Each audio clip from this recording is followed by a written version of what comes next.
കേരള സംസ്ഥാന സർക്കാർ വ്യവസായ വാണിജ്യ വകുപ്പിന്റെ ഭാഗമായി 1900 സംരംഭകർക്ക് നൽകി വരുന്നത്. സംരംഭകർ നേരിടുന്ന വ്യത്യസ്തമായ പ്രശ്നങ്ങൾ മനസ്സിലാക്കുകയും അവ ഓരോന്നിനും പരിഹാരങ്ങൾ കണ്ടെത്തുകയും നേരിടാൻ ലക്ഷ്യം. ഓരോ വർഷവും 5000-ലധികം സംരംഭകർക്കാണ് വിവിധ മേഖലകളിൽ KIED പരിശീലനം നൽകി വരുന്നത്. സംരംഭക മേഖലയിൽ ആവശ്യമായ പരിശീലനം KIED ഉറപ്പാക്കുന്നു. ഞാനൊരു 10 days പ്രോഗ്രാമിൽ ഇവിടെ അറ്റൻഡ് ചെയ്യുകയുണ്ടായി. ആ പ്രോഗ്രാമിൽ ബ്രാൻഡിങ്ങിൻ്റെ അവയർനെസ്സും അതുപോലെ ഓണർപ്രണർഷിപ്പ് ഡെവലപ്പ് ചെയ്യേണ്ട എല്ലാവരും ഈ പ്രോഗ്രാം തീർച്ചയായിട്ടും അറ്റൻഡ് ചെയ്യണം എന്നുള്ളതാണ് എൻ്റെ ഒരു അഭിപ്രായം. പുതിയ സംരംഭങ്ങൾ തുടങ്ങുന്നതിനായി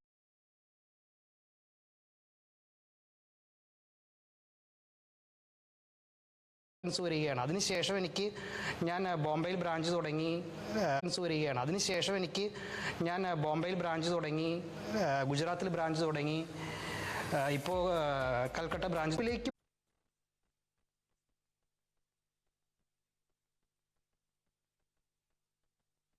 ഇരുപതോളം പുതിയ സംരംഭങ്ങൾക്കായുള്ള ബിസിനസ് ഫെസിലിറ്റേഷൻ സെന്റർ കേരളത്തിലെ കാർഷിക വിളകളിൽ നിന്നുള്ള സംരംഭകത്വ സാധ്യതകൾ കണ്ടെത്തി മൂല്യവർദ്ധിത ഉൽപ്പന്നങ്ങൾ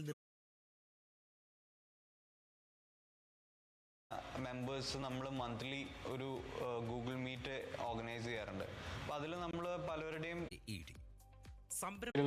സംസ്ഥാന തലത്തിലേക്ക് ഉയർത്തുന്നതിനായി ബിസിനസ് ആക്സിലറേഷൻ പ്രോഗ്രാം, വനിതാ സംരംഭകത്വ പരിശീലനം, കേന്ദ്ര സർക്കാരിന്റെയും national institute of micro small and medium എന്റർപ്രൈസസിന്റെ സഹായത്തോടെ പട്ടികജാതി പട്ടികവർഗ വിഭാഗങ്ങളിലെ തൽപരരായ സംരംഭകർക്ക് വിവിധ പരിശീലന പരിപാടികളും വിവിധ മേഖലകളിൽ നൈപുണ്യ പരിശീലനം ആവശ്യമുള്ളവർക്കായി MSME മന്ത്രാലയത്തിന്റെ എന്റർപ്രണർഷിപ്പ് സ്കിൽ ഡെവലപ്മെന്റ് പരിശീലനങ്ങളും KIED നൽകി വരുന്നു.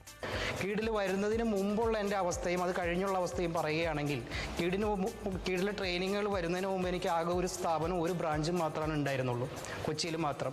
അതിനുശേഷം ഇവിടെ വന്ന് ആ കോഴ്സുകൾ അറ്റൻഡ് ചെയ്ത് കഴിയുമ്പോൾ നമ്മളുടെ ടോട്ടലി ഒരു ചേഞ്ച് വരികയാണ്. നമ്മളുടെ ബിസിനസ്സിലും നമ്മുടെ പ്രോസസ്സിലും മാർക്കറ്റിങ്ങിലും സെയിൽസിലും ടോട്ടൽ ഡിഫറൻസ് വരികയാണ്. അതിനുശേഷം ഞാൻ ബോംബെയിൽ ബ്രാഞ്ച് തുടങ്ങി, ഗുജറാത്തിൽ ബ്രാഞ്ച് തുടങ്ങി, ഇപ്പോൾ കൽക്കട്ട ബ്രാഞ്ച് തുടങ്ങാൻ പോകുന്നു, ആന്ധ്രയിൽ തുടങ്ങാൻ പോകുന്നു.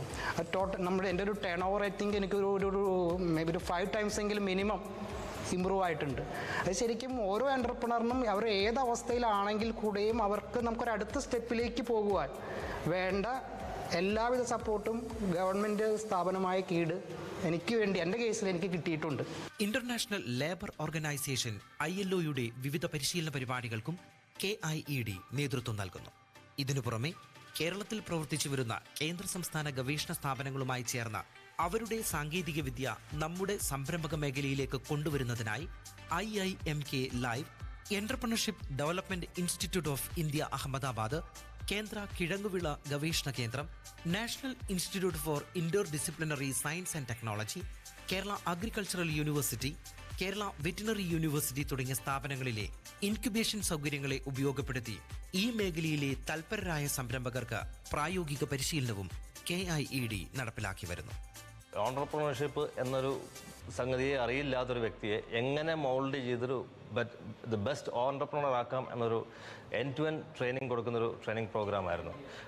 അതിൽ ഡിസൈൻ തിങ്കിങ്ങിനെ കുറിച്ചും എങ്ങനെ ഒരു അക്കൗണ്ട്സ് മാനേജ് ചെയ്യണമെന്നതിനെക്കുറിച്ചും ഇൻ ആൻഡ് ഔട്ട് ഒരു പ്ലാനിങ്ങും ഡിസൈനിങ്ങും എക്സിക്യൂഷനും എന്ന് വേണ്ട എല്ലാ കാര്യങ്ങളും കീഴിൽ നിന്ന് പറഞ്ഞു തരികയുണ്ടായി. എറണാകുളം അങ്കമാലിയിൽ 20ഓളം പുതിയ സംരംഭങ്ങൾക്കായുള്ള ഇൻക്യുബേഷൻ സൗകര്യങ്ങളുടെ പ്രവർത്തനം ആരംഭിച്ച സംരംഭ വികസന കേന്ദ്രം നോർക്കയിലൂടെ പ്രവാസികൾക്ക് സംരംഭകത്വ മേഖലയിലേക്ക് ചുവടുറപ്പിക്കുന്നതിനായുള്ള സഹായവും ഏകോപനവും നൽകുന്ന നോർക്ക ബിസിനസ് ഫെസിലിറ്റേഷൻ സെന്റർ കേരളത്തിലെ കാർഷിക വിളകളിൽ നിന്നുള്ള സംരംഭകത്വ സാധ്യതകൾ കണ്ടെത്തി മൂല്യവർദ്ധിത ഉൽപ്പന്നങ്ങൾ നിർമ്മിക്കാൻ സംരംഭകരെ പ്രാപ്തരാക്കുന്ന എറൈസ് തുടങ്ങി സംരംഭകരെ സഹായിക്കുന്നതിനായി തയ്യാറാക്കിയ വിവിധ പദ്ധതികൾക്ക് നേതൃത്വം നൽകുന്നതും Kerala institute four entrepreneurship development എന്ന സ്ഥാപനമാണ്.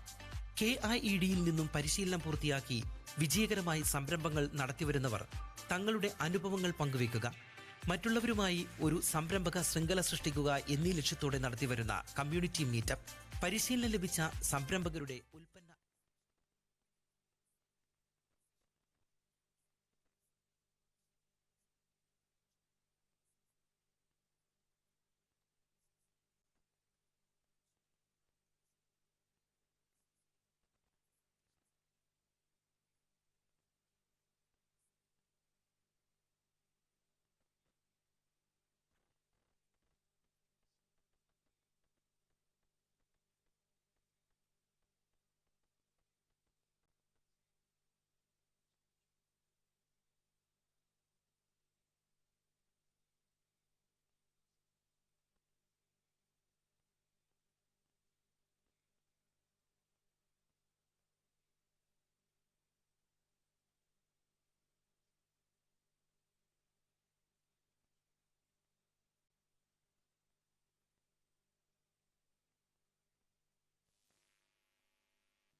KIED. 2005 KIED എറണാകുളം കളമശ്ശേരിയിലുള്ള സ്വന്തം ക്യാമ്പസിൽ പ്രവർത്തനം തുടങ്ങി.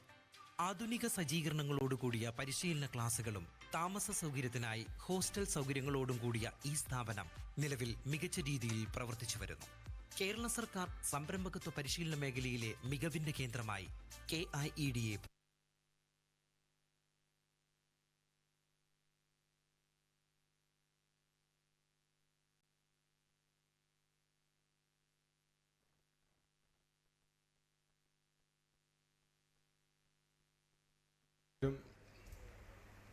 കടന്നിരിക്കണം എന്ന് അഭ്യർത്ഥിക്കുന്നു.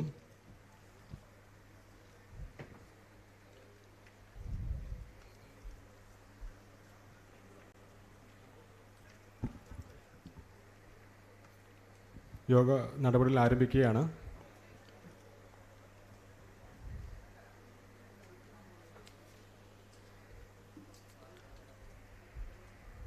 ഈ ഉദ്ഘാടന യോഗത്തിൻ്റെ അധ്യക്ഷ ശ്രീമതി സീമ കണ്ണൻ, ബഹുമാനപ്പെട്ട മുനിസിപ്പൽ ചെയർപേഴ്സൺ. ഈ യോഗം ഉദ്ഘാടനം ചെയ്യുന്ന ഏറ്റവും ആദരണീയനായ വ്യവസായ നിയമ കയർ വകുപ്പ് മന്ത്രി ശ്രീ പി രാജീവ് അവറുകൾ, മുനിസിപ്പൽ കൗൺസിലർ ശ്രീ ബഷീർ അഹമ്മദ്, സംസ്ഥാന joint secretary KSSIA Shri Jayakrishnan B, വ്യവസായ വാണിജ്യ വകുപ്പ് additional director Shri KS Krupakumar, ജില്ലാ വ്യവസായ കേന്ദ്രം ജനറൽ മാനേജർമാരായിട്ടുള്ള Shri Anilkumar sir, Dinesh, Saji, entrepreneurship development institute of ഇന്ത്യയുടെ ഫാക്കൽറ്റി, നമ്മുടെ ഒരു മെൻറ്ററുമായിട്ടുള്ള ശ്രീ ശിവനമ്പാട് സാർ, ടൈ കേരളയുടെ ഇമ്മീഡിയറ്റ് പാസ്റ്റ് പ്രസിഡൻ്റ് ആയിരുന്ന and Chemmannur academy and systems private ലിമിറ്റഡിൻ്റെ സാരഥിയുമായിട്ടുള്ള ശ്രീമതി അനീഷ ചെറിയാൻ, പ്രിയ മെൻറ്റേഴ്സ്,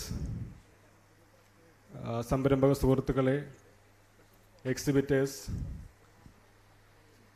ഇന്ന് നമ്മളിവിടെ കൂടിയിരിക്കുന്നത് കീഡിൻ്റെ ഒരു ഫ്ലാഗ്ഷിപ്പ് ട്രെയിനിങ് പ്രോഗ്രാമായിട്ട് ഡിസൈൻ ചെയ്ത 4 ട്രെയിനിങ് പ്രോഗ്രാമുകളുടെ ഇനാഗുറേഷന് വേണ്ടിയിട്ടാണ്.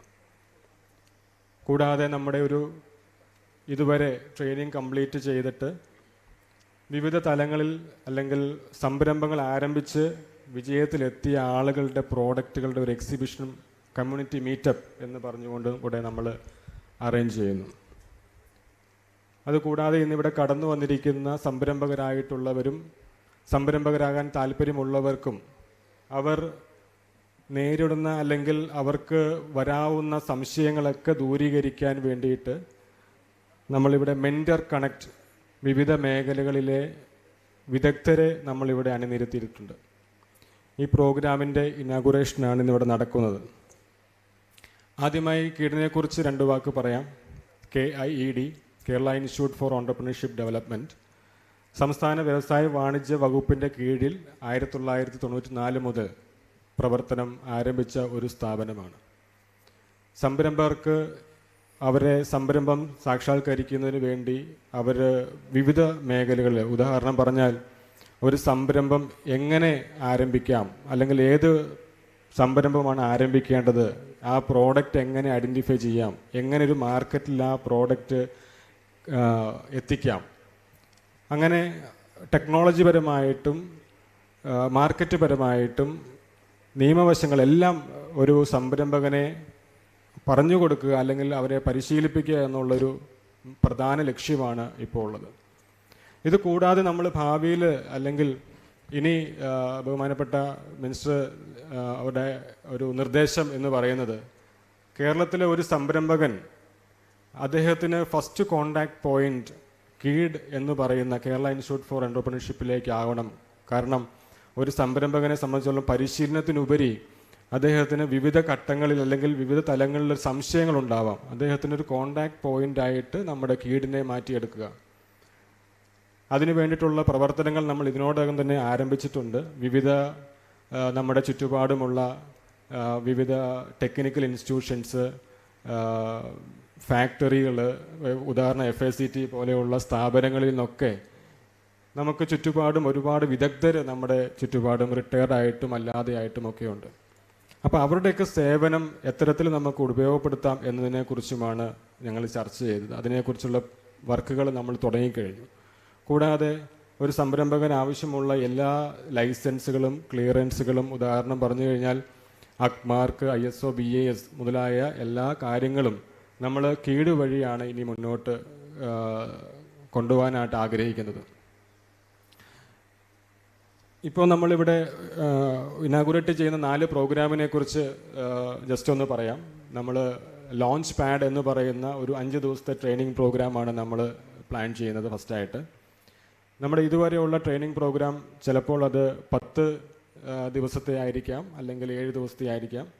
അപ്പോൾ അത്രയും ദിവസം നമുക്കൊരു വ്യവസായ സ്ഥാപനങ്ങളിൽ നിന്നും അല്ലെങ്കിൽ അവരുടെ നിലവിലുള്ള ആക്ടിവിറ്റികളിൽ നിന്നൊക്കെ മാറി നിൽക്കാൻ വേണ്ടിയിട്ട് ചില ബുദ്ധിമുട്ടുകളൊക്കെ ഒരു ഫീഡ്ബാക്കിൽ നിന്ന് നമുക്ക് മനസ്സിലാക്കാൻ സാധിച്ചു.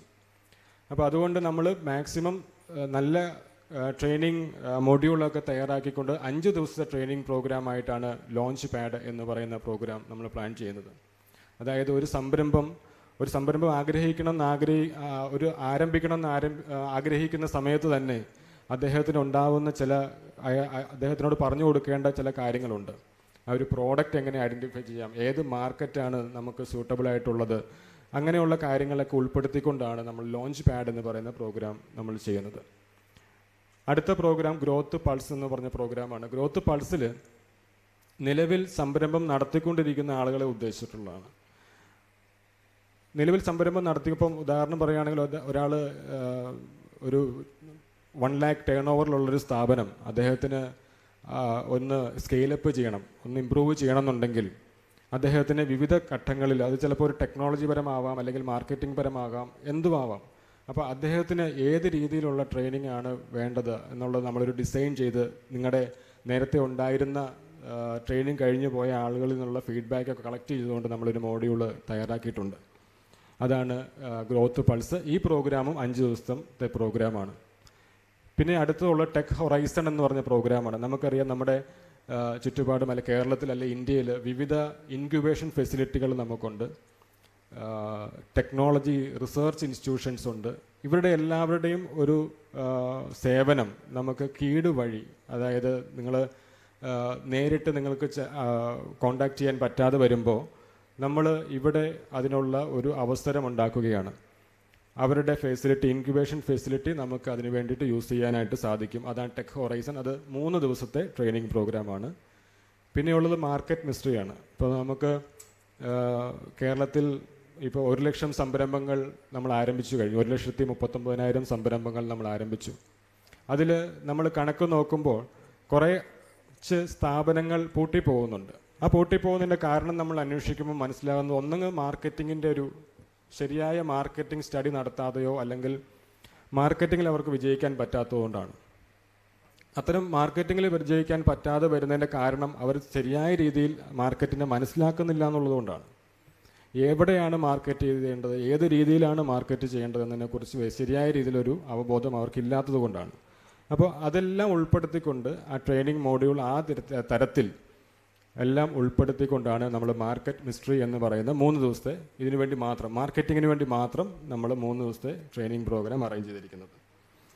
കൂടാതെ നമ്മുടെ നിലവിൽ നമ്മൾ business acceleration programme, business establishment programme, business initiation programme എന്ന് പറയുന്ന പ്രോഗ്രാമുകളൊക്കെ നമ്മുടെ കീടിൻ്റെ ഭാഗമായിട്ട് നടന്നു വരുന്നു. അതിൻ്റെ കൂടെ തന്നെയാണ് ഇതും പ്ലാൻ ചെയ്യുന്നത്.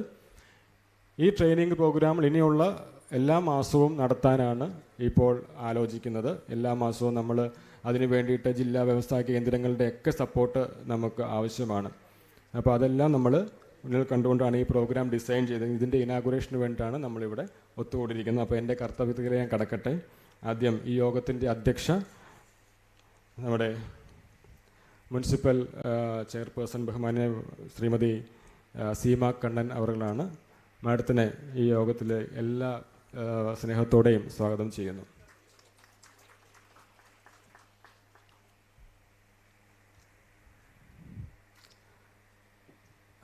അടുത്തതായിട്ട് സ്വാഗതം ചെയ്യാൻ നമ്മുടെ ബഹുമാനപ്പെട്ട മന്ത്രിയാണ്. അദ്ദേഹത്തിൻ്റെ ഒരു നിർദ്ദേശങ്ങളും അദ്ദേഹത്തിൻ്റെ പ്രത്യേകിച്ചുള്ള നിർദ്ദേശങ്ങൾ ഉൾക്കൊണ്ടുകൊണ്ടാണ് നമ്മൾ ഈ ഒരു ട്രെയിനിങ് പ്രോഗ്രാം, അതായത് നമ്മുടെ KIEDനെ നമ്മൾ ഒന്നുകൂടെ ഒരു ട്രെയിനിങ്ങിൻ്റെ തലത്തിൽ ഒന്നുകൂടെ ഒരു പടി കൂടെ മുന്നോട്ട് കൊണ്ടുപോകണം എന്നുള്ളൊരു ആശയം വന്നതിന് പേരിലാണ് ഇതൊരു പ്രോഗ്രാം ഇവിടെ അറേഞ്ച് ചെയ്തിരിക്കുന്നത്. വളരെ സപ്പോർട്ടീവായിട്ട് എനിക്ക് എല്ലാവിധ സപ്പോർട്ടുകളും ഈ ഇൻസ്റ്റിറ്റ്യൂഷന് തരുന്നുണ്ട്. അദ്ദേഹത്തിനെ ഈ യോഗം ഉദ്ഘാടനം ചെയ്യുന്നതിനായിട്ട് സ്വാഗതം ചെയ്യുന്നു.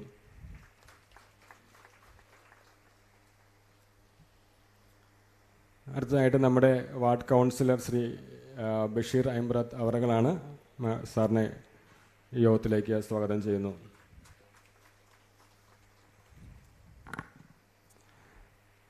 അടുത്തതായിട്ട് സ്വാഗതം ചെയ്യാനുള്ളത് നമ്മുടെ സംസ്ഥാന ജോയിൻറ്റ് സെക്രട്ടറി KSSI, കേരള സംസ്ഥാന ചെറുകിട വ്യവസായ അസോസിയേഷൻ്റെ സംസ്ഥാന ജോയിൻറ്റ് സെക്രട്ടറിയാണ്. KSSIയുടെ വളരെ സപ്പോർട്ടുകളാണ് നമുക്ക് ഈ നാളുകളിൽ വ്യവസായ വകുപ്പിനും മറ്റും കിട്ടിക്കൊണ്ടിരിക്കുന്നത്. സാറിനെ ഈ യോഗത്തിലേക്ക് സ്വാഗതം ചെയ്യുന്നു.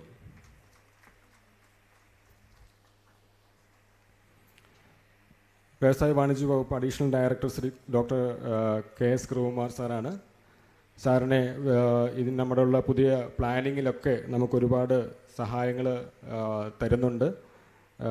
സാറിനെ ഈ യോഗത്തിലേക്ക് സ്വാഗതം ചെയ്യുന്നു.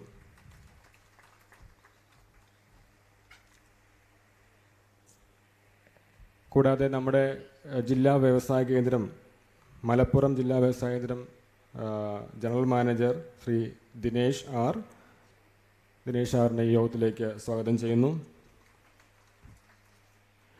പാലക്കാട് ജില്ലാ വ്യവസായ കേന്ദ്രം ജനറൽ മാനേജർ ശ്രീ സജി എസിനെ സ്വാഗതം ചെയ്യുന്നു. അടുത്തതായിട്ട് നമ്മുടെ കേരളത്തിൽ കീഡ് എന്നാൽ നമ്മുടെ ഇന്ത്യയിൽ മൊത്തത്തിൽ ഒരു ട്രെയിനിങ് സംരംഭക വികസനത്തിൽ ഒരു ട്രെയിനിങ് ഇൻസ്റ്റിറ്റ്യൂട്ടുണ്ട്. അത് EDII എന്ന് പറയും, entrepreneurship development institute of India.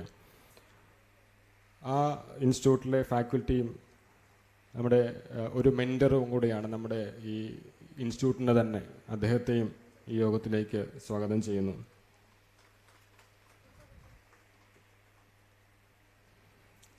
അടുത്തതായി നമ്മുടെ ടൈ കേരളയുടെ ഇമ്മീഡിയറ്റ് പാസ്റ്റ് പ്രസിഡൻ്റ് ആയിരുന്ന ശ്രീമതി അനീഷ ചെറിയാൻ മാഡമാണ്. നല്ലൊരു മോട്ടിവേഷണൽ സ്പീക്കറാണ്, നല്ലൊരു മെൻറ്ററാണ്. കൂടാതെ director of Chemmanur academy and systems private limited ആണ്. അത് മാഡത്തിനെ ഈ യോഗത്തിലേക്ക് സ്വാഗതം ചെയ്യുന്നു. കൂടാതെ നമ്മുടെ ഇവിടെ ഇന്ന് കടന്നു വന്നിരിക്കുന്ന നിരവധി മെൻറ്റേഴ്സ് ഉണ്ട്. ഞാൻ എല്ലാവരുടെയും പേര് പറഞ്ഞ് വിളിക്കുന്നില്ല. വിവിധ ഘട്ടങ്ങളിൽ, വിവിധ സെക്ടറിലുള്ളത്, അതായത് മാർക്കറ്റിംഗ്,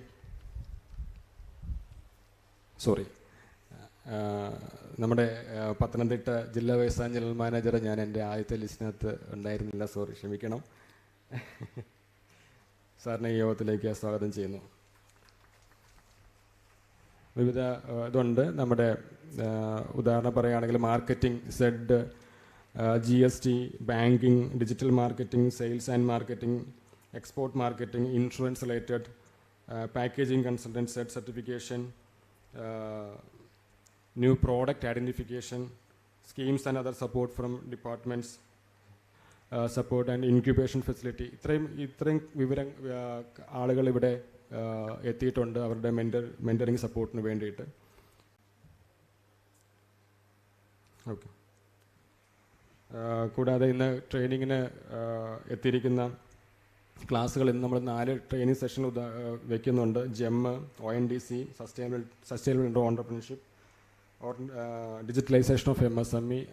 അതിൻ്റെ ഫാക്കൽറ്റിയായിട്ട് കടന്നു വന്നിരിക്കുന്ന എല്ലാവരെയും ഒറ്റവാക്കിൽ സ്വാഗതം ചെയ്യുന്നു. കൂടാതെ നമ്മുടെ ഡയറക്ടറേറ്റിലെ ജോയിൻറ്റ് ഡയറക്ടർ ശ്രീ രാകേഷ് ആറിനെ യോഗത്തിലേക്ക് നിങ്ങളുടെ ഓരോരുത്തരുടെയും പേരിൽ സ്വാഗതം ചെയ്യുന്നു.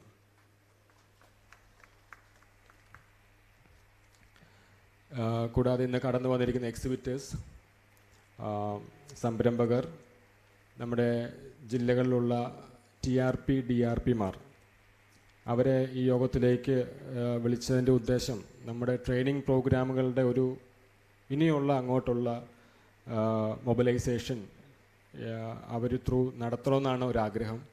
അപ്പോൾ നമ്മുടെ ഇവിടുത്തെ ട്രെയിനിങ് പ്രോഗ്രാമിനെ കുറിച്ചും നമ്മുടെ ഇനി നടക്കാൻ ഇപ്പോൾ ലോഞ്ച് ചെയ്യുന്ന ട്രെയിനിങ് പ്രോഗ്രാമിനെ കുറിച്ച് ഒരു അവയർനെസ് സെഷൻ അവർക്ക് പ്രത്യേകം വയ്ക്കുന്നുണ്ട്. അപ്പോൾ അവരെ ഉദ്ദേശിക്കുന്നത് നമ്മുടെ ഇനിയുള്ള ട്രെയിനിങ് പ്രോഗ്രാമുകളിൽ അവരുടെ ഒരു സഹായം കൂടി നമുക്ക് ഇൻസ്റ്റിറ്റ്യൂട്ടിന് ആവശ്യമാണ്. അപ്പോൾ കടന്നു വന്ന ഇന്നലെയൊക്കെ ഇവിടെ വന്നിരുന്നു, ഇന്നലെ മുതലുണ്ട് ഇവിടെ. കടന്നു വന്ന എല്ലാവർക്കും സ്വാഗതം ചെയ്യുന്നു. എല്ലാവർക്കും, ആരെങ്കിലും വിട്ടുപോയിട്ടുണ്ടെങ്കിൽ ക്ഷമിക്കണം.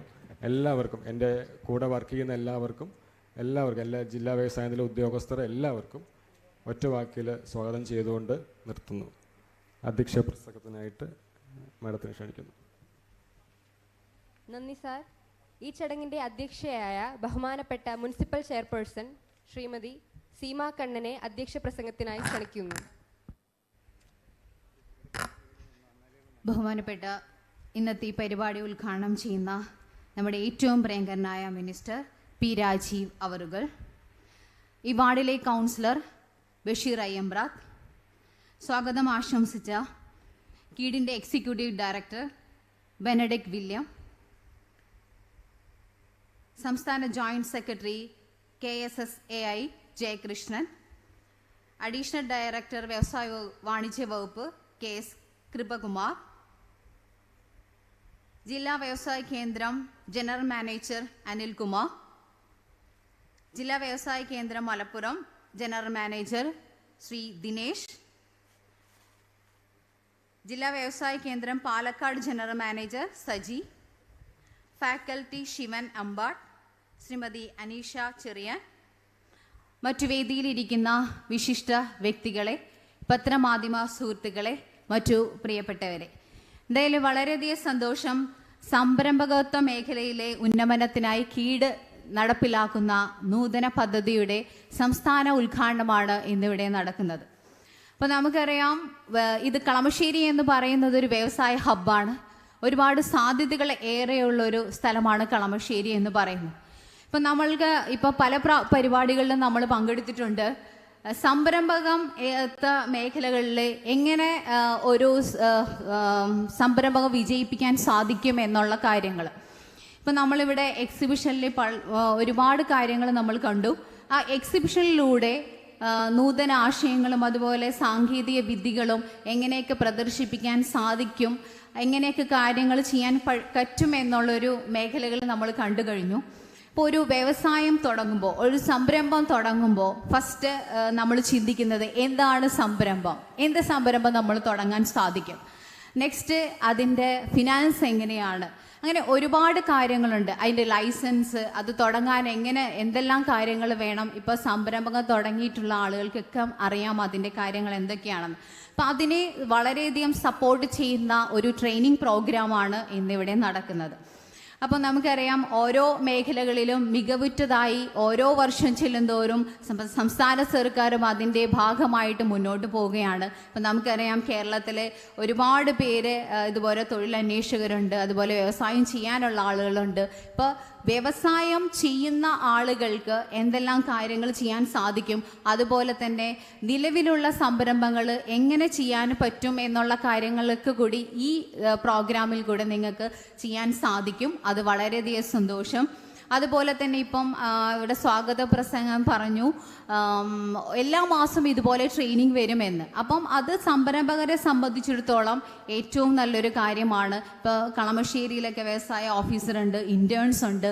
ഓരോ ആളുകൾ വരുമ്പോഴും അവർ ഭംഗിയായിട്ട് എന്തെല്ലാം കാര്യങ്ങൾ ചെയ്യണം എന്നുള്ള കാര്യങ്ങളൊക്കെ ഭംഗിയായിട്ട് ചെയ്യുന്ന ഒരു മേഖലയാണ് ഇപ്പം കടന്നു വരുന്നത്. അതിൽ സംസ്ഥാന സർക്കാർ പ്രത്യേകം ഇനിഷ്യേറ്റീവ് എടുത്ത് 2 ഇൻറ്റേൺസിനെ, സംരംഭകരെ കൂടുതൽ മികവുറ്റതാക്കാൻ വേണ്ടിയിട്ട്, സപ്പോർട്ട് ചെയ്യാൻ വേണ്ടിയിട്ട് കൂടിയാണ് ഇങ്ങനെയുള്ള ആശയങ്ങളായിട്ട് സർക്കാർ മുന്നോട്ട് പോകുന്നത്.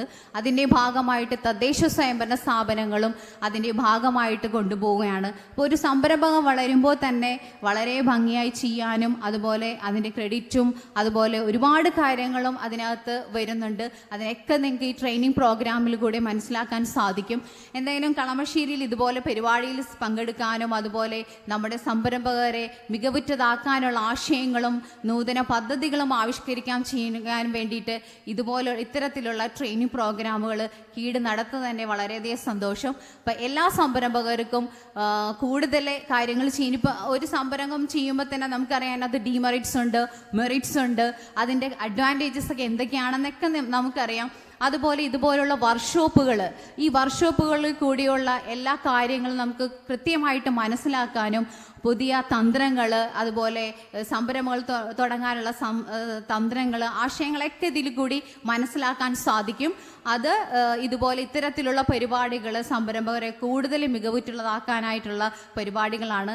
എല്ലാവർക്കും എല്ലാവിധ ആശംസകളും നേർന്നുകൊണ്ട് നിർത്തുന്നു. നന്ദി, നമസ്കാരം. നന്ദി മാഡം.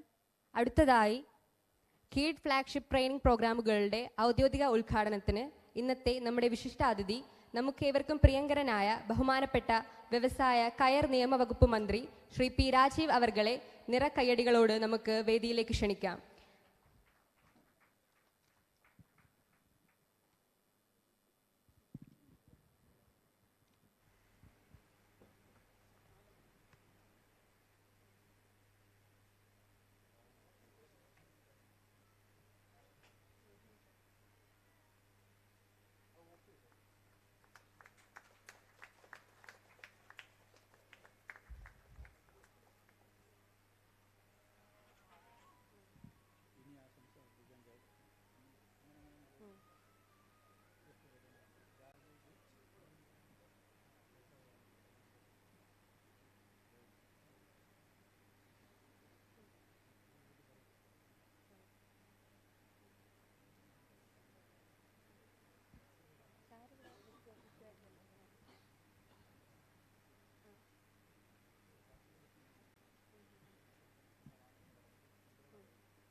ബഹുമാന്യായ അധ്യക്ഷ, കളമശ്ശേരി മുനിസിപ്പൽ ചെയർപേഴ്സൺ സീമ കണ്ണൻ, വേദിയിലുള്ള വിശിഷ്ട വ്യക്തികൾ, ഉദ്യോഗസ്ഥർ, സംരംഭകർ, പ്രദർശനത്തിൽ പങ്കെടുത്തിട്ടുള്ള എക്സിബിറ്റേഴ്സ്, മാധ്യമപ്രവർത്തകർ, സുഹൃത്തുക്കളെ, കീട് സംഘടിപ്പിക്കുന്ന വിവിധ പരിപാടികളെ സംബന്ധിച്ച് ഇവിടെ ബെനഡിക്റ്റ് സൂചിപ്പിക്കുകയുണ്ടായി. സംരംഭക വർഷം വലിയ തോതിലുള്ള ആത്മവിശ്വാസം കേരളീയ സമൂഹത്തിൽ സൃഷ്ടിച്ചിട്ടുണ്ട്. 1,40,000-ത്തിലധികം വരുന്ന സംരംഭങ്ങൾ ആരംഭിക്കാൻ കഴിഞ്ഞു എന്നുള്ളത് ഓരോ മലയാളിക്കും അഭിമാനിക്കാൻ കഴിയുന്ന കാര്യമാണ്. എന്നാൽ ആദ്യത്തെ വർഷം തന്നെ 30% പൂട്ടിപ്പോവുക എന്നുള്ളതാണ് ഇന്ത്യയുടെ ഒരു കണക്ക്, മോർട്ടാലിറ്റി റേറ്റ്. അത് വളരെ നേരത്തെ തന്നെ പറഞ്ഞതുകൊണ്ട് ഒരു മാധ്യമം പൂട്ടിപ്പോയതിൻ്റെ കണക്കെടുക്കാൻ തുടങ്ങി. അപ്പോൾ ഞാൻ പറഞ്ഞു, നേരത്തെ പറഞ്ഞിട്ടുണ്ട്, നിങ്ങളുടെ ഫയൽ തന്നെ നോക്കിയാൽ മതി എന്ന് പറഞ്ഞു. അതോടുകൂടി പിന്നെ അവരത് കണക്കെല്ലാം അവസാനിപ്പിച്ചു. എന്നാൽ ഞങ്ങളിപ്പോൾ ഒരു സ്റ്റഡി നടത്തി. നമ്മുടെ ഇൻറ്റേൺസ്, എക്സിക്യൂട്ടീവ്സ് ആയിട്ടുള്ളവർ ജിയോ മാപ്പിംഗ് ഒക്കെ നടത്തി ഒരു സർവേയുടെ അടിസ്ഥാനത്തിൽ ഏതെല്ലാം സ്ഥാപനങ്ങൾ എന്തെല്ലാം പ്രശ്നങ്ങൾ അഭിമുഖീകരിക്കുന്നുണ്ട്. ഒരു 15% താഴെയാണ് നമ്മുടെ ഇപ്പോഴത്തെ അടച്ചുപൂട്ടിയ നിരക്ക്. എന്തുകൊണ്ട് അവരതിലേക്ക് എത്തി? അതിൽ ഒരു 200-ന് മുകളിൽ പേർ തുടങ്ങാൻ ഉദ്ദേശിച്ചാൽ മരണപ്പെട്ടു പോയ കേസുകളുണ്ട്. അപ്പോൾ ഞാൻ ഉദ്യോഗസ്ഥരെ വിളിച്ചൊരു സൂക്ഷ്മ റിവ്യൂ നടത്തി. ആ സൂക്ഷ്മ റിവ്യൂ ആരോ പത്രത്തിൽ കൊടുത്തുകൊണ്ടാണ് വാർത്ത പിറ്റേ ദിവസം വന്നത്. അങ്ങനെയുള്ള അപൂർവ ആളുകളും ഉണ്ടാവും. അപ്പോൾ അതിൽ ലേബർ പ്രശ്നം എന്ന് പറഞ്ഞിട്ടൊരു 500 ജില്ല കണ്ടു. അപ്പോൾ ഞാൻ ചോദിച്ചു, ലേബർ പ്രശ്നം എന്താ? ഓരോ കേസും നോക്കാൻ പറഞ്ഞു. മൈക്രോ അനാലിസിസ് നടത്തിയപ്പോൾ നമ്മൾ ലേബർ എന്ന് പറയുമ്പോൾ തൊഴിൽ തർക്കം എന്നാണ്. ഇത് അതല്ല. ഇത് ചിലപ്പോൾ ഒരു ബേക്കറി തുടങ്ങി. അപ്പോൾ ബേക്കറിയിൽ വൈദഗ്ധ്യമുള്ള 1-2 ആളെ വച്ചിട്ടായിരിക്കും തുടങ്ങിയിട്ടുണ്ടാവും. ഇയാളങ്ങ് പോയി. അപ്പോൾ സ്ഥാപനം പൂട്ടേണ്ടി വന്നു. പിന്നെ മൈഗ്രൻ്റ് ലേബേഴ്സ് വെച്ച് തുടങ്ങിയിട്ടുണ്ട്. കുറച്ച് കഴിയുമ്പോൾ ഇവരങ്ങ് ഫ്ലോട്ടിംഗ് ആണല്ലോ, അവരങ്ങ് പോയി. അതിനെ തുടർന്ന് പൂട്ടേണ്ടി വന്നു. ഇതാണ് ലേബർ പ്രശ്നം. നമ്മൾ ലേബർ എന്ന് തലക്കെട്ട് കാണുമ്പോൾ സ്വാഭാവികമായിട്ടും എന്തോ തൊഴിൽ തറക്കുണ്ടെന്ന് കരുതും. പിന്നെ ബാങ്കുകളുടെ നോക്കിയപ്പോൾ നമ്മുടെ സ്കീമിലും വേണ്ടത്ര അപേക്ഷകൾ വന്നിട്ടില്ല. ഇപ്പോൾ 10 ലക്ഷം വായ്പ എടുക്കുകയാണെങ്കിൽ 4% പലിശയ്ക്ക് ആ വായ്പ ലഭിക്കാവുന്ന സ്കീമാണ് നമ്മൾ പ്രഖ്യാപിച്ചത്. ബാക്കി 5 5.5 ഗവൺമെൻറ് ഇൻട്രസ്റ്റ് സബ്വെൻഷൻ നൽകും. ഇങ്ങനൊരു സ്കീം വന്നിട്ടും എന്താണ് ആളുകൾ ഇതെടുക്കാത്തത്? ഇതാണ് ഞാൻ ഉദ്യോഗസ്ഥരോട് ചോദിച്ചൊരു ചോദ്യം കേട്ടോ. അവരറിയാത്തതാണോ? അപ്പോൾ പ്രധാനപ്പെട്ട പ്രശ്നം കേരളത്തിലെ ഈ ബാങ്കിങ്ങിൽ കൂടുതൽ ആളുകൾ റൂറൽ മേഖലയിലും പ്രധാനമായും ആശ്രയിക്കുന്നത് മറ്റ് സ്ഥാപനങ്ങളെയാണെന്നാണ്. ഇത്രയും ഇൻസ്റ്റിറ്റ്യൂഷണലൈസ്ഡ് ആയിട്ടുള്ള ബാങ്കിങ് സിസ്റ്റം ഉണ്ടായിട്ടും ചിലത് സഹകരണ സംവിധാനം, ചിലത് വേറെ സ്വർണം പണയം വെച്ചെടുക്കും, ചിലർ ഏതെങ്കിലും കൈവായ്പ വാങ്ങിക്കും. ഇങ്ങനെയുള്ള രീതികളിലാണ് കൂടുതൽ എടുക്കുന്നത്. അത് ബാങ്കുകളെ അവരുടെ സമീപനത്തിൽ കുറേ മാറ്റം വരേണ്ടതുണ്ട്. പണ്ടത്തേനേക്കാൾ മാറ്റം വന്നു എന്നുള്ളത് യാഥാർത്ഥ്യമാണ്. ഞങ്ങൾ ഈ സംരംഭക വർഷം പ്രഖ്യാപിക്കുന്നതിന് മുന്നോടിയായി തന്നെ എല്ലാ ബാങ്കുകളുടെ ഗഡ്സിൻ്റെ യോഗവും ചേർന്നിരുന്നു. അപ്പോൾ ഞാൻ അവരോട് പറഞ്ഞു, നിങ്ങളുടെ CD റേഷ്യോ ഇതാണ്. ഇപ്പോൾ കേരളത്തിൻ്റെ സ്വന്തം ബാങ്കുകളാണെന്ന് കരുതുന്ന സ്വകാര്യ ബാങ്കുകളുടെ എല്ലാം CD റേഷ്യോ ബിലോ 50% ആണ്. നമ്മുടെ സ്റ്റേറ്റ് ലീഡ് ബാങ്ക് കാനറ ബാങ്കാണ്. അവരിപ്പോൾ ഏകദേശം നല്ല രീതിയിൽ തന്നെ അവരുടെ CD റേഷ്യോ ഉണ്ട്. അപ്പോൾ ഈ മീറ്റിങ്ങുകളുടെ ഭാഗമായി കുറച്ച് മാറ്റം വന്നിട്ടുണ്ട്. അപ്പോൾ അത് ഒരു പരിശോധിക്കേണ്ട ഭാഗമാണെന്ന് കണ്ടു. പിന്നെ ചിലപ്പോൾ ഒരു സ്ഥാപനം തുടങ്ങി, എങ്ങനെ GST റിട്ടേൺ തയ്യാറാക്കണം, ഫിനാൻഷ്യൽ സ്റ്റേറ്റ്മെൻറ്റ് എങ്ങനെയാണ് പ്രിപ്പയർ ചെയ്യേണ്ടത്. ആവേശത്തിൽ തുടങ്ങിയവരുണ്ടാവും. അപ്പോൾ അവർക്കിത് സംബന്ധിച്ച് വേണ്ടത്ര ധാരണ ഉണ്ടാകുന്നില്ല. അത് നമ്മൾ ICAI ചാർട്ടേഡ് അക്കൗണ്ടൻസിൻ്റെ സംഘടനയായിട്ട് സംസാരിച്ചു. അപ്പോൾ അവർ ഫ്രീ സർവീസ് ആദ്യത്തെ വർഷം ഇപ്പം എല്ലാ ജില്ലയിലും മാസത്തിൽ ആഴ്ചയിലൊരു ദിവസം, ഒരു ശനിയാഴ്ച അല്ലേ, ഇവിടെയും തുടങ്ങിയിട്ടുണ്ട്, എല്ലാ ജില്ലയിലും തുടങ്ങിയിരിക്കുകയാണ്. മാസത്തിലൊരു ദിവസം പുതിയ ആളുകൾക്ക് ഒരു ഫ്രീ സർവീസ്. ഒരു വർഷം കഴിഞ്ഞവർക്ക് നോമിനൽ റേറ്റിൽ അവരൊരു സ്കീം നടപ്പിലാക്കുകയും ചെയ്യുന്നുണ്ട്. ഇവിടെ തന്നെ ഞാൻ കണ്ടു, നിങ്ങളുടെ എക്സിബിഷനിൽ ഇവിടെ നിന്ന് പരിശീലനം കിട്ടിയവർ 200 രൂപ മാത്രം ചെലവഴിച്ചാൽ പ്രൊജക്ട് റിപ്പോർട്ടിൻ്റെ ഇതെല്ലാം തയ്യാറാക്കുന്നതിൻ്റെ ഒരു ഇത് കാണുകയുണ്ടായി. അപ്പം അങ്ങനെ സപ്പോർട്ട്.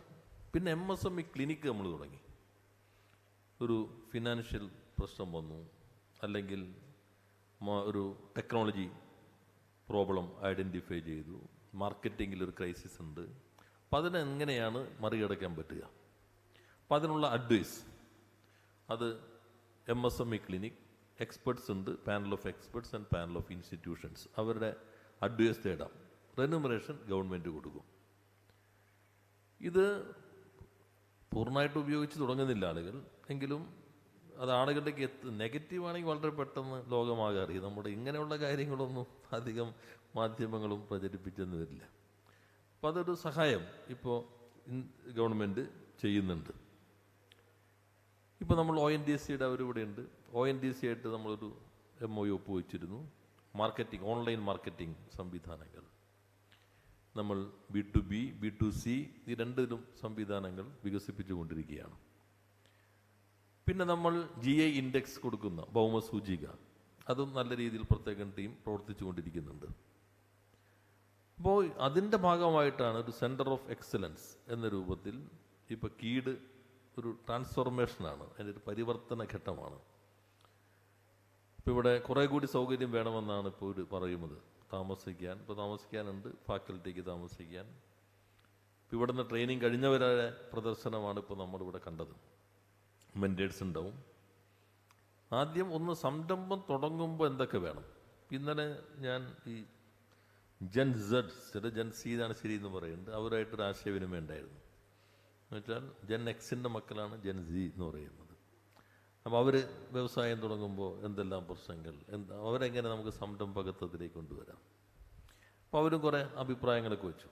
ഇപ്പം ഇവിടെ നമ്മളിപ്പോൾ ആലോചിച്ചിട്ടുള്ളൊരു ഭാഗം, ഇപ്പോൾ കൃപകുമാർ എന്നോട് സൂചിപ്പിച്ചു, എല്ലാ ജില്ലയിലും നമ്മൾ നേരത്തെ വെച്ചൊരാശയം പ്രായോഗികമാക്കുകയാണ്. ഒരു നിശ്ചിത ഇൻവെസ്റ്റ്മെൻറ്റിന് മുകളിലുള്ളവർക്ക് ഒരു പേഴ്സണൽ കെയർ, ഒരു 10 കോടി ഇൻവെസ്റ്റ് ചെയ്യുന്ന ഒരാളാണെങ്കിൽ ഇൻവെസ്റ്റ്മെൻറ്റ് തുടങ്ങുന്ന ഘട്ടം മുതൽ എല്ലാ വകുപ്പുകളുമായിട്ട് അവരൊന്ന് ഇരുത്തി സംസാരിക്കുക. പഞ്ചായത്ത് അല്ലെങ്കിൽ municipality, pollution control board, electrical inspectorate, fire, അല്ലെങ്കിൽ ഫുഡ് പ്രോസസ്സിംഗ് ആണെങ്കിൽ അതുമായി ബന്ധപ്പെട്ട സർട്ടിഫൈയിങ് ഏജൻസികൾ. അപ്പോൾ എന്തൊക്കെയാണ് വേണ്ടത്? ചിലപ്പോൾ സർട്ടിഫിക്കറ്റ് കിട്ടുമ്പോൾ സന്ദർഭത്തിലായിരിക്കും കടമ്പകൾ തുടങ്ങുക. അപ്പം ആദ്യം തന്നെ ഒരു വ്യക്തത വരുത്തുക. പിന്നെ ഈ ടീം അവർക്കുള്ള ട്രെയിനിങ് കൊടുത്തു. എല്ലാ ജില്ലയിലും ആ ടീം ഓരോ ഘട്ടത്തിലും ഇവരുമായിട്ട് പേഴ്സണലായിട്ടുള്ള ഒരു ബന്ധം നിലനിർത്തുക. എന്തെങ്കിലും പ്രശ്നം വന്നാൽ അപ്പം തന്നെ ഇടപെടുക. നമുക്ക് ആർക്കും ഉറപ്പ് പറയാൻ പറ്റില്ല കേട്ടോ. എല്ലാ സ്ഥാപനവും എല്ലാ കാലത്തും ഇങ്ങനെ തന്നെ പ്രവർത്തിക്കുകയും ഈ ഗവൺമെൻറ് മുന്നോട്ട് പോകുന്നിടത്തോളം കാലം, ഞാൻ വ്യവസായ മന്ത്രി ആയിരിക്കുന്നിടത്തോളം കാലം ഒരു സ്ഥാപനവും പ്രതിസന്ധിയില്ലാതെ പോകും എന്ന് ആർക്കും ഉറപ്പ് പറയാൻ പറ്റില്ല. എല്ലാ സ്ഥാപനവും ക്രൈസിസ് നേരിടും. പക്ഷെ സി ബാലഗോപാൽ പറഞ്ഞ പോലെ കേരളത്തിലെ പ്രശ്നം ഏതെങ്കിലും ഒന്ന് പൂട്ടിയാൽ ലോകമാകെ അറിയും, തുടങ്ങുന്നത് ആരും അറിയില്ല. വലിയ ഇൻവെസ്റ്റ്മെൻറ്റ് വന്നാലും അപ്പോൾ ചിലർ ചോദിക്കും ഞങ്ങൾ കൊടുത്തിട്ടുണ്ടെന്ന് പറയും, അത് വാണിജ്യ വാർത്തയായിരിക്കും. ചെറിയ പ്രശ്നം വന്നാൽ അത് ലീഡ് വാർത്തയായിരിക്കും. ഇതാണ് നമ്മുടെ ഒരു പൊതു രീതി. എന്തായാലും മാധ്യമങ്ങളുടെ രീതിയിൽ കുറച്ച് മാറ്റം വന്നു തുടങ്ങിയിട്ടുണ്ട്. പ്രത്യേകിച്ചും സോഷ്യൽ മീഡിയ, സംരംഭകത്വവുമായി ബന്ധപ്പെട്ടുള്ള യൂട്യൂബുകൾ കുറേ വരുന്നുണ്ട്.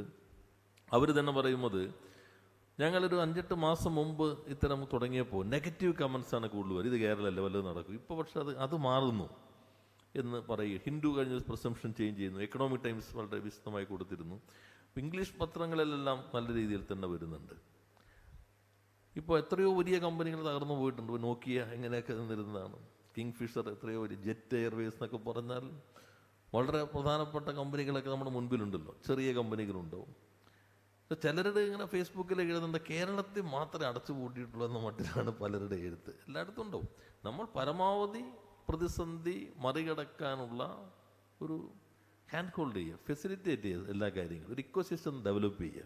ഇതാണ് സർക്കാരിന് പരമാവധി ചെയ്യാൻ കഴിയുന്നത്. എന്തായാലും ആ രീതിയിൽ നമ്മളിപ്പോൾ ഒരു പ്രത്യേക സഹായം അല്ലെങ്കിൽ അവർക്ക് ആവശ്യം ഒരു അസിസ്റ്റൻസ് ഈ 10 കോടിക്ക് മുകളിൽ, അപ്പോൾ ഒന്ന് ഞങ്ങൾ റിവ്യൂ ചെയ്യും, ഒരു ഘട്ടം കഴിയും. അപ്പോൾ ചിലപ്പോൾ തോന്നും 10 കോടിയിൽ 5 കോടിക്ക് മുകളിലുള്ളവർക്ക് ഇത് വേണമെന്ന് തോന്നിയാൽ പ്രത്യേകം ആ സംവിധാനം എന്ന നിലയിൽ തന്നെ നമുക്ക് നൽകാൻ കഴിയും.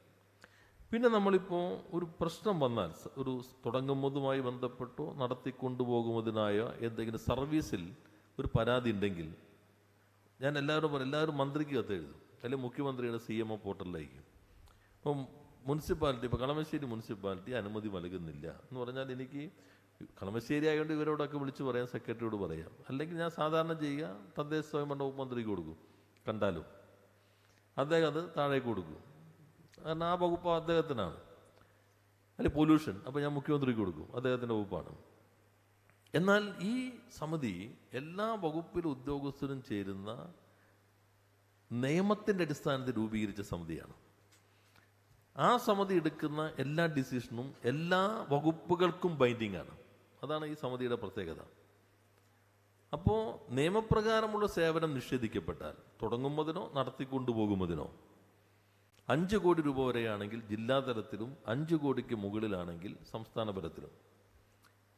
ഇതിൽ തന്നെ പ്രത്യേകതയുണ്ട്. 5 കോടിക്ക് മുകളിൽ ജില്ലയിൽ തന്നിട്ട് 30 ദിവസത്തിന് തീരുമാനം എടുത്തില്ലെങ്കിൽ ഓട്ടോമാറ്റിക്കായി സ്റ്റേറ്റിലേക്ക് പോകും. അത്രയും സൂക്ഷ്മതയോടുകൂടി തയ്യാറാക്കിയ നിയമമാണ്. പക്ഷെ ഞങ്ങളിപ്പോൾ നോക്കിയപ്പോൾ ആകെ 10-15 പരാതി ഇതുവരെ വന്നിട്ടുള്ളൂ. എന്നാൽ ഓരോ ദിവസമായി കൂടുതൽ പരാതി നമ്മുടെ മുന്നിൽ വരുന്നുണ്ട്. എന്നുവെച്ചാൽ ആളുകൾ ഉള്ളത് ഉപയോഗിക്കുന്നില്ല. അപ്പോൾ ഈ സിസ്റ്റം ഉണ്ട് സംരംഭകർക്ക് ഉണ്ടെങ്കിൽ ഓൺലൈനായിട്ട് കൊടുത്താൽ മതി. 30 ദിവസത്തിനുള്ളിൽ തീരുമാനം എടുക്കണം. എടുത്ത തീരുമാനം 15 ദിവസത്തിനുള്ളിൽ ഏത് വകുപ്പിൽ ഉദ്യോഗസ്ഥനാണെങ്കിലും ഇംപ്ലിമെൻ്റ് ചെയ്യണം. ഒരു ദിവസം വൈകിയാൽ ഈ കമ്മിറ്റിക്ക് ഫൈൻ ഈടാക്കാം ഉദ്യോഗസ്ഥനും ഇന്ന്. ആദ്യമായിട്ടാണ് കേരള നിയമസഭ ഉദ്യോഗസ്ഥർക്ക് ഫൈൻ ഈടാക്കാനുള്ള ഒരു നിയമം പാസ്സാക്കിയത്. 10,000 രൂപ വരെ ഫൈൻ ഈടാക്കാം. ഡിപ്പാർട്ട്മെൻറ്റ് ഡിസിപ്ലിനറി ആക്ഷൻ ശുപാർശ ചെയ്യാം. അത്രയും പല്ലു നഖവുമുള്ള ഒരു നിയമം കേരളത്തിൽ കഴിഞ്ഞ വർഷം പാസ്സാക്കിയിട്ടുണ്ട്. അപ്പം നിങ്ങൾക്ക് ഉദ്യോഗസ്ഥരുമെന്ന് പ്രശ്നങ്ങളുണ്ടെങ്കിൽ ആ സംവിധാനം വിനിയോഗിക്കാൻ കഴിയും. പിന്നെ വലിയ സംരംഭകത്വത്തിലേക്ക് വികസിക്കാവുന്ന ഇപ്പോൾ നമ്മൾ മിഷൻ 1000 പ്രഖ്യാപിച്ചിട്ടുണ്ട്. അത് ട്രാൻസ്പാരൻറ്റ് പ്രോസസ്സിലൂടെ 200-ലധികം ഇപ്പോൾ ഐഡൻറ്റിഫൈ ചെയ്തിട്ടുണ്ട്. ഒരു 60 കോടി ടേൺ ഓവർ ഉണ്ട്. 100 കോടി ആക്കാൻ പറ്റുമോ? അപ്പോൾ നമ്മൾ അവർക്ക് ആവശ്യമായ ക്യാപിറ്റൽ ഇൻസെൻറ്റീവ് മോഡേണൈസേഷന് വേണ്ടി അത് നിശ്ചിത 2 കോടിയോ 3 കോടിയോ അതിന് വേണ്ടി നൽകും. വർക്കിംഗ് ക്യാപിറ്റൽ ക്രൈസിസ് ഉണ്ടോ? നിങ്ങൾ വായ്പ എടുത്തോ, 50% ഇൻട്രസ്റ്റ് ഗവൺമെൻറ് കൊടുക്കാം. ഇങ്ങനെ ഒരു നല്ല സ്കീം നമ്മളിപ്പോൾ നടപ്പിലാക്കി. ആദ്യത്തെ വർഷത്തെ 3 വർഷം കൊണ്ടാണ് നമ്മളിത്. അപ്പോൾ 1000 വ്യവസായ സംരംഭങ്ങൾ MSMEക്ക് മുകളിലേക്ക് പോകുക എന്നുള്ളതാണ്. MSME 50 crore ആണല്ലോ. 100 crore എന്ന് പറഞ്ഞാൽ 1000 × 100 എന്ന് പറഞ്ഞാൽ 1,00,000 കോടി ടേൺ ഓവറുള്ള 1000 സ്ഥാപനങ്ങൾ കേരളത്തിൽ ഉണ്ടാവുക എന്നുള്ളതാണ്. 1,00,000 കോടി ടേൺ ഓവറുള്ള 1000 സ്ഥാപനം വന്നാൽ അത് നമ്മുടെ സമ്പദ്ഘടനയ്ക്ക് വലിയ പിൻബലമായിരിക്കും നൽകുക. അപ്പം അതിന് ഇത്തരം ഈ പരിശീലനങ്ങൾ സഹായകരമായിരിക്കും. പിന്നെ ഇപ്പോൾ ഞങ്ങളിവിടെ ആലോചിക്കും ഇതിൻ്റെ ഭാഗമായി തന്നെ റിസർച്ച് സംവിധാനം, ഇൻക്യുബേറ്റേഴ്സ്, ഇതെല്ലാം തന്നെ നമുക്ക് കുറച്ചുകൂടി ശക്തിപ്പെടുത്തണം. സ്റ്റാർട്ടപ്പുകൾ മാനുഫാക്ചറിംഗ് രംഗത്ത് കുറേ വരുന്നുണ്ട്, ഫുഡ് പ്രോസസ്സിംഗ് എല്ലാം വരുന്നുണ്ട്. അപ്പോൾ സ്റ്റാർട്ടപ്പുകൾ ഒരു ഘട്ടം കഴിഞ്ഞാൽ ചിലർ മറ്റ് സ്റ്റേറ്റിലേക്ക് പോയാലോ എന്ന് ചിന്തിക്കും. സ്റ്റാർട്ടപ്പിൽ ഏറ്റവും ബെസ്റ്റ് ഇക്കോസിസ്റ്റം നമ്മുടെയാണ്. അപ്പോൾ അവരിവിടെ തന്നെ അതിൻ്റെ പ്രൊഡക്ഷനിലേക്ക്. ഇപ്പോൾ കഴിഞ്ഞ ദിവസം ഞാൻ ഉദ്ഘാടനം ചെയ്തത് ഒരു അപകടങ്ങൾ ഒഴിവാക്കാനുള്ളത്. ഒരു മനുഷ്യ സാന്നിധ്യം വന്നാൽ അപ്പോൾ തന്നെ അത് ഓഫായി പോകുന്നത് വരെയുള്ള സംവിധാനമാണ്. അപ്പോൾ ലോകത്ത് പല കമ്പനികളും അത് ഉപയോഗിച്ചിട്ട് ഇൻ്റർനാഷണലി തന്നെ സേഫ്റ്റി അവാർഡ് കിട്ടിയിട്ടുണ്ട്. അവരുടെ പ്രൊഡക്ഷൻ സെൻറ്റർ കഴിഞ്ഞ ദിവസം തമ്മനത്ത് ഞാൻ ഉദ്ഘാടനം ചെയ്തു. വേറൊരു സ്റ്റാർട്ടപ്പ് നമ്മുടെ ഈ വെള്ളത്തിലൊരാൾ പോയി, നമ്മളത് ഇട്ട് കൊടുക്കാം രക്ഷപ്പെടുത്തുക. പക്ഷെ എവിടെ കിടക്കണമെന്ന് ആർക്കും അറിയാൻ പറ്റില്ല. പക്ഷെ അത് എവിടെയാണെന്ന് മനസ്സിലാക്കി സെൻസ് ചെയ്ത് പോകാവുന്ന, ഇവിടെ നിന്ന് പുറത്തുനിന്ന് റിമോട്ട് ചെയ്യാവുന്ന സംവിധാനം. ഇപ്പോൾ നേവിയും ഫയർഫോഴ്സൊക്കെ അതിനുവേണ്ടി ഇപ്പോൾ ചർച്ച ചെയ്തുകൊണ്ടിരിക്കുകയാണ്. ഇങ്ങനെ നിരവധി പുതിയ കണ്ടുപിടുത്തങ്ങൾ വരുന്നുണ്ട്. അപ്പം അവർക്കൊരു ഹാൻഡ് ഹോൾഡ് ഇതിൻ്റെ സ്റ്റാർട്ടപ്പ് സ്റ്റേജിൽ നിന്ന് അതിൻ്റെ ഒരു വികസിത ഘട്ടത്തിലേക്ക് വരുമ്പോൾ എങ്ങനെ സഹായിക്കാൻ കഴിയും. അപ്പോൾ ആക്സിലറേറ്റേഴ്സ് കുറേ കൂടി ശക്തിപ്പെടുത്തണം. ഈ ഇത്തരം ചിന്താഗതിയുള്ളവർ, മെൻറ്റേഴ്സ്, അതുപോലെ മറ്റ് സംവിധാനങ്ങളുള്ള ആക്സിലറേറ്റർ സംവിധാനം എങ്ങനെ ശക്തിപ്പെടുത്താം, അതിപ്പോൾ ഗവൺമെൻറ് ആലോചിച്ചുകൊണ്ടിരിക്കുന്നുണ്ട്. മറ്റ് അധിക കാര്യങ്ങളിലേക്ക് പോകുമില്ല. ഇവിടുത്തെ പരിശീലനത്തിൽ ഇപ്പോൾ ഇന്ന് ലോഞ്ച് ചെയ്യുന്ന പദ്ധതികളിൽ ഇതെല്ലാം ഉൾക്കൊള്ളുന്നുണ്ട്. ഒന്ന്, തുടങ്ങുന്നവർക്ക് എന്തെല്ലാം കാര്യങ്ങൾ മനസ്സിലാക്കണം. 2, തുടങ്ങിയവരെങ്ങനെ മുന്നോട്ട് കൊണ്ടുപോകാം. അതാണ് ഒരു സ്കീം. അതാണ് തുടങ്ങിയവർ പല പ്രശ്നങ്ങളും അഭിമുഖീകരിക്കും. അപ്പോൾ കുറച്ച് വെല്ലുവിളി നേരിട്ടുകൊണ്ട് സംരംഭങ്ങൾ മുന്നോട്ട് കൊണ്ടുപോകാൻ കഴിയുകയുള്ളൂ. അപ്പം അതിന് പറ്റുന്ന സംവിധാനങ്ങൾ എന്തൊക്കെയാണ്. പിന്നെ മാർക്കറ്റിംഗ്, നേരത്തെ പറഞ്ഞ ടെക്നോളജി, അതിനാവശ്യമായ അസിസ്റ്റൻസ് എങ്ങനെ സാധ്യമാകും, ഇതിനുള്ള പരിശീലനമാണ് ഇപ്പോൾ ആരംഭിക്കുന്നത്. ഞാൻ പ്രതീക്ഷിക്കുന്നത് ഈ വർഷം തന്നെ നമുക്കൊരു 35 സ്വകാര്യ പാർക്കുകളെങ്കിലും വരുന്നതാണ്. 11 കൊടുത്തു. ഇപ്പോൾ ബാക്കി കൂടി ഈ വർഷം തന്നെ, സാമ്പത്തിക വർഷമാണെങ്കിലും ചിലപ്പോൾ ഈ ഇയർ തന്നെ നമുക്ക് കൊടുക്കാൻ കഴിയും. അപ്പോൾ 35-500 ഏക്കറോളം സ്വകാര്യ വ്യവസായ പാർക്കുകൾ കേരളത്തിൽ വരും. ഇപ്പോൾ 2 ഉദ്ഘാടനത്തിന് സജ്ജമായി. വളരെ പെട്ടെന്നാണ്. ഒന്ന് പാലക്കാടും ഒന്ന് കണ്ണൂരും അവർ ഉദ്ഘാടനത്തിന് സജ്ജമായിരിക്കുകയാണ്. അത് കഴിഞ്ഞാൽ ക്യാമ്പസ് ഇൻഡസ്ട്രിയൽ പാർക്ക്. പിന്നെ നേരത്തെ പറഞ്ഞ സഹകരണ ഇൻഡസ്ട്രിയൽ പാർക്ക്. സഹകരണ ബാങ്കുകൾ അവർക്ക് ഇൻഡസ്ട്രിയൽ പാർക്ക് തുടങ്ങാം, തൊഴിൽ സൃഷ്ടിക്കാം. അവിടെ ഗവൺമെൻറ് ഈ സപ്പോർട്ടെല്ലാം വ്യവസായ വകുപ്പ് കൊടുക്കുക. ഇങ്ങനെ പുതിയ പുതിയ സാധ്യത. കേരളത്തിൽ കുറച്ച് സ്ഥലമുള്ളത് നമുക്ക് എല്ലാവർക്കും അറിയാം. ഉള്ള സ്ഥലത്തിന് പറ്റുന്ന പുതിയ പുതിയ വ്യവസായങ്ങൾ, അതിനുള്ള സാധ്യതയാണ് നോക്കുന്നത്. അപ്പോൾ MSME ഏറ്റവും പ്രധാനപ്പെട്ടതാണ്. ഇപ്പോൾ ഇന്ത്യയിൽ നമുക്ക് 12th പൊസിഷനാണ് MSMEയിലുള്ളത്. അടുത്ത റാങ്കിൽ അത് കുറേ കൂടി മുന്നോട്ട് വരും എന്നാണ് ഞാൻ പ്രതീക്ഷിക്കുന്നത്. അപ്പം അതിന് ഈ കീഡിൻ്റെ പ്രവർത്തനങ്ങൾ നന്നായി സഹായിക്കും എന്ന് പ്രതീക്ഷിച്ചുകൊണ്ട് ഈ ഫ്ലാഗ്ഷിപ്പ് പ്രോഗ്രാമുകളെല്ലാം ഉദ്ഘാടനം നിർവഹിച്ചായി പ്രഖ്യാപിച്ച് വാക്കുകൾ അവസാനിപ്പിക്കുന്നു. എല്ലാവർക്കും നന്ദി, നമസ്കാരം. ഫ്ലാഗ്ഷിപ്പ് ട്രെയിനിങ് പ്രോഗ്രാമുമായി ബന്ധപ്പെട്ട് പുറപ്പെടുവിച്ചിട്ടുള്ള ബ്രോഷർ പ്രകാശനം ചെയ്യുന്നതിനായി ബഹുമാനപ്പെട്ട മന്ത്രിയെ ക്ഷണിക്കുകയാണ്.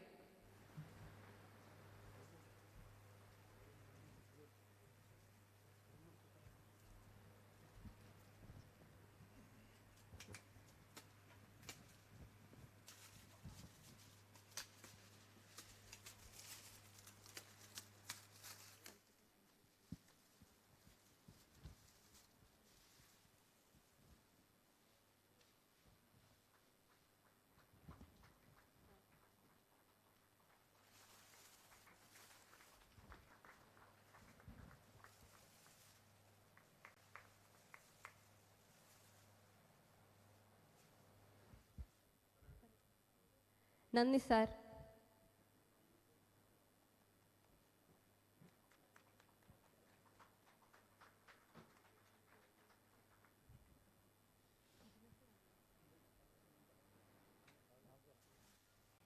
ഇനി ആശംസാ പ്രസംഗങ്ങളാണ്.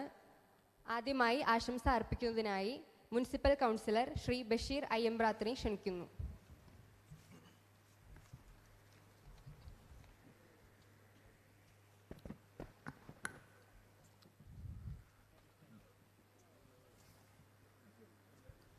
ഈ ട്രെയിനിങ് പ്രോഗ്രാമിൻ്റെ അധ്യക്ഷ കളമശ്ശേരി നഗരസഭാ ചെയർപേഴ്സൺ ശ്രീമതി സീമ കണ്ണൻ,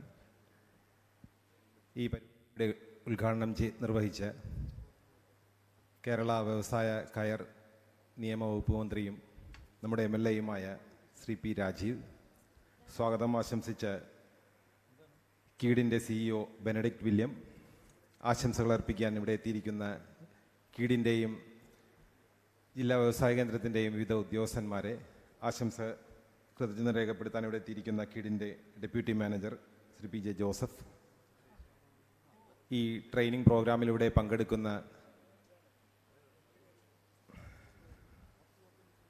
നമ്മളുടെ ഓരോ സംരംഭകരെ, ഉദ്യോഗസ്ഥന്മാരെ,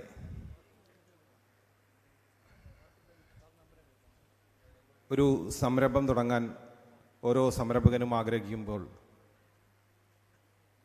രാജ്യത്തിൻ്റെ സാമ്പത്തിക പുരോഗതിയാണ് അവിടെ ലക്ഷ്യം വെക്കുന്നത്.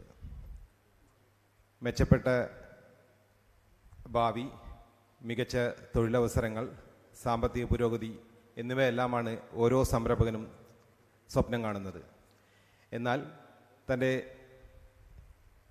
സംരംഭക യാത്രയിൽ വിവിധങ്ങളായ ബുദ്ധിമുട്ടുകൾ, വിവിധങ്ങളായ തടസ്സങ്ങൾ ഓരോ സംരംഭകനും നേരിടുന്നുണ്ട്. വിവിധ ട്രെയിനിങ് പ്രോഗ്രാമുകൾ, അതേപോലെ അവസരങ്ങൾ, അതേപോലെ മാർഗനിർദ്ദേശങ്ങൾ എന്നിവയെല്ലാമാണ് അവർ നേരിടുന്ന തടസ്സങ്ങൾ. സംരംഭം തുടങ്ങാൻ ആഗ്രഹിക്കുന്നവർ, സംരംഭം തുടങ്ങിയവർ, സംരംഭം തുടങ്ങി പാതി വഴിയിലെത്തിയവർ, ഇവരെല്ലാവരെയും മികച്ച പിന്തുണ നൽകുക എന്നുള്ള ഉദ്ദേശം വച്ചുകൊണ്ട് കേരള ഗവൺമെൻറ് വിവിധങ്ങളായ പദ്ധതികൾ ഇവിടെ തുടങ്ങിയിട്ടുണ്ട്. നിങ്ങളെ ഓരോരുത്തരെയും അറിവും പ്രാപ്തരുമാക്കി നിങ്ങളുടെ സാമ്പത്തിക പുരോഗതി ലക്ഷ്യം വച്ചുകൊണ്ട് Kidd Kerala infrastructure entrepreneurship development വിവിധങ്ങളായ പദ്ധതികൾ ഇവിടെ തുടങ്ങിയിട്ടുണ്ട്. വിവിധ ട്രെയിനിങ് പ്രോഗ്രാമുകൾ ഇവിടെ നടത്തുന്നുണ്ട്. പുതിയതായി ഈ സംരംഭം തുടങ്ങുന്ന ഇന്നത്തെ കാലത്തെ സംരംഭകർക്ക് ഈ രീതിയിലുള്ള ഒരുപാട് നിർദ്ദേശങ്ങളും ഒരുപാട് മാർഗനിർദ്ദേശങ്ങൾ ലഭിക്കുന്നുണ്ട്. എന്നാൽ പഴയ കാലത്തെ ആളുകൾക്ക് ഇത്തരത്തിലുള്ള മാർഗനിർദ്ദേശങ്ങളോ ഇത്തരത്തിൽ ട്രെയിനിങ് പ്രോഗ്രാമുകളോ അഭാവങ്ങൾ കൊണ്ട് പല രീതിയിലുള്ള ബുദ്ധിമുട്ടുകൾ നേരിട്ടിട്ടുണ്ട്. ഞാനും ഒരു സംരംഭകനാണ്. ഈ എൻ്റെ വാർഡിലാണ് ഈ കീടെന്ന സ്ഥാപനം ഇരിക്കുന്നതെങ്കിൽ പോലും എനിക്ക് ഇത്തരത്തിലുള്ള ട്രെയിനിങ് പ്രോഗ്രാമുകളെക്കുറിച്ചൊന്നും, ഇവിടെ നടക്കുന്ന പ്രോഗ്രാമുകളെക്കുറിച്ചൊന്നും അറിവുണ്ടായിരുന്നില്ല. ഞാൻ കൗൺസിലറായി വന്നതിന് ശേഷമാണ് ഇവിടെ നടക്കുന്ന വിവിധ പരിപാടികളിൽ പങ്കെടുത്തതിന് ശേഷം ആണ് ഇവിടെ നടക്കുന്ന വിവിധങ്ങളായ ട്രെയിനിങ് പ്രോഗ്രാമുകളെക്കുറിച്ച് അറിയാൻ കഴിഞ്ഞത്. തുടർന്ന് ഇനിയുള്ള കാലങ്ങളിൽ ഞാൻ ഈ ട്രെയിനിങ് പ്രോഗ്രാമുകളിൽ എനിക്ക് പങ്കെടുക്കാൻ കഴിയുമെങ്കിൽ തീർച്ചയായിട്ടും അതിൽ പങ്കെടുത്ത് എൻ്റെ വാർഡിലുള്ള, എൻ്റെ നാട്ടിലുള്ള സംരംഭം തുടങ്ങാൻ ആഗ്രഹിക്കുന്ന മുഴുവൻ ആളുകളെയും ഇതിൽ പങ്കെടുപ്പിക്കാൻ ആഗ്രഹിച്ചുകൊണ്ട് തന്നെ മുന്നോട്ട് പോകുമെന്ന് അറിയിക്കുന്നു. ഈ ട്രെയിനിങ് പ്രോഗ്രാമിൽ ഇവിടെ നടക്കുന്ന ഈ സ്റ്റോൾ നടത്തുന്ന എല്ലാവർക്കും എല്ലാവിധ ആശംസകൾ അറിയിച്ചുകൊണ്ട് നിർത്തുന്നു. നന്ദി. നന്ദി സാർ. അടുത്തതായി ആശംസ അർപ്പിക്കുന്നതിനായി KSSI-A സംസ്ഥാന joint secretary Shri Jayakrishnan BA ക്ഷണിക്കുന്നു.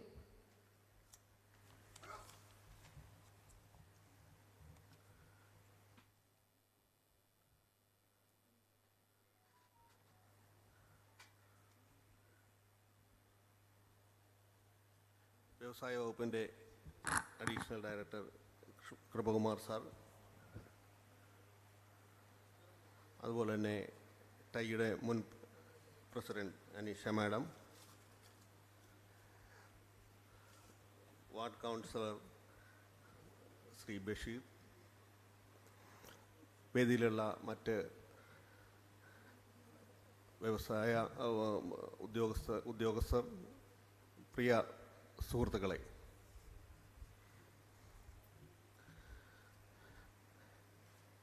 ഏതാണ്ട് ഒരു 10-40 വർഷങ്ങൾക്ക് മുമ്പ് അല്ലെങ്കിൽ 10-30 വർഷങ്ങൾക്ക് മുമ്പ് കേരളത്തിലെ അല്ലെങ്കിൽ ഇന്ത്യയിലെ എല്ലാ സ്കൂളുകളിലെ പാഠ്യപദ്ധതിയിൽ നമുക്കുണ്ടായിരുന്ന ഒരു സബ്ജക്റ്റാണ് ക്രാഫ്റ്റ്. അന്ന് പ്രധാനമായിട്ടും ക്രാഫ്റ്റ് ക്ലാസ്സിൽ പഠിപ്പിച്ചിരിക്കുന്നത് തയ്യലും അതുപോലെ എംബ്രോയിഡറി പോലുള്ള കാര്യങ്ങളായിരുന്നു. അതന്ന് പഠിപ്പിക്കുവാനുണ്ടായിരുന്ന കാരണം അന്നത്തെ സ്വയം തൊഴിൽ എന്ന് പറഞ്ഞാൽ ഏറ്റവും കൂടുതൽ ചാൻസ് ഉള്ളത് ഈ ടൈലറിങ്ങിനും അതുപോലെ എംബ്രോയിഡറിക്കും ആയിരുന്നു, അതുപോലുള്ള കാര്യങ്ങൾക്കായിരുന്നു. അന്ന് അതിനു വേണ്ടിയിട്ടുള്ള എല്ലാ ക്ലാസ്സുകളും നമ്മുടെ പാഠ്യപദ്ധതിയിൽ ഉൾപ്പെടുത്തിയിരുന്നു. പിന്നീട് കാലങ്ങൾ കഴിഞ്ഞപ്പോൾ പാഠ്യപദ്ധതിയിൽ നമ്മുടെ കരിക്കുലത്തിൽ നിന്ന് ഇങ്ങനെയുള്ള കാര്യങ്ങൾക്കെല്ലാം പുറത്തു പോകേണ്ടി വന്നു. കാലം മാറി, നമ്മുടെ സാഹചര്യങ്ങളെല്ലാം മാറി, നമ്മുടെ വ്യാവസായികമായിട്ടും അതുപോലെ തന്നെ നമ്മുടെ ആവശ്യങ്ങളും നമ്മുടെ സർവീസുകളും അതിൻ്റെ ഡിമാൻഡ് പല രീതിയിലായി.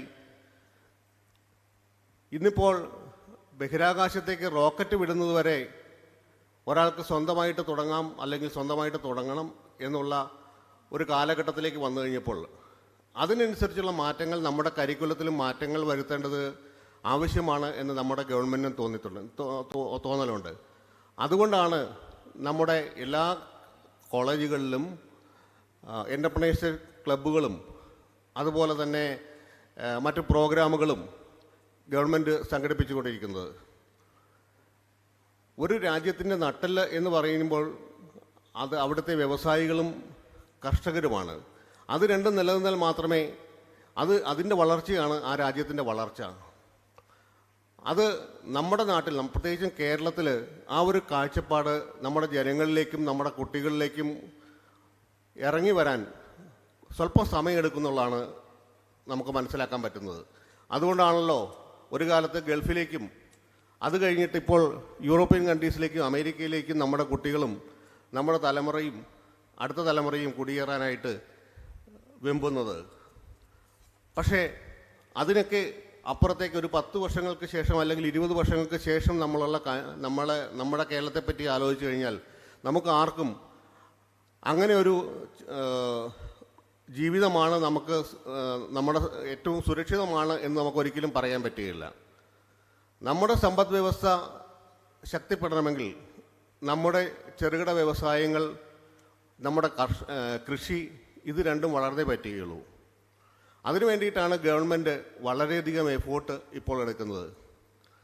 ബഹുമാനപ്പെട്ട മിനിസ്റ്റർ പറഞ്ഞ പോലെ തന്നെ കേരളത്തിലെ ഈ 1-2 വർഷങ്ങൾ കൊണ്ട് കേരളത്തിലെ പൊതുസമൂഹത്തിൻ്റെ കാഴ്ചപ്പാട് തന്നെ മാറ്റം വന്നു എന്നുള്ളതാണ് വ്യവസായ അസോസിയേഷൻ മെമ്പർ എന്നുള്ള നിലയിലും അതുപോലെ തന്നെ ഒരു വ്യവസായി 30 വർഷമായിട്ട് വ്യവസായം നടത്തുന്ന ഒരാളെന്ന നിലയിലും എനിക്ക് തോന്നിയിട്ടുള്ളത്.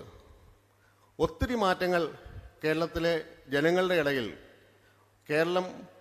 കേരളത്തിൻ്റെ വ്യവസായ വളർച്ച അനിവാര്യമാണ് എന്ന് ആദ്യം രാഷ്ട്രീയക്കാർക്കും ഉദ്യോഗസ്ഥന്മാർക്കും അതുപോലെ തന്നെ ഇവിടെ വ്യവസായം നടത്തുന്നവർക്കും മനസ്സിലായി.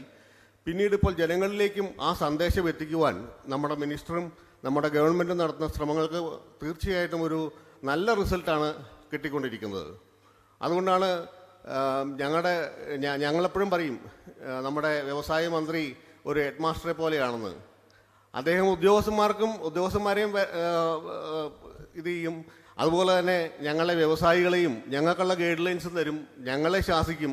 അപ്പോൾ ഇങ്ങനെയൊരു വ്യവസായ അന്തരീക്ഷം ഉണ്ടാക്കാൻ അദ്ദേഹത്തിന് സാധിച്ചിട്ടുണ്ട്. തീർച്ചയായിട്ടും ഈ ഒരു അവസരം നമ്മളെല്ലാവരും മുതലെടുക്കണം.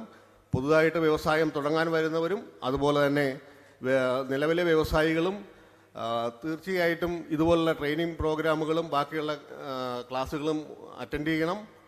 അതിന് Kerala state small scale industries അസോസിയേഷൻ്റെ എല്ലാ പിന്തുണയും ഉണ്ടായിരിക്കും എന്ന് ഞാൻ അറിയിക്കുകയാണ്. നിങ്ങൾക്ക് എന്തെങ്കിലും ആവശ്യമുണ്ടെങ്കിൽ നമ്മുടെ സ്റ്റേറ്റ് ഓഫീസ്, KSSIയുടെ സ്റ്റേറ്റ് ഓഫീസ് നിങ്ങൾക്കറിയാം, ഇതിൻ്റെ തൊട്ടടുത്താണ്. അവിടെ ഒരു വലിയ ബോർഡ് കാണാം, Kerala small scale industries association. Kerala ഗവൺമെൻറ്റുമായിട്ട് ശരിക്കും ഒത്തുപോകുന്ന ഒരു അസോസിയേഷനാണ് Kerala small scale industries association. ഈ വ്യവസായ വളർച്ചയ്ക്ക് അസോസിയേഷനെ പറ്റുന്ന മാക്സിമം ചെയ്യാൻ വേണ്ടിയിട്ട് ഞങ്ങൾ അവിടെ ഒരു ടെക്നോ സിറ്റി തന്നെ ഒരു 5 വർഷമായിട്ട് ഞങ്ങൾ അവിടെ ഫങ്ഷൻ ചെയ്യുന്നുണ്ട്. ഇപ്പോൾ ഒരു 50 പേർക്കുള്ള സൗകര്യങ്ങളാണ് അവിടെ ഉള്ളത്. ആർക്കെങ്കിലും ഇതുപോലെ പുതുതായിട്ട് സ്റ്റാർട്ടപ്പ് തുടങ്ങുവാൻ അതുപോലെ തന്നെ ആവശ്യമുണ്ടെങ്കിൽ നിങ്ങൾക്ക് ഞങ്ങളുടെ അടുത്ത് അപ്രോച്ച് ചെയ്യാം. ഒരു 2 വർഷത്തേക്കാണ് വളരെ നോർമലായിട്ടുള്ള ചാർജ് മാത്രം ഈടാക്കിക്കൊണ്ട് 2 വർഷത്തേക്ക് ഞങ്ങളവിടെ സ്പേസ് കൊടുക്കും. 2 വർഷം കഴിയുമ്പോൾ ഞങ്ങളുടെ ഒരു കണ്ടീഷൻ, നിങ്ങൾ സ്വന്തമായിട്ടൊരു പ്രസ്ഥാനം തുടങ്ങിയിരിക്കണം എന്നുള്ളൊരു കണ്ടീഷനിലാണ് ഞങ്ങൾ 2 വർഷം എന്നുള്ള ഒരു സീലിംഗ് വച്ചിരിക്കുന്നത്. ആർക്കെങ്കിലും അതുപോലുള്ള ഇത് ആവശ്യമുണ്ടെങ്കിൽ തീർച്ചയായിട്ടും ഞങ്ങളെ അപ്രോച്ച് ചെയ്യാം. അതുപോലെ തന്നെ എന്തെങ്കിലും ആവശ്യങ്ങൾ അതുപോലെ തന്നെ അഡ്വൈസ് ആവശ്യമുണ്ടെങ്കിൽ ഞങ്ങളുടെ Kerala state small scale industries അസോസിയേഷനെ സമീപിക്കാം. തീർച്ചയായിട്ടും ഞങ്ങളും നിങ്ങളോടൊപ്പമുണ്ട്. Thank you very much. നന്ദി സാർ. അടുത്തതായി ആശംസ അർപ്പിക്കുന്നതിനായി വ്യവസായ വാണിജ്യ വകുപ്പ് additional director doctor KS Krupakumaran അവർകളെ ക്ഷണിക്കുന്നു. Good morning all of U.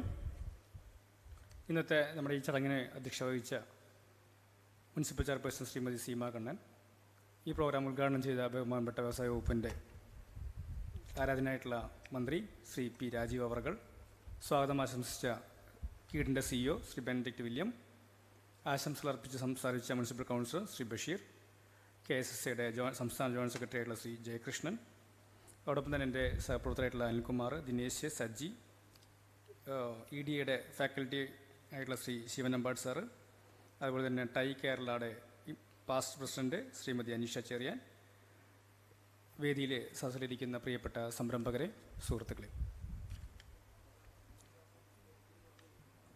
കീഡിനെ ഒരു കേരളത്തിൽ തന്നെ ഏറ്റവും പ്രധാനപ്പെട്ട, ഇന്ത്യയിൽ തന്നെ ഏറ്റവും പ്രധാനപ്പെട്ട ഒരു ട്രെയിനിങ് ഇൻസ്റ്റിറ്റ്യൂട്ടായിട്ട് മാറ്റുക എന്നുള്ള ലക്ഷ്യത്തോടു കൂടിയാണ് വ്യവസായ വാണിജ്യ വകുപ്പ് പ്രവർത്തിക്കുന്നത്. അതിൻ്റെ ഭാഗമായിട്ടാണ് ഇന്ന് 4 പ്രധാനപ്പെട്ട ട്രെയിനിങ് പ്രോഗ്രാംസിൻ്റെ ഉദ്ഘാടനം ഇവിടെ ബഹുമാനപ്പെട്ട മന്ത്രി നിർവഹിച്ചിട്ടുള്ളത്. നമുക്കറിയാം, ഇന്ന് സംരംഭക രംഗത്ത് വലിയ രീതിയിലുള്ള മാറ്റങ്ങളിലൂടെയാണ് കടന്നു പോകുന്നത്. ആ രംഗത്തെ സാധ്യതകളെയും പ്രവണതകളെയും സാങ്കേതികവിദ്യകൾ മനസ്സിലാക്കുകയും അനുയോജ്യമായവ സ്വീകരിച്ചിട്ടുകൊണ്ട് മാത്രം തന്നെ ഇന്ന് സംരംഭക രംഗത്ത് മുന്നേറാൻ സാധിക്കുകയുള്ളൂ. സംരംഭകനെ സംബന്ധിച്ചിടത്തോളം കാലഘട്ടത്തിനും സംരംഭകൻ്റെ അഭിരുചിക്കും വിപണിയുടെ ആവശ്യകതയ്ക്കനുസരിച്ചുള്ള സംരംഭങ്ങളാണ് ഉണ്ടാവേണ്ടത്. അതിന് ശാസ്ത്രീയമായിട്ടുള്ള അടിസ്ഥാനപരമായി എല്ലാ ഗുണമേന്മകളും, ക്വാളിറ്റി ഉൾപ്പെടെയുള്ള ക്വാളിറ്റി സർട്ടിഫിക്കേഷൻ ഉൾപ്പെടെ സ്റ്റാൻഡർഡൈസേഷൻ ഉൾപ്പെടെയുള്ള എല്ലാ കാര്യങ്ങളും അറിഞ്ഞുകൊണ്ട് തന്നെയാണ് ഒരു സംരംഭത്തിന് മുന്നോട്ട് പോകാൻ സാധിക്കുന്നത്. കാരണം നമ്മൾ ഇന്ന് ഒരു ജീവിക്കുന്നത്, കാരണം നമ്മുടെ വിപണി എന്ന് പറഞ്ഞ ഒരു സംരംഭത്തെ സംബന്ധിച്ചിടത്തോളം അതിൻ്റെ ഒരു മാർക്കറ്റ് എന്ന് പറയുന്നത് നമ്മുടെ ഒരു ജില്ലയോ അല്ലെങ്കിൽ സംസ്ഥാനമല്ല. കാരണം നമ്മൾ നിൽക്കുന്നത് ഒരു ഗ്ലോബൽ വില്ലേജിലാണ്. ലോകത്തിൻ്റെ ഏത് കോണിൽ നിന്നും ഉൽപ്പന്നം എത്തിക്കാനും നമുക്ക് ഇന്ന് ഇൻ്റർനെറ്റ് മുഖേന നമുക്ക് സാധിക്കുമെന്നുള്ളത് നമ്മൾ കഴിഞ്ഞ 2 കൊല്ലം കൊറോണ കാലഘട്ടത്തിൽ നമ്മൾ മനസ്സിലാക്കിയിട്ടുള്ളതാണ്. തീർച്ചയായിട്ടും ആ രംഗത്ത് വലിയ രീതിയിലുള്ള മാറ്റങ്ങളുണ്ട്. ഓരോ ദിവസം ചെല്ലുന്നതോറും പുതിയ ടെക്നോളജിക്കൽ അപ്ഗ്രഡേഷൻസ് നമുക്ക് ഈ രംഗത്ത് വരുന്നുണ്ട്. അതിൻ്റെ സാധ്യതകൾ, അതിൻ്റെ മാറ്റങ്ങളൊക്കെ ഉൾക്കൊള്ളാൻ നമുക്ക് സാധിക്കണം. തീർച്ചയായിട്ടും കീഡിനെ പോലുള്ള ആ സ്ഥാപനം ആ രംഗത്ത് നമുക്ക് സംരംഭകർക്ക് ആവശ്യമായിട്ടുള്ള നിർദ്ദേശങ്ങൾ നൽകാൻ സാധിക്കും എന്നുള്ള കാര്യത്തിൽ യാതൊരു സംശയമില്ല. നേരത്തെ ബഹുമാനപ്പെട്ട മന്ത്രി സൂചിപ്പിച്ച പോലെ തന്നെ കീഡിനെ ഇന്ത്യയിലെ തന്നെ ഒരു നമ്പർ 1 സ്ഥാപനമായിട്ട് മാറ്റാനുള്ള നടപടികൾ വ്യവസായ വകുപ്പിൻ്റെ ഭാഗത്തു നിന്ന് തുടങ്ങിക്കഴിഞ്ഞു. അതിൻ്റെ ഒരു മുന്നോടി എന്ന നിലയ്ക്കാണ് നമ്മൾ ഇന്ന് ഈ പ്രോഗ്രാം തന്നെ അറേഞ്ച് ചെയ്തിരിക്കുന്നത്. ഇതിൻ്റെ ഭാഗമായിട്ട് നമ്മുടെ സ്വാഗത പ്രസംഗം സൂചിപ്പിച്ച പോലെ തന്നെ വിവിധ മേഖലകളിലെ സംരംഭകർക്ക് എന്തെങ്കിലും പ്രശ്നങ്ങളുണ്ടെങ്കിൽ അല്ലെങ്കിൽ ഡൗട്ട്സ് ഉണ്ടെങ്കിൽ അത് ക്ലാരിഫൈ ചെയ്യാൻ പറ്റുന്ന മെൻറ്റർഷിപ്പ് പ്രോഗ്രാംസ് നമ്മൾ ആരംഭിച്ചു.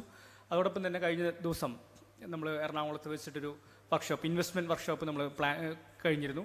അതിൽ നേരത്തെ ബഹുമാനപ്പെട്ട മന്ത്രി സൂചിപ്പിച്ച പോലെ തന്നെ പ്രധാനപ്പെട്ട സംരംഭകർ, വലിയ രീതിയിലുള്ള ഇൻവെസ്റ്റ്മെൻറ്റ് നടത്തുന്ന സംരംഭകർക്ക് പേഴ്സണൽ അറ്റൻഷൻ, നമ്മളിപ്പോൾ സാധാരണ എല്ലാ ജില്ലാതലത്തിലെ ഉദ്യോഗസ്ഥന്മാരുണ്ട്, അവർക്ക് ആവശ്യമായിട്ട് നിർദ്ദേശം കൊടുക്കാൻ പറ്റുന്ന സ്ഥാപനങ്ങളുണ്ട്. എന്നാൽ പോലും ഒരു സംരംഭം തുടങ്ങുമ്പോൾ അവരുടെ ഹഡിൽസ് മാറ്റിക്കൊണ്ട്, അവരുടെ സംശയങ്ങൾ മാറ്റിക്കൊണ്ട് ആ സംരംഭത്തെ സ്മൂത്താക്കിക്കൊണ്ട് നമുക്ക് അവരെ എത്രയും പെട്ടെന്ന് ആ സംരംഭത്തിലേക്ക് അല്ലെങ്കിൽ ഇൻവെസ്റ്റ്മെൻറ്റ് കൊണ്ടുവരാൻ പറ്റുന്ന രീതിയിലുള്ള ഒരു പ്രവർത്തനം വ്യവസായ വകുപ്പിൻ്റെ ഭാഗത്തുനിന്ന് തുടക്കമിട്ടു. വരും ദിവസങ്ങളിൽ നമ്മൾ ഉദ്ദേശിക്കുന്നത് ഈ മാസം തന്നെ അതിൻ്റെ ആ ഒരു പ്രോഗ്രാം സ്റ്റാർട്ട് ചെയ്യുകയാണ്. എല്ലാ ജില്ലാ തലത്തിലും ഒരു ഇൻവെസ്റ്റ്മെൻറ്റ് ടീമും അവർക്ക് ആവശ്യമായിട്ടുള്ള പരിശീലനം നൽകി കഴിഞ്ഞു.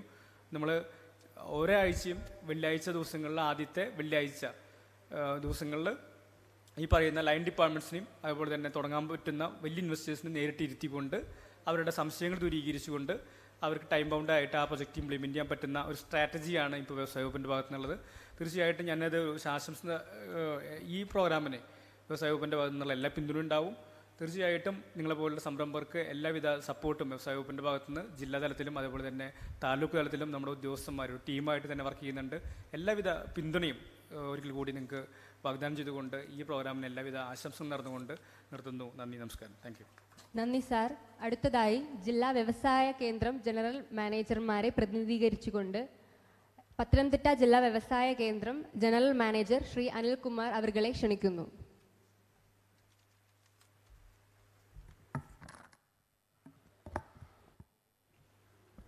പ്രിയമുള്ളവരെ,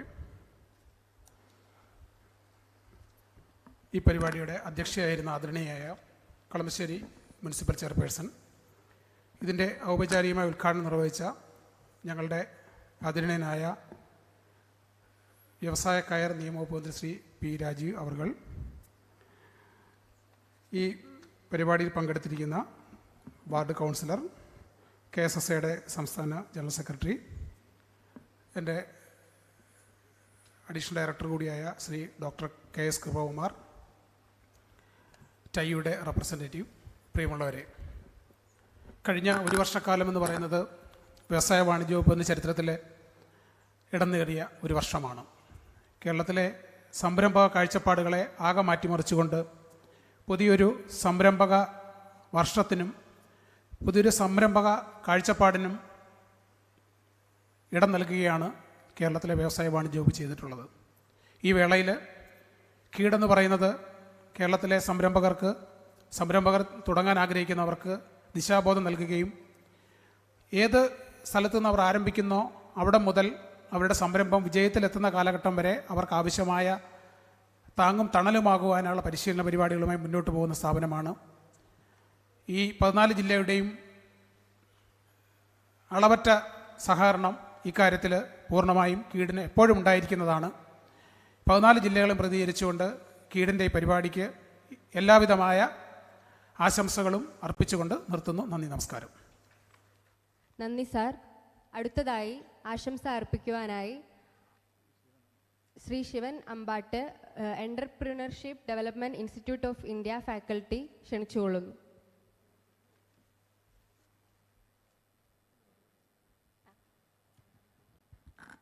എല്ലാവർക്കും നമസ്കാരം.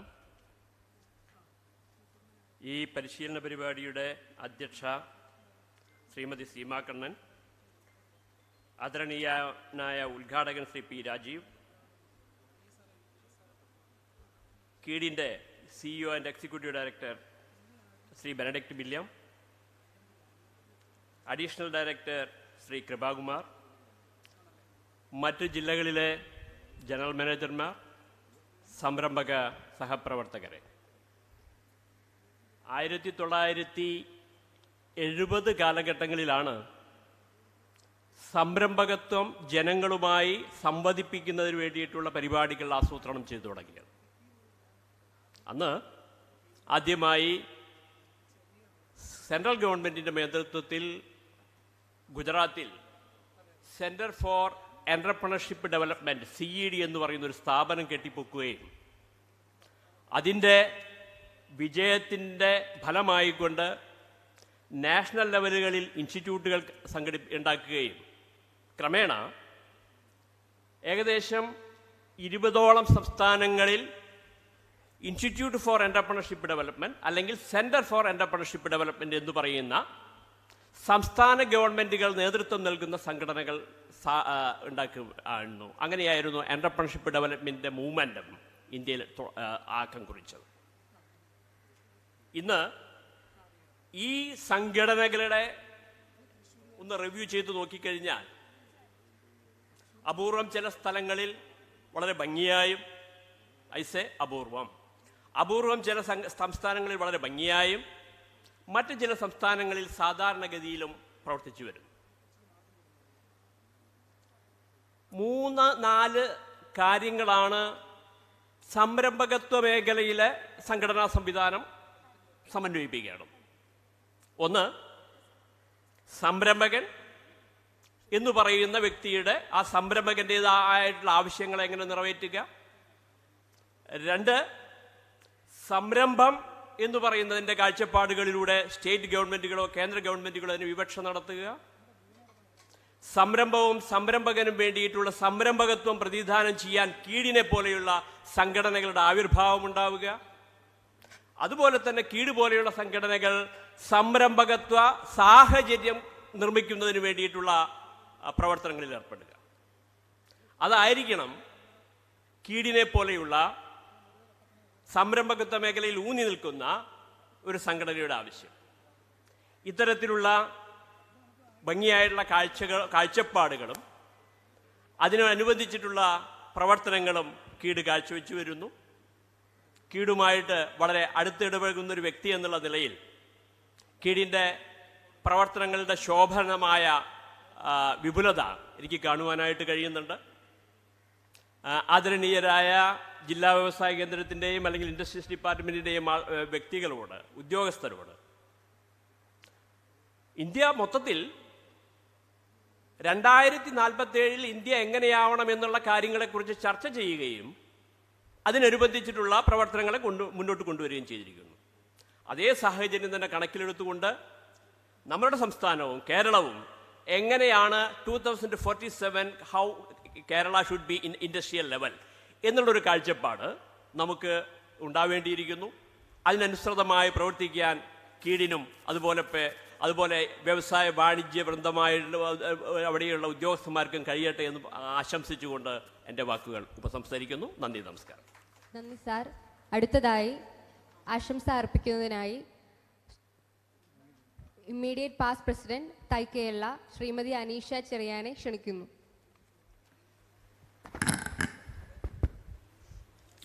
Good morning to you all. Let me first thank KEED, especially Mr. Benedict, the Executive Director, for giving me the opportunity to come and address you all. I'd like to appreciate our government, especially the Industry Department and Mr.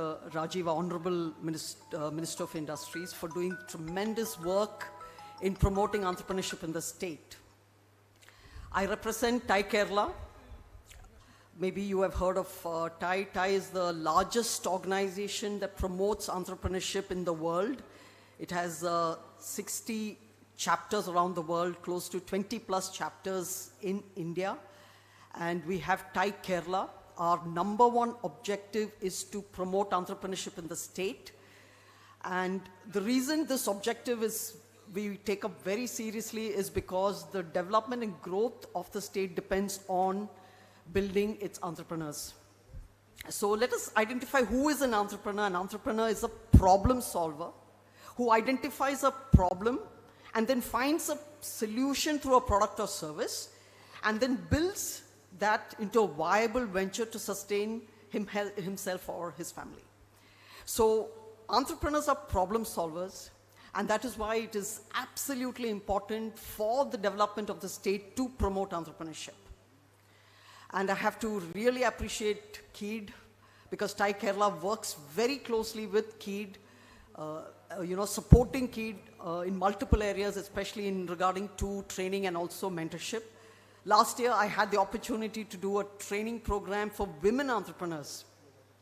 And that is an area which I am personally very, very involved in, that is empowering women entrepreneurs in the state, because it's an established fact that if you promote women into entrepreneurship, it directly impacts the growth of the state much faster. And as they say, if you're able to, promote entrepreneurship among women, there would be multiple problems that can be solved. Anyway, I'm not going deep into that, but I do appreciate KEED for taking a lot of interest in promoting women entrepreneurs. And last year we did, there was a special exclusive program. And the reason, you might think the problems of entrepreneurship is same, whether it is a woman or a male entrepreneur.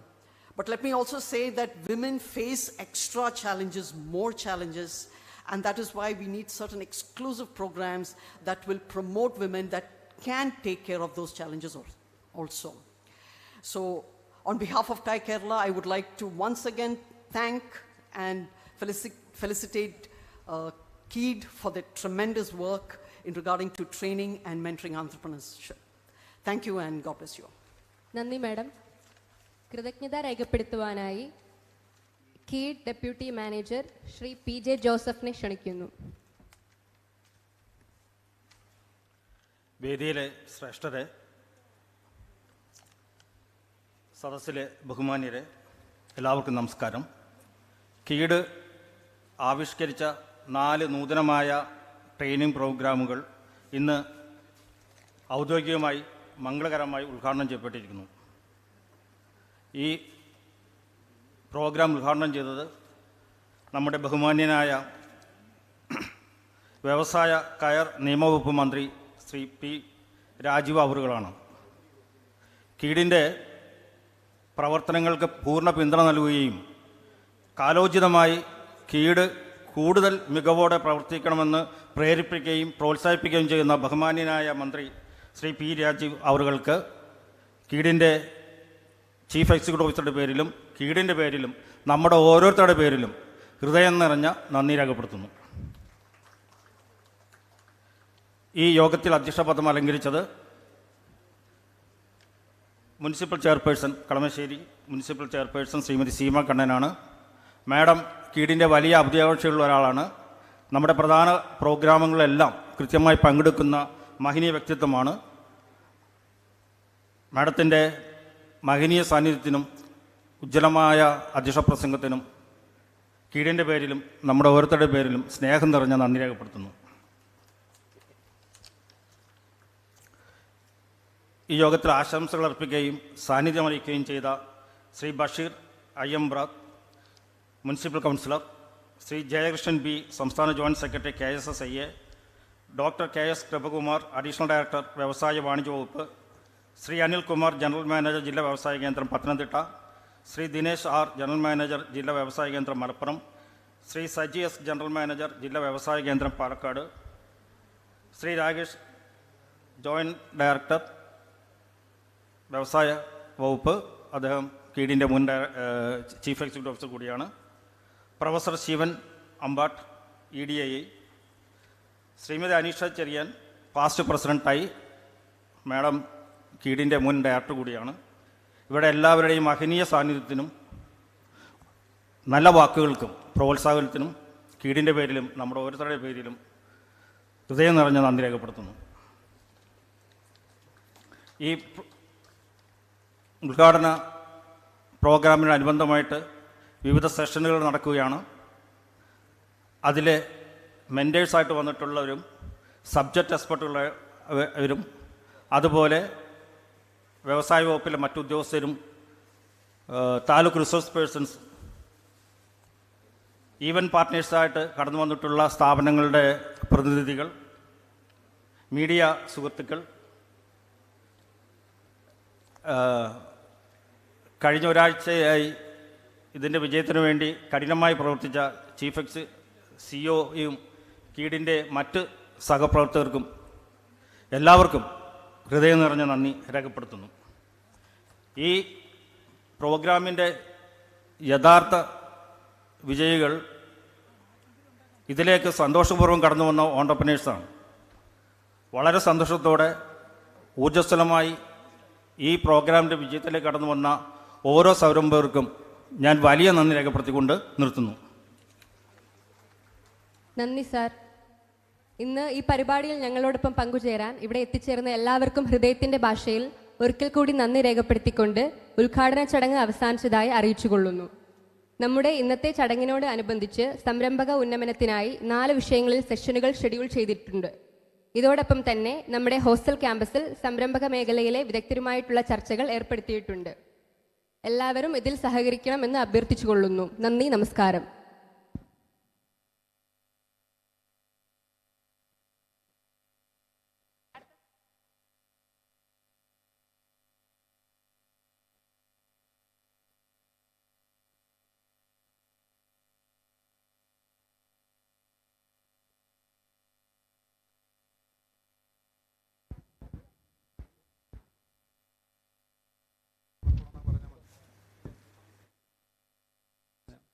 ഇപ്പോൾ ഇവിടെ നടക്കുന്നത് വിശിഷ്ട വ്യക്തികൾക്കുള്ള ഉപകാര സമർപ്പണമാണ്.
അടുത്ത first section ആരംഭിക്കുന്നത് marketplace how to onboard into GeM platform എന്നുള്ളതാണ്.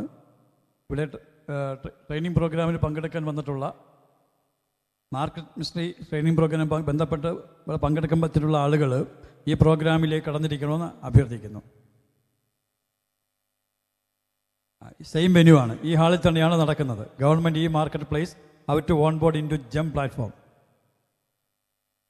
Market mystery training program ബന്ധപ്പെട്ട് പങ്കെടുക്കുന്ന എല്ലാവരും ഇവിടെ തന്നെ ഇരിക്കണമെന്ന് അഭ്യർത്ഥിക്കുന്നു.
മെന്ററിംഗ് സംബന്ധമായ സംശയങ്ങൾക്കും സപ്പോർട്ടിനുമായി റൂം നമ്പർ 102-ൽ റിപ്പോർട്ട് ചെയ്യുക.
പറ്റുന്ന രീതിയിലൊന്ന് കാണാൻ പറ്റുന്നവർക്ക് ഇത് കണ്ട് മനസ്സിലാക്കാൻ ശ്രമിക്കുക. ഇല്ലെന്നുണ്ടെങ്കിൽ അറ്റ്ലീസ്റ്റ് ഞാൻ കാര്യങ്ങൾ പറയാം, അത് നോട്ട് ചെയ്യാൻ പറ്റുമെങ്കിൽ നോട്ട് ചെയ്യാനായിട്ട് ശ്രമിക്കുക.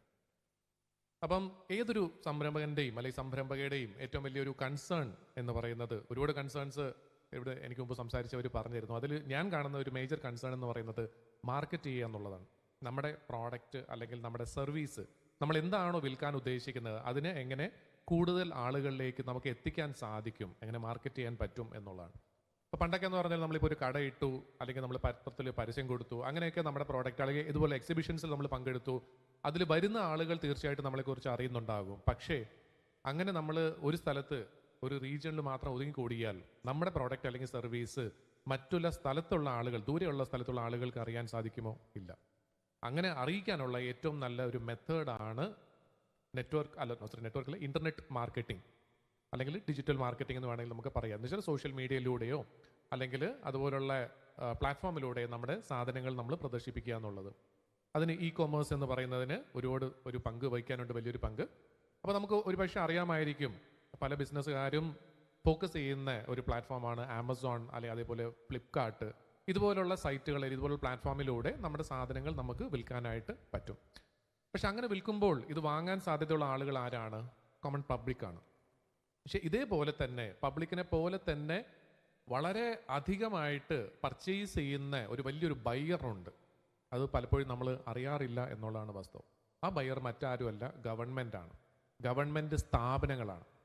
ഗവൺമെൻറ് സ്ഥാപനങ്ങളുടെ പർച്ചേസിങ്ങിൻ്റെ ഒരു പവർ അല്ലെങ്കിൽ വലിപ്പം എത്രയാണെന്ന് അറിയണമെന്നുണ്ടെങ്കിൽ ഓരോ വർഷവും പബ്ലിക് പ്രൊക്യൂർമെൻറ്റ് അല്ലെങ്കിൽ ഗവൺമെൻറ് പ്രൊക്യൂർമെൻറ്റിൻ്റെ കണക്ക് എന്ന് പറയുന്നത് ശരിക്കും പറഞ്ഞാൽ കോടികളാണ്. കോടികളെന്ന് വെച്ചാൽ ശരിക്കും ഒരു കണക്ക് പറഞ്ഞാൽ ഏതാണ്ട് 10 ലക്ഷം കോടിക്ക് മുകളിലാണ്, 10 lakh crores ഓരോ സാമ്പത്തിക വർഷം. അപ്പം അത്രയും വലിയ ഒരു മാർക്കറ്റ് ഉള്ളപ്പോൾ നമ്മുടെ പ്രോഡക്റ്റ് അല്ലെങ്കിൽ സർവീസ് ആവശ്യമുള്ള ഏതെങ്കിലും ഗവൺമെൻറ് സ്ഥാപനമുണ്ടെങ്കിൽ അവരിലേക്ക് എത്തിക്കുന്നത് കൊണ്ട് എന്തെങ്കിലും തെറ്റുണ്ടോ? ഒരിക്കലുമില്ല. അപ്പോൾ നമ്മളല്ലാതെ ചെയ്യുന്ന ബിസിനസ്സിനോടൊപ്പം തന്നെ ഗവൺമെൻറ് തലത്തിലേക്കും നമ്മുടെ പ്രോഡക്റ്റും സർവീസും വിൽക്കാനായിട്ട് അല്ലെങ്കിൽ മാർക്കറ്റ് ചെയ്യാനായിട്ടുള്ള ഒരു സംവിധാനമാണ് ജെം എന്ന് പറയുന്ന platform, government E market place. അപ്പോൾ അതിനെക്കുറിച്ച് ജസ്റ്റ് ബ്രീഫായിട്ടൊന്ന് പറയാം. 2016 ഓഗസ്റ്റ് 9 ഈ സൈറ്റ് ആദ്യമായിട്ട് ലോഞ്ച് ചെയ്തത്. ലോഞ്ച് ചെയ്തിരിക്കുന്നത് ഗവൺമെൻറ് ഓഫ് ഇന്ത്യയുടെ ministry of commerce and industry ആണ്. ഇന്നേ വരെയുള്ള കണക്ക് നോക്കിക്കഴിഞ്ഞാൽ ഏതാണ്ട് 5,60,000 കോടി രൂപയുടെ പർച്ചേസുകൾ ഈ സൈറ്റിലൂടെ നടന്നിട്ടുണ്ട്. അപ്പം അത്രയും വലിയ സ്കോപ്പുള്ള ഒരു ഓപ്ഷനാണ്. അതേപോലെ തന്നെ ഇതിലൂടെ ഏകദേശം 11,800 പരം പ്രോഡക്റ്റുകളും 310 പരം സർവീസുകളും ഈ സൈറ്റിലൂടെ നമുക്ക് വിൽക്കാനായിട്ട് പറ്റും. അപ്പോൾ ഒരുപാട് ധാരാളം സ്കോപ്പുള്ള മിക്ക ഗവൺമെൻറ് സ്ഥാപനങ്ങളും, പ്രത്യേകിച്ചും കേന്ദ്ര ഗവൺമെൻറ് സ്ഥാപനങ്ങൾ കൂടുതലായിട്ട് പർച്ചേസ് ചെയ്യാനായിട്ട് ഡിപ്പെൻഡ് ചെയ്യുന്ന അല്ലെങ്കിൽ ഫോക്കസ് ചെയ്യുന്ന ഒരു പ്ലാറ്റ്ഫോമാണ് ജെം എന്ന് പറയുന്ന പ്ലാറ്റ്ഫോം. ആ പ്ലാറ്റ്ഫോമിനെ കുറിച്ച് അറിയണമെന്നുണ്ടെങ്കിൽ ആ സൈറ്റിൻ്റെ URL അഡ്രസ് അറിയാത്തവർക്ക് വേണമെങ്കിൽ നോട്ട് ചെയ്യാം. gem.gov.in gem.gov.in എന്നതാണ് സൈറ്റിൻ്റെ URL അഡ്രസ്. ആ അഡ്രസ്സ് ഒന്ന് നോട്ട് ചെയ്തോളൂ. എന്താ കാര്യം എന്ന് വെച്ചാൽ അഥവാ നമ്മൾ ഇതിനെക്കുറിച്ച് കേട്ടിട്ടില്ല, ഇതിനെക്കുറിച്ച് കൂടുതൽ എക്സ്പ്ലോർ ചെയ്യാനായിട്ട് ഗൂഗിളിൽ പോയിട്ട് ജെം രജിസ്ട്രേഷൻ എന്ന് പറഞ്ഞ് സെർച്ച് ചെയ്താൽ സ്വാഭാവികമായിട്ടും ആദ്യം വരുന്ന കുറേ സൈറ്റുകൾ ഫേക്ക് സൈറ്റുകൾ ആയിരിക്കും. അപ്പോൾ ആ ഫേക്ക് സൈറ്റുകളിൽ ചെന്ന് ചാടാതിരിക്കാനായിട്ട് ദയവേത് ഈ ഒരു URL ഒന്ന് നോട്ട് ചെയ്യുക, gem.gov.in. Next slide. ജെമ്മിനകത്ത് കീ സ്റ്റേക്ക് ഹോൾഡേഴ്സ്, അതിനെക്കുറിച്ച് ഒത്തിരി ഞാൻ വിശദീകരിക്കുന്നില്ല. പ്രധാനപ്പെട്ട 2 സ്റ്റേക്ക് ഹോൾഡേഴ്സ് എന്ന് പറയുന്നത് ഒന്ന് ബയേഴ്സ് ആണ്. ബയേഴ്സ് എന്ന് പറഞ്ഞാൽ ഗവൺമെൻറ് സ്ഥാപനങ്ങൾ. ഗവൺമെൻറ് സ്ഥാപനങ്ങൾ എന്ന് പറയുമ്പോഴത്തേക്ക് ആർക്കൊക്കെ ഇതിലൂടെ പർച്ചേസ് ചെയ്യാം? ആർക്ക് വേണമെങ്കിലും പർച്ചേസ് ചെയ്യാം. എന്ന് വെച്ചാൽ ഗവൺമെൻറ് തലത്തിലുള്ള ഏതൊരു ഡിപ്പാർട്ട്മെൻറ്റിനും ഏതൊരു സ്ഥാപനത്തിനും, ഒരു സ്കൂളാണെങ്കിലും കോളേജ് ആണെങ്കിലും ഹോസ്പിറ്റൽ ആണെങ്കിലും അവർക്ക് എല്ലാവർക്കും വാങ്ങാവുന്നതാണ്. അത് സ്റ്റേറ്റ് ഗവൺമെൻറ് ആണെങ്കിലും സെൻട്രൽ ഗവൺമെൻറ് ആണെങ്കിലും. പിന്നെ മറ്റൊരു വിഭാഗം എന്ന് പറയുന്നത് സെല്ലേഴ്സ് ആണ്, വിൽക്കുന്നവർ കൂടുതലായിട്ടും ഞാൻ നേരത്തെ പറഞ്ഞ പോലെ പ്രോഡക്റ്റ് സെല്ലേഴ്സ് എന്നും സർവീസ് പ്രൊവൈഡേഴ്സ് എന്നുള്ള 2 രീതിയിൽ തരംതിരിച്ചിട്ടുണ്ട്. Next.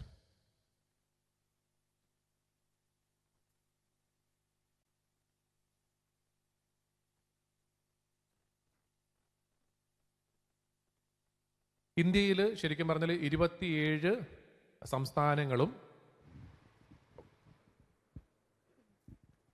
IPR, copyright, patent, trade mark, GST, income tax, sales tax അനുബന്ധിച്ച സംശയങ്ങൾ, bank loan recovery, project report, evaluation എന്നിവ സംബന്ധിച്ച സംശയ നിവാരണത്തിനും റൂം 103ൽ റിപ്പോർട്ട് ചെയ്യുക.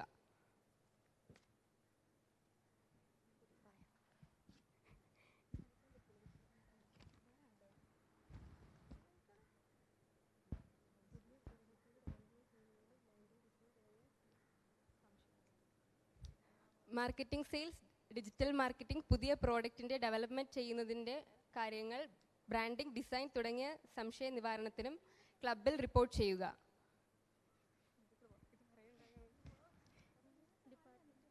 ഡിപ്പാർട്ട്മെൻറ്റ് പുതിയ സ്കീമുകൾ, ലൈസൻസ് ക്ലിയറൻസ്, ജില്ലാ വ്യവസായ കേന്ദ്രീയത്തിൻ്റെ സംശയങ്ങൾ, സഹായങ്ങൾ, സെറ്റ് സർട്ടിഫിക്കേഷൻ എന്ന അനുബന്ധിച്ച കാര്യങ്ങൾക്കായി 106ൽ റിപ്പോർട്ട് ചെയ്യുക.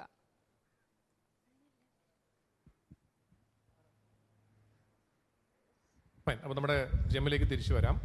അപ്പോൾ ബേസിക്കലി നമ്മുടെ ഇന്ത്യയിൽ ശരിക്കും പറഞ്ഞാൽ 27 സംസ്ഥാനങ്ങളും 8 യൂണിയൻ ടെറിട്ടറീസും ജെം എന്ന് പറയുന്ന ഈ ഒരു ഗവൺമെൻറ് ബോഡിയായിട്ട് MOU സൈൻ ചെയ്തിട്ടുണ്ട്, ധാരണാപത്രം സൈൻ ചെയ്തിട്ടുണ്ട്. കേരളം അതിൽ ഉൾപ്പെടുന്നതാണ്. ഇതിൽ ആകെ സൈൻ ചെയ്യാത്തത് സിക്കിം എന്ന് പറയുന്ന സംസ്ഥാനം മാത്രമാണ്. അതിന് ചില പൊളിറ്റിക്കൽ റീസൺസ് ഉണ്ട്. അപ്പം ശരിക്കും പറഞ്ഞാൽ ഇന്ത്യയിലുള്ള ഒട്ടുമിക്ക സംസ്ഥാനങ്ങളും സ്ഥലങ്ങളും എന്താ പറയുന്ന യൂണിയൻ ടെറിട്ടറീസും എല്ലാം MOU സൈൻ ചെയ്തിരിക്കുന്നതിൻ്റെ ഒരു പ്രധാനപ്പെട്ട ഉദ്ദേശം എന്ന് പറയുന്നത് ജെം എന്ന് പറയുന്ന പ്ലാറ്റ്ഫോം അവർ കൂടുതലായിട്ട് ഉപയോഗിച്ചോളാം എന്നുള്ള ഒരു വാക്ക് കൊടുക്കലാണ്. ശരിക്കും ഒരു അഗ്രിമെൻ്റ് ആണ്, സംസ്ഥാന സർക്കാരും കേന്ദ്ര സർക്കാരുമായിട്ടുള്ള ഒരു അഗ്രിമെൻ്റ് ആണ്. അപ്പോൾ ശരിക്കും പറഞ്ഞാൽ കൂടുതലായിട്ട് ഗവൺമെൻറ് സ്ഥാപനങ്ങൾ ഇതിലൂടെ പർച്ചേസ് ചെയ്യുമ്പോൾ കൂടുതലായിട്ട് നമ്മുടെ പ്രോഡക്റ്റും സർവീസും വിൽക്കാനുള്ള സാധ്യതയും അവിടെ കൂടുകയാണ്. നെക്സ്റ്റ്.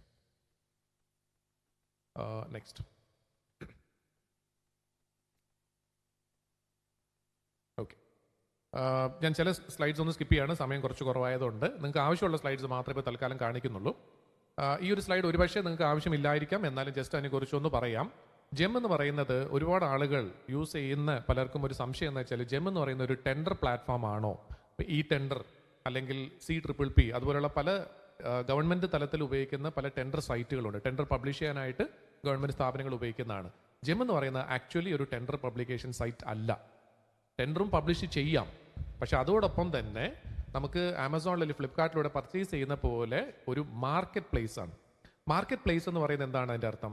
നമ്മുടെ പ്രോഡക്റ്റുകൾ, നമ്മൾ വിൽക്കാൻ ഉദ്ദേശിക്കുന്ന പ്രോഡക്റ്റ് അല്ലെങ്കിൽ സർവീസ് അതിൽ ലിസ്റ്റ് ചെയ്യുകയും അത് ഗവൺമെൻറ് സ്ഥാപനങ്ങൾ കണ്ട് അത് സെലക്ട് ചെയ്ത് പർച്ചേസും ചെയ്യുന്നതിനെയാണ് മാർക്കറ്റ് പ്ലേസ് എന്ന് പറയുന്നത്. ഇപ്പം നമ്മളിപ്പോൾ ഒരു കടയിൽ ചെന്നൊരു സാധനം വാങ്ങാനായിട്ട് ചെല്ലുമ്പോൾ ആ സാധനം അവിടെ അവൈലബിൾ ആയിരിക്കും. ആ സാധനം നമ്മൾ സെലക്ട് ചെയ്തിട്ടായിരിക്കും നമ്മൾ ബില്ലിംഗ് കൗണ്ടറിൽ കൊടുത്തിട്ട് ബില്ലടിക്കുന്നത് എന്ന് പറഞ്ഞ പോലെയുള്ളൊരു കോൺസെപ്റ്റാണ്. ആദ്യമേ തന്നെ അതിൽ പ്രോഡക്റ്റ് അല്ലെങ്കിൽ സർവീസ് അവൈലബിൾ ആയിരിക്കണം, എന്നാൽ മാത്രമേ ഗവൺമെൻറ് സ്ഥാപനങ്ങൾക്ക് അത് സെലക്ട് ചെയ്യാൻ പറ്റൂ. ജെം എന്ന് പറയുന്ന സൈറ്റിലൂടെ പല തരത്തിൽ പർച്ചേസുകൾ നടക്കാറുണ്ട്. ഒരു രീതിയാണ് ഡയറക്റ്റ് പർച്ചേസ് എന്ന് പറയും. ഡയറക്റ്റ് പർച്ചേസ് എന്ന് പറയുന്നത് വളരെ ഈസി ആയിട്ടുള്ള ഒരു മെത്തേഡാണ്. ഏതെങ്കിലും ഒരു ഗവൺമെൻറ് സ്ഥാപനത്തിന് ജെമ്മിൻ്റെ സൈറ്റിൽ കയറി പ്രോഡക്റ്റ് സെലക്ട് ചെയ്ത് നേരിട്ട് ഓർഡർ പ്ലേസ് ചെയ്യാം. അത് പക്ഷേ 25,000 രൂപയ്ക്ക് താഴെയുള്ള പർച്ചേസിന് മാത്രമേ സാധിക്കൂ. 25,000 തൊട്ട് 5 ലക്ഷം വരെയുള്ള പർച്ചേസാണ് അവർ ചെയ്യുന്നതെങ്കിൽ, അത്രയുള്ള വാല്യൂ ഉള്ള പർച്ചേസാണ് ചെയ്യുന്നതെങ്കിൽ ഗവൺമെൻറ് സ്ഥാപനങ്ങൾക്ക് കിട്ടുന്ന മറ്റൊരു ഓപ്ഷനാണ് L1 പർച്ചേസ് എന്ന് പറയും. L1 പർച്ചേസ് എന്ന് പറയുന്നത് മറ്റൊന്നുമല്ല, പല പ്രോഡക്റ്റുകൾ കമ്പയർ ചെയ്തിട്ട് അതിൽ ലോവസ്റ്റ് ആയിട്ട് വരുന്ന അല്ലെങ്കിൽ L1 ആയിട്ട് വരുന്ന പ്രോഡക്റ്റിനെ സെലക്ട് ചെയ്ത് പർച്ചേസ് ചെയ്യാം. പിന്നെ നമ്മൾ നേരത്തെ പറഞ്ഞ പോലെ തന്നെ ബിഡിങ് അല്ലെങ്കിൽ ടെൻഡറിങ് എന്ന് പറയുന്ന സംവിധാനവും ഇതിനകത്ത് അവൈലബിൾ ആണ്. അപ്പം അങ്ങനെ പല തരത്തിലുള്ള പർച്ചേസുകളുണ്ട്. ഇത് ശരിക്കും ഗവൺമെൻറ് തലത്തിൽ അറിഞ്ഞിരിക്കേണ്ടതാണെങ്കിൽ പോലും നിങ്ങളുടെ പ്രോഡക്റ്റ് നിങ്ങൾ വിൽക്കാൻ താല്പര്യപ്പെടുന്നുണ്ടെങ്കിൽ തീർച്ചയായിട്ടും ബേസിക് ആയിട്ടുള്ള ഈ പറഞ്ഞ കുറച്ച് കാര്യങ്ങൾ അറിഞ്ഞിരിക്കേണ്ടതാണ്. Next slide please. ഈ അഡ്വാൻറ്റേജസ് ഫോർ സെല്ലേഴ്സ്. ജെമ്മിലൂടെ സാധനങ്ങൾ വിൽക്കുന്നവർക്ക് ഉള്ള ഗുണങ്ങൾ എന്താണ്? അഡ്വാൻറ്റേജസ് പറയുകയാണെങ്കിൽ ഒരുപാട് കാര്യങ്ങളുണ്ട്. ഒന്ന് ചുരുക്കി പറയുകയാണെന്നുണ്ടെങ്കിൽ നമ്മൾ ഇരിക്കുന്ന സ്ഥലത്ത് എവിടെയാണെന്ന് വെച്ചാൽ ഇന്റർനെറ്റ് ഉപയോഗിച്ചുകൊണ്ട് തന്നെ നമ്മുടെ പ്രോഡക്റ്റ് അല്ലെങ്കിൽ സർവീസ് ഇന്ത്യയിലുള്ള ഏത് ഗവൺമെൻറ് സ്ഥാപനത്തിലേക്കും മാർക്കറ്റ് ചെയ്യാനുള്ള ഒരു സംവിധാനം, അതാണ് ജെം എന്ന് പറയുന്നത്. പിന്നെ ഇതിനോടൊപ്പം അഡീഷണൽ ആയിട്ട് പറയാനുള്ള, ഇതിനകത്ത് ലിസ്റ്റ് ചെയ്തിട്ടില്ലാത്ത ഒരു അഡ്വാൻറ്റേജും കൂടെ പറയാനുള്ളത്, മൈക്രോ ആൻഡ് സ്മോൾ എൻ്റർപ്രൈസസ്, സൂക്ഷ്മ ചെറുകിട സംരംഭകർ, അങ്ങനെയുള്ള സംരംഭകർക്ക് ശരിക്കും പറഞ്ഞാൽ നിങ്ങൾക്ക് ഒരുപക്ഷെ അറിയുമെന്നറിയില്ല, ഗവൺമെൻറ് തലത്തിൽ തന്നെ ചില പ്രിഫറൻസുകൾ പറയുന്നുണ്ട്. അതായത് ഒരു കേന്ദ്ര ഗവൺമെൻറ് സ്ഥാപനം ജെമ്മിലൂടെ മാത്രമല്ല അല്ലാതെയും ഉണ്ടായിരുന്ന ഒരു നിയമമാണ്, അവർ ചെയ്യുന്ന പർച്ചേസിൻ്റെ 25% മൈക്രോ ആൻഡ് സ്മോൾ എൻ്റർപ്രൈസസിൽ നിന്നും വാങ്ങണം എന്നുള്ളൊരു നിയമമുണ്ട്. അപ്പോൾ ജെം എന്ന് പറയുന്നത് കേന്ദ്ര ഗവൺമെൻറ് തന്നെ ഒരു പ്രോജക്റ്റ് ആയതുകൊണ്ട് ആ നിയമവും ഇവിടെയും ആപ്ലിക്കബിൾ ആണ്. ഇനി ആ 25% ഒരു 4% വുമൺ ഓൺടർപ്രണേഴ്സിൻ്റെ നിന്ന് വാങ്ങാനും 4% വുമൺ ഓൺടർപ്രണേഴ്സിൻ്റെ നിന്നും 3% SC/ST ഓൺടർപ്രണേഴ്സിൻ്റെ നിന്ന് വാങ്ങാനുള്ള സംവിധാനങ്ങൾ അവൈലബിൾ ആണ്. അപ്പോൾ ഈ നിയമങ്ങളൊന്ന് അറിഞ്ഞിരിക്കുന്നത് നല്ലതാണ്. കാരണം ഗവൺമെൻറ് ആയിട്ട് ബിസിനസ് ചെയ്യുമ്പോൾ MSC അല്ലെങ്കിൽ ഉദ്യം രജിസ്ട്രേഷൻ എന്ന് പറയുന്ന രജിസ്ട്രേഷൻ ഉണ്ടെങ്കിൽ തീർച്ചയായിട്ടും അതിൻ്റേതായിട്ടുള്ള പല ബെനിഫിറ്റ്സും അവൈലബിൾ ആണ്. അപ്പോൾ ഞാൻ എന്തായാലും ഇന്ന് ഇവിടെ അവൈലബിൾ ആയിരിക്കും വൈകുന്നേരം വരെ. അപ്പോൾ ജെമ്മിനെ കുറിച്ച് കൂടുതൽ ഡൗട്ട്സ് ഉണ്ടെങ്കിൽ ചോദിക്കാം. കാരണം എല്ലാ ടോപ്പിക്സ് നമുക്ക് കവർ ചെയ്യാൻ ബുദ്ധിമുട്ടായിരിക്കും. നെക്സ്റ്റ്, ജെമ്മിനകത്ത് നമ്മൾ രജിസ്റ്റർ ചെയ്യുമ്പോൾ എന്തൊക്കെ രജിസ്റ്റർ ചെയ്യാനായിട്ട് എന്തൊക്കെ വേണം എന്നുള്ളത് പിന്നീട് പറയാം. പക്ഷെ അതിന് മുമ്പായിട്ട് രജിസ്റ്റർ ചെയ്യുമ്പോൾ നമ്മൾ അറിഞ്ഞിരിക്കേണ്ട ഒരു കാര്യം എന്ന് വെച്ചാൽ നമ്മുടെ ബിസിനസ്സിൻ്റെ കീ പേഴ്സൺ, പ്രധാനപ്പെട്ട വ്യക്തി ആരാണോ അദ്ദേഹത്തെ ആണ് നമ്മൾ ആദ്യം ജെമ്മിനകത്ത് രജിസ്റ്റർ ചെയ്യേണ്ടത്. ഇപ്പോൾ ഒരു പ്രൊപ്പറേറ്റർഷിപ്പ് സ്ഥാപനമാണെങ്കിൽ അതിൻ്റെ പ്രൊപ്പറൈറ്റർ, ഒരു പ്രൈവറ്റ് ലിമിറ്റഡ് കമ്പനി ആണെങ്കിൽ അതിൻ്റെ MD, ഒരു പാർട്ട്ണർഷിപ്പ് ഫേം ആണെങ്കിൽ അതിൻ്റെ കീ പാർട്ട്ണർ എന്നുള്ള രീതിയിൽ ആരാണോ പ്രധാനപ്പെട്ട വ്യക്തി അദ്ദേഹത്തെ ആണ് നമ്മൾ ആദ്യം രജിസ്റ്റർ ചെയ്യുന്നത്. അദ്ദേഹത്തെ രജിസ്റ്റർ ചെയ്യുമ്പോൾ അദ്ദേഹത്തിന് കിട്ടുന്ന റോളിൻ്റെ പേരാണ് പ്രൈമറി സെല്ലർ. പ്രൈമറി സെല്ലർ എന്ന് പറയും, എന്നുവെച്ചാൽ മെയിൻ ആയിട്ടുള്ള സെല്ലർ. പക്ഷെ അദ്ദേഹത്തിന് താഴെ അദ്ദേഹത്തിന് വേണമെങ്കിൽ മറ്റ് ആളുകളെ രജിസ്റ്റർ ചെയ്യാം. ഫോർ എക്സാമ്പിൾ, ഇപ്പോൾ ഒരു MD ആയിട്ട് ഒരു വലിയൊരു കമ്പനിയുടെ ഒരു MD ആണെന്ന് വെച്ചോളൂ.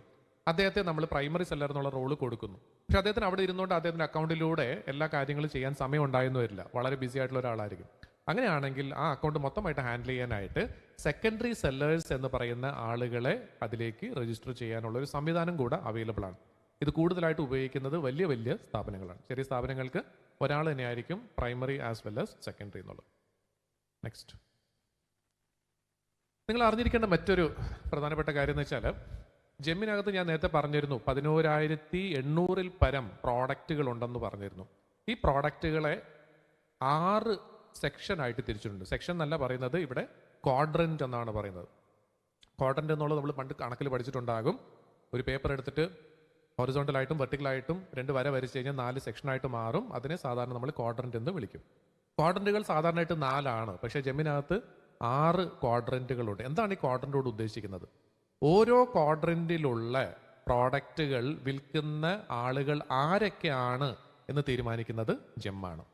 ഉദാഹരണ സഹിതം പറയാം. ഫസ്റ്റ് ക്വാഡ്രന്റ് അല്ലെങ്കിൽ ക്വാഡ്രന്റ് 1 എന്ന് പറയുന്നതിനകത്ത് മാനുഫാക്ചറേഴ്സിന് മാത്രമേ പ്രോഡക്റ്റുകൾ വിൽക്കാനായിട്ട് പറ്റൂ. അതായത് OEMs എന്ന് പറയും, ഒറിജിനൽ എക്യുപ്മെന്റ് മാനുഫാക്ചറേഴ്സ്. ഞാൻ ഈ പറയുന്നതെല്ലാം പ്രോഡക്റ്റിനെ ബേസ് ചെയ്തിട്ടാണ്. സർവീസിന് ഇത് ബാധകമല്ല, ഈ പറഞ്ഞ കാര്യങ്ങൾ ബാധകമല്ല. അപ്പോൾ ക്വാഡ്രന്റ് 1 എന്ന് പറയുന്നതിനകത്ത് മാനുഫാക്ചറേഴ്സ് മാത്രമായിരിക്കും പ്രോഡക്റ്റുകൾ സെല് ചെയ്യുന്നത്. അതിനൊരു ഉദാഹരണം പറയുകയാണെങ്കിൽ വാഹനങ്ങൾ. ജെം എന്ന് പറയുന്ന സൈറ്റിലൂടെ വാഹനങ്ങൾ വിൽക്കുന്നത് ടാറ്റ മോട്ടോഴ്സോ അല്ലെങ്കിൽ ഫോഴ്സ് മോട്ടോഴ്സോ ടൊയോട്ട ഇതുപോലുള്ള സ്ഥാപനങ്ങളായിരിക്കും, കോർപ്പറേറ്റ് കമ്പനീസ് ആയിരിക്കും. അവരുടെ ഡീലേഴ്സിന് ജെമ്മിനകത്ത് രജിസ്റ്റർ ചെയ്യാനായിട്ടോ വിൽക്കാനായിട്ടോ പറ്റില്ല. ക്വാഡ്രന്റ് 2 എന്ന് പറയുന്നതിനകത്ത് OEMസിന് പ്രോഡക്റ്റുകൾ ആഡ് ചെയ്യാം, അവരുടെ ഓതറൈസ്ഡ് ഡീലേഴ്സിനും പ്രോഡക്റ്റ് വിൽക്കാം. ഒന്നുകൂടെ പറയാം, ക്വാഡ്രന്റ് 2 എന്ന് പറയുന്നതിനകത്ത് OEMസിന് പ്രോഡക്റ്റുകൾ ആഡ് ചെയ്യാം, അവരുടെ ഓതറൈസ്ഡ് റീസെല്ലേഴ്സ് അല്ലെങ്കിൽ ഡീലേഴ്സിന് പ്രോഡക്റ്റുകൾ സെല് ചെയ്യാം, വിൽക്കാം. നല്ലൊരു ഉദാഹരണം പറയാനുള്ളത് ക്വാഡ്രന്റ് 2 എന്ന് പറയുകയാണെങ്കിൽ കമ്പ്യൂട്ടേഴ്സ്, ലാപ്ടോപ്സ് അല്ലെങ്കിൽ ഇലക്ട്രോണിക് ആയിട്ടുള്ള മിക്ക ഐറ്റംസും വരുന്നത് ക്വാഡ്രന്റ് 2 അപ്പോൾ HP എന്ന് പറയുന്ന ഒരു കമ്പനിയുടെ ലാപ്ടോപ്പ് ഞാൻ വിൽക്കാൻ ഉദ്ദേശിക്കുന്നുണ്ടെങ്കിൽ HP വേണം ആദ്യം ആ ലാപ്ടോപ്പ് ജെമ്മിനകത്ത് ആഡ് ചെയ്യാനായിട്ട്. എനിക്ക് ആ പ്രോഡക്റ്റ് വിൽക്കണം എന്നുണ്ടെങ്കിൽ ഞാൻ HP കോൺടാക്ട് ചെയ്തിട്ട് അവർ എന്നെ ജെമ്മിലൂടെ ഓതറൈസ് ചെയ്യണം. എന്നാൽ മാത്രമേ എനിക്ക് ആ പ്രോഡക്റ്റ് സെല് ചെയ്യാനായിട്ട് പറ്റൂ. ഇതൊന്നും അറിഞ്ഞിരിക്കുന്നത് നല്ലതാണ്. കാരണം എന്ന് വെച്ചാൽ പലപ്പോഴും ആളുകൾ ഇതൊന്നും നോക്കാതെ നേരെ കയറി രജിസ്റ്റർ ചെയ്യും, എന്നിട്ട് പറയും എനിക്ക് അത് പറ്റുന്നില്ല ഇത് പറ്റുന്നില്ല എന്ന് പറയും. അപ്പോൾ ഏതൊരു മാർക്കറ്റ് നമ്മൾ പുതിയ ബിസിനസ് തുടങ്ങുമ്പോഴും എങ്ങനെയാണോ നമ്മളത് സ്റ്റഡി ചെയ്യുന്നത് അതേപോലെ ജെമ്മിനെക്കുറിച്ചും ഒന്ന് സ്റ്റഡി ചെയ്യുന്നത് എന്തുകൊണ്ടും നല്ലതായിരിക്കും. പക്ഷേ അതോടൊപ്പം തന്നെ ഒരു കാര്യം കൂടെ പറഞ്ഞാട്ടെ, പല ആളുകൾക്ക് സംഭവിക്കുന്ന ഒരു കാര്യം കൂടെ പറയാം. സ്റ്റഡി മാത്രമേ നടക്കുള്ളൂ, കാര്യങ്ങൾ നടക്കില്ല. നമ്മുടെ പ്രത്യേകിച്ച് മലയാളികൾക്കുള്ള വലിയൊരു പ്രശ്നമാണ്, എന്തെങ്കിലും ഒരു കാര്യം വന്നു കഴിഞ്ഞാൽ അതിനെക്കുറിച്ച് നമ്മൾ മനസ്സിലാക്കിക്കൊണ്ടേയിരിക്കും. അതിനെക്കുറിച്ച് ലെഫ്റ്റ് റൈറ്റ് നമ്മൾ അന്വേഷിക്കും, പക്ഷേ നമ്മൾ അതിലേക്ക് ഇറങ്ങി ചെല്ലില്ല എന്നുള്ളൊരു കാര്യമാണ്. സോ അത് ദയവേത് മാറ്റിവെക്കുക, പഠിക്കുക, ആവശ്യത്തിന് പഠിക്കുക, കാര്യത്തിലേക്ക് ഇറങ്ങി ചെല്ലുക. മൂന്നാമത്തെ ക്വാഡ്രന്റ് എന്ന് പറയുന്നത് OEMസിനും പ്രോഡക്റ്റ് ആഡ് ചെയ്യാം, പ്ലസ് അവരുടെ ഓതറൈസ്ഡ് ഡീലേഴ്സിനും പ്രോഡക്റ്റുകൾ ആഡ് ചെയ്യാം. ഒന്നുകൂടെ പറയാം, OEMസിനും പ്രോഡക്റ്റ് ആഡ് ചെയ്യാം, അവരുടെ ഓതറൈസ്ഡ് ഡീലേഴ്സിനും പ്രോഡക്ട്സ് ആഡ് ചെയ്യാം. അതിന് നല്ലൊരു ഉദാഹരണം പറയുന്നത് കൂടുതലും ഫർണിച്ചർ ഐറ്റംസ് അതുപോലുള്ള അങ്ങനെ കൃത്യമായിട്ട് പറയാൻ അറിയില്ല, അങ്ങനെ ലിസ്റ്റ് ഇല്ല നമ്മുടെ കയ്യിൽ. ഇത്രയും പ്രോഡക്റ്റുകൾ ഈ 6 ക്വാഡ്രൻ്റായിട്ടാണ് തിരിച്ചിരിക്കുക. എന്നാലും കോമൺ ആയിട്ട് പറയുകയാണെങ്കിൽ ഫർണിച്ചർ അതുപോലെ കുറച്ചുകൂടെ ലാപ്ടോപ്പിനേക്കാളും ഒക്കെ കുറച്ചുകൂടെ ടെക്നിക്കലി ലോ ആയിട്ടുള്ള പ്രോഡക്റ്റുകളാണ് ക്വാഡ്രൻ്റ് 3 എന്നതിനകത്ത് വരുന്നത്. പിന്നെ ക്വാഡ്രൻ്റ് 4 എന്ന് പറയുന്നത് ആർക്ക് വേണമെങ്കിലും പ്രോഡക്റ്റുകൾ ആഡ് ചെയ്യാം എന്നുള്ളതാണ്. അത് OEM ആവണം നിർബന്ധമില്ല, ഓതറൈസ്ഡ് ഡീലർ ആവണം നിർബന്ധമില്ല, ആർക്ക് വേണമെങ്കിലും രജിസ്റ്റർ ചെയ്ത് പ്രോഡക്റ്റുകൾ ആഡ് ചെയ്യാം. ഇത് കൂടുതലും ലോ എൻഡ് ആയിട്ടുള്ള പ്രോഡക്റ്റുകളാണ്, സ്റ്റേഷനറി ഐറ്റംസ് അങ്ങനെയുള്ള ചെറിയ ചെറിയ ഐറ്റംസ് ഒക്കെയാണ് ക്വാഡ്രൻ്റ് 4-നകത്ത് വരുന്നത്. പിന്നെ ക്വാഡ്രൻ്റ് 5 എന്ന് പറയുന്നത് സെൽഫ് ഹെൽപ്പ് ഗ്രൂപ്പ്സിന് മാത്രമുള്ളതാണ്, SHG എന്ന് പറയും. നല്ലൊരു ഉദാഹരണം പറഞ്ഞാൽ കേരളത്തിലെ കുടുംബശ്രീ പോലുള്ള സ്ഥാപനങ്ങൾക്ക് വേറൊരു രീതിയിൽ എളുപ്പത്തിൽ അവർക്ക് പ്രോഡക്റ്റ് ആഡ് ചെയ്യാനായിട്ടുള്ള ഒരു സംവിധാനമാണ് ക്വാഡ്രൻ്റ് 5 എന്ന് പറയുന്നത്. ക്വാഡ്രൻ്റ് 6 എന്ന് പറയുന്നത് ഒരുപക്ഷെ നിങ്ങൾ കേട്ടിട്ടുണ്ടെന്നറിയില്ല, ODOP എന്ന് പറയും. അതിനൊരു പുതിയ കോൺസെപ്റ്റ് ഉണ്ട്. ODOP എന്ന് പറഞ്ഞാൽ 1 ഡിസ്ട്രിക്ട് 1 പ്രോഡക്റ്റ്. ഇന്ത്യയിലുള്ള പല ജില്ലകളെയും തിരഞ്ഞെടുത്ത് അവർ സ്പെസിഫിക് ആയിട്ട് മാനുഫാക്ചർ ചെയ്ത് വിൽക്കുന്ന പ്രോഡക്റ്റുകളെ അവർക്ക് മാത്രം വിൽക്കാനായിട്ടുള്ള ഒരു അധികാരം കൊടുക്കുക.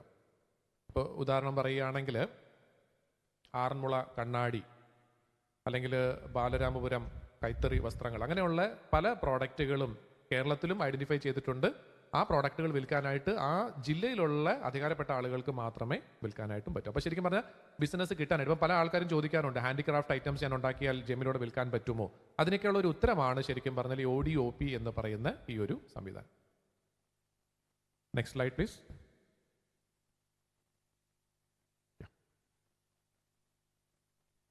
യെസ്.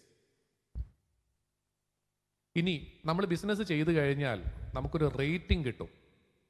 നമ്മൾ ബിസിനസ് ചെയ്യുന്നത് നല്ലതാണെങ്കിൽ നല്ല റേറ്റിംഗ് ആയിരിക്കും, മോശമാണെങ്കിൽ മോശം റേറ്റിംഗ് കിട്ടും. വളരെ സിമ്പിൾ. അപ്പം ഒരു സെല്ലർ എന്നുള്ള നിലയ്ക്ക് നമ്മുടെ റേറ്റിംഗ് കൂട്ടാനുള്ള സംവിധാനം എന്ന് പറയുന്നത് നല്ല രീതിയിൽ സമയത്തിന് ഡെലിവർ ചെയ്യുക, നല്ല ക്വാളിറ്റി ഉള്ള പ്രോഡക്ട്സ് ഡെലിവർ ചെയ്യുക. കാരണം എന്ന് വെച്ചാൽ നമ്മൾ ഒരു പ്രോഡക്റ്റ് ഡെലിവറി ചെയ്ത് കഴിഞ്ഞാൽ, സാധനം നമുക്ക് ഓർഡർ കിട്ടി, നമ്മൾ ഡെലിവറി ചെയ്ത് കഴിഞ്ഞാൽ ആ വാങ്ങിച്ച ബയറിനോട് സിസ്റ്റം തന്നെ ചോദിക്കും എങ്ങനെ ഉണ്ടായിരുന്ന എക്സ്പീരിയൻസ്, നല്ലതായിരുന്നോ മോശമായിരുന്നോ എന്ന് ചോദിക്കും. അപ്പോൾ അവർ മോശമാണെന്ന് പറയുന്നത് മാത്രമല്ല, നമ്മൾ സമയത്തിന് ഡെലിവറി ചെയ്തു എന്നുള്ള സിസ്റ്റത്തിന് ക്യാപ്ചർ ചെയ്യാൻ പറ്റും. കാരണം നമ്മൾ അതിനകത്ത് അപ്ഡേറ്റ് ചെയ്യേണ്ട ആവശ്യമുണ്ട്. ഇന്ന ഡേറ്റിൽ ഞാൻ സാധനം ഡെലിവറി ചെയ്തു എന്നുള്ളത് നമ്മൾ അപ്ഡേറ്റ് ചെയ്യുമ്പോഴാണ് സിസ്റ്റത്തിൽ അത് അപ്ഡേറ്റ് ആവുന്നത്. അപ്പോൾ ഇങ്ങനെയുള്ള ക്വാളിറ്റിയുള്ള സാധനങ്ങൾ ഡെലിവറി ചെയ്യുക, ഓൺ ടൈം ഡെലിവറി ചെയ്യുക, അധികം റിജക്ഷൻസ് ഇല്ലാതെ ഡെലിവറി ചെയ്യാൻ സാധിക്കുമെങ്കിൽ തീർച്ചയായിട്ടും നമ്മുടെ റേറ്റിംഗ് കൂടാനുള്ള ചാൻസസ് ഉണ്ട്. റേറ്റിംഗ് കൂടുമ്പോൾ സ്വാഭാവികമായിട്ട് എന്താ സംഭവിക്കുന്നത് വെച്ചാൽ ഗവൺമെൻറ് സ്ഥാപനങ്ങൾ വാങ്ങുമ്പോൾ ഈ റേറ്റിംഗ് എന്ന് പറയുന്നത് അവർക്ക് വേണമെങ്കിൽ ഒരു ക്രൈറ്റീരിയ ആയിട്ട് വെക്കാം. നല്ല റേറ്റിംഗ് ഉള്ള ആളുകൾ മതി, മോശപ്പെട്ട റേറ്റിംഗ് ഉള്ള ആളുകൾ വേണ്ട എന്ന് വേണമെങ്കിൽ ഒരു പരിധി വരെ, ഫുള്ളായിട്ട് അങ്ങനെ പറയാൻ പറ്റില്ല, എന്നാലും ഒരു പരിധി വരെ അവർക്കത് തീരുമാനിക്കാനായിട്ട് പറ്റും. നെക്സ്റ്റ്. പല ആളുകളും ചോദിക്കാറുള്ള ഒരു ചോദ്യം ഇതാണ്, ജെമ്മിലൂടെ ഞാനിപ്പം രജിസ്റ്റർ ചെയ്തു, ഒരു ഗവൺമെൻറ് സ്ഥാപനത്തിന് സാധനങ്ങൾ എത്തിച്ചു, പക്ഷേ എനിക്ക് സമയത്തിന് പൈസ കിട്ടില്ലെങ്കിൽ ഞാൻ എന്ത് ചെയ്യും? ആരോട് ചോദിക്കും? ഇതാണെങ്കിൽ ഒരു സിസ്റ്റമാണ്, ഒരു കമ്പ്യൂട്ടറാണ്, അല്ലെങ്കിൽ ഒരു ഇൻ്റർനെറ്റിലുള്ള ഒരു സൈറ്റാണ്, ഇതിനകത്ത് ആര് എന്നുള്ളത് എനിക്കറിയില്ല. അപ്പോൾ അതിന് നമുക്ക് ചെയ്യാൻ പറ്റുന്ന ഒരു കാര്യം എന്ന് വെച്ചാൽ ഇൻസിഡൻറ്റ് എന്നും പറഞ്ഞൊരു സംവിധാനമുണ്ട് ജെമ്മിനകത്ത്. ബേസിക്കലി വേറൊന്നുമല്ല, കംപ്ലയിൻറ്റ് കൊടുക്കാനുള്ള ഒരു സിസ്റ്റമാണ്. കംപ്ലയിൻറ്റ് കൊടുത്തു കഴിഞ്ഞാൽ അത് ഗവൺമെൻറ് സ്ഥാപനമാണെങ്കിൽ പോലും അവർക്കെതിരെ ആക്ഷൻ എടുക്കാനായിട്ട് ജെമ്മിന് അധികാരമുണ്ട്. പക്ഷെ ഒരു കാര്യം ഓർക്കുക, കംപ്ലയിൻറ്റ് നമ്മൾ അങ്ങോട്ട് കൊടുക്കുമ്പോൾ തിരിച്ചും കിട്ടാനുള്ള സാധ്യതയുണ്ട്. സമയത്തിന് നമ്മൾ ഡെലിവറി ചെയ്യാതിരിക്കുക, മോശപ്പെട്ട സാധനം ഡെലിവറി ചെയ്യുക, അല്ലെങ്കിൽ ആ ഡെലിവറി ചെയ്ത സാധനം റിപ്പയർ ചെയ്യാനായിട്ട് അവർ വിളിക്കുമ്പോൾ പോകാതിരിക്കുക, ഇങ്ങനെയുള്ള കാര്യങ്ങൾക്കും അവർക്കും വേണമെങ്കിൽ തിരിച്ച് കംപ്ലയിൻറ്റ് ചെയ്യാം. സോ അങ്ങനെ ഒരു ഓപ്ഷൻ ഉണ്ട് എന്ന് അറിഞ്ഞിരിക്കുക. നെക്സ്റ്റ് വെണ്ടർ അസസ്മെൻറ്റ് എന്ന് പറഞ്ഞൊരു പ്രൊസീജിയർ ഉണ്ട്. അതിനെക്കുറിച്ച് ഒത്തിരി ഞാൻ വിശദീകരിക്കുന്നത് സിമ്പിളായിട്ട് പറഞ്ഞുതരാം. നമ്മൾ ജെമ്മിനകത്ത് ഒരു പ്രോഡക്റ്റ്, ഞാൻ പ്രോഡക്റ്റാണ് മെയിനായിട്ട് ഫോക്കസ് ചെയ്ത് പറയുന്നത് ഇവിടെ. പ്രോഡക്ട്സ് നമ്മൾ വിൽക്കുന്ന സമയത്ത് നമുക്ക് ഒന്നെങ്കിൽ OEM ആയിട്ട് വിൽക്കാം, മാനുഫാക്ചറായിട്ട് വിൽക്കാം, അല്ലെങ്കിൽ ഡീലറായിട്ട് അല്ലെങ്കിൽ റീസെലറായിട്ട് വിൽക്കാം എന്നും പറഞ്ഞിരുന്നു. OEM ആയിട്ട് നമ്മളൊരു പ്രോഡക്റ്റ് വിൽക്കാൻ താല്പര്യപ്പെടുന്നുണ്ടെങ്കിൽ നമ്മൾ രജിസ്ട്രേഷൻ ചെയ്താൽ മാത്രം പോരാ, അതോടൊപ്പം തന്നെ നമ്മൾ ഒരു പ്രൊസീജിയറും കൂടെ ചെയ്യണം. അതിൻ്റെ പേരാണ് വെണ്ടർ അസസ്മെൻറ്റ്. വെണ്ടർ അസസ്മെൻറ്റ് എന്ന് പറയുന്ന പ്രൊസീജിയർ ചെയ്യുന്നത് ജെമ്മല്ല, ജെമ്മിൻ്റെ ഒരു തേർഡ് പാർട്ടി ഏജൻസി ഉണ്ട്, QCI എന്ന് പറയും, ക്വാളിറ്റി കൗൺസിൽ ഓഫ് ഇന്ത്യ. അവർ ബേസിക്കലി ചെയ്യുന്നത് എന്താണെന്ന് വെച്ചാൽ നമ്മൾ ഈ പ്രോഡക്റ്റിൻ്റെ മാനുഫാക്ചറർ ആണോ അല്ലയോ എന്നുള്ളത് വെരിഫൈ ചെയ്യുക. ഓൺലൈനായിട്ടും ഡീറ്റെയിൽസ് വാങ്ങിച്ചും നമ്മൾ വെരിഫൈ ചെയ്യുക എന്നുള്ളതാണ് അവർ ചെയ്യുന്നത്. ആ പ്രൊസീജിയർ കുറച്ച് ടൈം എടുക്കുന്ന ഒരു പ്രൊസീജിയറാണ്. സോ മാനുഫാക്ചറായിട്ട് നമ്മൾ പ്രോഡക്റ്റ് ആഡ് ചെയ്യാൻ ഉദ്ദേശിക്കുന്ന എല്ലാവരും അറിഞ്ഞിരിക്കുന്ന ഒരു കാര്യമാണ്, രജിസ്ട്രേഷൻ ചെയ്താൽ മാത്രം നമ്മുടെ പ്രോഡക്റ്റ് ആഡ് ആവില്ല. ഈ വെണ്ടർ അസസ്മെന്റ് എന്ന് പറഞ്ഞ പ്രൊസീജിയറും കൂടെ ചെയ്യേണ്ടി വരും. അതല്ലാന്നുണ്ടെങ്കിൽ എന്താ പറ്റുക എന്ന് പറഞ്ഞാൽ, ഞാൻ ഇത് അസസ്മെന്റ് ഒന്നും ഇല്ലാതെ ഞാൻ വെറുതെ ഒരു പ്രൊഡക്റ്റ് അപ്പുറത്തെ കടയിൽ ഞാൻ വാങ്ങിച്ചിട്ട് ഞാനാണ് മാനുഫാക്ചർ ചെയ്തെന്ന് പറഞ്ഞ് കൊടുത്തു കഴിഞ്ഞാൽ ആ പ്രോഡക്റ്റ് ഫെയിൽ ആയി കഴിഞ്ഞാൽ ആ ബയർ ആരെ സമീപിക്കും എന്നുള്ളതാണ് ചോദ്യം. എനിക്ക് ഈസി ആയിട്ട് അവിടെ നിന്ന് മുങ്ങുകയും ചെയ്യാം. അപ്പം ഇങ്ങനെയുള്ള പ്രശ്നങ്ങൾ ഒഴിവാക്കാൻ വേണ്ടിയിട്ടാണ്, ഒരു ക്രെഡിബിലിറ്റിക്ക് വേണ്ടിയിട്ടാണ് വെണ്ടർ അസസ്മെന്റ് എന്ന് പറയുന്ന പ്രൊസീജിയർ വെച്ചിരിക്കുന്നത്. എല്ലാവരും മാനുഫാക്ചറായിട്ട് ആഡ് ചെയ്യാൻ ഉദ്ദേശിക്കുന്ന എല്ലാവരും നിർബന്ധമായിട്ടും അത് ചെയ്തിരിക്കണം. അതേപോലെ തന്നെ സർവീസുകൾ, ഇപ്പോൾ പ്രോഡക്റ്റിനെ കുറിച്ചാണ് കൂടുതലും പറഞ്ഞത്. അപ്പോൾ പലരും ചോദിക്കാറുണ്ട്, സർവീസുകൾ ശരിക്കും പറഞ്ഞ് ചെക്ക് ചെയ്യപ്പെടുന്നില്ലേ? ഞാനിപ്പം ഒരു ടാക്സി ഹയറിംഗ് സർവീസ് നടത്തുകയാണ്, എൻ്റെ വണ്ടികളൊക്കെ നല്ല കണ്ടീഷൻ ആണോ ഇല്ലെന്നുള്ള ആരെങ്കിലും ചെക്ക് ചെയ്യുന്നുണ്ടോ? അതും ചെക്ക് ചെയ്യുന്നുണ്ട്. പക്ഷെ അത് ചെക്കിംഗ് എന്നൊരു ചെറിയൊരു ലിമിറ്റേഷൻ ഉണ്ട്. ആ ചെക്കിംഗ് എന്ന് പറയുന്നത് അതും ചെയ്യുന്നത് QCI ആണ്. അത് ബേസിക്കലി എന്താണെന്ന് വെച്ചാൽ, നമ്മൾ സർവീസ് ഇതിനു മുമ്പ് കൊടുത്തിട്ടുള്ളതിൻ്റെ ഡീറ്റെയിൽസ് വാങ്ങിച്ചിട്ട് ബാക്ക്ഗ്രൗണ്ട് വെരിഫിക്കേഷൻ നടത്തും. നമ്മളിപ്പോൾ ഒരു ജോലിക്ക് അപ്ലൈ ചെയ്യുന്ന സമയത്ത് ബാക്ക്ഗ്രൗണ്ട് വെരിഫിക്കേഷൻ നടത്തുന്ന അതേ രീതിയിൽ തന്നെയാണ് നമ്മൾ സർവീസ് എവിടെയാണോ കൊടുത്തിട്ടുള്ളത് ആ ആളുകളെ കോൺടാക്ട് ചെയ്തിട്ട് നമ്മളെക്കുറിച്ചുള്ള ഫീഡ്ബാക്ക് കളക്ട് ചെയ്യും. അതിനെ ബേസ് ചെയ്തിട്ടാണ് നമ്മുടെ സർവീസുകൾ ആഡായി വരുന്നത്. അപ്പോൾ പ്രോഡക്റ്റ് ആണെങ്കിലും സർവീസ് ആണെങ്കിലും നല്ല രീതിയിൽ ഇതിനു മുമ്പ് നമ്മൾ ബിസിനസ് ചെയ്തിട്ടുണ്ടെങ്കിൽ, നമുക്ക് അതിനെ വേണ്ട ഓതറൈസേഷനും കാര്യങ്ങളെല്ലാം പ്രോപ്പറായിട്ടുണ്ടെങ്കിൽ ധൈര്യമായിട്ട് നമുക്ക് പ്രോഡക്റ്റുകളും സർവീസുകളും വിൽക്കാം. സർവീസുകളുടെ ഒരു ചെറിയ ലിസ്റ്റ് ഞാനിവിടെ കൊടുത്തിട്ടുണ്ട്.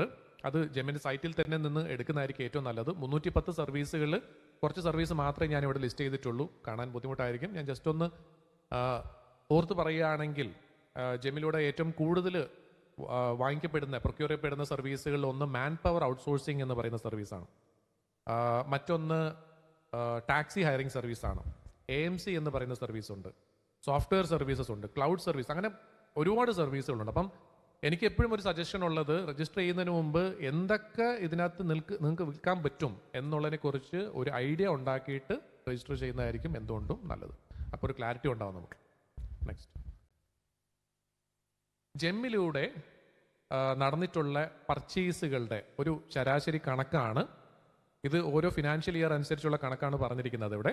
2016 മുതൽ ഇപ്പം കറണ്ട് ഫിനാൻഷ്യൽ ഇയർ വരെയുള്ള ആദ്യത്തെ ഒരു ടേബിൾ കാണിക്കുന്നത് കേരളത്തിലുള്ള ഗവൺമെന്റ് സ്ഥാപനങ്ങൾ, സംസ്ഥാന ഗവൺമെന്റ് സ്ഥാപനങ്ങൾ, ഡിപ്പാർട്ട്മെന്റുകൾ ചെയ്തിട്ടുള്ള പർച്ചേസ് ആണ്. താഴെ കാണിച്ചിരിക്കുന്നത് ഇന്ത്യ ഒട്ടാകെയുള്ള പർച്ചേസുകളാണ്, ഇൻക്ലൂഡിങ് കേരള. അപ്പം ആദ്യത്തേത് കേരളം മാത്രം, മറ്റത് ഇന്ത്യയിലുള്ള. അപ്പോൾ ആ ഒരു ഡിഫറൻസ് നമുക്ക് അറിയാൻ പറ്റും. ഇന്നേ വരെയുള്ള കണക്ക് നോക്കുമ്പോൾ കേരളത്തിൽ നിന്നും ചെയ്തിട്ടുള്ള പർച്ചേസ് 1436 കോടി രൂപയുടെ പർച്ചേസാണ്. എന്നാൽ ഇന്ത്യയിലെ, ഇത് കുറച്ച് ദിവസം മുമ്പുള്ളൊരു കണക്കാണ്, അത് അപ്ഡേറ്റ് ചെയ്യാൻ വിട്ടുപോയാണ്. ഇന്നിപ്പം 5,50,000 ക്രോസ് ചെയ്തിട്ടുണ്ട്. ഇതിനകത്ത് 5,38,000 എന്നാണ് ഇട്ടിരിക്കുന്നത്. അത് അപ്ഡേറ്റ് ചെയ്യപ്പെട്ടിട്ടുണ്ട്. ഓരോ ദിവസം കഴിയുന്നതോറും അത് കൂടി വരികയാണ്. അപ്പം തീർച്ചയായിട്ടും ആ ഒരു ഡിഫറൻസ് ഉണ്ട്. സ്വാഭാവികമായിട്ട് നമുക്ക് എല്ലാവർക്കും അറിയാം, കേരളം ചെറിയ സംസ്ഥാനമാണ്. ബഡ്ജറ്റിൻ്റെയും റെസ്ട്രിക്ഷൻ ഉണ്ട്, റിക്വയർമെൻറ്റിൻ്റെയും റെസ്ട്രിക്ഷൻസ് ഉണ്ട്. സോ ഓൾ ഓവർ ഇന്ത്യ നമുക്ക് ആ രീതിയിൽ കമ്പയർ ചെയ്യാൻ പറ്റില്ല. എന്നാലും 6 വർഷമായിട്ട് ഇത്രയും പർച്ചേസുകൾ നടക്കുന്നുണ്ട്. ഇനി അത് കൂടാനുള്ള സാധ്യതയാണ് ഉള്ളത്. Next, orders received by Kerala. Government സ്ഥാപനങ്ങൾ എന്ത് പർച്ചേസ് ചെയ്തു എന്നുള്ളത് എനിക്ക് അറിയേണ്ട ആവശ്യമില്ല. എനിക്ക് എത്ര കിട്ടും അല്ലെങ്കിൽ കിട്ടാൻ സാധ്യതയുണ്ട് എന്നായിരിക്കും പലർക്കും ചിലപ്പോൾ ഒരു ചോദ്യമുള്ളത്. അതിനുള്ള ഉത്തരമാണ് ഇവിടെ. കേരളത്തിലുള്ള സെല്ലേഴ്സിന് കേരളത്തിലുള്ള ബയ്യേഴ്സിന്റെ കയ്യിൽ നിന്ന് കിട്ടിയിട്ടുള്ള ഓർഡറുകൾ എന്ന് പറയുന്നത് ഏകദേശം 516 അല്ലെങ്കിൽ റഫായിട്ട് 520 കോടി രൂപയുടെ പർച്ചേസ് എന്ന് വേണമെങ്കിലും പറയാം. കേരളത്തിലുള്ള സംസ്ഥാന സർക്കാരിന്റെ കയ്യിൽ നിന്ന് കിട്ടിയിട്ടുള്ള കേരളത്തിലെ സെല്ലേഴ്സ്, അവരുടെ ഓർഡേഴ്സിന്റെ വാല്യൂ ആണ് പറയുന്നത്. ഔട്ട് ഓഫ് കേരള ബയ്യേഴ്സിന്റെ കയ്യിൽ നിന്നും, എന്നുവെച്ചാൽ തമിഴ്നാട്, ആന്ധ്ര അല്ലെങ്കിൽ മറ്റ് സംസ്ഥാനങ്ങളിൽ നിന്ന് കിട്ടിയിട്ടുള്ള ഓർഡേഴ്സ് അതിൻ്റെ ഏകദേശം ഒരു പകുതിയോളം വരുന്നുണ്ട്. അപ്പം 3 തിരിച്ചു കഴിഞ്ഞാൽ 2 ഭാഗം കേരളത്തിൽ നിന്ന് തന്നെ കിട്ടിയിട്ടുണ്ട്, 1 ഭാഗം കേരളത്തിന് പുറത്തുനിന്നും കിട്ടിയിട്ടുണ്ട്. അപ്പോൾ ശരിക്കും പറഞ്ഞാൽ നമുക്ക് ഇവിടെ ഇരുന്നുകൊണ്ട് തന്നെ നമ്മുടെ പ്രോഡക്റ്റ് അല്ലെങ്കിൽ സർവീസ് എവിടെ വേണമെങ്കിലും സെല്ല് ചെയ്യാം എന്നുള്ളതിൻ്റെ ഒരു പ്രൂഫാണ്. നെക്സ്റ്റ്, ഇനി പറയാൻ പോകുന്ന പ്രധാനപ്പെട്ട ഒരു കാര്യം എന്ന് വെച്ചാൽ കേരളത്തിലുള്ള സെല്ലേഴ്സ്, ആക്റ്റീവായിട്ടുള്ള സെല്ലേഴ്സിൻ്റെ ഒരു ഏകദേശ കണക്കാണ് പറയുന്നത്. അപ്പം പല സ്ഥലത്തുനിന്ന് വന്ന ആൾക്കാരുണ്ടാകും. എന്നാലും ഈ കൂട്ടത്തിൽ എറണാകുളം ജില്ലയിലുള്ള ആൾക്കാർ ഉണ്ടെങ്കിൽ അവർക്ക് സന്തോഷിക്കാം. എറണാകുളമാണ് ടോപ്പ് 1-ൽ നിൽക്കുന്നത്. എറണാകുളം ഉള്ളവർക്ക് വേണമെങ്കിൽ കൈയടിക്കാം വെറുതെ. 2ാമതേ തിരുവനന്തപുരം വരുന്നുള്ളൂ, 3ാമത് പാലക്കാടാണ്. അത് കഴിഞ്ഞ് പിന്നെ ബാക്കിയുള്ള ജില്ലകൾ വരുന്നുള്ളൂ. അപ്പോൾ ചിലപ്പോൾ ഒരു സംശയം തോന്നിയേക്കാം, എന്തുകൊണ്ടാണ് എറണാകുളത്തുള്ള ആളുകൾ ഇത്രയും കൂടുതൽ ബിസിനസ് ചെയ്തെന്നുള്ളത്. എറണാകുളത്തുള്ള ആളുകൾക്ക് സാമർത്ഥ്യം കൂടുതലാണെന്നുള്ളത് നമുക്ക് എല്ലാവർക്കും അറിയാം. ഞാൻ എറണാകുളംകാരനല്ല. പക്ഷേ അത് മാത്രമല്ല, അതിന് വേറൊരു റീസണും കൊണ്ടുണ്ട്. ലോജിക്കൽ റീസൺ എന്ന് വെച്ചാൽ എറണാകുളം ബേസ് ചെയ്തിട്ടാണ് കൂടുതലും കേന്ദ്ര സർക്കാർ സ്ഥാപനങ്ങളുള്ളത്. ഷിപ്പ്യാർഡ് ആണെങ്കിലും പോർട്ട് ട്രസ്റ്റ് ആണെങ്കിലും കൊച്ചിൻ റിഫൈനറി ഇങ്ങനെയൊക്കെയുള്ള സ്ഥാപനങ്ങൾ ഉള്ളതുകൊണ്ട് അവർ കൂടുതലായിട്ട് ജെമ്മിലൂടെ പർച്ചേസ് ചെയ്യുന്നത് കൊണ്ടാണ് സ്വാഭാവികമായിട്ടും അവർ നമ്പർ 1 വരുന്നത്. അടുത്തത് പിന്നെ ഉള്ളത് തിരുവനന്തപുരത്താണ്. തിരുവനന്തപുരത്ത് കമ്പാരിറ്റീവ്ലി കുറവാണ് കേരള വെച്ച് നോക്കുമ്പം. സോ അതുകൊണ്ടാണ് ഈ ഒരു റേഷ്യോ വരുന്നത്. ഇത് കേരളത്തിൽ മൊത്തമുള്ള സെല്ലേഴ്സിൻ്റെ കണക്കാണ്. പിന്നെ വലത് സൈഡിൽ ഒരു ചെറിയൊരു ടേബിളിൽ കാണിച്ചിട്ടുണ്ട്. ഇന്ത്യയിലുള്ള കേരളത്തിൻ്റെ സെല്ലേഴ്സിൻ്റെ ആ എണ്ണത്തിൻ്റെ ഒരു റേഷ്യോ കാണിച്ചിട്ടുണ്ട്. 21ാം സ്ഥാനമാണ് കേരളത്തിനുള്ളത്. സ്വാഭാവികമായിട്ട് നേരത്തെ പറഞ്ഞ പോലെ തന്നെ ആ സംസ്ഥാനത്തിൻ്റെ വലിപ്പവും ബിസിനസ് എത്രത്തോളം നടക്കുന്നു എന്നുള്ളതിനൊക്കെ ബേസ് ചെയ്തിട്ട് തന്നെയാണ് അത് വരുന്നത്. ഉത്തർപ്രദേശാണ് ഏറ്റവും കൂടുതൽ, മഹാരാഷ്ട്ര, ഡൽഹി, ഗുജറാത്ത് അങ്ങനെ വലിയ വലിയ സംസ്ഥാനങ്ങളാണ് കൂടുതലും ടോപ്പ് 1 നിൽക്കുന്നത്. ഈ ഒരു നമ്പർ കൂട്ടാനായിട്ട്, കേരളത്തിലെ നമ്പർ കൂട്ടാനായിട്ട് നിങ്ങളുടെ എല്ലാ അറിവിലേക്ക് ഒരു കാര്യം ഒന്ന് പറയുകയാണ്. ഒരുപക്ഷെ നിങ്ങൾക്ക് അറിയാമായിരിക്കും, ഇതിന് തൊട്ടപ്പുറത്ത് ഒരു ക്യാമ്പസ് ഉണ്ട്, KSSIA, Kerala state small industries association എന്ന് പറഞ്ഞ്. കഴിഞ്ഞ വെള്ളിയാഴ്ച അവിടെ വെച്ച് ജെമ്മും KSSIAയും കൂടെ ഒരു MOU സൈൻ ചെയ്തിട്ടുണ്ടായിരുന്നു. ജസ്റ്റ് 3 ദിവസം മുമ്പാണ്, 4 ദിവസം മുമ്പാണ് നടന്നത്.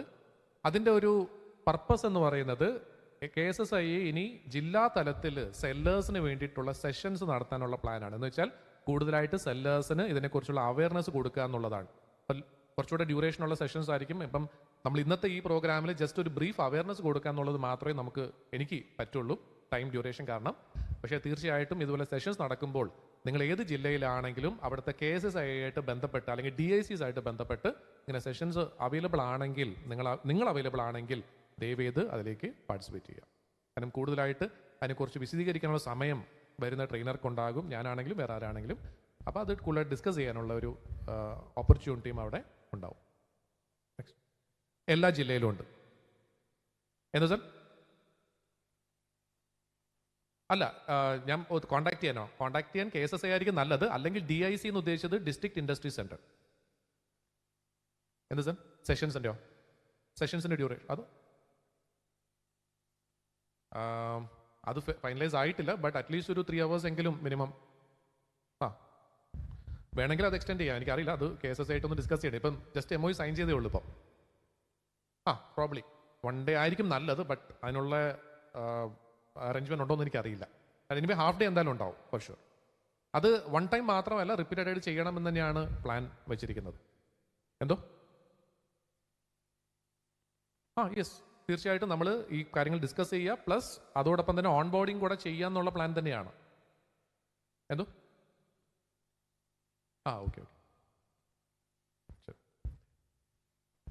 Okay back.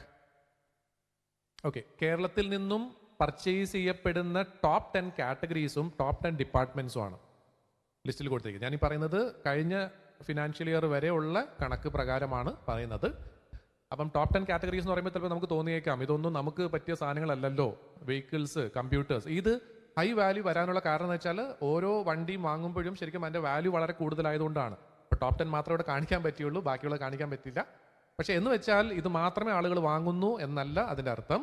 ഇത് ടോപ്പ് 10 നിൽക്കുന്നു മാത്രമേ ഉള്ളൂ. ഇത് അല്ലാതെ ഒരുപാട് സാധനങ്ങൾ വാങ്ങിക്കുന്നുണ്ട്.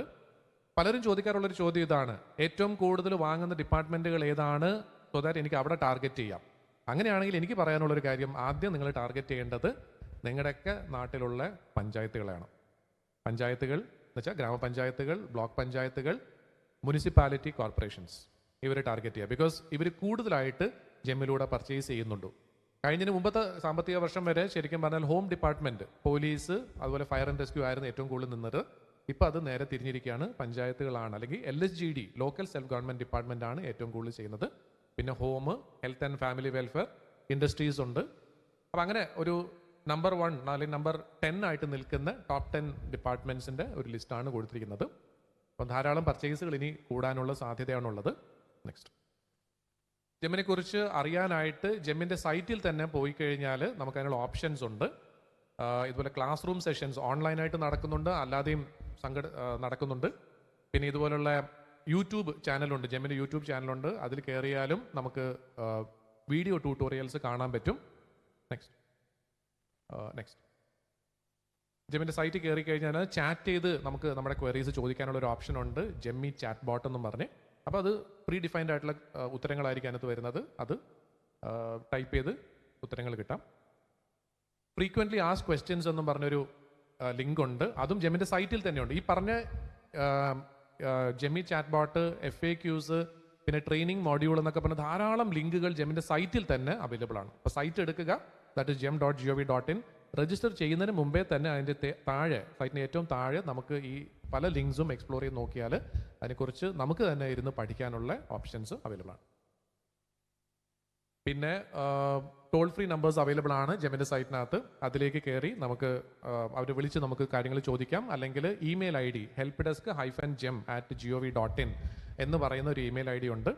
അതിൽ നമുക്ക് വേണമെങ്കിൽ ഇമെയിൽ അയച്ചും നമ്മുടെ ക്വയറീസ് ക്ലിയർ ചെയ്യാം. സോ നെക്സ്റ്റ് PPT ഒന്ന് എടുക്കാം, സെക്കൻഡ് വൺ. ജെമ്മിലേക്ക് നമുക്ക് രജിസ്റ്റർ ചെയ്യാനായിട്ട് ആവശ്യമുള്ള കാര്യങ്ങൾ എന്തൊക്കെയാണെന്ന് ജസ്റ്റ് പറഞ്ഞിട്ട് സ്റ്റോപ്പ് ചെയ്യാം.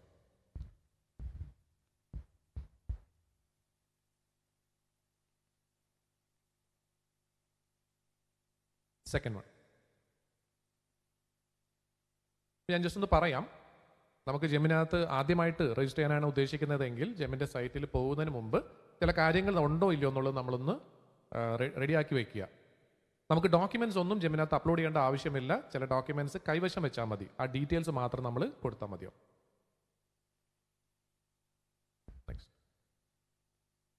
ഓക്കെ, ഞാൻ ആദ്യം പറഞ്ഞ ഒരു പോയിന്റ് ഞാൻ തിരിച്ച് ഒന്നുകൂടെ റിപ്പീറ്റ് ചെയ്യുകയാണ്. നമ്മുടെ ബിസിനസ്സിൻ്റെ കീ പേഴ്സൺ ആരാണെന്നുള്ളത് കണ്ടുപിടിക്കുക. ഇപ്പം നേരത്തെ പറഞ്ഞ പ്രൊപ്രൈറ്റർഷിപ്പ് ആണെങ്കിൽ പ്രൊപ്രൈറ്റർ, അതേപോലെ തന്നെ പാർട്ട്ണർഷിപ്പ് ഫേം ആണെങ്കിൽ key partner, private limited company ആണെങ്കിൽ അല്ലെങ്കിൽ അതുപോലെ സ്ഥാപനമാണെങ്കിൽ അതിൻ്റെ മെയിൻ ആയിട്ടുള്ള വ്യക്തി അല്ലെങ്കിൽ ആരുടെ പേരിലാണോ ഇൻകം ടാക്സ് റിട്ടേൺസ് ഫയൽ ചെയ്യുന്നത് അദ്ദേഹത്തെ നമുക്ക് കീ പേഴ്സൺ എന്ന് വിളിക്കാം. അദ്ദേഹത്തിൻ്റെ ആധാർ അല്ലെങ്കിൽ പാൻ, ഇതാണ് ആദ്യത്തെ പോയിന്റ്. കീ പേഴ്സൺ ആരാണോ അദ്ദേഹത്തിൻ്റെ ആധാർ അല്ലെങ്കിൽ പാൻ, പേഴ്സണൽ ആധാർ അല്ലെങ്കിൽ പേഴ്സണൽ പാൻ. രണ്ടാമത്തെ പോയിന്റ് എന്ന് പറയുന്നത് ആധാറുമായിട്ട് ലിങ്ക് ചെയ്തിട്ടുള്ള mobile number, second point. Third point എന്ന് പറയുന്നത് ഒരു ഇമെയിൽ ID. ഇമെയിൽ IDയുടെ കേസിൽ എനിക്ക് ജസ്റ്റ് ഒരു കാര്യം പറയാനുള്ളത്, ഏത് ഇമെയിൽ ID നമുക്ക് വേണമെങ്കിൽ യൂസ് ചെയ്യാം. എന്നാലും ജെമ്മിനകത്ത് നമ്മൾ രജിസ്റ്റർ ചെയ്യാനായിട്ട് ശ്രമിക്കുമ്പോൾ പുതിയ ഒരു ഇമെയിൽ ID ക്രിയേറ്റ് ചെയ്ത് വെക്കുന്നത് നല്ലതായിരിക്കും. അത് പറയാനൊരു റീസൺ ഉണ്ട്, മറ്റൊന്നുമല്ല. നമ്മൾ സ്ഥിരമായിട്ട് ഉപയോഗിക്കുന്ന ഇമെയിൽ ID ഉപയോഗിച്ച് കഴിഞ്ഞാൽ ചിലപ്പോൾ നമ്മുടെ ജെമ്മിൽ നിന്നും വരുന്ന നോട്ടിഫിക്കേഷൻസ് ഒരു സമയം കഴിയുമ്പോൾ ഒരുപാട് കൂടുതലായിരിക്കും, നമുക്ക് കൺട്രോൾ ചെയ്യാൻ പറ്റാത്തൊരു അവസ്ഥയിലേക്ക് പോയേക്കാം. അങ്ങനെ ആകുമ്പോൾ നമ്മുടെ റെഗുലർ ഇമെയിൽ IDs നമുക്ക് മിസ്സായി പോകാനുള്ള സാധ്യതയുണ്ട്. സോ അത് വരാതിരിക്കാൻ വേണ്ടിയിട്ട് സെപ്പറേറ്റ് ഒരു ഇമെയിൽ ID ക്രിയേറ്റ് ചെയ്യുന്നത് നല്ലതായിരിക്കും. പിന്നെ ഒരു കാര്യം എന്ന് വെച്ചാൽ നമ്മുടെ ബിസിനസ് സ്ഥാപനത്തിനെ ബേസ് ചെയ്തിട്ട് ചില അഡീഷണൽ കാര്യങ്ങൾ വേണ്ടിവരും. ഉദാഹരണത്തിന് നമ്മുടെ ബിസിനസ്സിന് പാൻ നമ്പർ ഉണ്ടെങ്കിൽ അത് കൊടുക്കാം. പാൻ നമ്പർ കൂടുതലായിട്ടും വരുന്നത് പ്രൊപ്രൈറ്റർഷിപ്പ് അല്ല, പാർട്ട്ണർഷിപ്പ് ഫേമോ, പ്രൈവറ്റ് ലിമിറ്റഡ് കമ്പനി, സൊസൈറ്റി, ഇങ്ങനെയുള്ള സ്ഥാപനങ്ങൾക്കൊക്കെ ബിസിനസ് പാൻ ഉണ്ടാകും. അങ്ങനെയുള്ള സ്ഥാപനമാണ് നമ്മൾ രജിസ്റ്റർ ചെയ്യുന്നതെങ്കിൽ ബിസിനസ് പാന് കൊടുക്കേണ്ടതായിട്ട് വരും. മറ്റൊന്ന് CIN number, corporate identity number എന്ന് പറയുന്നത്, അതും ചില പ്രത്യേക സ്ഥാപനങ്ങൾക്ക് മാത്രമേ ഉണ്ടാവുള്ളൂ. പ്രൊപ്രൈറ്റർഷിപ്പിന് അത് ആവശ്യം വരില്ല. സോ അത് ചോദിക്കുന്നുണ്ടെങ്കിൽ തീർച്ചയായിട്ടും അതും കൊടുക്കേണ്ടി വരും. പിന്നെ ഒരു പ്രധാനപ്പെട്ട കാര്യം, ഉദ്യം നമ്പർ, ഉദ്യം രജിസ്ട്രേഷൻ നമ്പർ ഉണ്ടെങ്കിൽ കൊടുത്താൽ ഞാൻ നേരത്തെ പറഞ്ഞ അഡ്വാൻറ്റേജസ് ഉണ്ടാകും. പക്ഷേ ഉദ്യം നമ്പർ കമ്പൽസറി അല്ല ജെമിനകത്ത് രജിസ്റ്റർ ചെയ്യാനായിട്ട്. ഉണ്ടെങ്കിൽ ബെനിഫിറ്റ്സ് ഉണ്ടാകും എന്ന് മാത്രമേ ഉള്ളൂ, ഇല്ലെങ്കിൽ ഇല്ല എന്ന് പറഞ്ഞ് നമുക്ക് മുന്നോട്ട് പോകാം. പിന്നെ സ്റ്റാർട്ടപ്പായിട്ട് നമ്മളെ ഐഡൻറ്റിഫൈ ചെയ്യണമെങ്കിൽ സ്റ്റാർട്ടപ്പ് ഇന്ത്യ അല്ലെങ്കിൽ കേരള സ്റ്റാർട്ടപ്പ് മിഷനിൽ നിന്നും നമുക്ക് കിട്ടുന്ന DPIIT നമ്പർ എന്ന് പറയുന്ന നമ്പറും കൂടെ ഉണ്ടെങ്കിൽ അതും കൊടുക്കാവുന്നതാണ്. ബിസിനസ് ചെയ്യാൻ ഉദ്യം വേണ്ട, നോട്ട് നെസറി, വേണ്ട. കാരണം നമ്മൾ ഉദ്യം കൊടുത്താലും മൈക്രോയ്ക്കും സ്മോളിന് മാത്രമേ അതിൻ്റെ ഗുണങ്ങൾ ഉണ്ടാവുള്ളൂ. ജെമ്മിനകത്ത് മീഡിയം, ലാർജ്, വെരി ലാർജ് ഒക്കെ ബിസിനസ്സുകളുണ്ട്. അവർക്കാർക്കും ഈ പറഞ്ഞ ഉദ്യമില്ല. ബിസിനസ് ചെയ്യാൻ ഉദ്യം വേണ്ട, പക്ഷേ ഉണ്ടെങ്കിൽ പ്രിഫറൻസുകൾ കിട്ടും എന്നുള്ളതാണ്.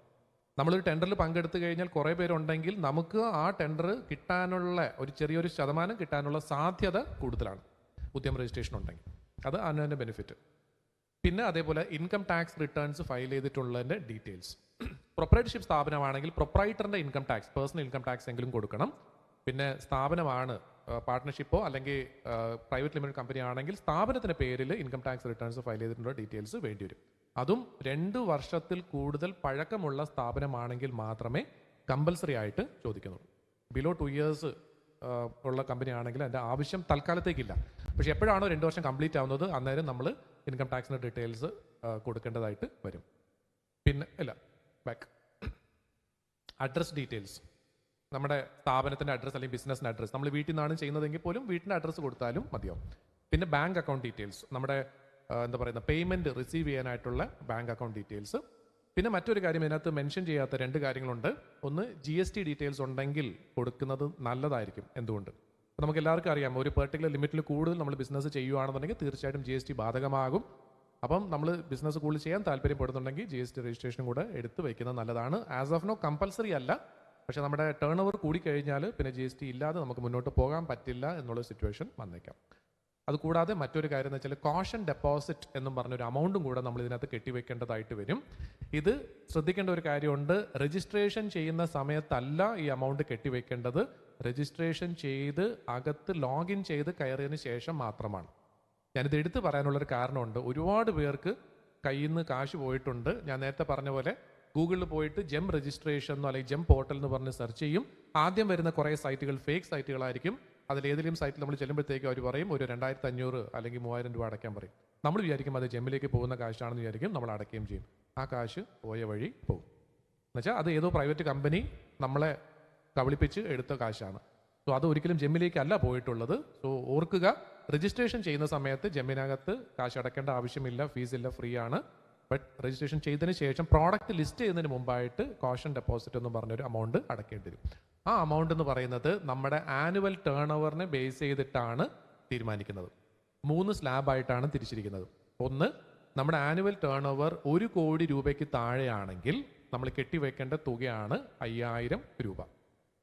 എന്നോട് പറയാം, നമ്മുടെ ആനുവൽ ടേൺ ഓവർ 1 കോടി രൂപയ്ക്ക് താഴെയാണെങ്കിൽ 5000 രൂപ കെട്ടിവെക്കേണ്ടതായിട്ട് വരും. 1 കോടി തൊട്ട് 10 കോടി വരെയാണ് ടേൺ ഓവർ എങ്കിൽ 10000 രൂപ കെട്ടിവെക്കേണ്ടതായിട്ട് വരും. 10 കോടിക്ക് മുകളിൽ ടേൺ ഓവറുള്ള സ്ഥാപനമാണെങ്കിൽ 25000 രൂപ കെട്ടിവെക്കേണ്ടതായിട്ട് വരും. 1 കോടിക്ക് താഴെ 5000, 1 കോടി തൊട്ട് 10 കോടി വരെ 10000, 10 കോടിക്ക് മുകളിലാണെങ്കിൽ 25000. സോ ഈ രീതിയിൽ ഏതാണോ നമുക്ക് ആപ്ലിക്കബിൾ ആയിട്ടുള്ളത് അത് നമ്മൾ അടയ്ക്കേണ്ടി വരും. ഇതിനകത്ത് ഒരു ഇളവും കൂടെ, ഒരു എക്സംഷനും കൂടെ പറഞ്ഞിട്ടുണ്ട്. ആ രജിസ്റ്റർ ചെയ്യുന്ന സ്ഥാപനം ഒരു MSC മൈക്രോ അല്ലെങ്കിൽ സ്മോൾ എൻ്റർപ്രൈസ് ആണ്, പ്ലസ് അതൊരു വുമൺ ഓൺടർപ്രണറിൻ്റെ എൻ്റർപ്രൈസ് ആണെങ്കിൽ ഈ പൈസ അടയ്ക്കേണ്ട ആവശ്യമില്ല. അപ്പം അങ്ങനെ ഒരു എക്സംഷനും കൂടെ കൊടുത്തിട്ടുണ്ട്. അപ്പം ഓർക്കുക, ആണുങ്ങളോടാണ് പറയുന്നത്, എന്തെങ്കിലും സംരംഭം തുടങ്ങുകയാണെങ്കിൽ ഭാര്യയുടെ പേരിൽ തുടങ്ങാനായിട്ട് ശ്രമിക്കുക. ഇത് റീഫണ്ടബിൾ ആണ് സർ. നമ്മൾ അക്കൗണ്ട് എപ്പോഴെങ്കിലും ക്ലോസ് ചെയ്യുന്ന സമയത്ത് ഈ എമൗണ്ട് തിരിച്ചു കിട്ടുന്നതാണ്.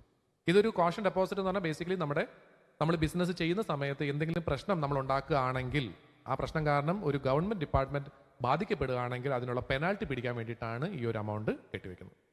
സോ ബേസിക്കലി ഇത്രയാണ് നമുക്ക് രജിസ്ട്രേഷന് ആവശ്യമുള്ള കാര്യങ്ങൾ. സോ പ്രസൻറ്റേഷൻ ഞാൻ ഇതോടെ വൈൻഡപ്പ് ചെയ്യാണ്. എന്തെങ്കിലും സംശയങ്ങൾ, 1-2 സംശയങ്ങൾ ചോദിക്കണമെങ്കിൽ ചോദിക്കാം. ഞാൻ എന്തായാലും ഇവിടെ അവൈലബിൾ ആയിരിക്കും, ചോദിച്ചാൽ മതി ഞാൻ എവിടെ ആയിരിക്കും ഇരിക്കുന്നതെന്നുള്ളത്. സോ നേരിട്ട് വന്ന് ഡിസ്കസ് ചെയ്യണമെങ്കിൽ ചെയ്യാം. എൻ്റെ ഫോൺ നമ്പറോ? അബൌട്ട് മീ പേര്? ഓക്കെ, സോറി, പറയാൻ വിട്ടുപോയെന്ന് തോന്നുന്നു.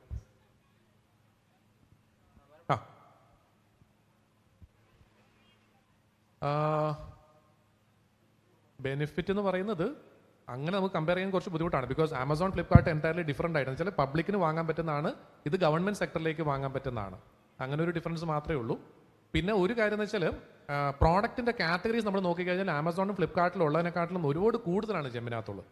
സോ ബിസിനസ്സിൻ്റെ പ്രോബിലിറ്റി കൂടുതലാണ്. പക്ഷേ ഗവൺമെൻറ് സ്ഥാപനത്തിന് ആവശ്യമുള്ള പ്രോഡക്റ്റ് ആണോ സർവീസ് ആണോ എന്നും കൂടെ നോക്കേണ്ടി വരും. Yes, correct. സാർ പറഞ്ഞു വെച്ചാൽ നിയമപരമായിട്ട് സർക്കാർ സ്ഥാപനങ്ങൾക്ക് ഈ സൈറ്റോടെ മാത്രമേ വാങ്ങിക്കാൻ പറ്റൂ. അവർക്ക് വേണമെന്ന് വെച്ചാൽ പോലും ആമസോൺ, ഫ്ലിപ്കാർട്ടോടെ ചെയ്യാൻ പറ്റില്ല, ബിക്കോസ് ഗവൺമെൻറ് റൂൾ ഉള്ളതുകൊണ്ട്. So chances are more, business കിട്ടാനുള്ള ചാൻസസ് കൂടുതലാണ്. പിന്നെ എന്നെക്കുറിച്ച് പറയാൻ പറഞ്ഞു, എൻ്റെ പേര് മനേഷ് എന്നാണ്, മനേഷ് മോഹൻ. ഞാൻ ബേസിക്കലി സ്റ്റേഷൻ ചെയ്തിരിക്കുന്നത് തിരുവനന്തപുരത്താണ്. ജെമ്മിൻ്റെ എന്താ പറയുന്നത്, ബിസിനസ് ഫെസിലിറ്റേറ്റർ എന്ന് പറയും. കേരളത്തിലെയും ലക്ഷദ്വീപിലെയും ജെമ്മിനെ കുറിച്ച് ഗവൺമെൻറ് സ്ഥാപനങ്ങൾക്ക് ട്രെയിനിങ് കൊടുക്കുക എന്നുള്ളതാണ് ഞാൻ ചെയ്യാറുള്ള വർക്ക്. പിന്നെ അതുപോലെ തന്നെ എനിക്ക് കീടുമായിട്ട് പറയുകയാണെങ്കിൽ ഒരു നല്ലൊരു എക്സ്പീരിയൻസ് ഉള്ളത് 2022 കീടിലെ കുറേ റിസോഴ്സ് പേഴ്സൺസിന് ട്രെയിനിങ് കൊടുക്കാനായിട്ട് സാധിച്ചിരുന്നു. അവരിവിടെ ഉണ്ടെങ്കിൽ ഒന്ന് കൈയുയർത്താമോ? യെസ്, പഠിപ്പിച്ചു വിട്ട കുട്ടികളാണ്. പിന്നെ എന്തായെന്ന് എനിക്കറിയില്ല അവസ്ഥ. എനിവേ, സോ നല്ലൊരു എക്സ്പീരിയൻസ് ആയിരുന്നു അത്. എനിക്ക് നല്ല എക്സ്പീരിയൻസ് ആയിരുന്നു, നിങ്ങൾക്കായിരുന്നു എനിക്കറിയില്ല. 2 ദിവസം അവർ ഇരുത്തി പഠിപ്പിച്ച് വിട്ട ആൾക്കാരാണ്. ഇവരാണ് ശരിക്കും താലൂക്ക് തലത്തിലും അതുപോലെ തന്നെ ബ്ലോക്ക് തലത്തിലും റിസോഴ്സ് പേഴ്സൺസ് ആയിട്ട് ട്രെയിനിങ് കൊടുക്കുക, അല്ലെങ്കിൽ ട്രെയിനിങ് കൊടുക്കുകയല്ല, ആളുകൾ രജിസ്റ്റർ ചെയ്യാനായിട്ട് ഹെൽപ്പ് ചെയ്യുന്ന ആളുകളാണ്. സോ ഇവരെയും നിങ്ങൾക്ക് കോൺടാക്ട് ചെയ്യാം. അപ്പോൾ നേരിട്ട് എന്നെ കോൺടാക്ട് ചെയ്യാൻ പറ്റിയില്ലെങ്കിലും നിങ്ങളുടെ ജില്ലാ തലത്തിൽ അല്ലെങ്കിൽ താലൂക്ക് തലത്തിൽ ഇതുപോലുള്ള റിസോഴ്സ് പേഴ്സൺസ് ഉണ്ടെങ്കിൽ അവരെ കണ്ടുപിടിച്ച് അവരുടെ കയ്യിൽ നിന്ന് അല്ലെങ്കിൽ അവർ നിങ്ങളെ ഹെൽപ്പ് ചെയ്യും രജിസ്റ്റർ ചെയ്യാനായിട്ടും പ്രൊഡക്റ്റ് ആഡ് ചെയ്യാനും അതുപോലെ കാര്യത്തിനൊക്കെ വേണ്ടിയിട്ട്. പിന്നെ എൻ്റെ കോൺടാക്ട് ഡീറ്റെയിൽസ് എന്ന് പറയുന്നത്, ഫോൺ നമ്പർ ഞാൻ പറയാം, നോട്ട് ചെയ്തോളൂ. 9645642210. ഒന്നുകൂടെ പറയാം, 9645642210. എന്തെങ്കിലും ഡൗട്ട് ഉണ്ടെങ്കിൽ വിളിക്കുക. ആദ്യം ഫസ്റ്റ് ലെവല് കീഡിൻ്റെ ഈ പറഞ്ഞ റിസോഴ്സ് പേഴ്സൺസിനെ ഒന്ന് കോൺടാക്ട് ചെയ്യാനായിട്ട് ശ്രമിക്കുക. അവരെ കൊണ്ട് സാധിക്കുന്നില്ല അല്ലെങ്കിൽ അവരെ കിട്ടുന്നില്ല അങ്ങനെ എന്തെങ്കിലും ആണെന്നുണ്ടെങ്കിൽ എന്നെ വിളിക്കാം. വിളിക്കാനായിട്ട് ഞാൻ പറയുന്നതോടൊപ്പം തന്നെ ഒരു ഡിസ്ക്ലെയിമറും കൂടെ പറയുകയാണ്. എൻ്റെ ഒരു സിറ്റുവേഷൻ എന്ന് പറഞ്ഞാൽ കേരളത്തിൽ മൊത്തമായിട്ട് ട്രെയിനിങ് കൊടുക്കുന്നത് ഞാൻ ഒരാൾ മാത്രമേ ഉള്ളൂ. അപ്പം മിക്ക ദിവസങ്ങളും എവിടെയൊക്കെ ഇതുപോലെ സെഷൻസിലായിരിക്കും. സോ വിളിച്ചിട്ട് ഈ നമ്പറിൽ ഇൻ കേസ് എടുത്തില്ല അല്ലെങ്കിൽ റെസ്പോണ്ട് ചെയ്തില്ല എന്ന് തോന്നുവാണെങ്കിൽ ആ നമ്പറിൽ വാട്സാപ്പ് ഉണ്ട്. ഒരു വാട്സാപ്പിൽ ഒരു മെസ്സേജ് ദയവേത് അറിയുക. ബിക്കോസ് സമയം കിട്ടുന്നതനുസരിച്ച് എനിക്ക് തിരിച്ച് റെസ്പോണ്ട് ചെയ്യണം. Yes sir.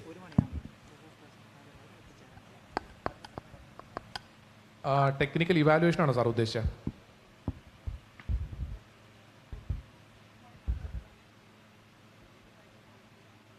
അല്ല, അങ്ങനെയാണെങ്കിൽ ഒരു കാര്യം ചെയ്യാം സാർ. നമുക്ക് ജെമ്മിനകത്ത് ടെൻഡർ വിളിക്കുമ്പോൾ ബിഡിങ് ചെയ്യുമ്പോൾ നമുക്ക് ടെക്നിക്കൽ പാരാമീറ്റേഴ്സും കൂടെ അവിടെ മെൻഷൻ ചെയ്ത് പറയാം.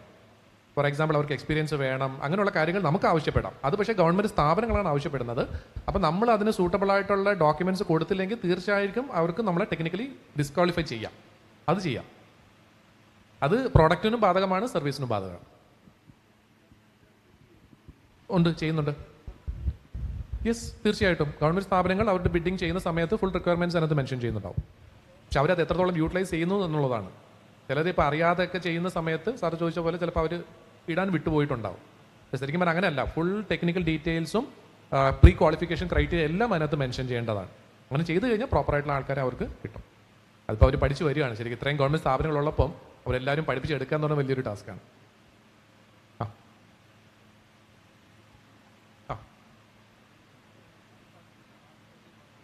അതെ സർ, മാനുഫാക്ചറേഴ്സിന് മാത്രമേ ഉള്ളൂ. ഇല്ല, ബാക്കിയുള്ളവർക്കില്ല. സാർ ചോദിച്ചതെന്ന് വെച്ചാൽ മറ്റേ QCIയുടെ വെണ്ടർ അസസ്മെന്റ് എന്ന് പറയുന്നത് മാനുഫാക്ചറേഴ്സിന് മാത്രമാണോ അതോ റീസെലേഴ്സിന് വേണോ? മാനുഫാക്ചറേഴ്സിന് മാത്രം മതി. തൽക്കാലം മാനുഫാക്ചറേഴ്സിനാണ് കമ്പൽസറി ആയിട്ടുള്ളൂ. റീസെലേഴ്സിന് അല്ലെങ്കിൽ ഡീലേഴ്സിന് അത് ആവശ്യം വരുന്നില്ല. സർവീസ് സെക്ടറിൽ അവരുടെ എക്സ്പീരിയൻസ് വെരിഫൈ ചെയ്യും സർ, അത്രയേ ഉള്ളൂ. വേറെ ഒന്നും ചെക്ക് ചെയ്യാനുള്ള സംവിധാനമില്ല.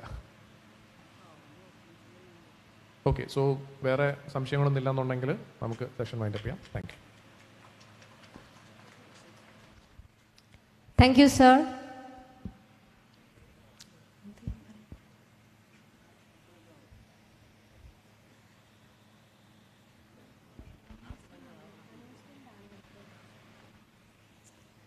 റിസോഴ്സ് പേഴ്സൺസ് എല്ലാവരും കീഡിൻ്റെ ഹോൾ 1-ൽ എത്തിച്ചേരേണ്ടതാണ് 1 മണിക്ക്. ഐ റിപ്പീറ്റ്, റിസോഴ്സ് പേഴ്സൺസ് എല്ലാവരും കീഡിൻ്റെ ഹോൾ 1-ൽ 1 മണിക്ക് എത്തിച്ചേരേണ്ടതാണ്.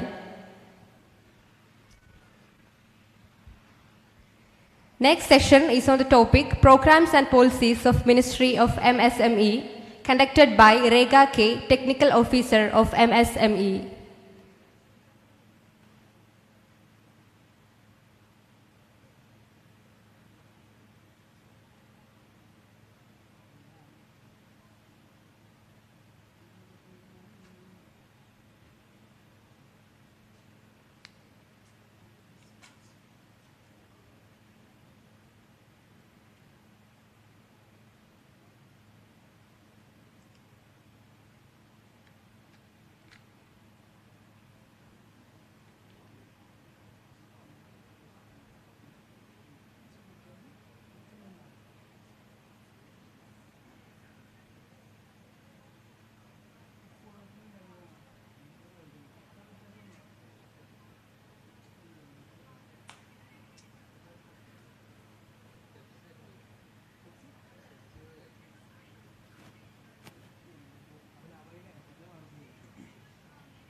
Good afternoon.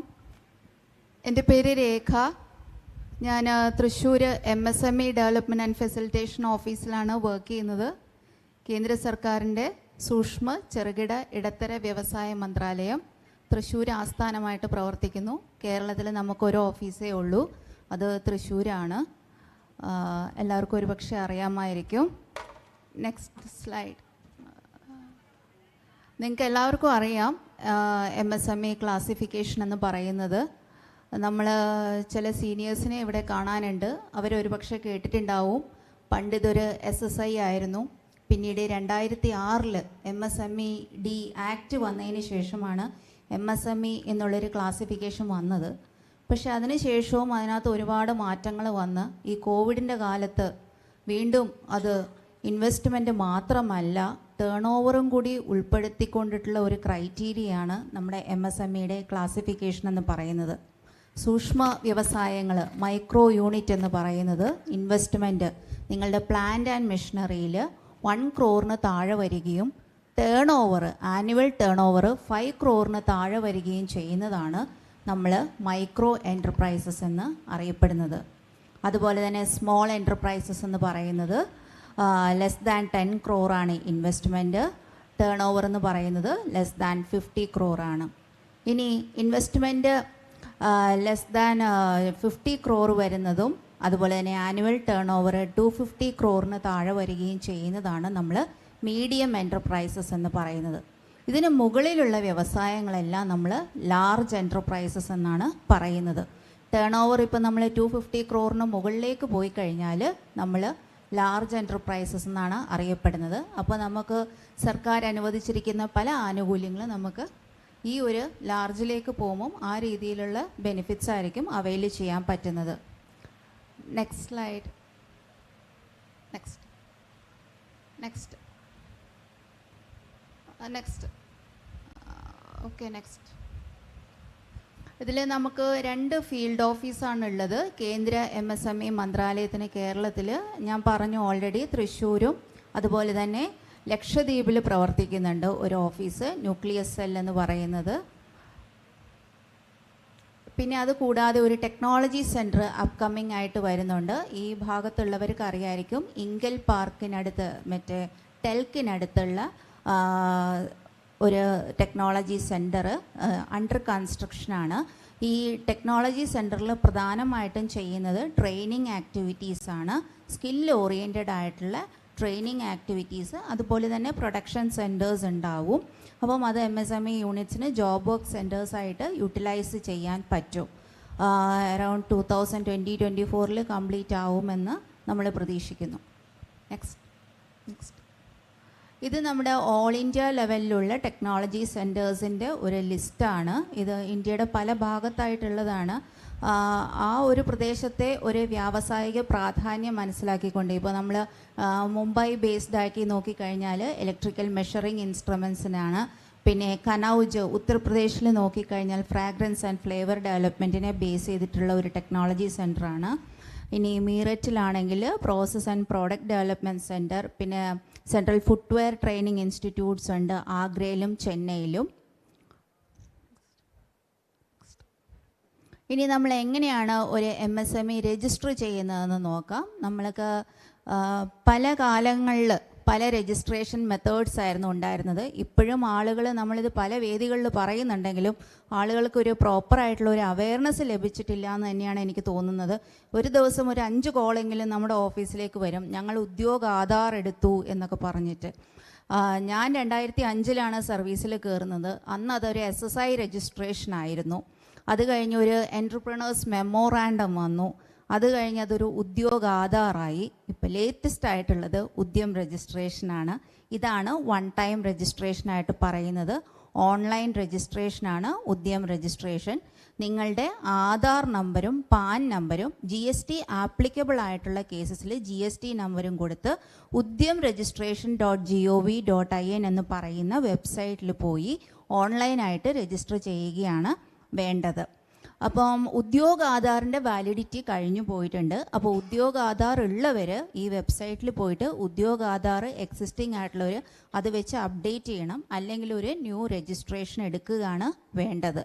പിന്നെ നമ്മൾ ഈ ഉദ്യം രജിസ്ട്രേഷൻ എന്ന് പറയുന്നത് ഈ പാനും GSTയും ഉള്ളത് കൊണ്ട് ആ ഒരു വെബ്സൈറ്റുമായിട്ട് ഈ ഡേറ്റാസ് ഓട്ടോമാറ്റിക്കലി ലിങ്ക്ഡ് ആണ്. API മെത്തേഡ് വെച്ചിട്ട് ലിങ്ക്ഡ് ആണ്. അപ്പോൾ നിങ്ങൾ റിട്ടേൺ ഫയൽ ചെയ്യുമ്പോൾ ഓട്ടോമാറ്റിക്കലി നിങ്ങളുടെ ഡേറ്റാസും അപ്ഡേറ്റ് ആവും. ഇപ്പോൾ ടേൺ ഓവർ ചിലപ്പോൾ ഒരു പക്ഷേ ഈ വർഷം ചിലപ്പോൾ കൂടിയിട്ടുണ്ടാവാം. ഇപ്പോൾ 250 crore മുകളിൽ പോയിട്ടുണ്ടെങ്കിൽ നിങ്ങൾ ചിലപ്പം ഈ വർഷം ഈ കാറ്റഗറിയിൽ പെടില്ല. ചിലപ്പോൾ മീഡിയം എൻ്റർപ്രൈസസിലല്ലായിരിക്കാം, ലാർജിലേക്ക് നിങ്ങൾ പോയിട്ടുണ്ടാവും. അതായത് ഇൻവെസ്റ്റ്മെൻറ്റും അതേപോലെ തന്നെ ടേൺ ഓവറും രണ്ടും ഒരേപോലെ ഫുൾഫിൽ ചെയ്താൽ മാത്രമേ നമ്മൾ ആ ഒരു കാറ്റഗറിയിൽ വരുള്ളൂ. അതായത് ഇപ്പോൾ ഒരു മൈക്രോ യൂണിറ്റ് എന്ന് പറയുന്നത് ഞാൻ പറഞ്ഞു 1 കോടി ഇൻവെസ്റ്റ്മെൻറ്റ്, ടേൺ ഓവർ 5 കോടി. ഇപ്പോൾ ഇൻവെസ്റ്റ്മെൻ്റ് എന്ന് പറയുന്നത് 1 കോടിയിൽ തന്നെ നിൽക്കുകയാണ്, ടേൺ ഓവർ 5 കോടിയിൽ കൂടിപ്പോയി എന്ന് പറഞ്ഞാൽ നിങ്ങൾ ഓട്ടോമാറ്റിക്കലി നിങ്ങൾ സ്മോളിലേക്ക് ജമ്പ് ചെയ്യാണ്, ഹയർ കാറ്റഗറിയിലേക്കാണ് പോകുന്നത്. ലോവറിലേക്ക് ഒരിക്കലും വരില്ല. ലോവറിലേക്ക് വരണമെങ്കിൽ 2 ക്രൈറ്റീരിയയും ഒരേപോലെ ഫുൾഫിൽ ചെയ്യണം. പിന്നെ ഇനി പൊതുമേഖലാ സ്ഥാപനങ്ങൾക്കോ വേറെ ആർക്കെങ്കിലോ ഒക്കെ നിങ്ങളുടെ ഒരു ഉദ്യം രജിസ്ട്രേഷൻ ഡോക്യുമെൻ്റ് നിങ്ങൾ ശരിക്കും ഉള്ളതാണോ എന്നുള്ളത് വെരിഫൈ ചെയ്യണം എന്നുണ്ടെങ്കിൽ നിങ്ങളുടെ ഉദ്യം രജിസ്ട്രേഷൻ സർട്ടിഫിക്കറ്റിൽ ഇതുപോലൊരു QR കോഡ് കാണും. ആ QR കോഡ് സ്കാൻ ചെയ്ത് കഴിഞ്ഞാൽ അവർക്ക് ആ ഡേറ്റാസ് മുഴുവൻ കംപ്ലീറ്റ് ആയിട്ടുള്ള ഡീറ്റെയിൽസ് ഉദ്യം രജിസ്ട്രേഷൻ്റെ വെബ്സൈറ്റിൽ നിന്ന് തന്നെ ലഭിക്കുന്നതായിരിക്കും. നേരത്തെ മനീഷ് സാറ് പറഞ്ഞ പോലെ ജെമ്മിൻ്റെ വെബ്സൈറ്റിന് ഫേക്ക് സൈറ്റുകളുള്ള പോലെ ഇതിനും ധാരാളം ഫേക്ക് സൈറ്റുകളാണ് ഉള്ളത്. അൺഫോർച്ചുനേറ്റ്ലി നമ്മൾ ഗൂഗിളിൽ MSME രജിസ്ട്രേഷൻ എന്ന് പറഞ്ഞ് ടൈപ്പ് ചെയ്യുമ്പോൾ ആ വെബ്സൈറ്റുകളാണ് ആദ്യം കയറി വരുന്നത്. അത് ചിലപ്പോൾ ഒരു 2000-3000 രൂപ നമുക്ക് ചാർജ് ഈടാക്കുന്നും ഉണ്ടായിരിക്കാം. അപ്പം അതിൽ പോയി കബളിപ്പിക്കപ്പെടാതെ നിങ്ങളെല്ലാവരും ശ്രദ്ധിക്കുക. ഉദ്യം രജിസ്ട്രേഷൻ .gov.in ഗവൺമെൻറ്റിൻ്റെ gov.in ഉണ്ടോ, എക്സ്റ്റൻഷൻ ഉണ്ടോ എന്നുള്ളത് പ്രത്യേകം ശ്രദ്ധിക്കുക. പിന്നെ നെക്സ്റ്റ്, ഇത് ഫിനാൻഷ്യൽ ഇയർ രജിസ്ട്രേഷൻ നമ്മൾ ഏതാണ് എടുക്കുക എന്നുള്ളതാണ് നോക്കുന്നത്. ഇപ്പം നമ്മൾ 2022-23 ഫിനാൻഷ്യൽ ഇയർ രജിസ്ട്രേഷനാണ് ഉദ്യം പോർട്ടലിലെങ്കിൽ നമ്മുടെ IT റിട്ടേണും GST റിട്ടേണും കാൽക്കുലേറ്റ് ചെയ്യുന്നത് തൊട്ട് മുമ്പത്തെ അല്ല അതിൻ്റെ മുമ്പത്തെ വർഷം 2 years ബാക്ക് 2021 നമ്മൾ കാൽക്കുലേറ്റ് ചെയ്യാനായിട്ട് എടുക്കുന്നത്. നെക്സ്റ്റ്, ഇത് ഇപ്പം നമ്മൾ ഇതൊരു ഇമ്പോർട്ടൻറ്റ് പോയിൻ്റാണ്. ഇപ്പം നമ്മൾ മൈക്രോ യൂണിറ്റിൽ നിന്ന് സ്മോളിലേക്ക് മാറി ടേൺ ഓവർ ചിലപ്പോൾ കൂടുന്നതനുസരിച്ച് നമ്മൾ മാറിയിട്ടുണ്ടെങ്കിലും നമുക്ക് മൈക്രോയുടെ ബെനിഫിറ്റ്സ് നെക്സ്റ്റ് 3 years നമുക്ക് അവൈൽ ചെയ്യാൻ സാധിക്കും. അതായത് ഇപ്പം ടെൻഡറുകളിൽ പാർട്ടിസിപ്പേറ്റ് ചെയ്യാനോ ഡിലേഡ് പേയ്മെൻറ്റിൻ്റെ ഫെസിലിറ്റേഷൻ കൗൺസിലിൽ എന്തെങ്കിലും പരാതികൾ കൊടുക്കാനോ ഉള്ള ഒരു ബെനിഫിറ്റ്സ് ഫെസിലിറ്റേഷൻ കൗൺസിലിലൊക്കെ റേസ് ചെയ്യാൻ വേണ്ടിയിട്ട് നമുക്ക് സാധിക്കുന്നതാണ്.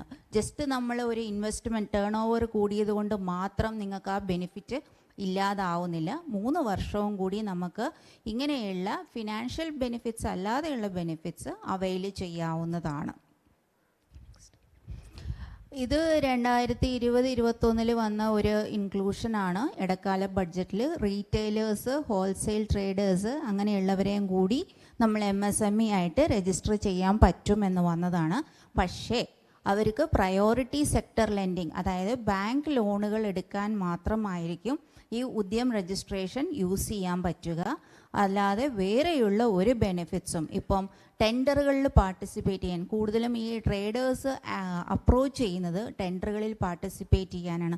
അവർക്ക് അങ്ങനെയുള്ള ബെനിഫിറ്റ്സ് ഒരു MSMEക്ക് ലഭിക്കുന്ന പോലുള്ള ബെനിഫിറ്റുകൾ ഈ ഒരു കാര്യത്തിൽ ലഭിക്കില്ല. ജസ്റ്റ് ബാങ്ക് ലോൺ അവൈൽ ചെയ്യാൻ മാത്രമായിരിക്കും ലഭിക്കുന്നത്. നെക്സ്റ്റ്, ഇത് സാറ് പറഞ്ഞ ഒരു public procurement പോളിസിയാണ്.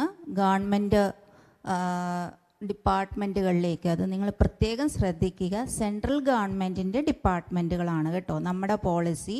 Central ministries and central ഗവൺമെൻറ്റിൻ്റെ പൊതുമേഖലാ സ്ഥാപനങ്ങളിൽ നിങ്ങളുടെ പ്രോഡക്ട്സ് സപ്ലൈ ചെയ്യുമ്പോൾ അവരുടെ ആനുവൽ പ്രൊക്യൂർമെൻറ്റിൻ്റെ 25% MSC യൂണിറ്റിൽ നിന്നായിരിക്കണം എന്ന് പറയുന്നുണ്ട്. Micro and small units, medium ഇതിനകത്ത് ഉൾപ്പെടുന്നില്ല. അതുപോലെ തന്നെ വർക്ക്സ് കോൺട്രാക്റ്റ് ഇതിനകത്ത് കവർ ചെയ്തിട്ടില്ല. പലരും നമ്മളെ അപ്രോച്ച് ചെയ്യുന്നത് കൂടുതലും കൺസ്ട്രക്ഷൻ റിലേറ്റഡ് വർക്ക്സ് ആണ്. അങ്ങനെയുള്ള വർക്ക്സ് കോൺട്രാക്റ്റ് ഇതിനകത്ത് ഇൻക്ലൂഡ് ചെയ്തിട്ടില്ല ഈ പോളിസി പ്രകാരം. അതുപോലെ തന്നെ പബ്ലിക് പ്രൊക്യൂർമെൻറ്റ് പോളിസിയിൽ പ്രധാനമായിട്ടും നമുക്ക് EMD എക്സംഷൻ ലഭിക്കുന്നുണ്ട്. സെക്യൂരിറ്റി ഡിപ്പോസിറ്റ് അല്ല, EMD എക്സംഷൻ ആണ് ലഭിക്കുന്നത്.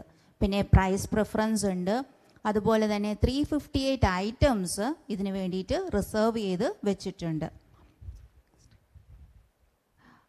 ഇതൊരു സംബന്ധം എന്ന് പറയുന്ന ഒരു പോർട്ടലാണ്. എല്ലാ മിനിസ്ട്രീസും ഡിപ്പാർട്ട്മെൻറ്റ്സും സെൻട്രൽ പബ്ലിക് സെക്ടർ അണ്ടർടേക്കിങ്സും അവരുടെ പ്രൊക്യൂർമെൻറ്റിൻ്റെ ഡീറ്റെയിൽസ്, മന്ത്ലി പ്രൊക്യൂർമെൻറ്റിൻ്റെ ഡീറ്റെയിൽസ് അപ്ലോഡ് ചെയ്യുന്ന ഒരു വെബ്സൈറ്റാണ്. അപ്പോൾ ഇതിൽ പോയി കഴിഞ്ഞാൽ ഏതൊക്കെ ഐറ്റംസ് ആണ് അവർ പ്രൊക്യൂർ ചെയ്യുന്നത്, എന്തൊക്കെയാണ് ഡിമാൻഡുള്ള ഐറ്റംസ് എന്നുള്ളതിനെക്കുറിച്ചുള്ളൊരു വിവരം നമുക്ക് ലഭിക്കുന്നതാണ്. sambandh.msme.gov.in. ഇത് അതുപോലെ തന്നെ വേറൊരു പോർട്ടലാണ് procure.gov.in. ഇതും എല്ലാ മിനിസ്ട്രീസും ട്രേഡ് എൻക്വയറീസ് അപ്ലോഡ് ചെയ്യുന്നതാണ്. ഇത് delayed payment act for MSE എന്നുള്ളതാണ്.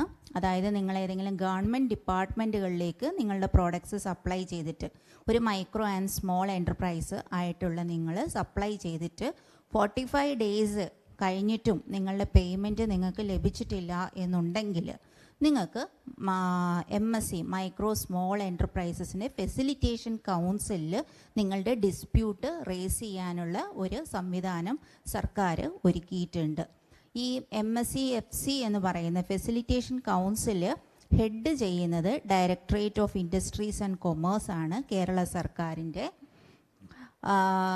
അതുപോലെ തന്നെ ഇത് നമുക്ക് പരാതി സമർപ്പിക്കാവുന്ന ഒരു പോർട്ടലാണ് samadhan.msme.gov.in എന്ന് പറയുന്നത്. സംബന്ധ് വേറെയാണ്, നമുക്ക് ജനറൽ ആയിട്ടുള്ള ഡേറ്റാസ് കിട്ടുന്നതാണ്. സമാധാൻ എന്ന് പറയുന്നത് നിങ്ങൾക്ക് നിങ്ങളുടെ ഡിസ്പ്യൂട്ട് റേസ് ചെയ്യാനുള്ള ഒരു പോർട്ടലാണ്. ഈ ഡിസ്പ്യൂട്ട് നമ്മൾ റേസ് ചെയ്ത് കഴിയുമ്പോൾ അവർ ആ ഫെസിലിറ്റേഷൻ കൗൺസിലിൽ വിളിച്ച് റെസൊല്യൂഷൻ ഫൈൻഡ് ഔട്ട് ചെയ്യുകയും നിങ്ങൾക്ക് ഇൻട്രസ്റ്റോടുകൂടി പേയ്മെൻറ്റ് സെറ്റിൽമെൻറ്റ് നടത്തുകയും ചെയ്യും എന്നുള്ളതാണ് ഈ ഒരു ഫെസിലിറ്റേഷൻ കൗൺസിൽ നടത്തി വരുന്ന സേവനം.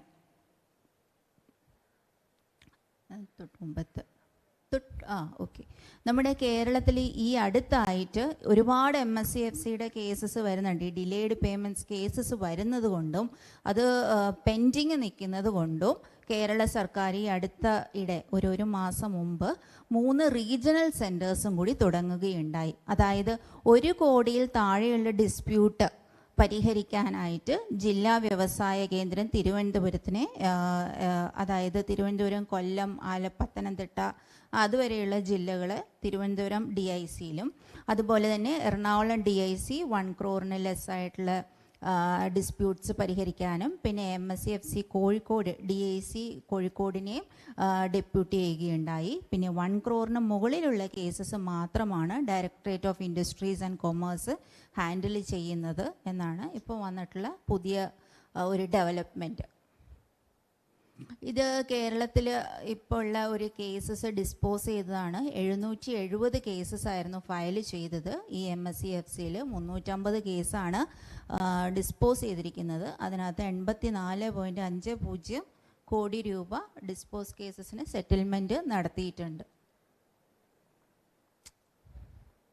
ഇത് നമ്മൾ അത് വേണ്ട. ഇത് ഗവൺമെൻറ് മാർക്കറ്റ് പ്ലേസ് നമ്മൾ സാറ് വിശദമായിട്ട് എടുത്തതാണ്. ഇനിയിപ്പോൾ ഞാനത് കവർ ചെയ്യുന്നില്ല. നെക്സ്റ്റ്. ഇത് ട്രെഡ്സ് എന്ന് പറയുന്ന പോർട്ടൽ നിങ്ങളൊരു പക്ഷേ കേട്ടിട്ടുണ്ടാവാം എല്ലാവരും തന്നെ. RBIയുടെ ഒരു ഇനീഷ്യേറ്റീവാണ്, റിസർവ് ബാങ്ക് ഓഫ് ഇന്ത്യയുടെ ഒരു ഇനീഷ്യേറ്റീവാണ്. നമ്മുടെ ഡിലേഡ് പേയ്മെൻറ്റ് പരിഹരിക്കാൻ തന്നെയുള്ള മറ്റൊരു ഇനീഷ്യേറ്റീവാണ് ട്രെഡ്സ് എന്ന് പറയുന്നത്. Trade receivables discounting system. ഇതൊരു ഓൺലൈൻ പ്ലാറ്റ്ഫോമാണ്. ഇതിനകത്ത് പ്രധാനമായിട്ടും 3 പേരുമുണ്ട്. അതായത് ബയേഴ്സ് ഉണ്ടാവും, സെല്ലേഴ്സും ഉണ്ടാവും, ഫിനാൻസിയേഴ്സ്, ബാങ്ക്സും ഫിനാൻഷ്യൽ ഇൻസ്റ്റിറ്റ്യൂഷൻസും ഉണ്ടാവും. ഈ 3 കൂട്ടരും അതിനകത്ത് ഓൺ ബോർഡ് ചെയ്തിട്ടുണ്ടാവും. നിങ്ങൾ TV-യിൽ പരസ്യം കണ്ടിട്ടുണ്ടാവും ഒരു പക്ഷേ. ഈ അടുത്ത കാലത്തായിട്ട് RBIയുടെ ആ പരസ്യത്തിനകത്ത് ഈ ട്രെഡ്സിൻ്റെ പ്ലാറ്റ്ഫോമിൻ്റെ പരസ്യവും ഉണ്ട്. അപ്പം നിങ്ങൾക്ക് ഇപ്പോൾ ഏതെങ്കിലും പേയ്മെൻറ്റ് ഡിലേ ആയിട്ടുണ്ടെങ്കിൽ ട്രെഡ്സിൽ നിങ്ങൾക്ക് ഓൺ ബോർഡ് ചെയ്തിട്ട് നിങ്ങൾക്ക് സബ്മിറ്റ് ചെയ്യാവുന്നതാണ് ഒറിജിനൽ ബിൽസ് ആൻഡ് വൗച്ചേഴ്സ്. അപ്പോൾ അതിനൊരു ബിൽ ഡിസ്കൗണ്ടിങ് സിസ്റ്റത്തോടു കൂടി ബാങ്ക് നിങ്ങൾക്കൊരു എമൗണ്ട് തരുന്നതാണ്. അങ്ങനെയുള്ള ഒരു സിസ്റ്റമാണ് ഈ ട്രെഡ്സ് എന്ന് പറയുന്ന ഒരു ഓൺലൈൻ പ്ലാറ്റ്ഫോം. രജിസ്റ്റർ ചെയ്തിട്ടുണ്ടാവണം. അതിപ്പം 500 crore എബവ് ആയിട്ടുള്ള ടേൺ ഓവർ ഉള്ള എല്ലാ കമ്പനീസും രജിസ്റ്റർ ചെയ്യണം എന്നുള്ളത് മാൻഡേറ്ററി ആണ്, ബയേഴ്സ് എല്ലാവരും. ഫിനാൻസേഴ്സ് ഓൾറെഡി രജിസ്റ്റേർഡ് ആണ്. ഇപ്പം 3 പ്ലാറ്റ്ഫോംസ് ആണ് ഉള്ളത് ട്രെഡിൻ്റെ. ആക്സിസ് ബാങ്കുമായിട്ട് ചേർന്നിട്ടുള്ള RXIL, പിന്നെ M1 എക്സ്ചേഞ്ച്, പിന്നെ ട്രെഡ്സ് എന്ന് പറയുന്ന ഒരു 3 പ്ലാറ്റ്ഫോംസ് ആണ് ഇപ്പോൾ റീസെൻ്റ്ലി അവൈലബിൾ ആയിട്ടുള്ളത്. ഇത് നമ്മളുടെ മാർക്കറ്റിംഗ് അസിസ്റ്റൻസ് സ്കീമാണ്. മിനിസ്ട്രി ഓഫ് MSME നൽകി വരുന്ന marketing assistance, procurement and marketing assistance scheme എന്ന് പറയും. അതായത് നമ്മൾ ലോക്കലി നടക്കുന്ന എക്സിബിഷനുകളിലൊക്കെ പങ്കെടുക്കുമ്പോൾ അതിൽ വരുന്ന ചെലവുകൾ അത് നമ്മൾ റീഇംബേഴ്സ് ചെയ്ത് കൊടുക്കുകയാണ് 80% വരെ. Depends upon the city. അതായത് ഇപ്പോൾ ഒരു B ക്ലാസ് നമ്മുടെ കേരളം പോലുള്ള ഒരു സ്ഥലത്തൊക്കെ ആണെങ്കിൽ ഒരു 80,000 റുപ്പീസാണ് നമുക്ക് റീഇംബേഴ്സ് ചെയ്ത് കിട്ടുക. ഇപ്പം ഡൽഹി പോലുള്ള A ക്ലാസ് സിറ്റീസൊക്കെ ആണെങ്കിൽ മാക്സിമം 1.5 lakh റുപ്പീസ് വരെ നമുക്ക് റീഇംബേഴ്സ് ചെയ്ത് കിട്ടും. ഇത് മൈക്രോ ആൻഡ് സ്മോൾ എൻ്റർപ്രൈസസിന് മാത്രമാണ്. ഇത് കൂടാതെ നമ്മൾ ഈ ഒരു കമ്പോണൻറ്റിനകത്ത് നമ്മൾ വെണ്ടർ ഡെവലപ്മെൻറ്റ് പ്രോഗ്രാമുകൾ സംഘടിപ്പിക്കാറുണ്ട്. അതായത് B2B മീറ്റ്സ് ഗവൺമെൻറ് പൊതുമേഖലാ സ്ഥാപനങ്ങളെ കൊണ്ടുവരും. അതുപോലെ തന്നെ മൈക്രോ ആൻഡ് സ്മോൾ എൻ്റർപ്രൈസസിന് അവരുടെ പ്രോഡക്ട്സ് എക്സിബിറ്റ് ചെയ്യാനുള്ള ഒരു പൊതുവായിട്ടുള്ളൊരു പ്ലാറ്റ്ഫോം ഒരുക്കി കൊടുക്കുകയാണ് ചെയ്യുന്നത്, ഒരു എക്സിബിഷൻ പോലെ. അപ്പം അവരുടെ വെണ്ടർ രജിസ്ട്രേഷൻ പ്രൊസീജിയേഴ്സ് എക്സ്പ്ലെയിൻ ചെയ്യാനുള്ളൊരു വേദി ഒരുക്കും. അതുപോലെ തന്നെ അവർക്ക് വെണ്ടർ രജിസ്ട്രേഷന് വേണ്ടിയിട്ടുള്ള ഒരു സഹായം ചെയ്തു കൊടുക്കുകയാണ് ചെയ്യുന്നത്. നെക്സ്റ്റ് അടുത്തത് ഒരു എക്സ്പോർട്ട് പ്രൊമോഷൻ സ്കീമാണ്. എക്സ്പോർട്ട് പ്രൊമോഷനകത്ത് പ്രധാനമായിട്ട് നമുക്കുള്ളത് ഇൻ്റർനാഷണൽ കോഓപ്പറേഷൻ സ്കീമാണ്.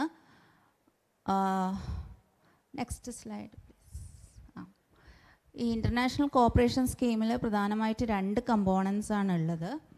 ഇതുപോലെ തന്നെ ഇൻഡസ്ട്രി അസോസിയേഷനുകൾക്ക് ഇൻ്റർനാഷണൽ എക്സിബിഷൻസ്, ട്രേഡ് ഫെയർസിലൊക്കെ പങ്കെടുക്കുമ്പോൾ അതിൻ്റെ air fair, flight charges, transportation അങ്ങനെയുള്ള ചാർജസ് റീഇംബേഴ്സ് ചെയ്ത് കൊടുക്കുന്ന ഒരു സ്കീമാണ്. അത് ഇപ്പോൾ എയർ ഫെയർ ആണെങ്കിൽ ഏകദേശം 1.25 lakhs. അതുപോലെ തന്നെ ഫ്ലൈറ്റ് ചാർജസിനും അതേപോലെ തന്നെ ഏകദേശം ആ ഒരു റേറ്റ് തന്നെയാണ് റീഇംബേഴ്സ് ചെയ്ത് കൊടുക്കുന്നത്. അതുപോലെ തന്നെ ഇൻ്റർനാഷണലി നമുക്ക് മെഗാ ഇൻ്റർനാഷണൽ എക്സിബിഷൻസ് കണ്ടക്ട് ചെയ്യാനുള്ള വെർച്വൽ മോഡിലും ഫിസിക്കൽ മോഡിലും സംഘടിപ്പിക്കാനുള്ള അവസരം ഒരുക്കുന്നുണ്ട്. ഇത് IC സ്കീം എന്നുള്ള ഒരു വെബ്സൈറ്റിലാണ് ഇതിൻ്റെ കൂടുതൽ വിവരങ്ങൾ ലഭ്യമായിട്ടുള്ളത്. ഈ സ്കീം ശരിക്കും നേരിട്ട് മോണിറ്റർ ചെയ്യുന്നത് മിനിസ്ട്രി ഓഫ് MSME തന്നെയാണ്, ഫീൽഡ് ഓഫീസ് വഴിയല്ല. ഇത് കൂടാതെ ഇതിനകത്ത് വേറൊരു കമ്പോണൻ്റ് എന്ന് പറയുന്നത് ഇപ്പം മൈക്രോ ആൻഡ് സ്മോൾ എൻ്റർപ്രൈസസിന് ഇപ്പോൾ എക്സ്പോർട്ട് ചെയ്യുന്ന പ്രോഡക്ട്സിന് ഗുഡ്സ് ടെസ്റ്റ് ചെയ്ത് ക്വാളിറ്റി സർട്ടിഫിക്കേഷൻ എടുക്കാനുള്ള ഒരു ഹെൽപ്പ് അസിസ്റ്റൻസും കൂടി കൊടുക്കുന്നുണ്ട് എന്നുള്ളതാണ്. ഇത് പക്ഷേ ഇത് ഈ അടുത്ത് റീവാമ്പ് ചെയ്ത ഒരു സ്കീമാണ്. അപ്പോൾ ഒരു ഓപ്പറേഷണൽ ഗൈഡ് ലൈൻസിലേക്ക് വരുന്നതേ ഉള്ളൂ. ഇത് MSME ഇന്നോവേഷൻ സ്കീം എന്ന് പറയും. അതായത് നമ്മൾ ഒരു ഇന്നോവേറ്റീവ് ആയിട്ടുള്ള ഒരു ഐഡിയ ഡെവലപ്പ് ചെയ്യാനായിട്ട് ഒരു ഇൻക്യുബേറ്ററിൻ്റെ സഹായത്തോടു കൂടി, ഒരു ഹോസ്റ്റ് ഇൻസ്റ്റിറ്റ്യൂട്ടിൻ്റെ സഹായത്തോടു കൂടി നിങ്ങളുടെ പ്രോട്ടോടൈപ്പ് ഡെവലപ്പ് ചെയ്യാൻ 15 lakh റുപ്പീസ് വരെ കൊടുക്കുന്ന ഒരു സ്കീമാണ് MSME ഇന്നോവേറ്റീവ് സ്കീമിനകത്തെ ഇൻക്യുബേഷൻ കമ്പോണൻറ്റ്. ഈ 15 lakh പ്രോട്ടോടൈപ്പ് ഡെവലപ്പ് ചെയ്യാൻ കൊടുക്കുന്ന ഈ ഐഡിയാസ് ഇൻവൈറ്റ് ചെയ്യുന്നത് വർഷത്തിൽ 2 പ്രാവശ്യം നടക്കുന്ന ഹാക്കത്തോൺസ് ആണ്. സാധാരണ ജൂൺ മാസങ്ങളിലും അതുപോലെ തന്നെ ഡിസംബർ മാസങ്ങളിലും ഓൾ ഇന്ത്യ ലെവലിലാണ് നമ്മൾ 5 സെക്ടറിലായിട്ടാണ് നടത്തുന്നത്. ഡിജിറ്റൽ, ഹെൽത്ത് കെയർ, അഗ്രികൾച്ചർ, പിന്നെ ഇലക്ട്രിക്കൽ ആൻഡ് ഇലക്ട്രോണിക്സ്, പിന്നെ അതർ മാനുഫാക്ചറിങ് എന്ന് പറയുന്ന ഒരു സെക്ടറോട് കൂടിയിട്ട് 5 സെക്ടേഴ്സിൽ അവർ ഐഡിയാസ് ഇൻവൈറ്റ് ചെയ്യും.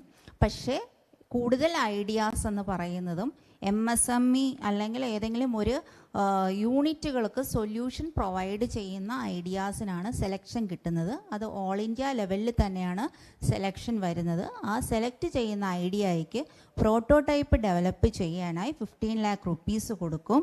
അത് വീണ്ടും സക്സസ് ആയി കഴിഞ്ഞാൽ അത് കൊമേഴ്ഷ്യലൈസ് ചെയ്യാനായിട്ട് ഒരു 20 lakhൻ്റെ സീഡ് ക്യാപിറ്റൽ സപ്പോർട്ടും കൂടി ലഭിക്കുന്നതാണ്. നെക്സ്റ്റ്. അടുത്തത് IPR കമ്പോണൻ്റ് ആണ്. നിങ്ങൾ ഏതെങ്കിലും ഫോറിൻ പേറ്റൻ്റ് എടുത്തിട്ടുണ്ടെങ്കിൽ 5 lakh rupees വരെ നമ്മൾ റീഇംബേഴ്സ് ചെയ്ത് കൊടുക്കും. പേറ്റൻറ്റിൻ്റെ സർട്ടിഫിക്കറ്റ്, അറ്റോർണീസിൻ്റെ original bills and vouchers, Udyam registration certificate ഇത്രയും ഉണ്ടെങ്കിൽ ഓൺലൈനിൽ നിങ്ങൾ അപ്ലോഡ് ചെയ്ത് കഴിഞ്ഞാൽ വിത്തിൻ 2 weeks നിങ്ങൾക്ക് ഈ എമൗണ്ട് ലഭിക്കുന്നതാണ്. ഡൊമസ്റ്റിക് പേറ്റൻ്റ് ആണെങ്കിൽ 1 lakh rupees വരെ. അതുപോലെ തന്നെ ട്രേഡ് മാർക്സ് ആണെങ്കിൽ 10,000 rupees വരെ. ഒരു കമ്പനിക്ക് എത്ര ട്രേഡ് മാർക്സ് ഉണ്ടോ അത്രയും ട്രേഡ് മാർക്സിന് നമുക്ക് ആപ്ലിക്കേഷൻസ് സബ്മിറ്റ് ചെയ്യാൻ സാധിക്കുന്നതാണ്.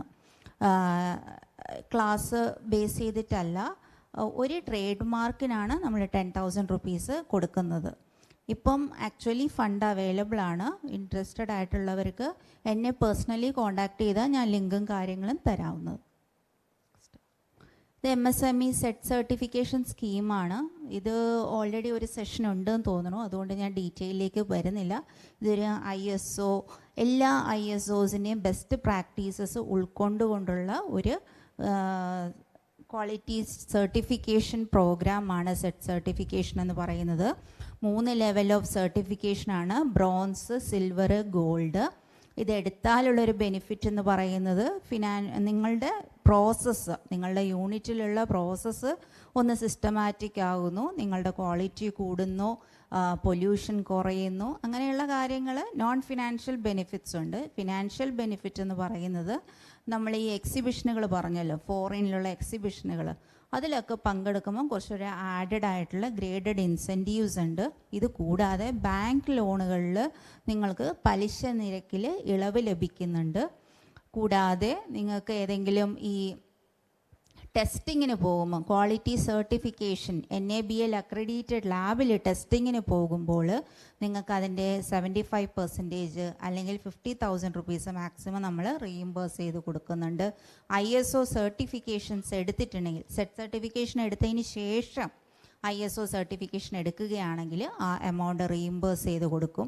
ഇങ്ങനെയുള്ള കാര്യങ്ങളെല്ലാം ഈ സെറ്റ് സർട്ടിഫിക്കേഷൻ എടുത്താൽ ലഭിക്കുന്നതാണ്. ഇതിന് ഒരു എമൗണ്ട് ഉണ്ട്. ഈ സർട്ടിഫിക്കേഷൻസ് എടുക്കുന്ന ബ്രോൺസിന് 10,000 rupees, സിൽവറിന് 40,000, ഗോൾഡിന് 90,000 rupees ആണ്. പക്ഷേ മിനിസ്ട്രി ഓഫ് MSME സബ്സിഡി കൊടുക്കുന്നുണ്ട്. മൈക്രോ യൂണിറ്റ്സിന് 80%, സ്മോൾ യൂണിറ്റ്സിന് 60%, അതുപോലെ തന്നെ മീഡിയം എൻ്റർപ്രൈസസിന് 50% കൺസെഷനോടുകൂടിയിട്ടാണ് ഈ സർട്ടിഫിക്കേഷൻ നടത്തി വരുന്നത്. ഇത് അതേപോലെ തന്നെയുള്ള വേറൊരു ക്വാളിറ്റി സ്കീമാണ് ലീൻ സ്കീം എന്ന് പറയുന്നത്. അതായത് ലീൻ എന്ന് വെച്ചാൽ എന്താ അർത്ഥം?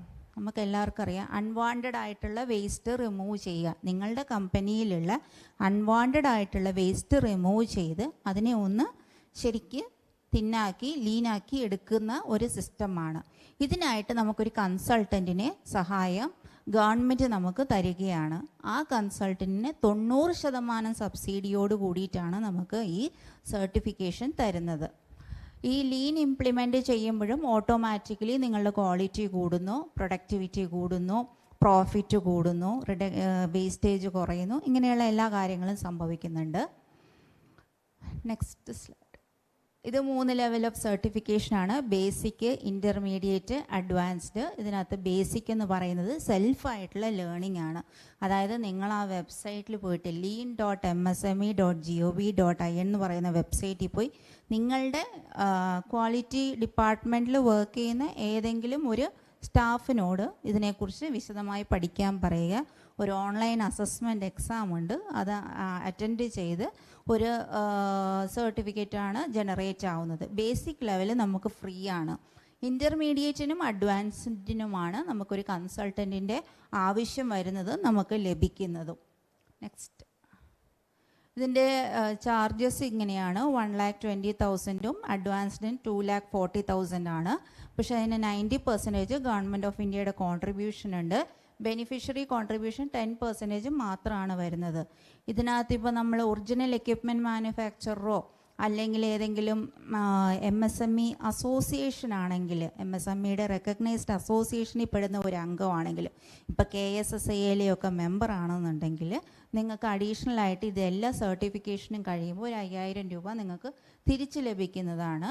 പിന്നെ എക്സ്ട്രാ സബ്സിഡി 5% കിട്ടുന്നത് വിമണ്, SC, ST കാറ്റഗറിയിൽ പെടുന്ന യൂണിറ്റുകൾക്കാണ്. Next slide. നെക്സ്റ്റ് ഇത് PMEGP സ്കീം. അത് നിങ്ങൾക്കിപ്പോൾ ആവശ്യമുണ്ടെന്ന് എനിക്ക് തോന്നുന്നില്ല. ഇവിടെ ഇരിക്കുന്ന എല്ലാവരും തന്നെ എൻ്റർപ്രണേഴ്സാണ്. നിങ്ങൾക്ക് എല്ലാവർക്കും അറിയാം, മാനുഫാക്ചറിങ് യൂണിറ്റിന് 50 ലക്ഷം രൂപ, സർവീസ് യൂണിറ്റിന് 20 lakh rupees വരുന്ന ക്രെഡിറ്റ് സ്കീമാണ്. ഇത് മിനിസ്ട്രിയുടെ സ്കീമാണെങ്കിലും ഇംപ്ലിമെൻറ്റ് ചെയ്യുന്നത് ജില്ലാ വ്യവസായ കേന്ദ്രമാണ്. വനിതകളാണ്. റൂറൽ ഏരിയയിലാണെങ്കിൽ 35% വരെയാണ് നമുക്ക് സബ്സിഡി ലഭിക്കുന്നത് മാക്സിമം. പിന്നെ ഇതിൻ്റെ ഒരു തിരിച്ചടവൊക്കെ വളരെ പ്രോപ്പറായിട്ടുള്ള ഒരു കേസസ് ആണെങ്കിൽ 3 വർഷം കഴിഞ്ഞിട്ടുള്ള യൂണിറ്റുകൾക്ക് രണ്ടാമത്തെ ഗഡുവായിട്ട് എക്സ്പാൻഷന് വേണ്ടിയിട്ട് സെക്കൻഡ് ഇതിന് വേണ്ടിയിട്ട് അപ്ലൈ ചെയ്യാവുന്നതാണ്. മാനുഫാക്ചറിങ്ങിന് 1 കോടി രൂപ വരെ ലഭിക്കും. സർവീസ് ആൻഡ് ട്രേഡിംഗ് ആണെങ്കിൽ 25 ലക്ഷം രൂപ വരെ ലഭിക്കുന്നതാണ്. സബ്സിഡി എന്ന് പറയുന്നത് 15% 2 കേസിലും. നെക്സ്റ്റ് വേണ്ട. നെക്സ്റ്റ് ഇൻഫ്രാസ്ട്രക്ചർ ഡെവലപ്മെൻറ്റ് സ്കീം എന്ന് പറയുന്നത് MSc ക്ലസ്റ്റർ ഡെവലപ്മെൻറ്റ് സ്കീമാണ്. നമ്മളുടെ മിനിസ്ട്രിയുടെ ഫ്ലാഗ്ഷിപ്പ് സ്കീമാണ്. ക്ലസ്റ്റർ എന്ന് പറയുന്നത് നിങ്ങൾക്ക് എല്ലാവർക്കും അറിയാം, ഒരു ഗ്രൂപ്പ് ഓഫ് ഇൻഡസ്ട്രീസ്, ഒരേപോലെ വർക്ക് ചെയ്യുന്ന ഒരു ഗ്രൂപ്പ് ഓഫ് ഇൻഡസ്ട്രീസ്. ഇപ്പോൾ നമ്മൾ ആലുവ ലൊക്കേഷൻ എടുക്കുകയാണെങ്കിൽ പ്ലാസ്റ്റിക് ഇൻഡസ്ട്രീസ് ഒരു 100-120 പ്ലാസ്റ്റിക് ഇൻഡസ്ട്രീസ് ഉണ്ടാവും. അതുപോലെയുള്ള ഒരു കൂട്ടായ ഇൻഡസ്ട്രീസിന് ഒരു പൊതു സൗകര്യ കേന്ദ്രം ഒരുക്കാനുള്ള ഫണ്ടിങ് 90% ഫണ്ടിങ്ങും ഗവൺമെൻറ് കൊടുക്കുന്ന 10 കോടി വരെയുള്ള പ്രൊജക്റ്റുകൾക്ക് 90% ഫണ്ടിങ്ങും ഗവൺമെൻറ് കൊടുക്കുന്നു. ഒരു 20 യൂണിറ്റുകൾ മിനിമം ഉണ്ടായാൽ നടത്താവുന്ന ഒരു പ്രൊജക്റ്റാണ് ക്ലസ്റ്റർ ഡെവലപ്മെൻറ്റ് എന്ന് പറയുന്നത്. കേരളത്തിലാണ് ഇന്ത്യയിൽ തന്നെ ആദ്യത്തെ ക്ലസ്റ്റർ ഡെവലപ്മെൻറ്റിൽ വന്ന ഒരു കോമൺ ഫെസിലിറ്റി സെൻറ്റർ കേരളത്തിലെ കോട്ടയം ഭാഗത്തുള്ള റബ്ബർ ഇൻഡസ്ട്രീസിന് വേണ്ടിയിട്ടുള്ളൊരു കോമൺ മിക്സിംഗ് മില്ലായിരുന്നു. അത് 2006 നിലവിൽ വന്നത്. അതൊരു 2.5 കോടിയുടെ ഒരു പ്രൊജക്റ്റായിരുന്നു. പക്ഷേ ഇപ്പോൾ ലേറ്റസ്റ്റായിട്ട് അപ്രൂവൽ വന്നിട്ടുള്ളത് കാലടി ഭാഗത്തുള്ള സ്റ്റീൽ ഫർണിച്ചേഴ്സിനുള്ള ഇൻഡസ്ട്രീസിനുള്ള ഒരു കോമൺ ബെൻഡിങ് മില്ല്, അങ്ങനെയുള്ള കുറേ മിഷനറീസ് ഉള്ള ഒരു സ്ഥാപനമാണ്. കോമൺ ഫെസിലിറ്റി സെൻറ്ററാണ്. അത് ഏകദേശം 15 കോടിയുടെ ഒരു പ്രൊജക്റ്റാണ്. നെക്സ്റ്റ് ഇതിനകത്ത് ഫണ്ടിങ് വരുന്നത് 5 കോടി മുതൽ 10 കോടി വരെയുള്ള പ്രൊജക്റ്റുകൾക്കാണെങ്കിൽ ഗവൺമെൻറ് ഓഫ് ഇന്ത്യയുടെ കോൺട്രിബ്യൂഷൻ എന്ന് പറയുന്നത് 70% ഫുള്ള് ഗ്രാൻഡാണ് ലഭിക്കുന്നത്. നിങ്ങൾക്കത് തിരിച്ചടയ്ക്കേണ്ട ആവശ്യം വരുന്നില്ല. ഗവൺമെൻറ് ഓഫ് കേരളയുടേത് 20% ഈ SPV എന്ന് പറയുന്നത് നിങ്ങളുടെ ഈ കൂട്ടായ്മ, ഈ 20 യൂണിറ്റ് അല്ലെങ്കിൽ എത്ര യൂണിറ്റ് ആണോ ആ യൂണിറ്റുകളുടെ കൂട്ടായ്മയുടെ കോൺട്രിബ്യൂഷനാണ് 10% എന്ന് പറയുന്നത്. ഇനി 10 കോടിക്ക് മുകളിലുള്ള പ്രൊജക്റ്റുകളാണെങ്കിൽ 30 കോടി വരെയുള്ള പ്രൊജക്റ്റുകളാണെങ്കിൽ പെർസെൻറ്റേജ് കുറച്ച് കുറയും. ഗവൺമെൻറ് ഓഫ് ഇന്ത്യയുടെ കോൺട്രിബ്യൂഷൻ 60% ആവും. അപ്പോൾ SPVയുടെ കോൺട്രിബ്യൂഷൻ എന്ന് പറയുന്നത് 20% ആയിട്ട് കൂടുകയാണ് ചെയ്യുന്നത്. ഇത് കൂടാതെ ഗവൺമെൻറ് ഓഫ് ഇന്ത്യ പിന്നെ ഈ കിൻഫ്ര പോലുള്ള പാർക്കുകൾ ഡെവലപ്പ് ചെയ്യാനായിട്ടും ഫണ്ടിങ് കൊടുക്കുന്നുണ്ട്. 5 crore വരെ മുതൽ 15 crore വരെയുള്ള പാർക്ക് ഡെവലപ്മെൻറ്റിന് വേണ്ടിയിട്ട് 60% ഗവൺമെൻറ് ഓഫ് ഇന്ത്യ ഗ്രാൻഡ് കൊടുക്കുന്നുണ്ട്. 40% ഗവൺമെൻറ് ഓഫ് കേരള. ഇനി അപ്ഗ്രഡേഷനാണ്, പുനരുദ്ധാരണമാണ്. ഇപ്പോൾ റോഡ് അല്ലെങ്കിൽ ലൈറ്റിംഗ് സിസ്റ്റം അങ്ങനെയുള്ള എന്തെങ്കിലും നവീകരിക്കാനാണെങ്കിൽ 50% ഗവൺമെൻറ് ഓഫ് ഇന്ത്യയുടെ ഗ്രാൻഡ്. സ്റ്റേറ്റ് ഗവൺമെൻറ് 50% കോൺട്രിബ്യൂഷൻ നൽകണം. നെക്സ്റ്റ് ഇത് ചില കോമൺ ഫെസിലിറ്റി സെൻറ്റേഴ്സിൻ്റെ പിക്ചേഴ്സാണ്. ഇത് റൈസ് മില്ല് കാലടിയിൽ, ബോയിലർ യൂണിറ്റ്, ഇതുപോലെ തന്നെ മലപ്പുറത്തുള്ള ഒരു കോമൺ ഫെസിലിറ്റി സെൻറ്റർ, മെറ്റൽ ഇൻഡസ്ട്രീസിൻ്റെ, Perumbavoor plywood cluster, Changanassery rubber cluster. Just ഒരു ഫോട്ടോഗ്രാഫ്സാണ്. Next national awards. ഇത് നമ്മൾ എല്ലാ വർഷവും ഇൻവൈറ്റ് ചെയ്യുന്നതാണ്. MSME യൂണിറ്റുകൾക്ക് ദേശീയ തലത്തിൽ പല കാറ്റഗറിയിലാണ് നാഷണൽ അവാർഡ് കൊടുക്കുന്നത്. മൈക്രോ, സ്മോള്, മീഡിയം, പിന്നെ ടെക്നോളജിക്കലി എഫിഷ്യൻ്റ് ആയവർക്കും എക്സ്പോർട്ട് ഓറിയൻറ്റഡ്. ഇത് മാനുഫാക്ചറിങ് സെക്ടർ. ഇനി സർവീസ് സെക്ടറിലും micro, small, medium, export oriented ഉണ്ട്. ഇതിനകത്ത് തന്നെ വീണ്ടും കാറ്റഗറീസ് ഉണ്ട്. വിമണ് വേറെ, SC ST വേറെ, അങ്ങനെ സബ് കാറ്റഗറീസ് ഉണ്ട്. ഫസ്റ്റ് പ്രൈസ് എന്ന് പറയുന്നത് 3 lakh rupees, second prize 2 lakhs, third prize 1 lakh.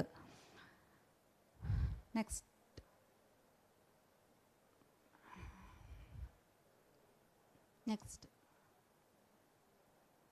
ഇത് കൂടാതെ നമ്മൾ ചെയ്യുന്ന എൻ്റർപ്രണർഷിപ്പ് സ്കിൽ ഡെവലപ്മെൻറ്റ് പ്രോഗ്രാംസ് ആണ്. 1 day പ്രോഗ്രാംസ് നമ്മൾ സംഘടിപ്പിക്കാറുണ്ട്. അത് ജസ്റ്റ് ഒരു അവയർനെസ് ആണ്. സംരംഭം തുടങ്ങാൻ ഉദ്ദേശിക്കുന്നവർക്ക് വേണ്ടുന്നുള്ള ഒരു പ്രിലിമിനറി ആയിട്ടുള്ള ഒരു അവയർനെസ് പ്രോഗ്രാം ചെയ്യാറുണ്ട്. പിന്നെ 6 ആഴ്ച നീണ്ടു നിൽക്കുന്ന നൈപുണ്യ വികസന പരിശീലന പരിപാടികൾ, സ്കിൽ ഡെവലപ്മെൻറ്റ് പ്രോഗ്രാംസ് ചെയ്യാറുണ്ട്. പിന്നെ നമ്മൾ എക്സിസ്റ്റിംഗ് ആയിട്ടുള്ള എൻ്റർപ്രണേഴ്സിന് വേണ്ടിയിട്ട് അവരുടെ ഡിമാൻഡ് അനുസരിച്ച് നമ്മളൊരു 30 to 40 അവേഴ്സിൻ്റെ ഒരു മാനേജ്മെൻറ്റ് ഡെവലപ്മെൻറ്റ് പ്രോഗ്രാംസ് ചെയ്യാറുണ്ട്. ഇപ്പോൾ എക്സ്പോർട്ടിൻ്റെയോ അല്ലെങ്കിൽ scale up of the business MSME യൂണിറ്റ്സോ അല്ലെങ്കിൽ മാർക്കറ്റിംഗ് മാനേജ്മെൻറ്റ്, ടാക്സേഷൻ അങ്ങനെയുള്ള ഏരിയയിൽ നമ്മൾ ഡിമാൻഡ് അനുസരിച്ച് നമ്മൾ മാനേജ്മെൻറ്റ് ഡെവലപ്മെൻറ്റ് പ്രോഗ്രാംസും സംഘടിപ്പിക്കാറുണ്ട്. ഇത് ഡീറ്റെയിൽസ് നമ്മൾ സാധാരണ നമുക്ക് വാട്സപ്പ് ഗ്രൂപ്പ് ഉണ്ട്, അല്ലെങ്കിൽ നമ്മുടെ ഫേസ്ബുക്ക് പേജ് ലൈക്ക് ചെയ്ത് കഴിഞ്ഞാൽ അതിലെല്ലാ ഡീറ്റെയിൽസും അപ്ലോഡ് ചെയ്യുന്നുണ്ട്. നെക്സ്റ്റ്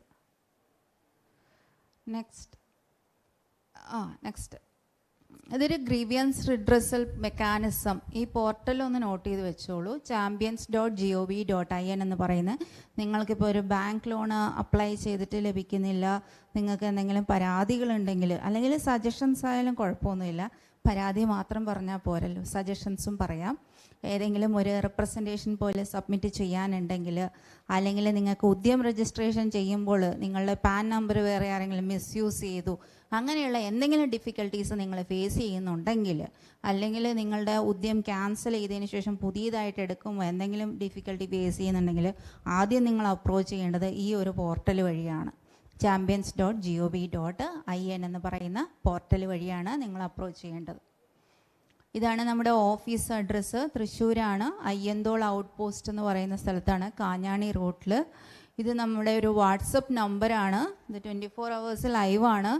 നിങ്ങൾക്ക് ടൈപ്പ് ചെയ്ത് മെസ്സേജ് ഇടാൻ ബുദ്ധിമുട്ടാണെങ്കിൽ വോയിസ് ആയിട്ട് ഇട്ടാലും മതി നിങ്ങളുടെ സംശയങ്ങൾ. അത് കോർഡിനേറ്റ് ചെയ്യുന്ന വ്യക്തി അതാത് കോർഡിനേറ്റർക്ക് അത് ഹാൻഡ് ഓവർ ചെയ്യുന്നതായിരിക്കും. ഓരോ സെക്ഷൻസാണ് അവർ ഹാൻഡ് ഓവർ ചെയ്തിട്ട് നിങ്ങൾക്ക് ടേക്കപ്പ് ചെയ്യുന്നതാണ്. ഇത് നമ്മളുടെ ഓഫീസിൻ്റെ ഇമെയിൽ അഡ്രസ്സും നമ്മളുടെ വെബ്സൈറ്റ് അഡ്രസ്സും. ഇത്രയും ജസ്റ്റ് പെട്ടെന്ന് തീർക്കണമെന്ന് പറഞ്ഞതുകൊണ്ട് ഞാൻ ഓടിച്ചിട്ട് തീർത്തതാണ്. വേറെ എന്തെങ്കിലും ഡൗട്ട്സ് ഉണ്ടെങ്കിൽ ചോദിക്കാം, അല്ലെങ്കിൽ ഈ അഡ്രസ്സിൽ കോൺടാക്ട് ചെയ്താൽ മതിയാവും. ആ ആ ഒരു ആധാർ നമ്പർ വെച്ചിട്ട് അതിനകത്ത് മൾട്ടിപ്പിൾ ആക്ടിവിറ്റീസ് ആഡ് ചെയ്യാൻ പറ്റും.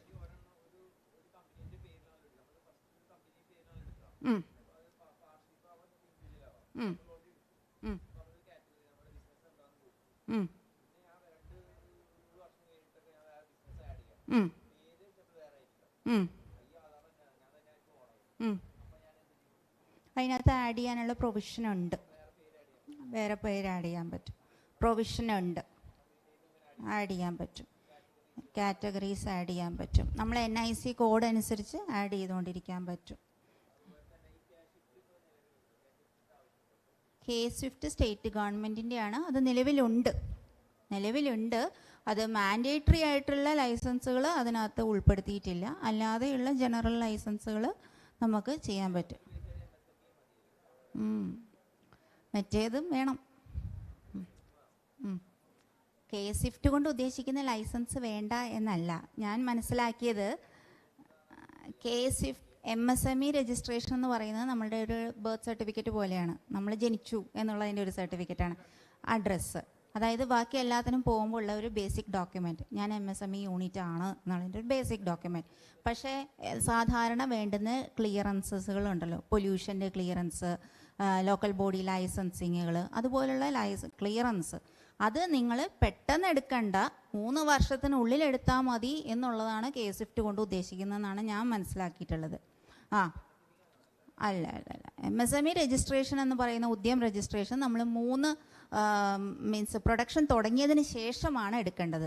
കാരണം അത് പൂരിപ്പിച്ച് വരുമ്പോൾ date of commencement of production എന്ന് പറയുന്ന ഒരു ഭാഗമുണ്ട്, അത് ഫില്ല് ചെയ്യണം. അപ്പോൾ നമ്മൾ പ്രൊഡക്ഷൻ തുടങ്ങിയതിന് ശേഷമാണ് എടുക്കേണ്ടത്.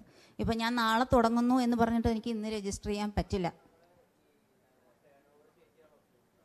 ടേൺ ഓവർ നമ്മളല്ല ചേഞ്ച് ചെയ്യുന്നത്, നമ്മൾ റിട്ടേൺ ഫയൽ ചെയ്യുന്നതനുസരിച്ച് ഓട്ടോമാറ്റിക്കലി ഡേറ്റ ഫെച്ച് ആവുകയാണ് ചെയ്യുന്നത്. അതാത് വർഷം അത് ഫെച്ച് ചെയ്തിട്ട് നമ്മുടെ കാറ്റഗറി മാറുകയാണ് ചെയ്യുന്നത്. ഇപ്പം ഞാൻ പറഞ്ഞല്ലോ, ഹയർ കാറ്റഗറിയിലേക്ക് പോയാലും നമ്മൾ ലോവർ കാറ്റഗറിയുടെ ബെനിഫിറ്റ്സ് 3 വർഷത്തേക്ക് നമുക്ക് അവെയിൽ ചെയ്യാൻ പറ്റും. പലപ്പോഴും ഇത് പറയാൻ കാരണം എന്താണെന്ന് വെച്ച് കഴിഞ്ഞാൽ പല കേസുകളിൽ ഈ ടെൻഡറുകളിൽ പാർട്ടിസിപ്പേറ്റ് ചെയ്യുമ്പോഴാണ് ഈ പ്രശ്നം വരുന്നത്. നമ്മൾ മൈക്രോയിൽ നിന്ന് ചിലപ്പോൾ സ്മോളിലേക്ക് മാറിയിട്ടുണ്ടാവാം. പക്ഷേ ഈ ടെൻഡറിൽ പാർട്ടിസിപ്പേറ്റ് ചെയ്യുമ്പം ഇത് സ്മോളിലേക്ക് മാറി എന്ന് പറഞ്ഞതുകൊണ്ട് ബെനിഫിറ്റ് ഇല്ലാതെ അങ്ങനെ വരില്ല. 3 വർഷത്തേക്ക് നമുക്കത് ആ ബെനിഫിറ്റും കൂടി അവെയിൽ ചെയ്യാൻ പറ്റും. അങ്ങനെ ഒരു ക്ലോസ് ഈ MSMED ആക്റ്റിലുണ്ട്. അതും കൂടി നമ്മൾ അറിഞ്ഞിരിക്കണം. കാരണം നമുക്കത് അറിഞ്ഞാൽ മാത്രമേ മുന്നോട്ട് പോകാൻ പറ്റുള്ളൂ. എടുക്കാനുള്ള ഒരു സാവകാശം അത്രയാണ് ഉദ്ദേശിക്കുന്നത്. അത് മാൻഡേറ്ററി ആയിട്ടുള്ള ലൈസൻസുകൾ എന്തായാലും എടുത്തിട്ടേ മുന്നോട്ട് പോകാൻ പറ്റുള്ളൂ. ഇപ്പോൾ ഞാൻ പറയാം, ഒരു സോപ്പ് നിർമ്മാണം അല്ലെങ്കിൽ ഒരു റെഡ് കാറ്റഗറിയിൽ പെടുന്ന ഒരു സംരംഭമാണെങ്കിൽ അത് എന്തായാലും എടുത്തിട്ടേ നമുക്ക് സ്റ്റാർട്ട് ചെയ്യാൻ പറ്റുള്ളൂ പ്രൊഡക്ഷൻ. അതേസമയം ഇപ്പോൾ ഒരു ബാക്കിയുള്ള ഒരു യൂണിറ്റ്, ഇപ്പോൾ ഒരു വേറെ പൊല്യൂഷൻ ഇല്ലാത്ത ഒരു ഇൻഡസ്ട്രീസ് ആണെങ്കിൽ നമ്മളൊരു K-Swift എടുത്തിട്ട് നമുക്ക് സൗകര്യം പോലെ ആ ഒരു കാലതാമസം ഒഴിവാക്കാനായി മന്ത്രിസഭ കൊണ്ടുവന്ന ഒരു തീരുമാനമാണ് K-Swift എന്ന് പറയുന്നത്. അത് കേരള സർക്കാരിൻ്റെ ജില്ലാ വ്യവസായ കേന്ദ്രങ്ങളും താലൂക്ക് വ്യവസായ ഓഫീസർമാരുമാണ് നടപ്പിലാക്കുന്നത്. വേറെ സംശയങ്ങളൊന്നും ഇല്ലെങ്കിൽ ഞാൻ വൈൻഡപ്പ് ചെയ്യാണ്. നല്ലൊരു അവസരം തന്ന കീഡിനും അതിൻ്റെ സംഘാടകർക്കും MSME ഡെവലപ്മെൻറ്റ് ആൻഡ് ഫെസിലിറ്റേഷൻ ഓഫീസിൻ്റെ പേരിലും ഇത്രയും നേരം കേട്ടിരുന്ന എല്ലാവർക്കും ഞാൻ നന്ദി രേഖപ്പെടുത്തുന്നു. Thanks. Thank you, ma'am. Next session is on the topic Open Network for Digital Commerce, How to Onboard into ONDC Platform, conducted by Srimati Soumya Nagarajan, ONDC Vice President, and Sri Joe, ONDC Onboarding Manager. Hello, my name is Joe. ഞാൻ ഒരു മലയാളിയാണ്. I am born and brought up outside, so I'll try my best speak in Malayalam. So we are actually Seller App. We have been working with ONDC for nearly more than 1 year. So we have seen a lot of onboards from a lot of different sectors. We are onboarded people from Chennai. We've onboarded people from throughout India. So I've seen a lot of people who've onboarded from small sector, big sectors, Fortune 500 companies. I've seen nearly a lot of companies who've onboarded. നമുക്ക് ഓൺബോർഡിൻ്റെ first I explain ഈ ONDC എന്താണെന്ന്. ONDC stands for Open Network for Digital Communication.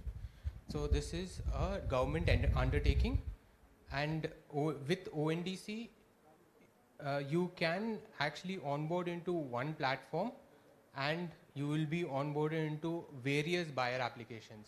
It's not like before when you used to onboard into say Amazon or Flipkart. അപ്പോൾ ഒരു പ്ലാറ്റ്ഫോമിലാണ് നിങ്ങൾ onboard ആവണമല്ലോ. പക്ഷേ through ONDC നിങ്ങൾ ONDCയിൽ register ചെയ്താൽ you will be onboarded into Paytm, Meesho. You will be onboarded into various buyer applications with only one step. And your seller ratings, your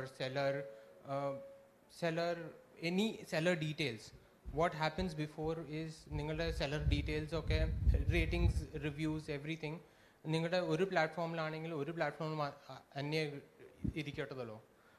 So you will lose that data once you change platforms, or you go in. Maybe you would want not to be associated with one platform. You will be able to say that no, I won't want to be associated with this platform right now. I can move on to a different platform. That is possible. You will be going with your ratings, reviews, everything. So everything will be transferred onto the other platform as well. So that is the power of ONDC. I'll tell you what ONDC aims for. So ONDC right now has 3 phases. ONDC has the seller phase, the buyer phase, and the logistics. So the seller phase is the part where we come as Seller App. We will be onboarding you into ONDC. നിങ്ങൾക്ക് ഒരു seller platform ഞങ്ങൾ തരും. Seller all your seller data, your sales, your order management, cataloging, everything. We will be providing it to you. You will also have a different part is the buyer section. So buyers is the part where your products will be listed. Your buyers will be able to see your products. So in those, the buyer section has various applications like Paytm, PhonePe, pinne Meesho, My Store. There are a lot of buyer applications still coming. With ONDC, you will be onboarded into all these platforms. And the third part is the logistics. So right now, logistics in India, most of them are doing logistics by themselves. So in ONDC, most of the logistics is already registered into ONDC, like Shiprocket, DTDC. In your application, the buyer side, when the buyer orders a product, they will be ordering and they will be also paying for the logistics. So logistics overhead goes to the buyer and they will be bearing the logistics cost. You can have it both ways. Logistics buyers you can offload the logistics onto the buyer. Buyer will get the logistics, will pay for it. And yeah, so you don't have to worry about the logistics part also in ONDC. So there was a presentation. One second. Okay.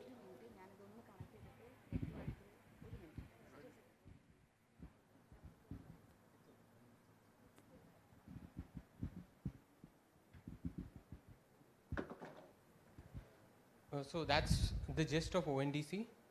ONDC is, I'll tell you, it's as big as the UPI movement. The UPI had changed the banking sector in India. So ONDC aims to do the same thing. ONDC is that big and it is known. Most of the big brands like Coca-Cola, Colgate, all those big brands that you would know, that you all are using right now is already registered onto ONDC and they are reaping the benefits of it. They have, with one platform, they are reaching into so many people, so many customers that these big brands have no options. They are onboarding into ONDC. So basically ONDC is made for small sellers so that they could register onto ONDC. Like you would know that during COVID, there were a lot of sellers that did not have the ability to do trade. They were suffering because of that. So with that suffering, ONDC had come forth, and this is what ONDC plans to resolve. It wants to bring everybody in India. It wants to make e-commerce accessible to everyone in India. So that is what ONDC is. Sorry? So yeah, so this is a very common question. Is it a platform or is it a website? It's not, it's neither. ONDC is just a network that the government has made. So you can register onto that network and it does not have any platform. So your seller side platform that you will be seeing will be provided by us as seller app, and you will be seeing all your information there. And the buyer platform is whoever, like for example Paytm. Paytm, if you open Paytm and search for ONDC, you will be able to see all the products, all the listings that are there right now. So it is already live. So that is the buyer section. Seller section, we will be handling it. ONDC is just a protocol. It is a network which the government has made for the ease of onboarding or for the ease of making online trade easier. So that is what ONDC is. So this is a gist of what our company is. We've been working with companies throughout for almost around 10 years right now. We support sellers, we support people who are doing online sales, we do their advertising, we do all their listing, we do basically we do everything to make them a big success.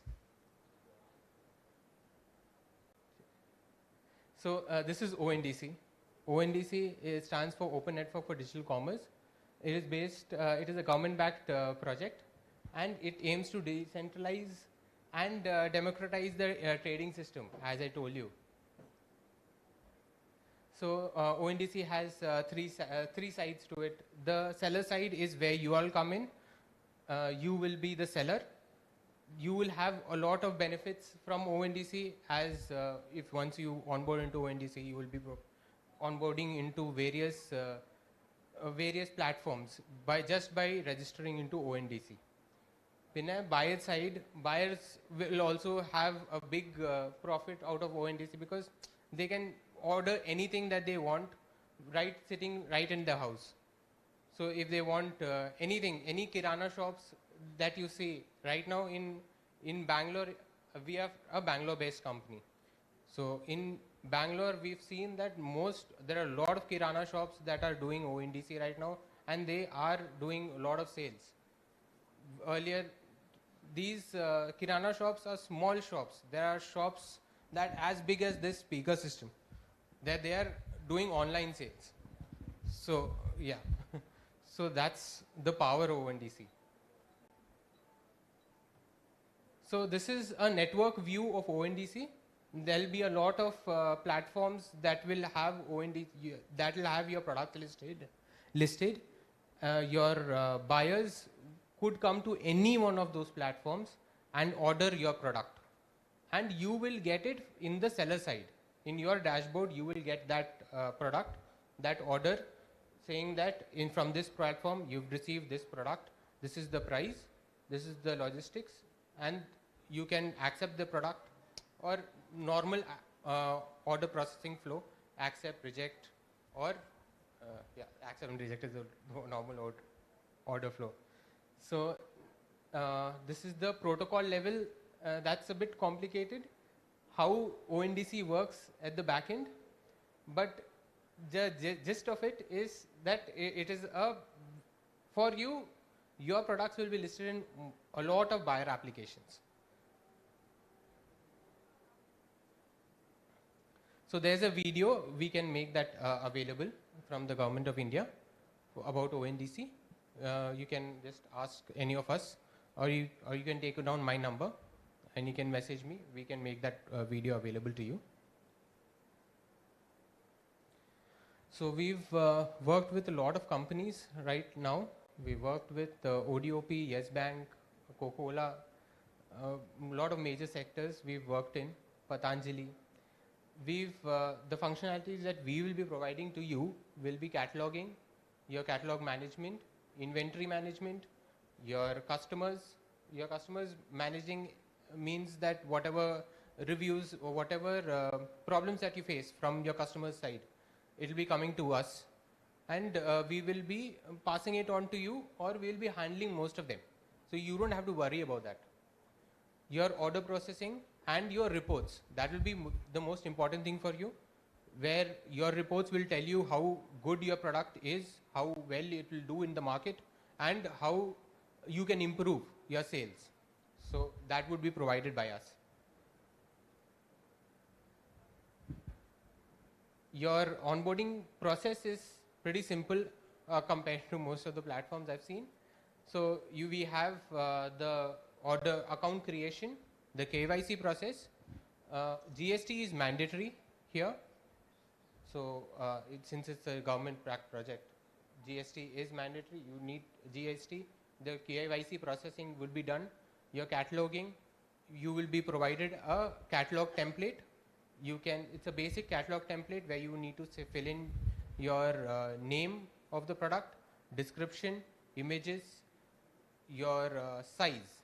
Size of the product is very important because we send that information to a lot of logistics. And logistics in this regard is very important because for your product, for one product that you are selling, there will be various logistics competing for it to deliver that product. So whoever gives the lowest cost will win the bid, and they will be getting it. It is not exactly like Amazon. If you are listed into Amazon, you will only listed into Amazon. You're not listed anywhere else. Out here, this is a network, as I told, for Indians, and yeah. So once you are listed into ONDC, you will be listed into a lot of platforms, not only one platform.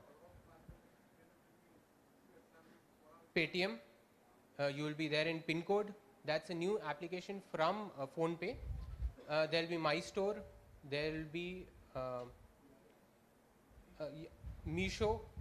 Yeah. So there are a lot of applications. They keep on coming and going, but be assured that there will be multiple platforms in the future. So logistics, as I told you, for one product anybody orders, there will be a various logistics will be bidding for your same location, like this location. There will be, I know that there's DTDC, there is delivery that is doing business out here. So they will be bidding for your product to deliver your product. So whoever gives the lowest cost will get that order.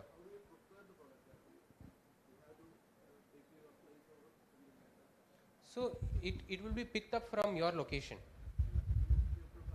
Yes, the location that you would be giving us, it will be picked up from there. You don't have the responsibility of delivering the product. You just need to pack the product. There are two requirements in packing also. There is hyperlocal packing, whereas that is a normal loose packing, and there is pan-India packing. Pan-India packing, you will have to have box packing, you need to have shipping label on top, and you need to have the billing inside the box. And if it is a fragile product, you will have to have bubble wrap, your fragile packing, normal, if you all know what fragile packing is, that you need to have. So yeah. So this is the, packing. No, we will not be providing packing material. So, yeah.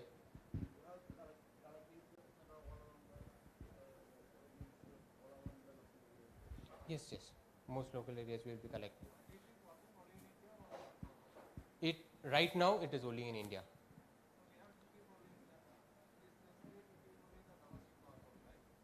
Yes. International, there are talks to make it international. That hasn't started right now, but soon. So yes. So this is our seller registration process, where you would be able to create your store. This is the initial store registration. So this is the catalog that I was talking about. So this is, in this catalog you will need to fill in your details. This is a basic Google sheet that you can fill and send it to us, and your cataloging would be done. This is pretty straightforward. Most of them is your name of the product, image, the long description, short description, quantity, your size of dimensions of the product, after packing and before packing. That's all. Then, so this is one of the platforms. This is me onboarding a different Kirana shop in Bangalore. So this is your seller platform, where you would be able to do your cataloging, inventory management, and we will be actually giving you trainings on how to do the packing and how to do your order processing. All those things we will be giving you, how to improve your sales and everything, that you will be anyways getting it from us. So this is an example of a shipping label that you will be receiving for pan-India orders. So you can do pan-India orders with any setup that you have, you can do pan India shipping. You can just need to say that I am ready to do pan India shipping, and we will enable you to do that. So you will be receiving a shipping label like this. You need to like pan India packing that I said, box packing. You need to have a shipping label on top. You need to have your bill inside the box. If it is a fragile shipment, you need to have bubble wrap and fragile packing. It's pretty simple. And then you will receive all the data. Then this is an example of a Kanjipuram weaver. So these Kanjipuram weavers we've onboarded. They are small time sellers. They don't have a shop actually.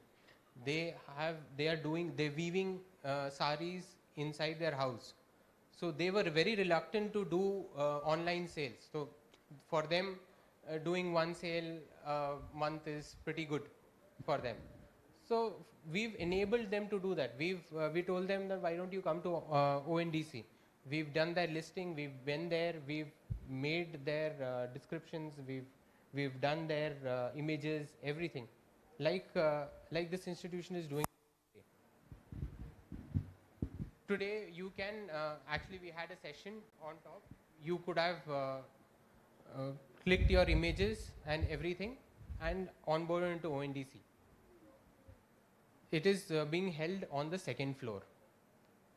So yeah, so this is another example of a Mandesi seller.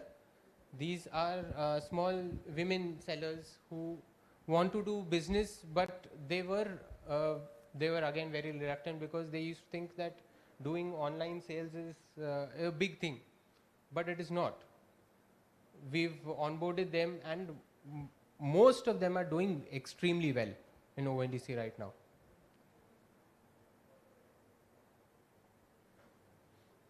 So we've, as Seller App, we've run a lot of awards. We've won, these are awards for Seller App for doing business. We've onboarded Kudmishri, and they are also doing very well in ONDC right now.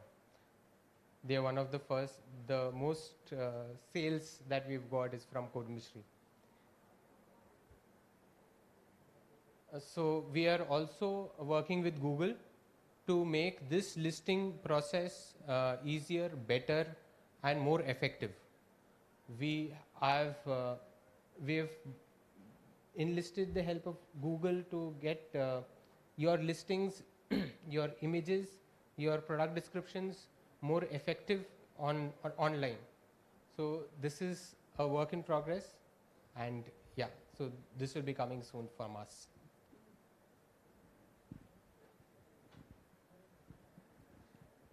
So we are working with a lot of brands, like I told you. So yeah, this is just a slide for that. Thank you.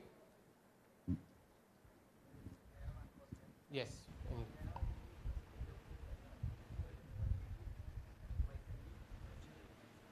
I'm sorry.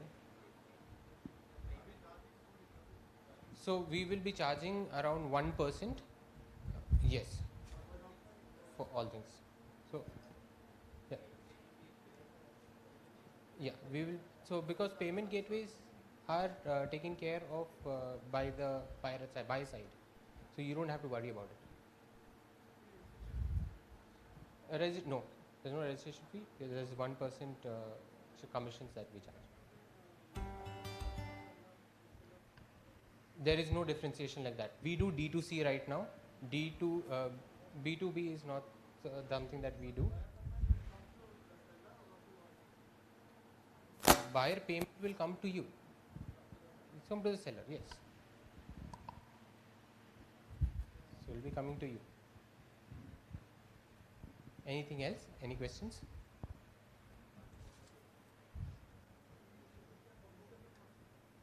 You can resell products. I didn't get you. Okay. You don't have a manufacturing unit? Yeah, you can do that. There's no problem.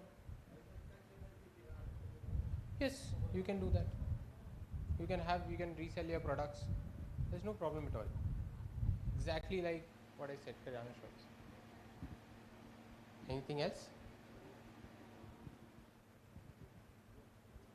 My name is Joe. I'm from Seller App.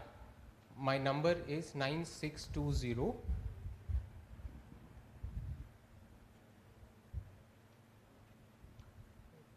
It's 9620 381646.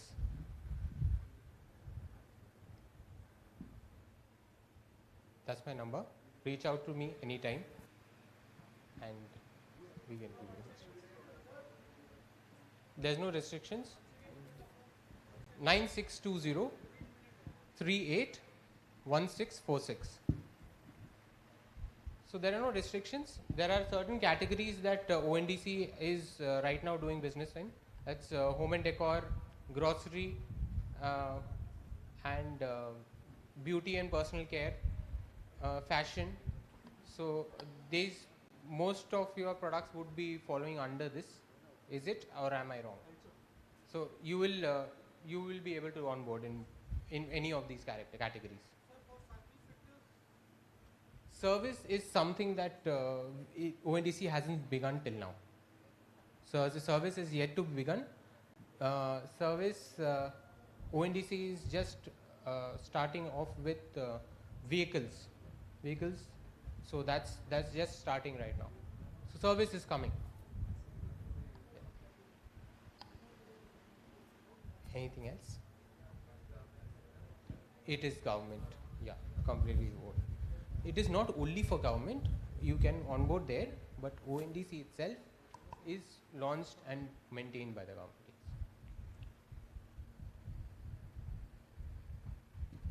Anything else? So okay, I'll conclude here today.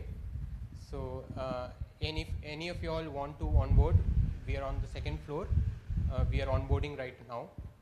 You can get your products, you can have it photographed, and your onboarding process can happen right here, right now. Or you can contact me. I'll give you a Google form. It's pretty straightforward. You can fill it yourself and you can onboard. Thank you. Thank you, sir. It's break time and next session will be continuing at 2:30. I repeat, ഇപ്പോൾ break ആണ്. അപ്പോൾ നമുക്കിന്ന് രാവിലെ അടിപൊളി sessions ഉണ്ടായിരുന്നു, അതുപോലെ introduction ഉണ്ടായിരുന്നു.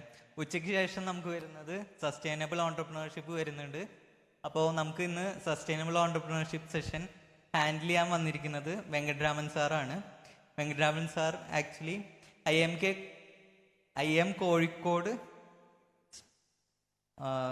ഇൻസ്റ്റിറ്റ്യൂട്ടിലെ ഫാക്കൽറ്റി ആണ്. സ്ട്രാറ്റജിക് മാനേജ്മെൻറ്റ് ആൻഡ് സസ്റ്റൈനബിലിറ്റി വിഷയം കൈകാര്യം ചെയ്യുന്ന സാറാണ്. അതുപോലെ ഇപ്പോൾ IMK കൊച്ചി ഇൻസ്റ്റിറ്റ്യൂട്ടിലെ ചെയർപേഴ്സൺ ആണ്. Over to you sir. Thank you. Good afternoon everyone. നമസ്കാരം എല്ലാവർക്കും. ഞാൻ പുറകെ ഇരുന്നാൽ എങ്ങനെയാണ്? കുറച്ച് ഫ്രണ്ടിൽ വരാൻ പാടില്ലേ? കൂടുതലാണ്. പുറകിലാണല്ലോ വെയിൽ. കുഴപ്പമില്ല, ഞാൻ അങ്ങോട്ട് വന്നോളാം. ഓക്കെ ആണോ?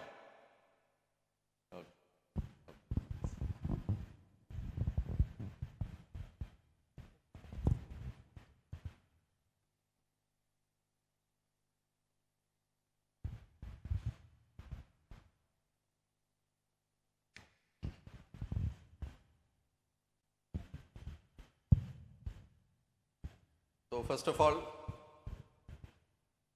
I thank KIED for giving me the opportunity to be here and inviting me for this session. So nandi രേഖപ്പെടുത്തിക്കൊണ്ട് I will start my session. ഞാൻ സെഷൻ സ്റ്റാർട്ട് ചെയ്യുന്നേ പറയുന്നുള്ളൂ, ഞാൻ ലെക്ചർ സ്റ്റാർട്ട് ചെയ്യുന്ന പറയില്ല. ലെക്ചർ ഇട്ടാൽ ഉച്ചയ്ക്കാണ്. എനിക്ക് നല്ല ഭക്ഷണം കിട്ടിയോ ഇല്ലയോ എന്നറിയില്ല.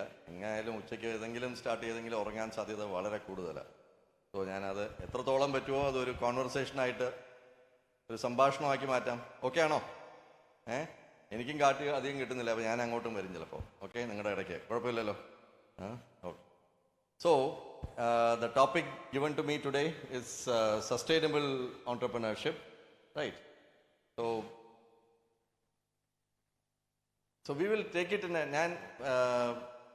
the way I will do this session is very interactive. I need responses from you. Okay, no? If you expected, ഞാൻ വന്നൊരു അരമണിക്കൂർ 3/4 മണിക്കൂർ ഇങ്ങനെ lecture തരുന്നുണ്ടെങ്കിൽ you are grossly mistaken. Okay? I want some answers from you, not entirely, but I will try and engage with you in a way where I want inputs from you. I want to learn from you also. And then I will share whatever ideas I have. But just to supplement, what's your name? What Sanju mentioned, I have been at IIM Kozhikode for about 5.5 years. അതിനു മുമ്പ് ഞാൻ കുറേ കാലം ഇൻഡസ്ട്രിയിലായിരുന്നു. I did my engineering. How many of you are engineers here? Okay, few of you.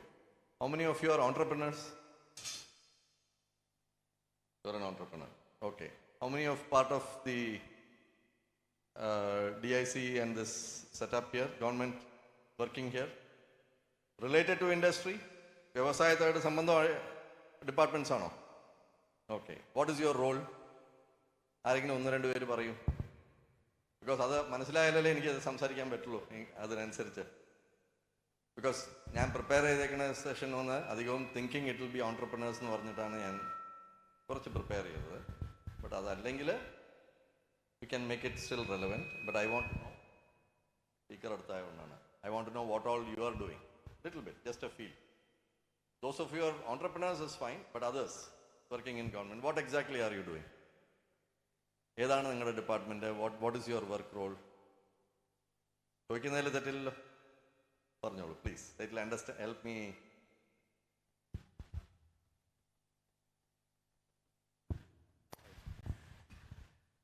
കേരളത്തിലെ വ്യവസായികൾക്ക് വേണ്ടി ഓരോ താലൂക്കിലും അവർക്ക് വേണ്ട ഫെസിലിറ്റേഷൻ കൊടുക്കുന്നതിന് വേണ്ടിയാണ് ഞങ്ങൾ നിയമിച്ചിരിക്കുന്നത്. അതാണ് പ്രധാനമായും ഞങ്ങളുടെ ജോലി. അതെ. അല്ലല്ല, ഓരോ ജില്ലകളിലും ഉണ്ട്, ഓരോ താലൂക്കിലും ഉണ്ട്. ജില്ലാ resource person, taluk resource person. അതെ, ഓൺട്രപ്രണേഴ്സ് പലതരം ഗവൺമെൻറ് സർവീസുകൾക്ക് വേണ്ടി, ലൈസൻസുകൾക്ക് വേണ്ടി ഒക്കെ അവർ വരാറുണ്ട്. അപ്പോൾ അവർക്ക് വേണ്ടിയുള്ള സഹായങ്ങൾ ചെയ്തു കൊടുക്കുക, വേണ്ടപ്പെട്ട സ്കീമുകളിൽ അവർ ആഡ് ചെയ്ത് അവർക്ക് ഫിനാൻഷ്യൽ ബെനിഫിറ്റ് ഗവൺമെൻറ്റിൽ നിന്ന് അവൈലബിൾ ആയി കൊടുക്കുക. ഇതൊക്കെയാണ് ഞങ്ങളുടെ പ്രധാന ചുമതലകൾ. യാ, അതെ സാർ. IIM Kozhikode വരാൻ സാധ്യത ഉണ്ടാവുമായിരിക്കുമല്ലോ കുറച്ച് പേർക്കെങ്കിലും. Anybody come to IIM Kozhikode before? I met 1 or 2. What about you? Are you also in the same bucket? DIC പെട്ടവരാണോ? അതെ. Okay, good. IIM Kozhikode വന്നിട്ടില്ല ആരും? ഹയർ ഒഫീഷ്യൽ ചോദിച്ചതേ ഉള്ളൂ. അതെ, നോട്ട് ടു. നേരത്തെ ഞാൻ ഈ കഥകളൊക്കെ പറഞ്ഞിട്ടുണ്ടെങ്കിലേ പിന്നെ ഞാൻ കഥ പറഞ്ഞാൽ ബോറടിക്കും. അതുകൊണ്ട് ഞാൻ ചോദിച്ചു വെച്ചു. ഇപ്പം നിങ്ങൾ വരാത്ത സ്ഥിതിക്ക് ഞാൻ കുറച്ച് കഥയൊക്കെ പറയാം. കുഴപ്പമില്ലല്ലോ. Okay, good. ഇത് നിങ്ങൾക്ക് കുറച്ച് വിഷമാവുന്നല്ലേ ഈ ക്യാമറ അങ്ങോട്ടും ഇങ്ങോട്ടൊക്കെ? ഞാൻ ഒറ്റയടിക്ക് നിൽക്കാൻ പോകുന്നില്ല. So you will have to adjust. All right. So sustainable entrepreneurship എന്ന് പറഞ്ഞാൽ ഇപ്പോൾ 2 ഭാഗമുണ്ടല്ലോ. ഒന്ന് സസ്റ്റൈനബിൾ എന്നുണ്ട്, ഒന്ന് ഓൺട്രപ്രണർഷിപ്പ് എന്നുണ്ട്. ഓൺട്രപ്രണർഷിപ്പ് നമുക്ക് എല്ലാവർക്കും അറിയാം, DICയുടെ ഭാഗമായിട്ട് തന്നെ that is part of your mission. So അതിലേക്ക് നമ്മൾ ഇപ്പോൾ കിടക്കുന്നില്ല. Will come back to some ideas around it, right? ഈ സസ്റ്റൈനബിൾ എന്ന് പറഞ്ഞാൽ വാട്ട് ഡസ് ഇറ്റ് മീൻ? ഈ സസ്റ്റൈനബിൾ നമ്മൾ വ്യാഖ്യാനം ചെയ്യുന്നുണ്ട്. What do you understand by that? വേറെ മൈക്കുണ്ടോ അവിടെ കൊടുക്കാൻ? What does sustainable mean? Whatever your idea, don't worry. Never fear to speak out. അത് തെറ്റോ ശരിയോ എന്നൊന്നും ആലോചിക്കേണ്ട. നമ്മൾ അധികവും ശരി തന്നെ ആയിരിക്കും. What is sustainable? What is your idea when you say sustainable? ഈ ടോപ്പിക് ഇല്ലെങ്കിൽ വെറുതെ ആയി പോവില്ലേ? ഞാനിങ്ങനെ വന്ന് എന്ത് സംസാരിച്ചു? സസ്റ്റൈനബിൾ എന്ന് പറഞ്ഞാൽ എന്താ സസ്റ്റൈനബിൾ? നിങ്ങളാണോ സ്പോക്സ് പേഴ്സൺ എല്ലാത്തിനും? പറ്റിപ്പോയി അല്ലേ? കുഴപ്പമില്ല. ഓക്കെ, സസ്റ്റൈനബിൾ ആണ് ഉദ്ദേശിക്കുന്നത് ഇരുന്നോളൂ നല്ല രീതിയിൽ സ്റ്റേബിളായി നിൽക്കുന്ന, പ്രൊഡക്റ്റീവായിട്ടുള്ള ഔട്ട്പുട്ട് തന്നുകൊണ്ടേയിരിക്കുന്ന, എല്ലാ ചലഞ്ചും സ്ഥിരമായി നേരിട്ടുകൊണ്ട് വിജയിച്ചുകൊണ്ടേയിരിക്കുന്ന ഒരു സംരംഭത്തെയാണ് entrepreneurship എന്ന് പറയുന്നത്. Excellent, excellent, very good. Talia, any other ideas of sustainable? ഒരു വ്യാഖ്യാനം മാത്രമേ ഉള്ളൂ, or are there any other things that we can talk about as sustainable? So നിരന്തരമായിട്ട് ഇങ്ങനെ പ്രൊഡക്റ്റീവായിട്ട് നല്ല രീതിയിൽ നടന്നു പോകുന്നത് ഒരു one idea. What other ideas can be there? Environmental pollution കുറച്ചിട്ട്, മീൻസ് ഫുള്ളി കുറക്കാൻ കഴിയൂല, എന്നാലും കഴിയില്ലേ? ഫുള്ളി കുറച്ചിട്ടുള്ള നടക്കൂല. അത് പിന്നെ വരാം അതിലേക്ക്. Okay, excellent. One more. So we have one part, another idea, environmental or good for the environmental. We will not try and use big words. നമുക്ക് സിമ്പിൾ ആയിട്ടുള്ള രീതിയിൽ ഇന്ന് പറയാൻ എന്തൊക്കെയുണ്ടോ അത് സിമ്പിൾ ആയിട്ട് നമുക്ക് മനസ്സിലാക്കാം. Right? 2 ideas. Oh, sorry. Yes, you are here, sir. Wonderful. Good. Good to see you here, sir. Okay. I am based in Cochin only. We'll catch up. Thank you, sir. So environmental part, continuing part, environmental part. Any other idea of sustainable? That remain in the play even after facing the challenges and difficulties. Okay, despite challenges and difficulties. Very good, excellent. Any other ideas of sustainable? നിങ്ങൾ സംസാരിച്ചെങ്കിൽ ഞാൻ പിന്നെ തോണ്ടി ചോദിക്കുവേ. Gambling പോലെ പെട്ടെന്ന് ഇങ്ങനെ നിങ്ങൾ പറയും. അതിന് വരെ നിങ്ങൾ തന്നെ സംസാരിക്കുന്നത് better. What else? Any other ideas?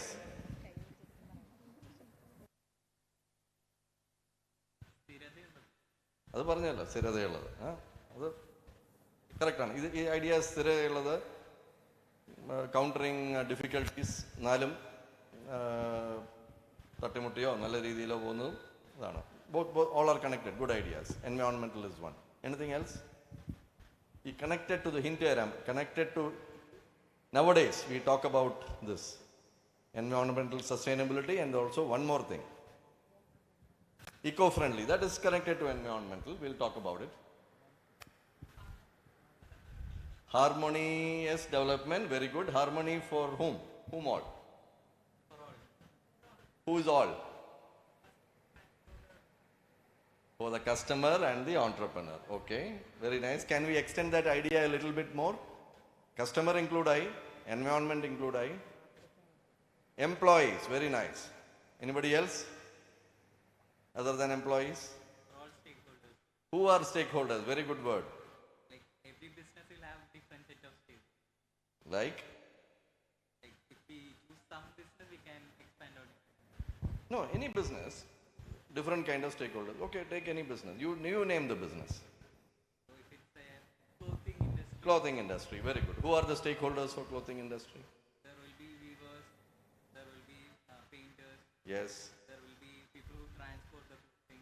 Correct. So that is ഒരു കൂട്ടമായിട്ട് പറഞ്ഞ entire supply chain. And like she said, there is customers also. For any business, common to all business, just like we said environment, sustainability, right? That is common to almost all business. Financial sustainability, that is also there, but connected to this. If you do everything well, നല്ല തരത്തിൽ കൊണ്ടുപോയിരുന്ന financial sustainability will happen, right? One more simpler idea, just like environmental sustainability, an extension of employees. No, not technology. Social sustainability.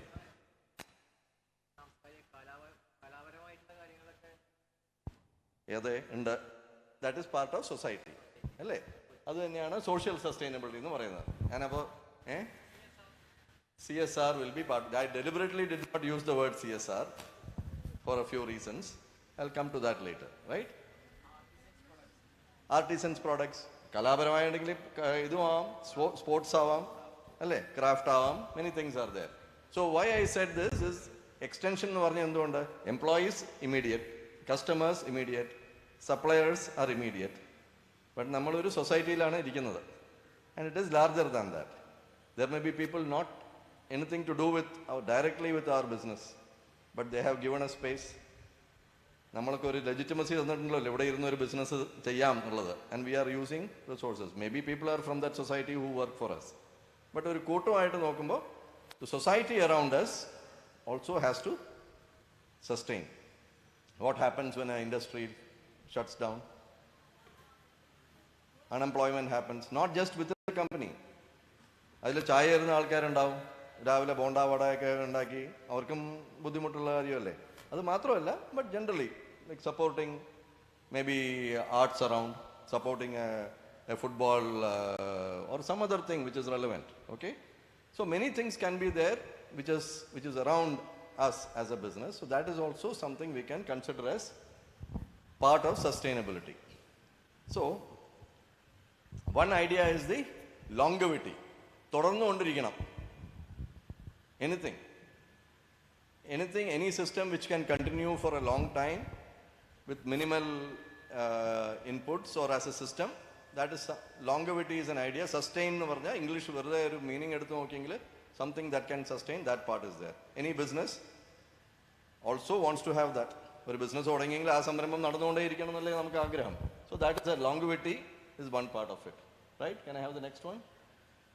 You can go through the next, yeah. One more. Right? But we can talk in terms of that as economic sustainability. You have to make profits, you have to sustain those profits, you have to keep running it and everything around that. One word doesn't capture everything, but it has got many things around it. The other two parts are about maintaining the environment around us, and the third part is around maintaining the society around us. Everything has to be sustained. So putting this together, when we say sustainable entrepreneurship, we can simply understand it as an entrepreneurship. ഒരു സംരംഭം നമ്മൾ തുടങ്ങിയത് തുടർന്നുകൊണ്ടേയിരിക്കണം, വെറുതെ അങ്ങനെയും കാണാം. But beyond that, it is better if we can understand it in all these three dimensions, right?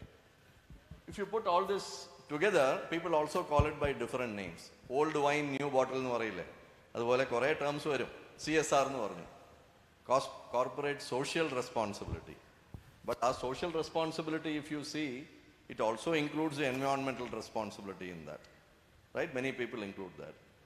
Nowadays, people call it corporate sustainability എന്ന് മാത്രം പറയും, ബിസിനസ്സായിട്ട് അനുബന്ധപ്പെട്ടതാണെങ്കിൽ. That also is the same thing, but different people understand it in different ways. നമ്മൾ ഈ സെഷനിൽ അത് നമ്മൾ അധികം confuse ചെയ്യിക്കുന്നില്ല. CS എന്ന് പറഞ്ഞാലും ശരി, CSR എന്ന് പറഞ്ഞാലും ശരി, we will try and understand it in a way which is more or less similar. Okay? Responsible business is another way we can understand it.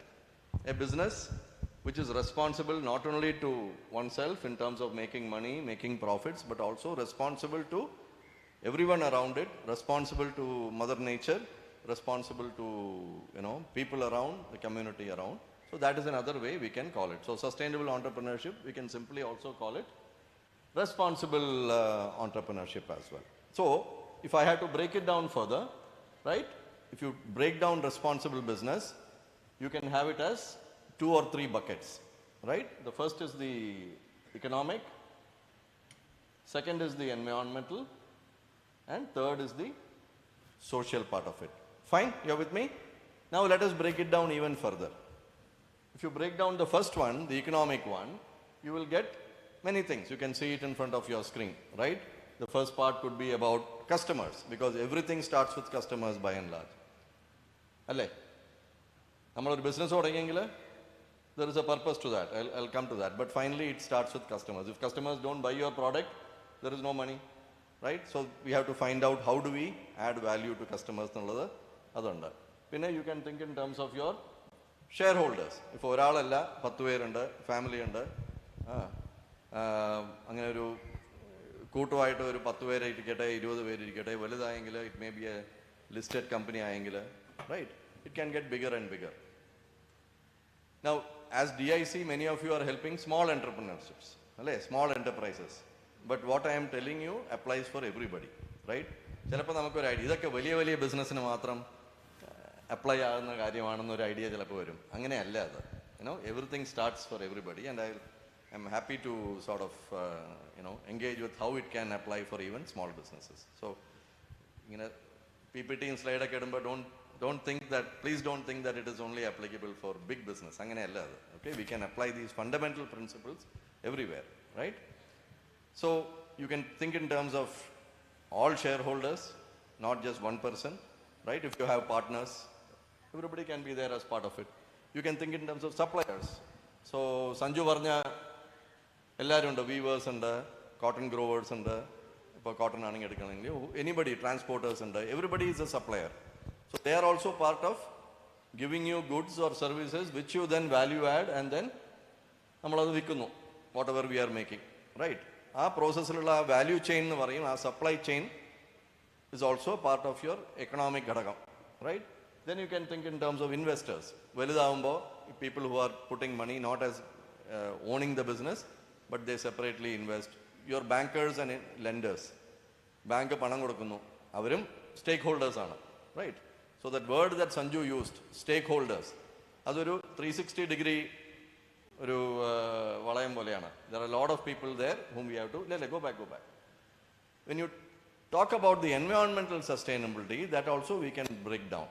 Basic ആയിട്ട് ബ്രേക്ക് ഡൗൺ ചെയ്യുന്നത് രണ്ട് വിധത്തിലാണ്. നമ്മൾ ഉണ്ടാക്കുന്ന പ്രോഡക്റ്റ്, when I say നമ്മൾ, now I am talking to you as DIC, many of you, so the people you are helping to make, okay?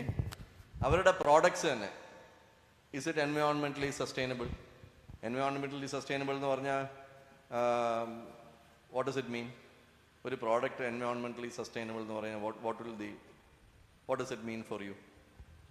എന്തായിരിക്കും അതിൻ്റെ characteristic? എന്തായിരിക്കണം? ഗ്രീൻ എന്ന് പറഞ്ഞാൽ എന്താ? മോർ ഇക്കോ ഫ്രണ്ട്ലി എന്ന് പറഞ്ഞാൽ എന്താ?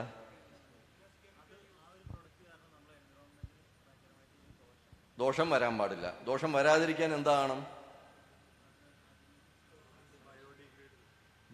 മണ്ണിനോട് മണ്ണായിട്ട് ചേർന്ന് പോകണം. Just like our human body, it has to become one with the environment. ഇപ്പോൾ നമ്മളിപ്പോൾ ഒരു ഓർഗാനിക് എന്ന് പറയുന്നത് എന്തുകൊണ്ടാണ്? Suppose to be a little bit more faster in terms of degrading. നമ്മളിപ്പോൾ വീട്ടിൽ വെക്കുന്ന സാധനം കമ്പോസ്റ്റ് ആയിട്ട് പെട്ടെന്ന് മാറിപ്പോകുന്നു, ചീഞ്ഞളിഞ്ഞ് it becomes part of that, right? But when you use a plastic which is difficult to degrade, നമ്മളിപ്പോൾ ഈ റെഗുലറായിട്ട് കിട്ടുന്ന പ്ലാസ്റ്റിക് സ്ട്രോ ഒക്കെ ഇല്ലേ, ഒരു സ്ട്രോ ഇട്ടെങ്കിൽ എത്ര വർഷം എടുക്കും അത്? People say 10,000 years, 50,000 years. ഇപ്പോഴൊക്കെ ബയോഡിഗ്രേഡബിൾ സ്റ്റാർസ് എന്ന് പറയുന്നു, ഇല്ലെങ്കിൽ ബയോഡിഗ്രേഡബിൾ പ്ലാസ്റ്റിക്, കമ്പോസ്റ്റബിൾ പ്ലാസ്റ്റിക് എന്നൊക്കെ പറഞ്ഞ് technology is very good in that and we have come up with many things. So first thing is to say the product itself, is it degradable as fast so that the earth is not spoiled? Number 1. എല്ലാം അങ്ങനെ ആയിരിക്കണം എന്നില്ല. So then what can you do? That product should be reusable, recyclable. അത് തന്നെ ഒരുക്കി വേറെ ആയിട്ട് ചെയ്യാൻ പറ്റുമെങ്കിൽ that is. So there are many different ways of making a product more environment friendly.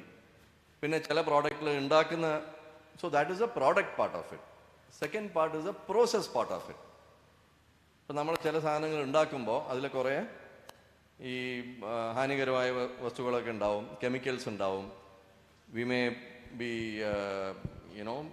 letting out gases when you are producing a product. So those are also, നിങ്ങൾ switch off, ഞാൻ അങ്ങോട്ട് വരുന്നില്ലെന്ന് സങ്കടമുണ്ടോ? കുഴപ്പമില്ലല്ലോ, വേണമെങ്കിൽ അവിടെ വന്ന് നിൽക്കാം, ഉറങ്ങിപ്പോരുത്. So the process through which we make a product. See, നമ്മളൊക്കെ ഒരു 30 വർഷം മുമ്പ്, I was in industry, I was in a company called CRISIL. ഫ്രണ്ടിൽ കയറി ഇരിക്കുക, ഇങ്ങോട്ട് വരാൻ പാടില്ലേ?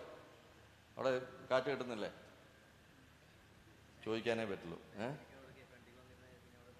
ഇതൊരു ഈ പഴയ സേയിങ് ഇല്ലേ, 20 കുതിരകളെ വെള്ളത്തിൽ അരികിൽ വരെ കൊണ്ടുപോകാം. Thank you. പേരെന്താ? Salam. Very nice, thank you, very nice of you. So Salam പറഞ്ഞ് കേട്ടല്ലോ. മുമ്പോട്ട് വന്നെങ്കിൽ സന്തോഷം, ഇല്ലെങ്കിലും കുഴപ്പമില്ല, ഞാൻ വന്ന് അടിക്കാനൊന്നും പോകുന്നില്ല. സോ എനിക്ക് ആകെ ഉള്ളത് ഈ 1 മണിക്കൂറല്ലേ ഉള്ളൂ. So the process is equally important. How we make a product, പലതരങ്ങളിൽ we can make a same product maybe, or if we find different ways of doing it. And the third part, ഇത് രണ്ടിലും exactly പെടാത്തത് പക്ഷേ product തന്നെ ഉൾക്കൊള്ളാം, the usage of the product. So can you think of a product by itself? Okay, it is okay, but while using it creates a lot of harm. Very common product that we all use. ഒരു ഉദാഹരണം പറയാമോ? A product, as we are using it more and more, it creates more and more environmental harm. Plastic Plastic is there, given by the very nature of the plastic product. Daily we use it. Electronic devices. As we use it, how does it create waves, you mean? Radiation and all that? Vehicles. Right. So a company can, let us say, make a product and say that my product is okay. It is not creating, it's made out of metal, it can be reused. But it goes into a product which, as you use petrol or any other fossil fuel, first of all, fossil fuel is less and less, and then it is leaving fumes. Over a period of time, more and more fumes are there. So it spoils the environment. So automobiles, for example, create more harm, not in the product itself, but in their usage by millions of people. Thousands and thousands and crores of people. What will a company do? No, I have made a product, very good product. I am not counting the harm by putting it out. അതിൽ എത്ര പുകയും അത് ഇതൊക്കെ വരുന്നതുകൊണ്ട് പിന്നെ അത് carbon dye oxide effect ചെയ്ത് climate change വരയ്ക്കും ബാധിക്കുന്ന അത് 1-2 വർഷമല്ല. We are talking about 100-200 years of doing that is what has created this kind of issue. So the usage of the product, design of the product, usage of the product, the process of the product. ഈ മൂന്നും connected ആണ്. So അത് മൂന്നും connected ആകുമ്പോൾ there is this thing called stewardship എന്ന് പറയും. അതെന്താണ്? ഒരു people also use the word cradle to cradle. ഒരു പ്രോഡക്റ്റ് ഉണ്ടാക്കിയെങ്കിൽ അത് all the components that go into it are finally taken from nature. അത് useful life കഴിഞ്ഞ് will it go back into the grave, just like we go into the, not to landfill. Can it go in a way, can it be designed in a way? Everything need not go into the decomposable way. Some part can be reused in something else. As much as possible, if we can get that ജനിക്കുന്ന തൊട്ടിലിടുന്നു അതേ തൊട്ടിൽ തന്നെ തിരിച്ചു പോകുന്ന പോലെ, if we can design something, people are doing that, with use of technology. And so cradle to cradle. So stewardship, the stewardship is not just cradle to cradle. Stewardship എന്ന് പറയുന്നത് നമ്മൾ കാത്തുകൊള്ളുന്ന ഒരു സാധനം, അതിനാണ് stewardship എന്ന് പറയുന്നത്. So we are responsible for everything right from the beginning of the product to the end of the product, and I am taking care of it. That is the stewardship angle when it comes to this idea of environmental sustainability. And an entrepreneurship or any kind of entrepreneurship, if it can look at this angle, it's absolutely precious. It can create tremendous value for all concerned. നമ്മുടെ അടുത്ത് ഉണ്ടല്ലോ എത്രയോ new startups are doing that kind of angles, right? And finally the society. Now I have put employees here. You can put employees in economic also, because they are the ones who create a product, sell a product and so on. But if you put larger ഒരു bracket of society ഇട്ടെങ്കിൽ we can include employees, we can include employees, families. You can also include suppliers here. Are you taking care of your suppliers? ഇപ്പോൾ ചിലർക്ക് I want to make money, I will squeeze out the supplier. അങ്ങനെ ആവുമല്ലോ. അങ്ങനെ ചെയ്തെങ്കിൽ over a period of time the supplier will move out. I was talking to the MD just before about bamboo, right? Bamboo Corporation, he has got a charge there. അവിടുത്തെ problem ഒന്നും സംസാരിച്ചുകൊണ്ടിരിക്കുകയായിരുന്നു. ഇപ്പോൾ bamboo വെട്ടാൻ ആൾക്കാരില്ല, അവർക്ക് immediate ആയിട്ട് cash വേണം, നമ്മുടെ systems അതിന് എത്തിച്ചേരുന്നില്ല. Every business, if you take, has an angle of supplier, right? How does a company make money? It makes something.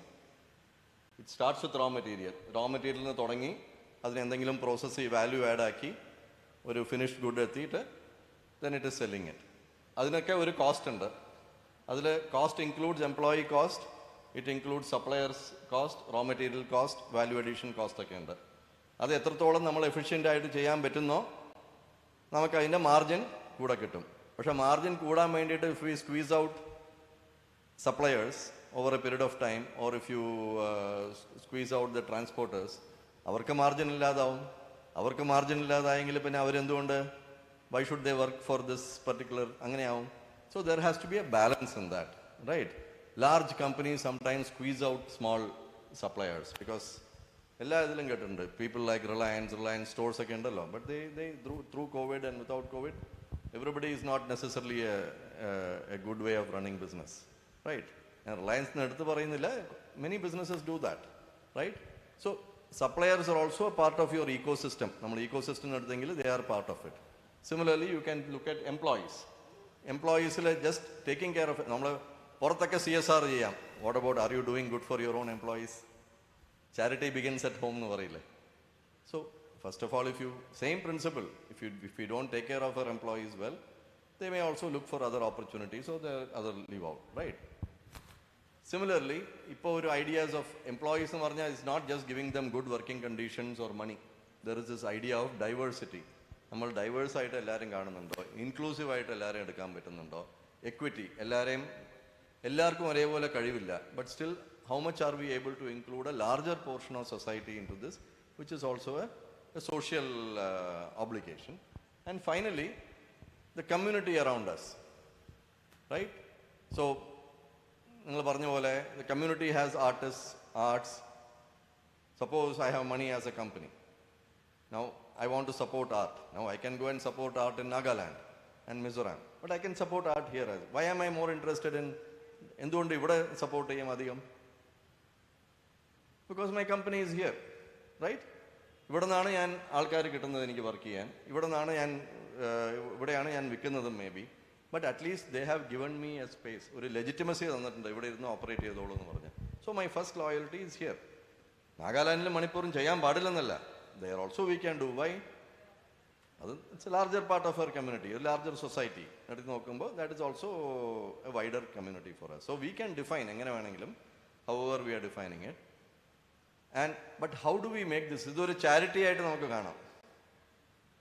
But business ചാരിറ്റിക്കാണോ തുടങ്ങിയേക്കുന്നത്? അല്ലല്ലോ. സോ അതൊരു വിഷമം പിടിച്ച ഒരു കാര്യമാണ്. ഹൗ ക്യാൻ എ ബിസിനസ്, എന്തുകൊണ്ട് ഒരു ബിസിനസ് തുടങ്ങും, അതിലേക്ക് വരാം. ബട്ട് അത് കണക്ട് ചെയ്യുമ്പോൾ കുറച്ച് ആശയക്കുഴപ്പം വരാൻ സാധ്യതയുണ്ട്. And we need to be able to clarify that. Okay, let's move on, right? So you can put this down, right? Go back. So നമ്മൾ ഈ 3 കാര്യം പറഞ്ഞു: ഇക്കണോമിക്, എൻവയോൺമെന്റൽ, സോഷ്യൽ, റൈറ്റ്? ഇതിൽ നമുക്ക് 1-2 സിമ്പിൾ ആയിട്ടുള്ള കാര്യം പിടിച്ചുകൊണ്ട് വി വിൽ ഡിസ്കസ്. സമയം എത്രയായി? 3:30. Who is there? എത്ര മണി വരെ I have time? I was originally given 2:30 to 3:30. 3:45. Okay, that means 15 minutes more. Oh, you'll kill me. Okay. It's okay, doesn't matter. Okay. ഇതിൽ 3 ഐഡിയ എടുത്തെങ്കിൽ സ്ട്രാറ്റജി ഉണ്ട്. എന്ത് business model എന്ന് പറയും. Business model എന്നൊക്കെ പറഞ്ഞാൽ വലിയ വേർഡ് പോലെ തോന്നും. എങ്ങനെയാണ് കാശ് ഉണ്ടാക്കുന്നത്, അത്രയേ ഉള്ളൂ ബിസിനസ് മോഡൽ. ഞാൻ എന്തുണ്ടാക്കുന്നു, ആർക്ക് വിൽക്കുന്നു, അവരെന്തിനുകൊണ്ട് മേടിക്കുന്നു, അവർക്ക് എന്ത് വാല്യൂ ആണ്, അതുകൊണ്ട് എന്ത് കാശ് കിട്ടുന്നു, അത്രയേ ഉള്ളൂ. അതിൽ എത്ര കാശ് കിട്ടുന്നു, ഇതൊക്കെ ചേർന്നാണ് ബിസിനസ് മോഡൽ. അത് സ്ട്രാറ്റജി എന്നൊക്കെ വെച്ചപ്പെടും. അതങ്ങനെ മാറ്റി വയ്ക്കാം തൽക്കാലത്തേക്ക്. But the idea is the same. Okay. But ഒരു ഓൺട്രപ്രണർഷിപ്പ് ആയിട്ട് എടുക്കുമ്പോൾ സോ ഇതൊക്കെ ക്വസ്റ്റ്യൻസ് നിങ്ങൾ ചോദിക്കേണ്ടതാണ് ഇപ്പോൾ ഇനി. ഓക്കെ, ചോദിക്കേണ്ടത് എൻ്റെ അടുത്തല്ല. ഇപ്പോൾ നിങ്ങൾ I men this four because എനിക്ക് പറഞ്ഞത് കുറേ നിങ്ങളും ഉണ്ടാവും, പക്ഷേ കുറേ ഓൺട്രപ്രണേഴ്സ് ഉണ്ടാവുന്നതാണ്. But I M telling you A mix of it. Okay. ഇപ്പോൾ വേറെ 2 കാര്യം ഇക്കണോമിക് ഡയമെൻഷൻ നമ്മൾ ഇങ്ങനെ ഒരു നല്ല തരത്തിൽ ഇങ്ങനെ കൊണ്ടുപോകണമെങ്കിൽ 2 കാര്യം എല്ലാ ബിസിനസ്സുകാർക്കും ഉണ്ടാവും. Decision making has to be a very very critical part. And the second part is risk taking. ഇതൊരു എല്ലാ ഓൺട്രപ്രണർഷിപ്സിനും ഒരു ചേർന്ന് പോകുന്ന ഒരു കാര്യമാണ്, right? Risk taking and decision making, right? ഇതിൽ നോക്കുമ്പോൾ ഈ decision making, it's a nature of entrepreneurship. You have to take quick decisions, you have to take smart decisions. സമയം കിട്ടാത്ത രീതിയിലാവാം, ഇത് ചെയ്യണോ അത് ചെയ്യണോ, ഞാൻ should I buy it from this person, എനിക്ക് വന്ന ഒരു ഓർഡർ പോയി, ഇപ്പം എന്ത് ചെയ്യും? Because these are small businesses, you don't have time to react much. So quick decision making or good decision making or quick decision making, both, it's a nature of entrepreneurship itself.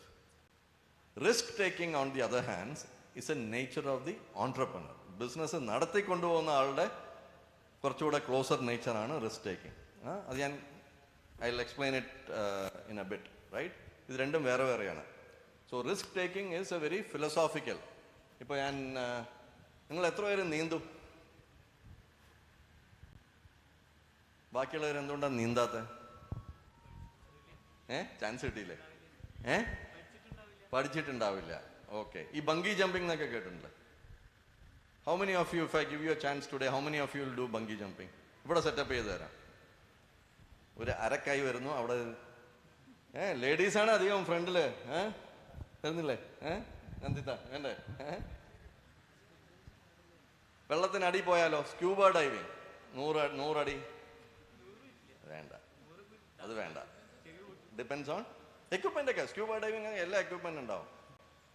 കൈകൾ കുറവ്, അതിനൊക്കെ equipment ഉണ്ട് മാഷേ, കുഴപ്പമില്ല. പോയിട്ടുണ്ടോ?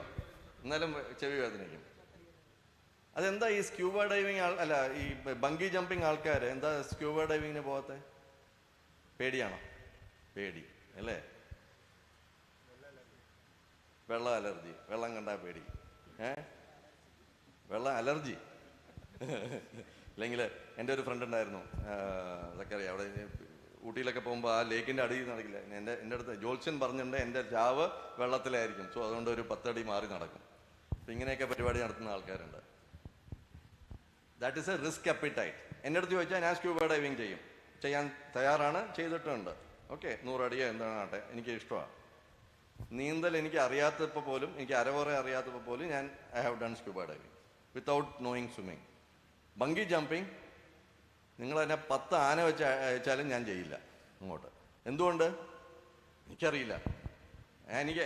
ഞാൻ scuba diving പോയെങ്കിൽ തല വേറെ, പല്ല് വേറെ, കണ്ണ് വേറെ, അങ്ങനെ മാറി നിൽക്കുന്ന ഒരു ഐഡിയ എനിക്കുണ്ട്. അത് ലോജിക്കലായിരിക്കില്ല. Doesn't matter. ഇതാണ് റിസ്ക് അപ്പിറ്റൈറ്റ് എന്ന് പറയുന്നത്. ഓരോ ആളുടെ റിസ്ക് അപ്പിറ്റൈറ്റ് വേറെയാണ്. നിങ്ങൾക്ക് എടുക്കാൻ പറ്റുന്ന റിസ്ക് ആയിരിക്കില്ല എനിക്ക് എടുക്കാൻ പറ്റുന്നത്. അവൻ്റെ പേരെന്താ? ഇൻസമാമിന് ചിലപ്പോൾ ഇങ്ങനെ ട്രാഫിക്കിൻ്റെ നടുക്ക് ഒരു കൈ കാണിച്ച് ഇങ്ങനെ നടക്കാൻ ചിലപ്പോൾ പറ്റുമായിരിക്കും, എനിക്ക് പറ്റില്ലായിരിക്കും. Somebody else may be able to do that. അപ്പോൾ ഓരോ ആളുടെയും risk appetite is very very individual. അത് നമുക്ക് ഇങ്ങനെയാണ് അങ്ങനെയാണെന്ന് പറയാൻ പറ്റില്ല, അല്ലേ? അതേപോലെ തന്നെയാണ് ബിസിനസ് തുടങ്ങുന്ന ആളുടെ. ചിലർക്ക് റിസ്ക് എടുക്കാൻ പറ്റും. Risk means risk is 2 ways. But ചിലവർക്ക് അത് പെട്ടെന്ന് ഇത് ചെയ്യാമല്ലോ എന്ന് പറഞ്ഞ് ചെയ്യാൻ പറ്റുന്ന ആൾക്കാരുണ്ടാവും. ഇല്ല വേണ്ട, വേറെ ചിലർ വേണ്ട, കാശ് പോയാലോ, ഇത്ര കാശേ ഉള്ളൂ, അങ്ങനെ എടുക്കുന്ന ആൾക്കാരുണ്ടാവും. Everything is like that, right? That is why risk taking is the nature of the entrepreneur, not about the entrepreneurship business. Of course ആ റിസ്ക് അപ്പിറ്റൈറ്റ് അനുസരിച്ചേ നമ്മൾ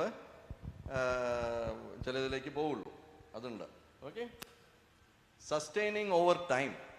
അതെന്താണ്? നമ്മൾ ഈ കൊണ്ടു നടക്കണം, കുറേ കാലങ്ങളായിട്ട് കൊണ്ടു നടക്കണം. അത് ഇത് രണ്ടിലും അല്ലാതെ കുറച്ചുകൂടെ വരും. അതെന്താ? നമ്മൾ എന്ത് സ്ട്രക്ചറാണ്? ഒരാളെ കൊണ്ട് ഒരു ബിസിനസ് ഇങ്ങനെ വലുതാക്കി കൊണ്ടുപോകാൻ പറ്റുമോ? ഇല്ല. ഒരു ആൾക്കാർ വേണം മാനേജ് ചെയ്യാൻ. ആ ആൾക്കാർ എവിടേക്ക് ഇരിക്കണം? എത്ര മാനേജർ വേണം? എത്ര ഡെപ്യൂട്ടി വേണം? ഇത്ര വേണോ? 100 പേര് വേണോ? 50 പേര് വേണോ? 20? That is A structure. അത് ആ സ്ട്രക്ചർ അനുസരിച്ചിരിക്കും. നമ്മൾ ആദ്യം ഇപ്പോൾ ചില ബിസിനസ് തുടങ്ങി ഒരേ ആളായിരുന്നു, you would give that value to the customer. ഓരോന്നായിട്ട് നമ്മൾ തന്നെ. ഇപ്പോൾ ഞാൻ ഈ ഇടയ്ക്ക് ഒരു കുറച്ച് പിക്കിൾസും പൗഡേഴ്സൊക്കെ ഞാൻ തമിഴ്നാട്ടിൽ നിന്ന് ഓർഡർ ചെയ്തായിരുന്നു. ഒരു കസ്റ്റമർ നമ്പറുണ്ട്, വിളിച്ചപ്പോൾ അത് ഓണർ തന്നെയാണ്. അതേപോലെ ആയിരിക്കും നമ്മുടെ അധികം ഇവിടെ. Imagine it's A small company. പുള്ളി ഒരു 100 വർഷമായിട്ട് അവരുടെ ഫാമിലി രാജസ്ഥാനിയാണ്, എന്നാലും ഓൾ തമിഴ് ഐറ്റംസാണ് അവർ ഉണ്ടാക്കിക്കൊണ്ടിരിക്കുന്നത്, റൈറ്റ്? പരമ്പരയായിട്ട് അവിടെ ഇരിക്കുക. ഐ വാസ് തിങ്കിങ്, ഇപ്പോൾ പുള്ളി ഒറ്റയ്ക്കാണെന്ന് പറഞ്ഞാൽ പുള്ളിയാണ് 1 ടൈം ഓൺട്രപ്രണർ ഒക്കെ മാനേജ് ചെയ്യുന്നത്. കസ്റ്റമർ സർവീസ് ഒക്കെ പുള്ളിയുടെ നമ്പറിലേക്കാണ് പോകുന്നത്. അപ്പോൾ പുള്ളിക്ക് ഉടനെ കണക്ട് കിട്ടില്ലേ? എന്തെങ്കിലും പ്രശ്നമുണ്ടെങ്കിൽ ക്വാളിറ്റി മോശമാണെന്ന് പറഞ്ഞാൽ പുള്ളി അത് ഫിക്സ് ചെയ്തു, എന്തോ പറഞ്ഞപ്പോൾ അടുത്ത ബാച്ചിലെ ശരിയാക്കാമെന്നൊക്കെ പറഞ്ഞു. ഞാൻ ഇമാജിൻ അതൊരു 10 മടങ്ങ് വലുതായി ആ ബിസിനസ്. ആ നമ്പർ അയാളുടെ ആയിരിക്കുമോ? ആകാൻ പറ്റില്ലല്ലോ. It has to have a structure. പക്ഷേ പുള്ളിക്ക് ആ സിസ്റ്റം വേണം. അറിഞ്ഞാലേ അത് എങ്ങനെ നടക്കുന്നില്ല. സോ നമ്മളൊന്ന് നടത്തിക്കൊണ്ട് പോകണമെങ്കിൽ that structure of the business, 10 പേരാണോ, അതിൽ എത്ര കൺട്രോൾ ഉണ്ട്, എങ്ങനെ കൺട്രോൾ വയ്ക്കും, എങ്ങനെ ഫീഡ്ബാക്ക് വയ്ക്കും. Now imagine it is gone to some 100,000 times. ഇപ്പം നമ്മൾ കാണുന്ന അദാനിയോ അംബാനിയോ മഹീന്ദ്രയോ അതൊക്കെ സ്റ്റാർട്ട് ചെയ്തത് ചെറുതായിരിക്കാം. But as they grew you have to create an organisation structure ഒരു കാര്യം. രണ്ടാമത്തെ കാര്യം കൾച്ചർ എന്താണ്? Culture is very difficult to define. ഇപ്പോൾ നമുക്ക് ഒരാളായിരിക്കുമ്പോൾ ഞാൻ നടത്തി കൊടുക്കും, നിങ്ങൾ പ്രശ്നം പറഞ്ഞോ, ഞാൻ ഇപ്പോൾ ശരിയാക്കി തരാം. നിങ്ങൾ പ്രശ്നം പറഞ്ഞോ, ഒരു കുഴപ്പമില്ല, ഞാൻ ആ സാധനം ഞാൻ 10 മാസമായി വെച്ചിട്ട് കുഴപ്പമില്ല, I will replace another product. അതെന്താ ഒരു കൾച്ചർ? കസ്റ്റമർ ഫസ്റ്റ് എന്നൊരു കൾച്ചർ. ഒരു ഉദാഹരണത്തിന് പറയാം, when the organisation gross bigger, ആ കൾച്ചർ അത് തന്നെ ആയിരിക്കുമോ? ആയിരിക്കണം എന്നില്ല. അതേപോലെ ആക്കാൻ പറ്റുമോ? പറ്റായ്മയില്ല. പറ്റണമെങ്കിൽ നമുക്ക് കുറേ കാര്യങ്ങൾ ചെയ്തേണ്ടി വരും. എല്ലാവരും അതേപോലെ ആലോചിക്കണം. എല്ലാവരും അതേപോലെ ബിക്കോസ് നൗ കാര്യം ചേഞ്ച് ആയി. ഒന്ന് ഓണറായിരുന്നു, ഓണർ മാനേജറായിരുന്നു ആദ്യം, ഇപ്പോൾ എംപ്ലോയി ആണ് മാനേജ് ചെയ്യുന്നത്. അവർക്ക് അതേ രീതിയിൽ കാണണമെങ്കിൽ നമുക്ക് അനുസരിച്ചായ ഇൻസെൻറ്റീവ്സോ സാലറി എന്നല്ല, ആ ഒരു കൾച്ചർ, അതാണ് culture. Culture is very difficult to define. കുറേ കാര്യങ്ങൾ ചേർന്ന് വരുന്നതാണ് ഈ കൾച്ചർ. അപ്പോൾ അവർ നമ്മളെ ഫാമിലിയെ പോലെ എല്ലാത്തിനും യു ആർ മൈ ഫാമിലി എന്ന് പറഞ്ഞിട്ട് കാശ് കൊടുക്കുന്ന സമയത്ത് ഫാമിലി അല്ലെങ്കിൽ പറഞ്ഞാൽ അത് ശരിയാവില്ലല്ലോ. ഞാൻ കാശെന്ന് പറയുന്ന ഒരു പ്രത്യേക ഉദാഹരണത്തിന്, but you understand what I am saying. കുറേ കാര്യങ്ങൾ ചേർന്ന് കോർത്ത് കൊണ്ടുപോയാലേ അത് നമുക്കൊരു ആ കൾച്ചർ മെയിൻറ്റെയിൻ ചെയ്യാൻ പറ്റുള്ളൂ. Right? It's very difficult thing to manage as organisations become bigger and bigger. 10 പേര്, ഒരാളിൽ നിന്ന് 10 പേരായാൽ തന്നെ ദാറ്റ് കൾച്ചർ ക്യാൻ ചേഞ്ച്. പക്ഷേ അധികം കൺട്രോൾ ചെയ്തെങ്കിൽ നമുക്ക് വളരാനും പറ്റില്ല. അത് വിഷമം പിടിച്ച കാര്യമാണ്, അല്ലേ? ഇപ്പം അച്ഛനമ്മമാരും ഒരു കൾച്ചർ എന്ന് പറയുന്നു, അതേ കൾച്ചറാണോ മക്കൾക്കും? കുറച്ച് കഴിഞ്ഞാൽ അത് ചേഞ്ച് ആവും. സെയിം വേ ഓർഗനൈസേഷൻസിലും ഇതൊരു കാര്യമുണ്ട്. Okay, so next one. Now സമയമില്ലാത്തതുകൊണ്ട് കുറച്ചുകൂടെ വേഗം പോവാണ്. നൗ ഡെസിഷൻ മേക്കിങ്ങിൽ ഞാൻ 2 കാര്യം പറഞ്ഞു. ഇക്കണോമിക് ഡയമെൻഷനിൽ നല്ല രീതിയിൽ ചെയ്യണമെങ്കിൽ 2 കാര്യമുള്ളൂ: clarity of decision making and asking the right questions. ഇതിൽ റൈറ്റ് ക്വസ്റ്റ്യൻസ് എന്താണ്? ഒരു ബിസിനസ് തുടങ്ങുമ്പോൾ, get to the next one, right? Go back, ഇത്ര വേണ്ട. ഒരു അല്ലല്ല, go back, go back, go back, go back, go back, go back. സാധനം ഇത് വന്നു കഴിഞ്ഞു. എന്നാലേ ഞാൻ ചോദിക്കാം, ഒരു ഓൺട്രപ്രണർഷിപ്പ്, ഒരു ബിസിനസ് എന്തിനാണ് സ്റ്റാർട്ട് ചെയ്യുന്നത്? അധികവും പൈസ ഉണ്ടാക്കാൻ, to solve a problem, right? But make a money by solving a problem, right? ഇപ്പോൾ ഞങ്ങളുടെ സ്റ്റാർട്ടപ്പിൽ ഒരു വർഷം മുമ്പോ 2 വർഷം മുമ്പ് ഒരാൾ വന്നായിരുന്നു. കുറേ ഇടയ്ക്കിടയ്ക്ക് ഗ്രൂപ്പ് വരും. പുള്ളി ഇവിടെ IT പാർക്കിൽ വർക്ക് ചെയ്യായിരുന്നു. ഉച്ചയ്ക്ക് ചോറ് കിട്ടുന്നില്ല, ശരിയും വീട്ടിൽ കിട്ടുന്ന പോലെ ചോറ് കിട്ടുന്നില്ല. അപ്പോൾ അവർ സ്റ്റാർട്ടപ്പ് ഉണ്ടാക്കി, ഒരു പൊതിച്ചോറ്, റൈറ്റ്? DIC സപ്പോർട്ട് ചെയ്തതാണോ KSM സപ്പോർട്ട് ചെയ്താണോ അറിയില്ല. ഒരു പൊതി, അതെങ്ങനെ നടക്കുന്ന അറിയില്ല. വീട്ടിൽ കിട്ടുന്ന പോലെ തന്നെ ചോറ് കിട്ടണം, ഒരു പൊതിച്ചോറ് വരണം, അങ്ങനെ തുടങ്ങിയതാണ്. ഒരു സ്മോൾ പ്രോബ്ലം. അതേപോലെ അധികം ഓൺട്രപ്രണർഷിപ്സ് ഇങ്ങനെ തുടങ്ങുന്നതാണ്. ഒന്നിൽ കാശുണ്ടാക്കാൻ, വേറെ ജോലിയില്ല, ഞാൻ ബിസിനസ് തുടങ്ങട്ടെ, അങ്ങനെ ആവാം, ചെറുകിടമായെങ്കിൽ. ഇല്ലെങ്കിൽ ഒരു പ്രോബ്ലം കണ്ടു, അതെനിക്ക് പ്രോബ്ലം സോൾവ് ചെയ്യാൻ പറ്റി, അതുകൊണ്ട് we are doing it. So creating value. Problem solve ചെയ്യുമ്പോൾ നമ്മൾ സൊസൈറ്റിക്കോ കസ്റ്റമറിനോ we are solving a problem, right? That is creating value. Value for whom? Customers, society and all stakeholders എന്ന് പറയാം ഒരു വിധത്തിൽ, റൈറ്റ്? അത് ഓണേഴ്സും ഷെയർ ഹോൾഡേഴ്സും ഒക്കെ ഇൻക്ലൂഡ് ചെയ്യുന്നതാണ്. Go further, right? So get the whole slide please, fully. മതി, okay? So when we talk about decision making, നമ്മൾ ഒന്ന് ഇത് വെട്ടി നോക്കിയെങ്കിൽ ഒരു സ്റ്റാർട്ടപ്പ് ഫേസ് ഉണ്ട്. എങ്ങനെയെങ്കിലും ഒരു ബിസിനസ് സെറ്റപ്പ് ചെയ്ത് വരുന്നത്, അത് ഓൺട്രപ്രണർഷിപ്പ് സ്റ്റാർട്ടപ്പ് ഫേസ് എന്ന് പറയാം. രണ്ടാമത്തത്, അതിനു മുമ്പ് ഓപ്പർച്യൂണിറ്റി റെക്കഗ്നിഷൻ. എവിടെയാണ് ബിസിനസ് ചെയ്യാൻ പറ്റുന്നത്, അത് ഓപ്പർച്യൂണിറ്റി റെക്കഗ്നിഷൻ. പിന്നെ വരുന്നത്, ഓക്കെ, ഇവിടെ ഒരു ഐഡിയ ഉണ്ട്, അത് വയബിലിറ്റി സ്റ്റഡി എന്ത് വേണമെങ്കിൽ ആയിക്കോട്ടെ, അതാണ്. പിന്നെ എങ്ങനെയാണ് അത് സാധനങ്ങൾ ഉണ്ടാക്കും? Need recognition is opportunity recognition. ഇപ്പോൾ ഞാൻ പറഞ്ഞതിപ്പോൾ, ഇവിടെ ഒരു ഓപ്പർച്യൂണിറ്റി ഉണ്ടല്ലോ, എനിക്ക് ഈ ഫുഡ് വീട്ടിൽ കൊടുക്കുന്ന പോലെ ഫുഡ് എല്ലാവർക്കും കൊടുക്കാൻ പറ്റിയെങ്കിൽ അതൊരു ബിസിനസ് ആക്കി എടുക്കാം. അല്ലെങ്കിൽ ഒരു ട്രാൻസ്പോർട്ടേഷൻ ഒരു പ്രോബ്ലം ഉണ്ട്, അത് ഞാനിവിടെ ഒരു ട്രാൻസ്പോർട്ടേഷൻ, സീനിയർ സിറ്റിസൺസിന് എവിടെയും പോകാൻ പറ്റുന്നില്ല, ഒരു ഗ്യാപ്പ് ഉണ്ട്, അത് സോഷ്യൽ സർവീസ് ആയിട്ട് എടുക്കാം, അല്ലെങ്കിൽ ബിസിനസ് ആയിട്ട് എടുക്കാം, എങ്ങനെയാണെങ്കിലും. ഓക്കെ, നീഡ് റെക്കഗ്നിഷൻ തന്നെയാണ് ഓപ്പർച്യൂണിറ്റി റെക്കഗ്നിഷൻ, റൈറ്റ്? ഇപ്പോൾ ഒരു സിംഗപ്പൂരിലൊരു കഥയുണ്ട്. ഒരു പയ്യൻ അവിടെ ബിസിനസ് സ്റ്റാർട്ട് ചെയ്തത്, ഇത് എവിടെ വേണമെങ്കിൽ, he was staying with a lady. ആ lady was half blind and he was observing that അവരിങ്ങനെ ഈ കായ്കറിയൊക്കെ കട്ട് ചെയ്യുമ്പോൾ she is cutting her hand, ഇല്ലെങ്കിൽ വെള്ളം തിളയ്ക്കുമ്പോൾ കയ്യിലെ ലിക്വിഡ്സ് ഒക്കെ വീണു. So he started making in their lab something where she can do it without cutting her fingers. Feel ചെയ്ത് even halfway blind ആണെങ്കിൽ പോലും അങ്ങനെ. So that is also a need recognition. ആ നീഡ് ഇന്ന്, but how do you actuate that? ഒരു business ആക്കി കൊണ്ടുവരണ്ടേ? അതാണ് സ്റ്റാർട്ടപ്പ് ഫേസ്. അതിന് കാശ് വേണം, അതിന് മെഷീൻസ് വേണ്ടിയിരിക്കും, ചിലപ്പോൾ ജിഗ്സ് ആൻഡ് ഫിക്സ്ചേഴ്സ് ആയിരിക്കും, വലിയ മെഷീൻ അല്ലെങ്കിലും. How do I make this product എന്നുള്ളതായിരിക്കും സെക്കൻഡ് പാർട്ട്. പിന്നെന്താ, തുടങ്ങിക്കഴിഞ്ഞാൽ പിന്നെ സർവൈവ് ചെയ്യണം, വേറെ കോമ്പറ്റീഷൻ ഉണ്ടാവാം. നമ്മുടെ ഐഡിയ നമുക്ക് മാത്രമാണെന്നില്ല, എല്ലാം പേറ്റൻറ്റഡ് അല്ലല്ലോ. പേറ്റൻറ്റഡ് ആയാലും കോപ്പി അടിക്കാൻ എത്ര പേരുണ്ട്, റൈറ്റ്? സോ അതാണ് survival and growth phase, right? And finally എടുത്ത് നോക്കിയെങ്കിൽ ഒരു ട്രാൻസിഷൻ. നമ്മൾ ജനറലി ഓൺട്രപ്രണർ എന്ന് പറയുമ്പോൾ എല്ലായിടത്തും സ്മോൾ സ്കെയിലാണ്. But when an entrepreneur becomes next level listed large company, അതാണ് ട്രാൻസിഷൻ ഫേസ്. അപ്പോഴാണ് ഈ ഓർഗനൈസേഷൻ സ്ട്രക്ചർ കൾച്ചർ ബിഗർ അതൊക്കെ വരുന്നത്. Okay, let's move on further. Put down.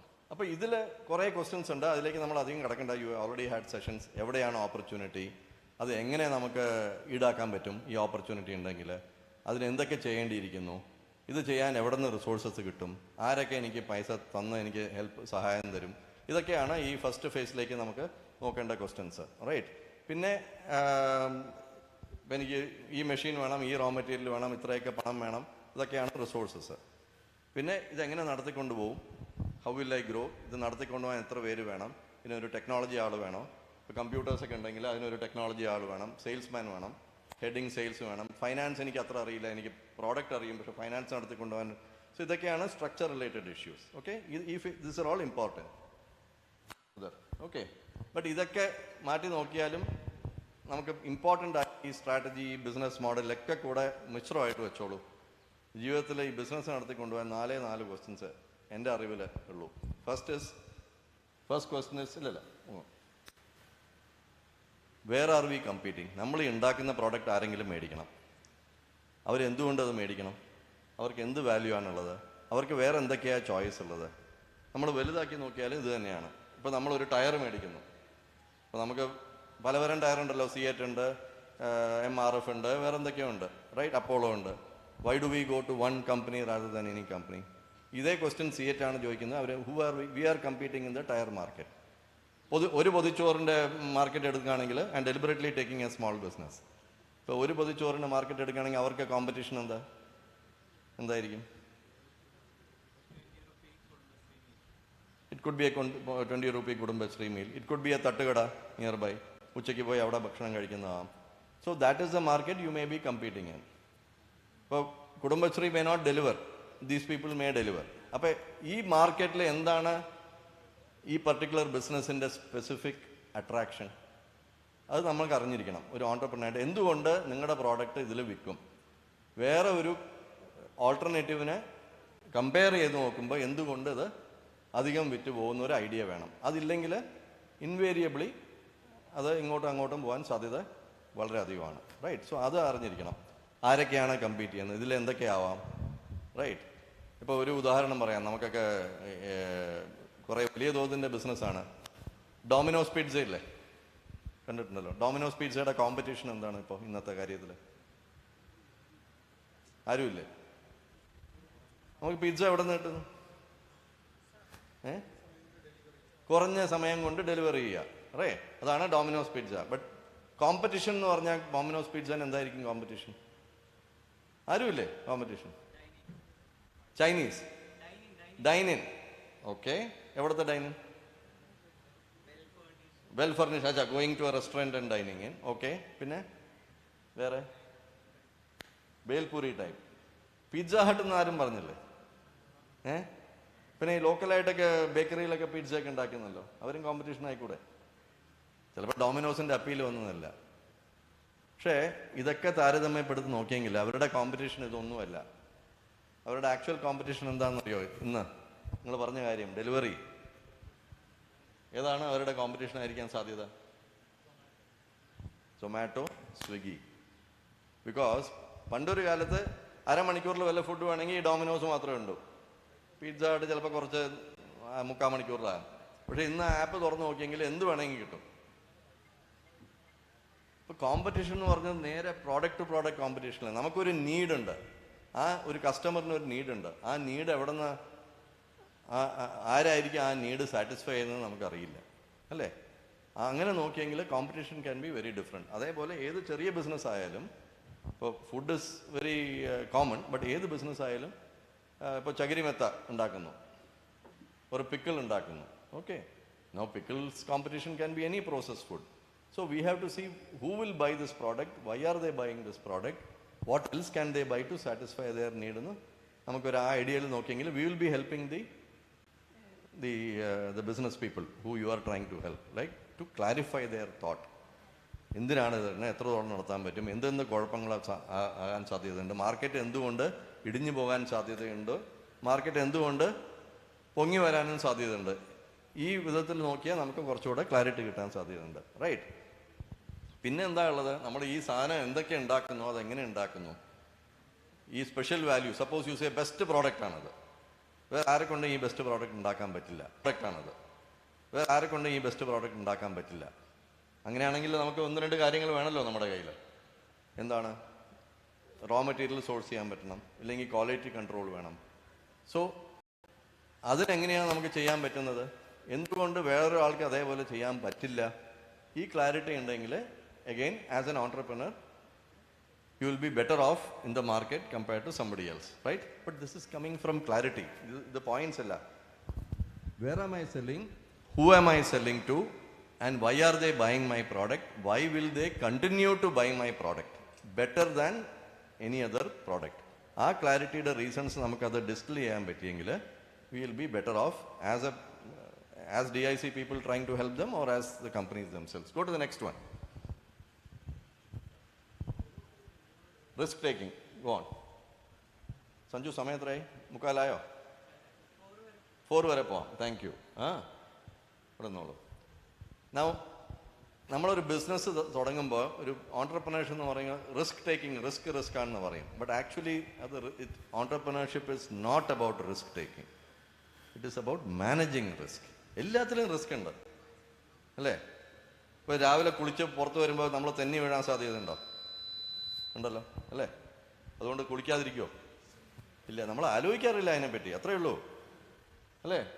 അപ്പോൾ പക്ഷെ നമ്മൾ കാല് ക്വയറ്റായിട്ട് എടുക്കുന്നു. ഒന്ന് തെന്നാൻ പോയെങ്കിൽ അവിടെ എന്തെങ്കിലും പൈപ്പോ ഗീപ്പോ പിടിച്ച് നിൽക്കുന്നു.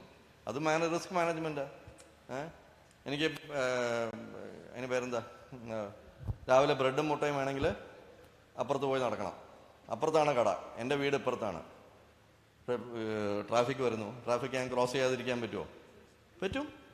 ഇപ്പോൾ ട്രാഫിക് എന്നെ തട്ടില്ല. ഇപ്പോൾ ട്രാഫിക് അതുപോലെ ഞാൻ ഇപ്പുറത്ത് നിന്നാൽ മതിയല്ലോ, ഒരു വണ്ടി എന്നെ തട്ടില്ല. പക്ഷെ എന്താവും? ബ്രെഡ് മുട്ടയും കിട്ടില്ല, എനിക്ക് ഓംലെറ്റ് കിട്ടില്ല അല്ലേ? സോ അതൊരു എക്സ്ട്രീം സെറ്റപ്പ്. പുറത്തിറങ്ങിയെങ്കിൽ കുഴപ്പമാണ്, പക്ഷേ പുറത്തിറങ്ങുകയില്ല, അതും റിസ്ക് മാനേജ്മെൻറ്റ് തന്നെയാണ്. പക്ഷേ so we have risk all around us. So everything in life, ഓൺട്രപ്രണർഷിപ്പിൽ റിസ്ക് ഉണ്ട്. അത് നമ്മൾ എങ്ങനെ മാനേജ് ചെയ്യാൻ പറ്റും, അതാണ് കീ തിങ്. റൈറ്റ്. ആൻഡ് അതിലാണ് ഈ റിസ്ക് പെർസെപ്ഷൻ വരുന്നത്. എൻ്റെ റിസ്ക് പെർസെപ്ഷൻ ആയിരിക്കില്ല നിങ്ങളുടെ റിസ്ക് പെർസെപ്ഷൻ. നമ്മൾ ഈ ബങ്കി ജമ്പിങ്ങും ഇതും പറഞ്ഞ പോലെ തന്നെ. Right. Get the next one. Right. അപ്പോൾ ഇതൊന്ന് സ്ലൈഡ്സിൽ എന്തൊക്കെയുണ്ട് അത് ഞാൻ ചുരുക്കി പറയാം. ഇത് നമ്മൾ we have to break it down. എന്താണ് ഈ റിസ്ക്? ഒരു ബിസിനസ് എടുത്ത് നോക്കിയെങ്കിൽ ബേസിക്കായിട്ട് ഓക്കെ, ഞാനൊരു സാധനം ഉണ്ടാക്കുന്നു, ആ സാധനം വിറ്റ് പോവില്ല, അതായിരിക്കും ഒരു risk. Why do I think? എന്തുകൊണ്ട് വിറ്റ് പോവില്ല? അത് ഓക്കെ, ക്വാളിറ്റി മോശമായിരിക്കാം, ടൈമിന് കൊടുക്കുന്നില്ലായിരിക്കാം. എന്തുകൊണ്ട് ടൈമിന് കൊടുക്കാതെ വരാം? എന്തുകൊണ്ട് ക്വാളിറ്റി മോശമായി പോവാം? ഇത് രണ്ടാണ് റിസ്ക് എങ്കിൽ we have to break it down further. അതെൻ്റെ മെഷീനറി കുറച്ച് അരവറ മെഷീനറി, ഹൈ ക്വാളിറ്റി മെഷീനറി വേണം. ഇല്ലെങ്കിൽ ഒരു രണ്ടാം തരം മെഷീനറി, അത് കുറച്ചുകൂടെ ഹൈ കൺട്രോളിൽ മാനുവൽ കൺട്രോളാക്കി വെച്ച് അതിനൊരു മാനുവൽ ക്വാളിറ്റി കൺട്രോൾ വന്നെങ്കിൽ ആ രണ്ടാം തരം മെഷീനറി കൊണ്ട് തന്നെ ചിലപ്പോൾ may be I am able to do so that is also a risk which you are controlling. Everybody may not be able to get high quality equipment. ഇതൊരു if I take one example അല്ലേ? So നമുക്ക് ഈ risk എന്നുള്ളൊരു കാര്യം risk ആണെന്ന് പറഞ്ഞിട്ട് കാര്യമില്ല. We have to break it down. What exactly is the risk, where is it coming from? Right. ചില റിസ്ക് നമ്മുടെ കൺട്രോളിലാവും, ചില റിസ്ക് നമ്മുടെ കൺട്രോളിലല്ല. ബന്ധു വന്നു പോകും, വണ്ടി ഓട്ടാൻ പറ്റില്ല. അപ്പോൾ suppose I M in food delivery, എന്തെങ്കിലും ചെയ്യാൻ പറ്റുമോ? ഒന്നും ചെയ്യാൻ പറ്റില്ല. ചിലപ്പോൾ മെഡിക്കൽ എമർജൻസി സപ്ലൈസ് എന്ന് പറഞ്ഞാൽ നമുക്കൊരു ബോർഡ് വെച്ച് പോകാൻ പറ്റുമായിരിക്കും. That's also risk management. എന്നാലും കല്ലെറിയാൻ പാടില്ലെന്നില്ല, അതും സാധ്യതയുണ്ട്. പക്ഷേ that's you may think that is manageable for you. So നമ്മൾ ഈ റിസ്ക് ഇങ്ങനെ ബ്രേക്ക് ഡൗൺ, ഒന്നോ രണ്ടോ മെയിൻ കാര്യം ബ്രേക്ക് ഡൗൺ ചെയ്തെങ്കിൽ പിന്നെ നമുക്ക് മനസ്സിലാക്കേണ്ടത് അടുത്ത കാര്യം, ഈ റിസ്ക് വരാൻ സാധ്യത എന്താണ്? റൈറ്റ്. ഇപ്പോൾ നമ്മുടെ കാര്യത്തിൽ ബന്ധം എന്ന് പറഞ്ഞെങ്കിൽ സാധ്യതയുണ്ടോ? എല്ലാ ദിവസവും വരില്ല, ബട്ട് ഒരു വൺസ് ഇൻ 6 months ആകാൻ സാധ്യതയുണ്ട്. ഓക്കെ, ആ സാധ്യത വന്നാൽ എന്തായിരിക്കും അതിൻ്റെ പരിണാമം? ഒരു ദിവസത്തേക്ക് ചിലപ്പോൾ ബിസിനസ് നടത്താൻ പറ്റില്ല. ഓക്കെ, അന്നത്തെ സാധനങ്ങൾ ഉണ്ടാക്കിയത് ചിലപ്പോൾ നേരത്തെ അറിഞ്ഞെങ്കിലും ചിലപ്പോൾ അന്ന് ഉണ്ടാക്കില്ല. നേരത്തെ കസ്റ്റമേഴ്സിനെ വിളിച്ച് പറയും, ഇന്ന് നിങ്ങൾ എങ്ങനെയെങ്കിലും നോക്കിക്കൊള്ളണം, ഇന്ന് എനിക്ക് തരാൻ പറ്റില്ല എന്നായിരിക്കാം. So that is a way of managing it. അപ്പോൾ വിചാരിക്കാം ഓക്കെ, അതിൻ്റെ ഇമ്പാക്ട്. പക്ഷേ ഇൻഡെഫിനിറ്റ് സ്ട്രൈക്ക്, ഇപ്പോൾ എനിക്ക് ഏതെങ്കിലും സപ്ലൈസ് വരുന്നു, ഇൻഡെഫിനിറ്റ് സ്ട്രൈക്കായി, അത് നമുക്ക് ചിലപ്പോൾ കാണാൻ പറ്റണമെന്നില്ല. ഇപ്പോൾ ഇൻഡെഫിനിറ്റ് സ്ട്രൈക്ക് ആണെങ്കിൽ ആ ഇമ്പാക്ട് ഇസ് വെരി ഹൈ. ഇപ്പോൾ കേരളത്തിൽ ഒരു സോഴ്സാണ് എനിക്ക് വരുന്നത്, അതൊരു എന്തെങ്കിലും ഒരു റോ മെറ്റീരിയൽ, അത് ചിലപ്പോൾ അത് അടച്ചുപൂടാൻ സാധ്യതയുണ്ടെങ്കിൽ അത് നമുക്ക് എന്ത് ചെയ്യാൻ പറ്റും? ആ സപ്ലൈ കേരളത്തിൽ നിന്ന് കിട്ടുന്നില്ലെങ്കിൽ വേറെ എവിടെയെങ്കിലും സോഴ്സ് നോക്കണം. ചിലപ്പോൾ തമിഴ്നാടുന്നോ വല്ലതും തോട് നോക്കിയെങ്കിൽ അതൊരു ബാക്കപ്പ് സപ്ലൈ ആയിട്ട്. അത് ഇന്ന് ചോദിച്ചാൽ നാളെ വരില്ല. So may be I will manage that risk by saying okay 50% 50% or 75-25. നാളെ എന്തെങ്കിലും ഇതുപോലെ പ്രശ്നം വന്നെങ്കിൽ at least I can expand it. So ഇങ്ങനെ നമ്മൾ ബ്രേക്ക് ഡൗൺ ചെയ്തെങ്കിൽ that so called risk taking can become in a risk managing. പക്ഷെ ചിലപ്പോൾ that risk may be way out of control. അപ്പോൾ പിന്നെ എന്താ ചെയ്യേണ്ടത്? സപ്പോസ് ഒരു ബിസിനസ് എടുക്കുന്നു, ആ ബിസിനസ്സിലേക്ക് പോയെങ്കിൽ നല്ല കാശ് കിട്ടാൻ സാധ്യതയുണ്ട്. ബട്ട് മേ ബി സപ്പോസ് ഈ it's not may be a perfect example, ഈ ഫ്യൂച്ചേഴ്സ് ട്രേഡിംഗ് എന്നൊക്കെ പറയും. ഓയിൽ പ്രൈസ് നാളെ എത്രയാവും, you know, options and futures trading. അതിലെനിക്കറിയാവുന്ന കുറേ പേര് കാശ് കുളിച്ചിട്ടുണ്ട്. അതിൽ കുറേ കാശ് ഉണ്ടാക്കിയിട്ടുണ്ട്. അതേ ആൾക്കാർ തന്നെ കാശ് ഉണ്ടാക്കിയിട്ടുണ്ട്, കാശ് കുളിപ്പിച്ചിട്ടുണ്ട്. നമുക്കിപ്പോൾ ഇത് നമ്മൾ ചീട്ട് കളിക്കുന്ന പോലെയാണ്, ഗാംബ്ലിംഗ് എന്ന് പറയുന്ന പോലെ തന്നെയാണ്. Are you willing to take that risk? ബിസിനസ്സിൽ അങ്ങനെ പോലെ തന്നെ are you able to manage? അത് നമ്മളെ കൊണ്ട് പറ്റില്ലെന്നുണ്ടെങ്കിൽ then ഒഴിവാക്കുക. സോ റിസ്ക് ഒന്നിൽ മാനേജ് ചെയ്യണം, ഇല്ലെങ്കിൽ ഒഴിവാക്കണം. ഇല്ലെങ്കിൽ ആ റിസ്ക് വന്നെങ്കിൽ നമ്മൾ അത് നമുക്ക് അബ്സോർബ് ചെയ്യാൻ പറ്റണം. ഇപ്പോൾ ഒരു ലോസ് ഉണ്ടായി, ഇമ്പാക്റ്റ് ഓഫ് റിസ്ക് എന്ന് പറഞ്ഞാൽ ഓക്കെ, ഞാനിപ്പോൾ ഒരു 10 ലക്ഷത്തിൻ്റെ ബിസിനസ് ഉണ്ടാക്കി നടക്കുന്നുണ്ട്. ഈ ഒരു സിറ്റുവേഷൻ വന്നെങ്കിൽ ചിലപ്പോൾ എനിക്ക് ഒരു 50,000 രൂപ ലോസ് വരാൻ ചാൻസ് ഉണ്ട് ഒരു മാസത്തിലോ 1 ലക്ഷം. ഞാനത് നോഷണലായിട്ട് ആ 1 ലക്ഷം മാറ്റി വയ്ക്കുക. സോ വേഴ്സ്റ്റ് ഹാപ്പൻ ആയാലും ആ 1 ലക്ഷമല്ലേ പോവുള്ളൂ. അത് കഴിഞ്ഞ് പിന്നെ I will do something, but I will not expose more than that. This is like നമ്മളിപ്പോൾ ഈ ലാസ് വേഗസ് ഒക്കെ ഈ സ്ലോട്ടിംഗ് മെഷീൻസ് എന്ന് പറയും. ഇവിടെ ഒന്നും ലീഗലല്ലല്ലോ. ഇപ്പോൾ ഓരോന്നൊക്കെ വന്നിട്ടുണ്ട്, ഈ ബെറ്റിംഗ്. ഇത്ര മാറ്റി വയ്ക്കും, $25 അവിടെ ഞാൻ പോയി ഓക്കെ ഇത്ര വെച്ചു, ഒരു $25 പോയി കളിക്കും. $25 പോയെങ്കിൽ പോയി, അത്ര തന്നെ. ഒരു ഹരം പിടിക്കും. എന്താ, ആദ്യത്തെ $10 ഇപ്പോൾ എനിക്ക് പെട്ടെന്ന് 20 കിട്ടി, 25 എനിക്ക് 30 ആയി, 30 പെട്ടെന്ന് 70 ആയി. ഇപ്പോൾ കളിച്ചുകൊണ്ടിരിക്കാൻ തോന്നും. അത് ഞാൻ ചെയ്തു. പിന്നെന്തായി, ആ 70 50 പിന്നെ വീഴാൻ തുടങ്ങി. പക്ഷേ അടുത്ത സ്ലോട്ടിൽ എനിക്ക് കിട്ടുമെന്ന് വിചാരിച്ചു. ബിക്കോസ് എനിക്ക് അടുത്തുള്ള ആൾക്കാരൊക്കെ ടിങ് ടിങ് ടിങ് ടിങ് ടിങ് എന്ന് പറഞ്ഞാൽ അവരൊക്കെ കാശൊക്കെ വീഴുന്നുണ്ട്, എനിക്കും വീഴണമല്ലോ. ഞാൻ കയ്യിൽ മുഴുവൻ പോയി. അപ്പോൾ പക്ഷേ ഞാൻ ലിമിറ്റ് വെച്ചായിരുന്നു 25. ആ 25 പോയപ്പോൾ എനിക്ക് പുറത്ത് വന്നു. പക്ഷെ ചിലർക്ക് അത് ചെയ്യാൻ പറ്റില്ല. അതൊരു ഹരമായിട്ട്, ഹരം എന്നല്ല, ബിസിനസ് നടത്തുമ്പോൾ ഗ്രോത്ത് അടുത്ത പ്രാവശ്യം വരും, കുഴപ്പമില്ല, ഞാൻ എങ്ങനെയെങ്കിലും പിടിച്ചു പോകാം. ആ പിടിച്ചു പോകാൻ എന്ത് ചെയ്യും? കയ്യിൽ പണമില്ലല്ലോ, കടം മേടിക്കും. കടം മേടിച്ച് ഞാൻ കൊടുക്കാമെന്ന് പറയും. അങ്ങനെ ഇത് ഒരു വിടാൻ പറ്റാത്തൊരു അവസ്ഥ ചിലപ്പോൾ ആയിപ്പോവും. ഇപ്പോൾ റിസ്കിൽ നമുക്ക് നോർമലായിട്ട് നമ്മൾ ആലോചിക്കാത്തതൊരു കാര്യം കടമാണ്. അത് കടം ഇസ് എ കടമില്ലാതെ ചിലപ്പോൾ നമുക്ക് ബിസിനസ് നടത്താനും പറ്റില്ല, ഗ്രോ ചെയ്യാനും പറ്റില്ല. ഇതൊരു ഡെലിക്കേറ്റ് ബാലൻസ് ആണത്. Right? Can you go forward? Entrepreneurs എന്ന് പറഞ്ഞാൽ പൊതുവെ കുറച്ച് ഓപ്റ്റിമിസം ഉള്ള ആൾക്കാരാണ്. എല്ലാം നല്ലോണം നടന്നോളും, ശരിയായി നടന്നോളും എന്നുള്ളൊരു ഓപ്റ്റിമിസം ഉണ്ട്. പക്ഷെ ചിലപ്പോൾ നമുക്ക് ഈ ഓപ്റ്റിമിസവും റിസ്ക് ടേക്കിങ്ങും കുറച്ച് മിക്സപ്പ് ആയി പോകും. റൈറ്റ്? എനിക്ക് എൻ്റെ ഫാമിലിയിൽ ഒരാളുണ്ട്, ഇങ്ങനെ ഒരു കച്ചവടം നടത്തുന്ന ഒരാൾ. നടത്തി പോയി, എന്നാലും ഇല്ല ഒരു കോർട്ട് കേസുണ്ട്, അത് നടക്കും, അത് നാളെ എൻ്റെ കയ്യിൽ വരും. ഈ കോർട്ട് പോയാൽ ലോവർ കോർട്ട് പോയാൽ ഹയർ കോർട്ടിൽ, അതും അഡ്വക്കേറ്റിന് പണം കൊടുത്ത് ആരാ ഹാപ്പി ഇതിൽ? അഡ്വക്കേറ്റ്. അതങ്ങനെ പോയിക്കോളും. പക്ഷെ പെറനിയലി ഓപ്റ്റിമിസം, നല്ലതേ നടക്കൂ. ഈ നല്ലതേ നടക്കൂ എന്നുള്ളൊരു വിചാരത്തിൽ എവിടെയെങ്കിലും ഒരു ബാലൻസ് വേണം. സോ റിസ്ക് ടേക്കിങ്ങിൽ along with good clear decision making, risk ടേക്കിങ്ങിൽ എത്രത്തോളം ഡെറ്റ് എടുക്കും, ഡെറ്റ് എടുക്കണ്ടെന്ന് ഞാൻ പറയുന്നില്ല, അതൊരു വേറെ ചാപ്റ്ററാണ്, അതിലേക്ക് ഞാൻ കിടക്കുന്നില്ല. ബട്ട് ഡെറ്റ് എടുത്തെങ്കിലും അതൊരു കൺട്രോൾ ലെവലിൽ വെക്കുന്നത് is a very important part of good entrepreneurship. എടുത്തെങ്കിലും അത് പെട്ടെന്ന് ഒഴിവാക്കി കുറഞ്ഞ രീതിയിൽ പറ്റുമെങ്കിൽ അത് കുറച്ച് ബഫർ വെച്ചിരിക്കുക. അതാണ് very very important thing there. Okay. And ചിലപ്പോൾ ചില business you have to let go. ചെയ്ത് കഴിഞ്ഞ് എത്ര കഴിഞ്ഞ് ഓക്കെ എപ്പോൾ നമുക്ക് അതിൽ നിന്ന് ഊരണം എന്നൊരു ഐഡിയ ഉണ്ടായി അത് പിന്നെ പിടിച്ചുകൊണ്ടിരുന്നിട്ട് കാര്യമില്ല. May be it's your pet business. അത് ചില പേര് അങ്ങനെ പിടിച്ചു നിൽക്കും. എനിക്ക് ഞാൻ ആദ്യം തുടങ്ങിയ ബിസിനസ്സാണ്, ഞാൻ എങ്ങനെ കൊണ്ട് വിടുന്നത്, ഇല്ല പറ്റില്ല എന്ന് പറഞ്ഞു വെച്ചുകൊണ്ടിരിക്കും. അത് ഒരു കുഴപ്പം പിടിച്ച കാര്യമാണ്. Okay, let's move on further.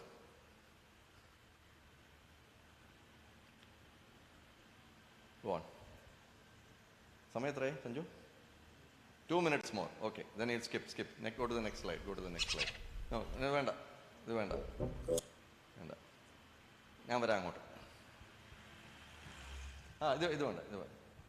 Let's go back. Next slide. Next.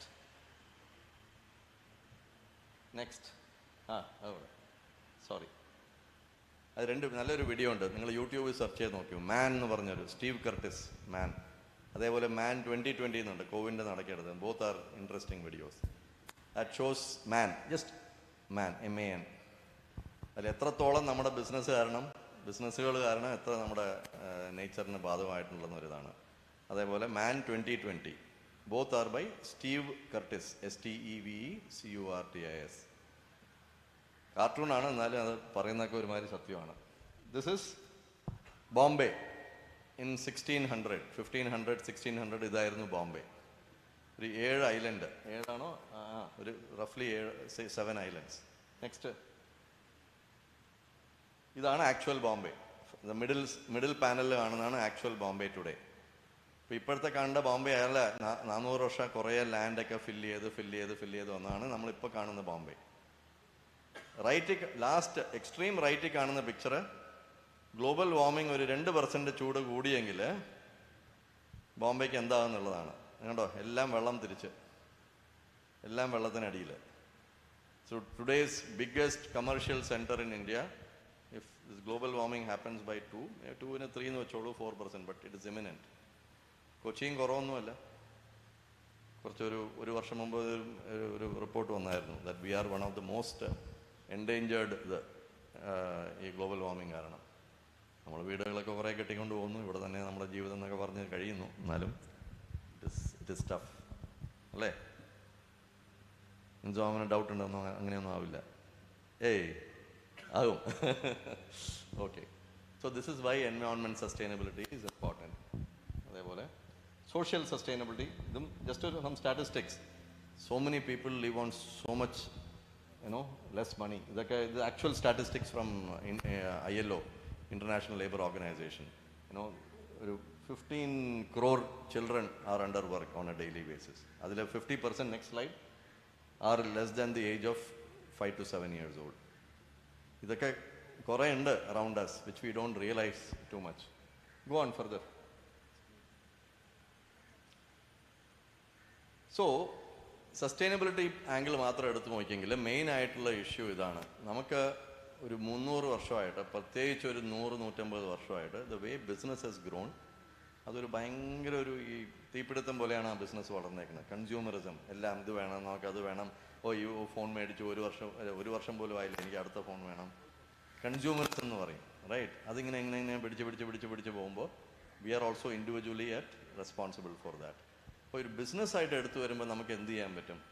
അതാണ് ഞാൻ പറഞ്ഞത്, ചാരിറ്റി അല്ലല്ലോ, CSR ആയിക്കോട്ടെ, നമുക്ക് ബിസിനസ്സായിട്ട് കണക്റ്റഡ് ആയിട്ട് നമുക്ക് എങ്ങനെ കൊണ്ടുപോകാൻ പറ്റണം. That is the main thought here. So നമ്മൾ സസ്റ്റൈനബിൾ ഓൺട്രപ്രണർഷിപ്പ് എന്ന് പറഞ്ഞെങ്കിൽ I am making a product. ആ പ്രോഡക്റ്റ് എത്രത്തോളം എൻവയോൺമെൻറ്റ് ഫ്രണ്ട്ലി ആയിരിക്കാം, ഡീഗ്രേഡബിൾ ആകാൻ പറ്റും, നേരത്തെ പറഞ്ഞില്ലേ പ്രോസസ്സ്. അതേപോലെ CSR ചെയ്താലും സൊസൈറ്റിയിൽ അത് നമുക്ക് ചേർന്ന രീതിയിൽ നമ്മുടെ എംപ്ലോയീസിന്, നമ്മുടെ എംപ്ലോയിയുടെ ഫാമിലീസിനെ ചെയ്തെങ്കിൽ at least it will benefit U over A period of time. ആ ഒരു കണക്ട് നമ്മൾ കൊണ്ടുവരാൻ പറ്റും. അല്ലെങ്കിൽ ഇവിടെ ഞാൻ ബിസിനസ് ചെയ്യുന്നു, ഞാൻ വേറെ എവിടെയോ പോയി, അർജൻറ്റീനയിൽ പോയി ഞാൻ ഫുട്ബോൾ സ്പോൺസർഷിപ്പ് ചെയ്യുന്നു, അതും ചാരിറ്റിയാണ്. ചാരിറ്റിക്ക് ഒരു കുഴപ്പമില്ല, ചാരിറ്റി ചെയ്യുന്നത് നല്ലതാണ്. ബട്ട് നമ്മൾ ആ ചാരിറ്റി ചെയ്യുന്നത് നമുക്ക് ബിസിനസ്സായിട്ട് കുറച്ച് കണക്ട് ചെയ്യാൻ പറ്റിയെങ്കിൽ ബിസിനസ്സിനെയും നല്ലതോണം ബാധിക്കും, എൻവയോൺമെൻറ്റും സൊസൈറ്റിയും വിൽ ബി ഹെൽപ്ഡ്. അതൊരു ആംഗിള് എടുത്താൽ I think you can ask questions. How do you connect this to your people? Okay, go on. So ഒരു എക്സാമ്പിൾ തരാൻ വേണ്ടിയിട്ട് അതോടെ ഞാൻ നിർത്താം. അത് ഞാൻ വൺ മോർ സ്ലൈഡ്. ഇതൊരു BASF എന്നൊരു കമ്പനിയാണ്. കുറേ കെമിക്കൽസും പോളിമേഴ്സൊക്കെ ഉണ്ടാക്കുന്ന ഒരു കമ്പനിയാണ്. അപ്പോൾ അവർ they come up with different polymers. അപ്പോൾ അവർ ഒരു പ്രോഡക്റ്റ് ഉണ്ടാക്കിയായിരുന്നു, ഒരു പോളിമർ. ആ പോളിമർ ബേസ്ഡ് ആക്കിയിട്ട് ഒരു NGO മേഡ് ഒരു ഗാർബേജ് ബാഗ് പോലെ. ഓക്കെ, ഈ പോളിമറിൻ്റെ സ്പെഷ്യാലിറ്റി എന്താ? അത് ഹ്യൂമൻ ഫീസീസ്, പച്ച മലയാളത്തിൽ പറഞ്ഞാൽ തീട്ടം, അതിനോട് കോണ്ടാക്ട് ആയെങ്കിൽ within a week it will degrade into nitrogenous fertilisers. Urea എന്നൊക്കെ പറയില്ലേ, it will convert into that. അപ്പോൾ ഇവരിത് ആഫ്രിക്കയിൽ ഒരിടത്ത്, വേറെ ലാർജ് പാർട്സ് ഓഫ് ആഫ്രിക്ക, അവർക്ക് നൈട്രജനസ് ഫെർട്ടിലൈസേഴ്സ് കുറവാണ്. നമ്മൾ ഈ പഠിച്ചിട്ടുണ്ടാവില്ല, NPK, പൊട്ടാസ്യം, നൈട്രജനസ്, പിന്നെ എന്താ, ഫോസ്ഫറസ്. ഇത് ഒരു ബാലൻസ്ഡ് ആയിരുന്നാലേ നമുക്ക് വിളവൊക്കെ നല്ലോണം വരുള്ളൂ. Africa is very deficient in nitrogenous fertilisers. വേറെ പിന്നെ ഒരു പ്രോബ്ലം ആഫ്രിക്കയിൽ കുറേ ഉള്ളത്, especially in southern and eastern part, സ്കൂൾസിലൊന്നും ഹൈജീൻ വളരെ കുറവാണ്. അപ്പോൾ പുറത്താണ് നമ്മുടെ ബിസിനസ്സൊക്കെ നടത്തുന്നത്, പുറത്താണ് പിള്ളേരുമൊക്കെ കുറേ. അതുകൊണ്ട് ഈ മാലിന്യം കൊണ്ട് ഈ മലേറിയ പിടിക്കുന്നതും ഡെങ്കു പോലത്തെ പിടിക്കുന്നതും അത് കുറേ പ്രശ്നങ്ങൾ, ഡിസെൻട്രി പിടിക്കുന്നതൊക്കെ ഉണ്ടായിരുന്നു. അപ്പോൾ ഇവരെന്ത് ചെയ്തു? ദേ took this product, this polymer വെച്ച് നമ്മുടെ ഗാർബേജ് ബാഗ് പോലെ സിമ്പിളായിട്ട് ബക്കറ്റിൻ്റെ മുകളിലിടുക. ആ ബക്കറ്റ് അവർ എല്ലായിടത്തും വിതരണം ചെയ്ത് രാവിലെ പിള്ളേർ ഈ ബിസിനസ്സൊക്കെ അത് ചെയ്യും. പുറത്ത് ചെയ്യുന്നതിന് പകരം ഇത് ചെയ്യും. You tight up. ഓരോ ഒരു ഒരു 100 മീറ്ററോ 200 മീറ്ററോ അല്ലെങ്കിൽ സ്കൂളിന് ചുറ്റുമൊക്കെ ഒരു വീടിന് ചുറ്റുമൊക്കെ അവരൊരു പിറ്റ് ഉണ്ടാക്കി വയ്ക്കും, കുഴി കുത്തി വയ്ക്കും. ഈ പരിപാടിയൊക്കെ അതിൽ വയ്ക്കും. Close the thing. 1 week your nitrogenous fertilizers slowly it seeps into the sand, മണലിലൊക്കെ. ഇവരുടെ ഹൈജീൻ പ്രോബ്ലവും കുറച്ച് ഇമ്പ്രൂവ് ആയി. അപ്പോൾ കണ്ടോ, ഇതെന്തുകൊണ്ടാണ് വന്നേക്കുന്നത്? ഈ കമ്പനിയുടെ കഴിവുകൊണ്ടാണ്, അവരുടെ റിസർച്ച് ആൻഡ് ഡെവലപ്മെൻറ്റിൻ്റെ കഴിവുകൊണ്ടാണ്. They wanted to produce something which can help society this way. And ഒരു കല്ല് കൊണ്ട് പക്ഷി എന്ന് പറയുന്ന പോലെ, in one way the problem of sanitation is made better, and the nitrogenous fertilizer, that is also a better thing for. So നമ്മൾ problem solving എത്രത്തോളം ഇങ്ങനെ ബാലൻസ് ചെയ്ത് കൊണ്ടുപോകാൻ പറ്റും, നമ്മുടെ കഴിവുകൾ കൊണ്ട്, നമ്മുടെ കമ്പനിയുടെ കഴിവുകൾ കൊണ്ട് ചെയ്യാൻ പറ്റുമെങ്കിൽ, it's a very powerful way of looking at entrepreneurship, right, going forward. ഒരു എക്സാമ്പിളായിട്ട് കൊടുക്കുന്നേ ഉള്ളൂ, right? Okay, will wrap up now. So ചെറിയ വ്യവസായം എടുത്തെങ്കിൽ മെയിൻ ഇഷ്യൂ ഇതാണ് എൻ്റെ അറിവിൽ, റിസോഴ്സസ്. ഈ ചെറിയ തോതിൽ where do we get resources to ഈ സംരംഭം നടത്തിക്കൊണ്ടുപോകാൻ? എവിടെ നിന്ന് പണം കിട്ടും, എവിടെ നിന്ന് ആൾക്കാരെ കിട്ടും, കുറഞ്ഞ തോതിൽ അധികം ശമ്പളം മേടിക്കാതെ നോർമൽ വേദിൽ? അതാണ് ടിപ്പിക്കൽ സ്റ്റാർട്ടപ്പ് ബിസിനസ്. അത് ഇരുന്നാലും പോലും നമുക്ക് ഈ സ്ട്രാറ്റജിക് വിഷൻ എന്ന് പറയുന്നത് ഇമ്പോർട്ടൻ്റ് ആണ്. ഞാൻ എന്തിനുകൊണ്ട് ഈ ബിസിനസ് തുടങ്ങുന്നു, അത് എത്രത്തോളം വലുതാക്കണം, എന്തൊക്കെ ചെയ്യാം, ആ ഒരു നേരത്തെ ഈ ദൂർക്കാഴ്ച ഉണ്ടെങ്കിൽ it is always good for to thinking ahead, right? Let me end with the last slide then. Okay, ഇതിട്ടോളൂ. ഇതൊരു ചെറിയൊരു കാര്യം. നമ്മൾ ഈ കുറേ ഈ ടെക്നോളജി സ്റ്റാർട്ടപ്പ് പറയുമ്പോൾ the game is about valuation. ആരെങ്കിലും വന്ന് ഇൻവെസ്റ്റ് ചെയ്ത് കാശുണ്ടാക്കി, not creating value. So creating value, creating valuation, ഇത് രണ്ടും വളരെ ക്ലോസ് ആയിട്ട് റീഡ് ചെയ്യുമെങ്കിലും വളരെ വ്യത്യാസമുള്ള കാര്യമാണ്. അതൊന്ന് മനസ്സിൽ നമുക്ക് ഇരിക്കണം. അതെ, ആരെങ്കിലും വന്ന് മേടിച്ചുകൊണ്ട് ഞാൻ പിന്നെ തപ്പി പിന്നെ വേറെ കൊണ്ട് അത് പോരാ. Okay, disruption. സോ കൺക്ലൂഡ് ചെയ്യാൻ പറയുന്നത് നെക്സ്റ്റ് വൺ ലാസ്റ്റ് സ്ലൈഡ്. ഞാൻ പറഞ്ഞു തുടങ്ങിയത് 4 കാര്യമാണ്. ഓക്കെ, നമ്മളിപ്പോൾ ബിസിനസ് സസ്റ്റൈനബിൾ ആയിട്ട് പോകണമെങ്കിൽ നമുക്ക് ലോങ്ഗിവിറ്റി വേണം, ലൈഫ് വേണം for that business. Second, environmental and social. അത് എടുത്ത് നോക്കുമ്പോൾ എക്കണോമിക് ഡയമെൻഷനിൽ മെയിനായിട്ട് വേണ്ടത് ക്ലാരിറ്റി ഓഫ് ഡെസിഷൻ മേക്കിംഗ്. നമ്മൾ എവിടെ വിൽക്കുന്നു, എന്തിനു വിൽക്കുന്നു, ആർക്ക് വേണ്ടി വിൽക്കുന്നു, അത് മേടിക്കുന്ന ആൾ എന്തുകൊണ്ട് നമ്മുടെ അടുത്ത് മേടിക്കുന്നു, അതൊന്ന് സിമ്പിളായിട്ട് ഒരു 10 question ചോദിച്ചെങ്കിൽ that gives us a lot of clarity, right? And it helps us take the right decisions there. Related to that, when we come to the aspect about risk, ഒരു മെഷേർഡ് ഗ്രോത്തും വേണം, അതിൽ റിസ്ക്കും ഉണ്ട്. പക്ഷെ അത് ബാലൻസ് ചെയ്തെടുക്കാൻ പറ്റുമോ? അതിൽ പ്രത്യേകിച്ച് ഹൗ മച്ച് ഡെറ്റ്. അത് ഇങ്ങനെ ബിസിനസ് നന്നായിരിക്കുമ്പോൾ അടിച്ചു കയറി കുറേ ഇങ്ങനെ വളരണം അതിനുവേണ്ടി ഡെറ്റ് വേണമെന്ന് പോകും. പക്ഷെ പെട്ടെന്നായിരിക്കും അത് ഇങ്ങനെ ഓവർ ടേൺ ആകുന്നത്. സോ അതിൻ്റെ ഒരു കാഴ്ചപ്പാടില്ലാതെ നമ്മൾ അടിച്ചു കയറി പോയെങ്കിൽ ഏത് ബിസിനസ് ആട്ടെ there is A risk in that.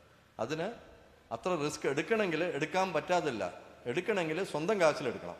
Means ownership കാശിൽ, debt കടം വെച്ചെടുക്കാൻ പാടില്ല. അതൊരു മഹാ ബോറ് പിടിച്ച സാധനമാണ്, അത് ബാക്കി എല്ലാവരെയും ബാധിക്കുന്ന സാധനമാണ്. സോ ഗ്രോത്ത് ഉണ്ടാകാം, പക്ഷേ that growth has to come at very low debt. ആ റിസ്ക് എടുക്കണമെങ്കിൽ എന്നാലേ നമുക്ക് ആ റിസ്ക് ടേക്കിംഗ് കപ്പാസിറ്റി വരുള്ളൂ.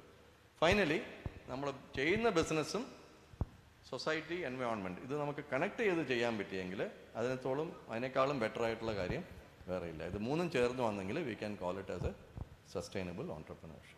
Okay, thank you very much. ബോറടിപ്പിച്ചൊന്നും അറിയില്ല, കുറച്ച് തലയൊക്കെ ഇതായിരുന്നു, എന്നാലും കുഴപ്പം. Thank U.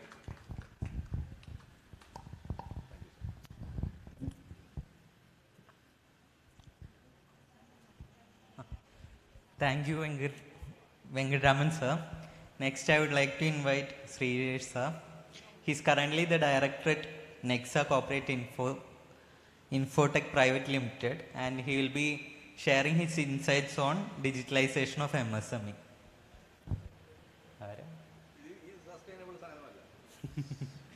Plastic bottle is not sustainable.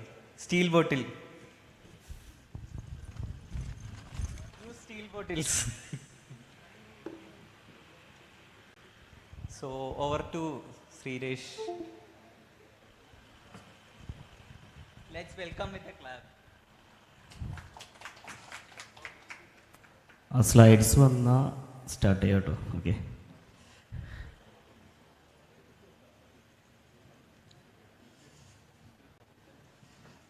എല്ലാവർക്കും ബോറായിരുന്നുണ്ടല്ലേ? പലരും എനിക്ക് കസേരന്നിട്ട് പോകുന്നുണ്ട്. പോകുന്നില്ല? Very good.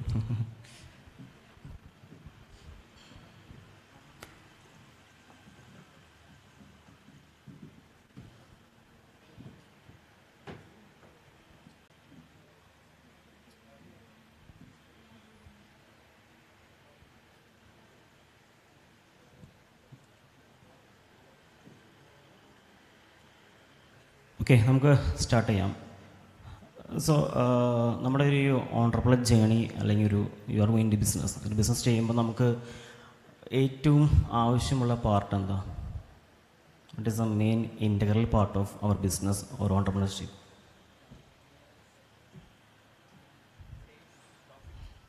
യാ, sales, profit. Any other? Marketing. Very good.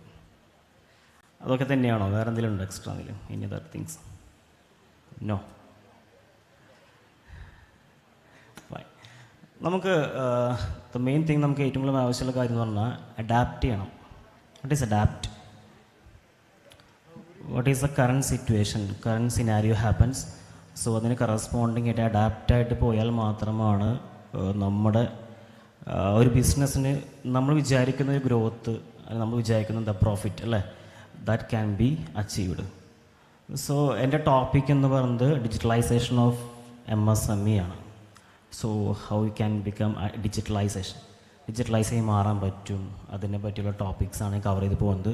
So നമുക്ക് ഇവിടെ ഓൾറെഡി ബിസിനസ് ചെയ്യുന്ന ആൾക്കാരുണ്ടോ, അത് ഇവിടുത്തെ സ്റ്റാഫ്സ് തന്നെയാണോ, അതോ ഓൾറെഡി ചെയ്യുന്ന ആൾക്കാരുണ്ടോ ബിസിനസ്? Yes, great.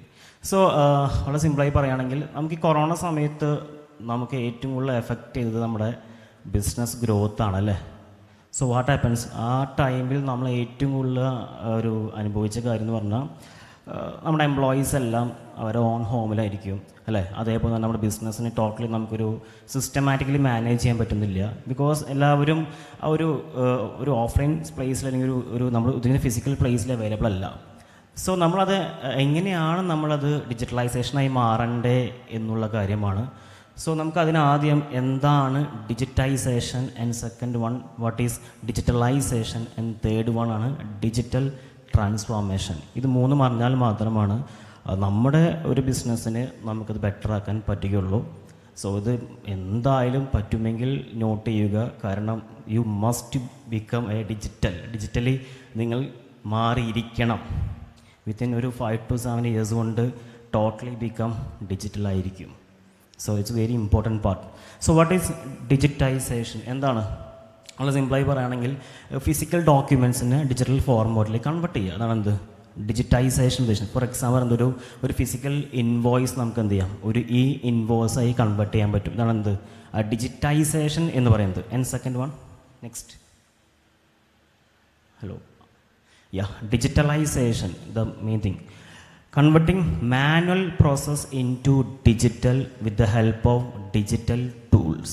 ഇപ്പോൾ ടൂൾസ് ഉപയോഗിച്ചും ഡിജിറ്റൽ ടൂൾസ് ഉപയോഗിച്ചുകൊണ്ട് നിങ്ങളുടെ ടോട്ടൽ ആ ബിസിനസ്സിൻ്റെ പ്രോസസ്സ് എങ്ങനെ ഡിജിറ്റലി ആക്കി മാറ്റാം എന്നാണ് എന്ത് ഡിജിറ്റലൈസേഷൻ എന്ന് ഉദ്ദേശിക്കുന്നത്. ഫോർ എക്സാമ്പിൾ ആണെങ്കിൽ നമുക്കൊരു അക്കൗണ്ടിങ് പർപ്പസിന് സോഫ്റ്റ്വെയർസ്, നമുക്കൊരു ഓട്ടോമേഷൻ പർപ്പസ്, നമുക്ക് ടോട്ടലി നമ്മുടെ മാർക്കറ്റിംഗ് ഓട്ടോമേഷൻ ചെയ്യാൻ പറ്റും, അല്ലെങ്കിൽ നിങ്ങൾ ടോട്ടൽ സിസ്റ്റം നിങ്ങൾക്ക് എന്ത് ചെയ്യാം ഓട്ടോമേഷൻ ചെയ്യാൻ പറ്റും, അല്ലെങ്കിൽ CRM, ഇതൊക്കെ എന്താണ് അതിൻ്റെ പാർട്ടാണ്. ആൻഡ് തേർഡ് വൺ, ഇത് രണ്ടും കൂടി കമ്പൈൻഡ് ആണ് എന്ത് ഡിജിറ്റൽ ട്രാൻസ്ഫോർമേഷൻ എന്ന് പറയുന്നത്. സോ ഇത് നമ്മുടെ തേർഡ് പാർട്ടാണ്. തേർഡ് ഇതിലേക്ക് എത്തണമെങ്കിൽ നിങ്ങൾ ആദ്യം എന്താവണം ഡിജിറ്റൈസേഷൻ ആവണം, ദെൻ യു ക്യാൻ എന്താണ് ഡിജിറ്റലൈസേഷൻ ആവണം, then you can digital transformation. ഒരിക്കലും നിങ്ങൾക്ക് തേർഡ് വണ്ണിലേക്ക് നിങ്ങൾക്ക് ഗ്രോ ചെയ്യാൻ പറ്റില്ല. ഇത് സ്റ്റെപ്പ് ബൈ സ്റ്റെപ്പ് പ്രോസസ്സാണ്. Next, okay. സോ എന്തുകൊണ്ടാണ് MSMEക്ക് എന്തുകൊണ്ട് ഡിജിറ്റലൈസേഷൻ ഇത്ര ഇമ്പോർട്ടൻ്റ് ആകും? കാരണം അതിൽ ഏറ്റവും ഇമ്പോസിറ്റീവ് ട്രാൻസ്പെറൻസിയാണ്. നിങ്ങളുടെ എല്ലാ ബിസിനസ്സും നിങ്ങളുടെ ഓപ്പറേഷൻസും നിങ്ങൾക്ക് എന്ത് ചെയ്യാം ഡിജിറ്റലി നിങ്ങൾക്ക് വിസിബിൾ ആയിരിക്കും. ഇപ്പം നമ്മുടെ പല കാര്യങ്ങളും നമുക്കറിയില്ല അല്ലേ. അവിടെ എന്താണ് ഒരു കസ്റ്റമർ വന്നു, എന്താണ് അവിടെ പർച്ചേസ് നടന്നു, എന്താണ് അവിടുത്തെ എംപ്ലോയിയുടെ ഇപ്പോഴത്തെ സ്റ്റാറ്റസ്, നമുക്കൊന്നും അറിയില്ല. നേരെ വെച്ചാൽ എല്ലാം ട്രാൻസ്പെറൻസി ആക്കി മാറ്റാൻ പറ്റും നമുക്ക് എന്ത് ഡിജിറ്റലൈസേഷൻ ആവുകയാണെങ്കിൽ. And second one, next.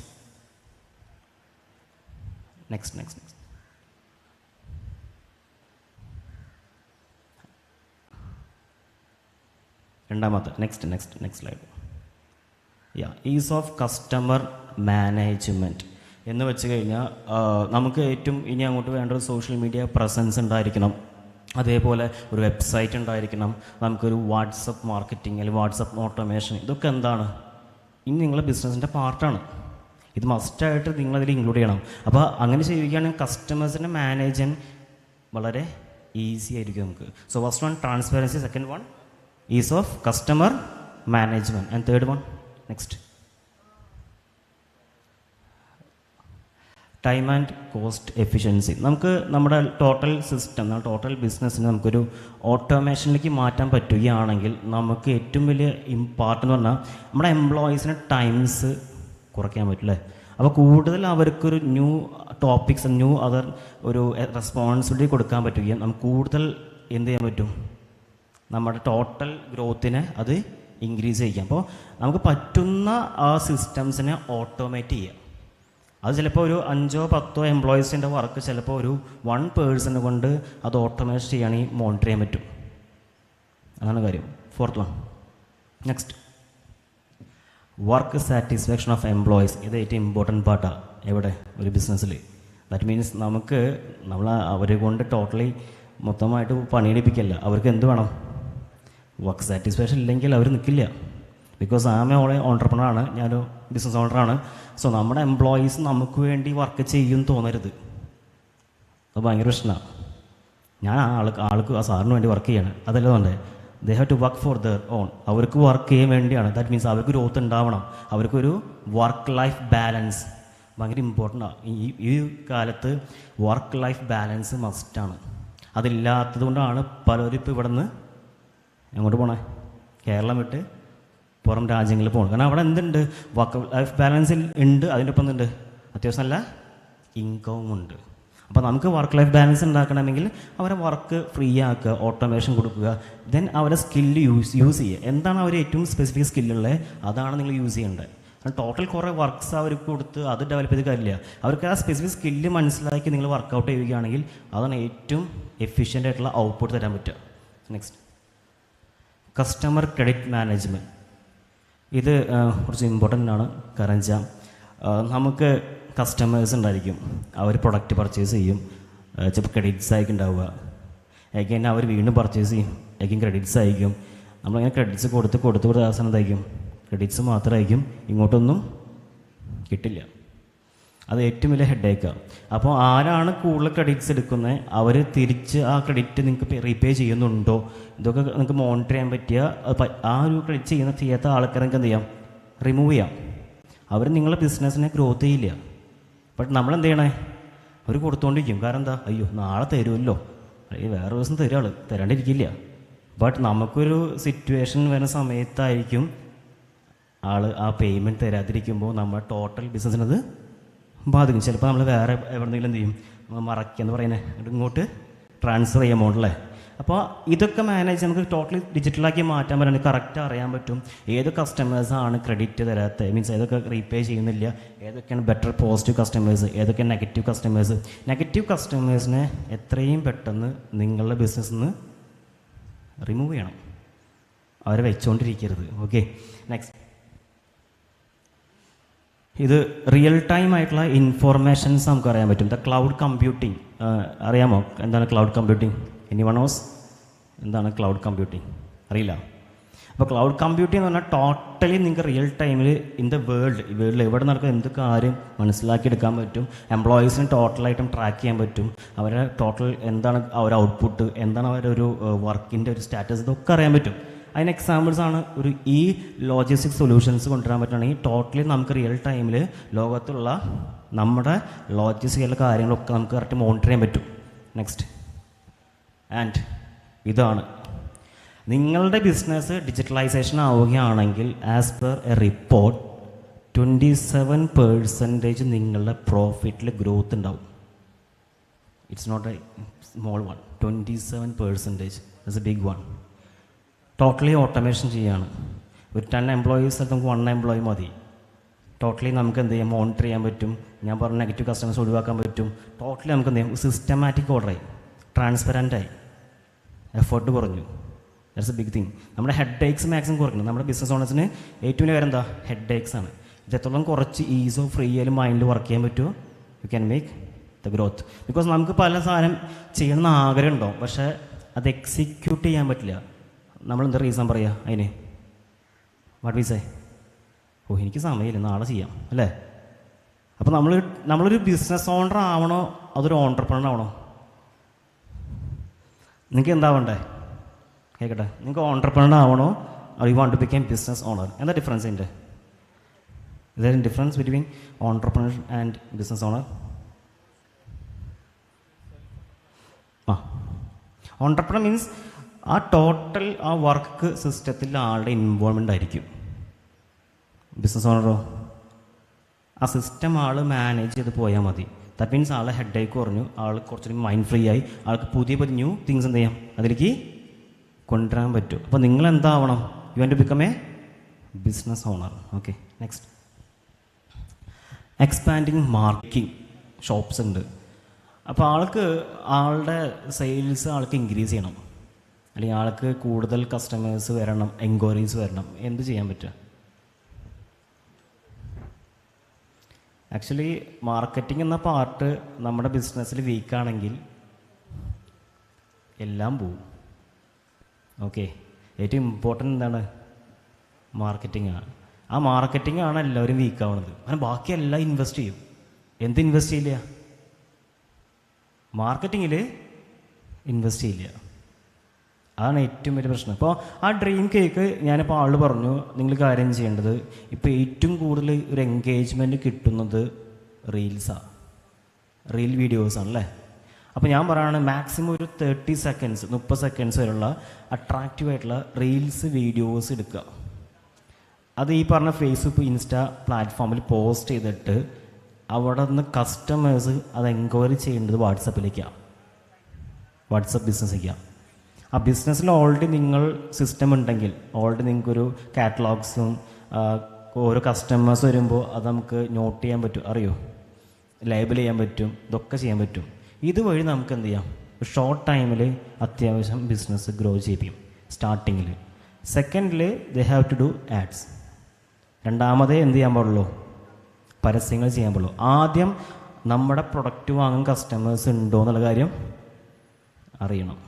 എന്ന് വെച്ച് കഴിഞ്ഞാൽ നിങ്ങളൊരു ബിസിനസ് സ്റ്റാർട്ട് ചെയ്യുന്നുണ്ടെങ്കിൽ നിങ്ങൾ ആദ്യം ചെയ്യേണ്ട കാര്യം എന്താ, ഈ പ്രൊഡക്റ്റ് വാങ്ങാൻ കസ്റ്റമേഴ്സ് ഉണ്ടോ എന്നുള്ള കാര്യം അറിഞ്ഞ ശേഷം മാത്രമേ നിങ്ങൾ പ്രൊഡക്റ്റ് ലോഞ്ച് ചെയ്യാൻ പാടുള്ളൂ. ബട്ട് നമ്മൾ എന്ത് ചെയ്യാം, ഫസ്റ്റ് പ്രൊഡക്ട്സ് ലോഞ്ച് ചെയ്യും, എന്നിട്ടോ എവിടെ ഉണ്ട് കസ്റ്റമേഴ്സ്, അല്ലേ? ഇതാണ് സിറ്റുവേഷൻ. അതിപ്പോൾ ആൾക്ക് പറ്റിയ അബദ്ധമാണ് ഞാൻ പറഞ്ഞത്. പണ്ട് കാര്യമില്ല, എല്ലാവർക്കും അതെ. ഒരു അത്യാവശ്യം എല്ലാ ഓണ്ടർപ്രണേഴ്സിനുള്ള പ്രശ്നമാണ്. എൻ്റെ കയ്യിൽ ഭയങ്കര യൂണിക്കായിട്ട് ഐഡിയ ഉണ്ട്, ഞാൻ ഭയങ്കര സംഭവമാണ്, ഞാൻ അത് ലോഞ്ച് ചെയ്യാൻ പോവുക. അത് ലോഞ്ച് ചെയ്ത് കഴിയുമ്പോൾ എന്താ അവസ്ഥ? ആരും വാങ്ങുന്നില്ല. ദാറ്റ് മീൻസ് എല്ലാവർക്കും എന്തുണ്ട്? ഐഡിയാസ് ഉണ്ട്, ഇതെല്ലാവർക്കും ഉള്ളതാണ്. പക്ഷേ അത് പ്രോപ്പറായിട്ട് എക്സിക്യൂട്ട് ചെയ്ത് അതിൽ നിന്ന് വരുമാനം. നമുക്ക് എന്താ ആവശ്യം? നമ്മളൊക്കെ എന്തിനാ ജീവിക്കുന്നത്? ഏറ്റവും കൂടുതൽ ഒന്ന് കേൾക്കട്ടെ, എന്തിനാ? മണി. സീരിയസ്ലി അല്ലേ? 98% നമ്മുടെ പ്രോബ്ലം സോൾവ് ചെയ്യുന്നത് മണിയാണ്. ബാക്കി 2% എനിക്ക് അറിയില്ല, നിങ്ങൾ പേഴ്സണൽ തിങ്സ് ആയിരിക്കും. പക്ഷെ 98% പ്രോബ്ലം സോൾവ് ചെയ്യാൻ മണി മതി. പൈസ എങ്ങനെ ഉണ്ടാക്കുക എന്നുള്ളതാണ് എല്ലാവർക്കും ആവശ്യം. പക്ഷേ ഇതെവിടെ തുടങ്ങുന്ന അറിയില്ല. അപ്പം നമ്മളൊരു 1 man ആർമി ആവരുത്. എന്തിൽ? നമ്മുടെ ബിസിനസ്. ദാറ്റ് മീൻസ് എനിക്ക് മാർക്കറ്റ് ചെയ്യാൻ അറിയാം, എനിക്ക് ഈ സംഭവം ചെയ്യാൻ അറിയാം, എനിക്കതറിയാം, ഇതെല്ലാം അറിയുന്ന ആൾക്കാർക്ക് ഒന്നും അറിയില്ല. അത് ആദ്യം മനസ്സിലാക്കുക. അപ്പോൾ എപ്പോഴും നമ്മുടെ എംപ്ലോയീസ് നമ്മളെക്കാളും മിടുക്കന്മാരാവണം, നമ്മുടെ താഴെ വരുത്. മനസ്സിലായോ? ദാറ്റ് മീൻസ് ഇന്ന കാര്യത്തിൽ മാർക്കറ്റിംഗ് ആണെങ്കിൽ അല്ലെങ്കിൽ ഇപ്പോൾ പ്രോസസ്സിംഗ് ആണെങ്കിൽ എന്നെക്കാളും ബെസ്റ്റായിട്ട് എംപ്ലോയീസാണ് നമ്മൾ ഹയർ ചെയ്യേണ്ടത്. അപ്പോഴാണ് നിങ്ങളെ ബിസിനസ്സിനെ ഗ്രോ ചെയ്യുള്ളൂ. അതാണ്, ഒരു പെർഫെക്റ്റ് ടീം ഉണ്ടെങ്കിൽ മാത്രമേ നമ്മുടെ ബിസിനസ്സിനെ ബെറ്റർ ആക്കുള്ളൂ. ഇനി ഇപ്പോൾ ഞാൻ ലാസ്റ്റ് പറഞ്ഞത് എന്തൊക്കെയാണ് ആ ഒരു ഡിജിറ്റൽ ട്രാൻസ്ഫോർമേഷൻ, ഡിജിറ്റലായിട്ട് മാറാൻ ചാൻസ് ആ ഒരു എന്തൊക്കെ ചലഞ്ച് ഉണ്ടാവണേ. അതിൽ ഏറ്റവും ഫസ്റ്റാണ് ഹയർ ഇനീഷ്യൽ കോസ്റ്റ് ഉണ്ടാവും. ആദ്യം കുറച്ച് ചിലവുണ്ട്. എവിടെ? ഈ ഒരു ഡിജിറ്റൽ ട്രാൻസ്ഫോർമേഷനിൽ വരാൻ വേണ്ടിയിട്ട് പല ടൂൾസിനും അത്യാവശ്യം എമൗണ്ട് ഉണ്ട്, അത്യാവശ്യം ഒരു എക്സ്പെൻസീവ് ആണ് എമൗണ്ട്സ്. ഇതൊക്കെയാണ്. Next one. Next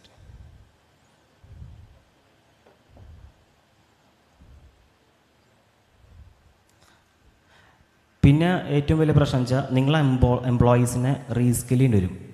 that means our already ആ ഒരു ഓർത്തഡോക്സ് അല്ലെങ്കിൽ ഒരു ട്രഡീഷണൽ വേസ് ഓഫ് ചെയ്യുന്ന ആൾക്കാരായിരിക്കും.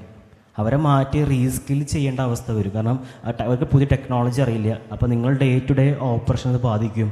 ചിലപ്പോൾ കുറച്ച് നാളത്തേക്ക് നിങ്ങളൊരു ടോട്ടലി ആ ഒരു ബിസിനസ്സിനെ അത് സ്ലോ ഡൗൺ ചെയ്യാൻ ചാൻസ് ഉണ്ട്. പക്ഷേ ഇൻ ഫ്യൂച്ചറിൽ എന്ത് ചെയ്യും? ബെനിഫിറ്റ് ചെയ്യും. Third one. Next lack of diesel. ഇതാണ് എല്ലാവർക്കും ഉള്ളത്. ദാറ്റ് മീൻസ് ഞാൻ ഇങ്ങനെ തന്നെയാണ് കൊണ്ടുനടക്കുള്ളൂ, ഞാൻ ഇങ്ങനെ തന്നെയാണ് എൻ്റെ ബിസിനസ് കൊണ്ടുനടക്കുള്ളൂ, ഇതിൽ മാറാൻ ഞാൻ പോണില്ല.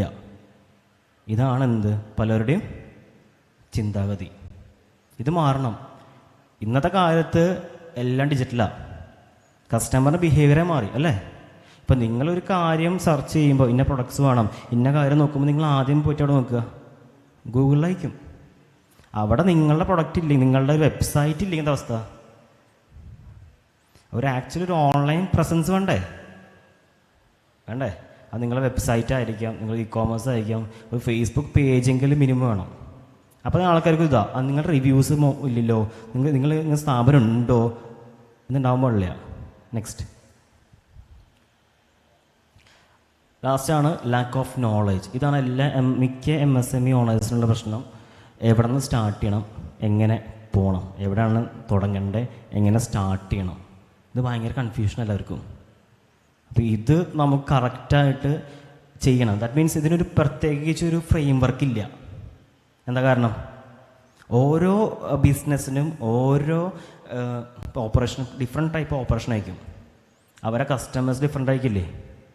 അപ്പോൾ നിങ്ങൾ തന്നെ ചിന്തിക്കുക, ഞാനിപ്പോൾ കറൻ്റ്ലി ഏത് സ്റ്റേജിലാണ്, ഞാൻ എന്തൊക്കെയാണ് ഇതിൽ ഇംപ്ലിമെൻറ്റ് ചെയ്യേണ്ടത്.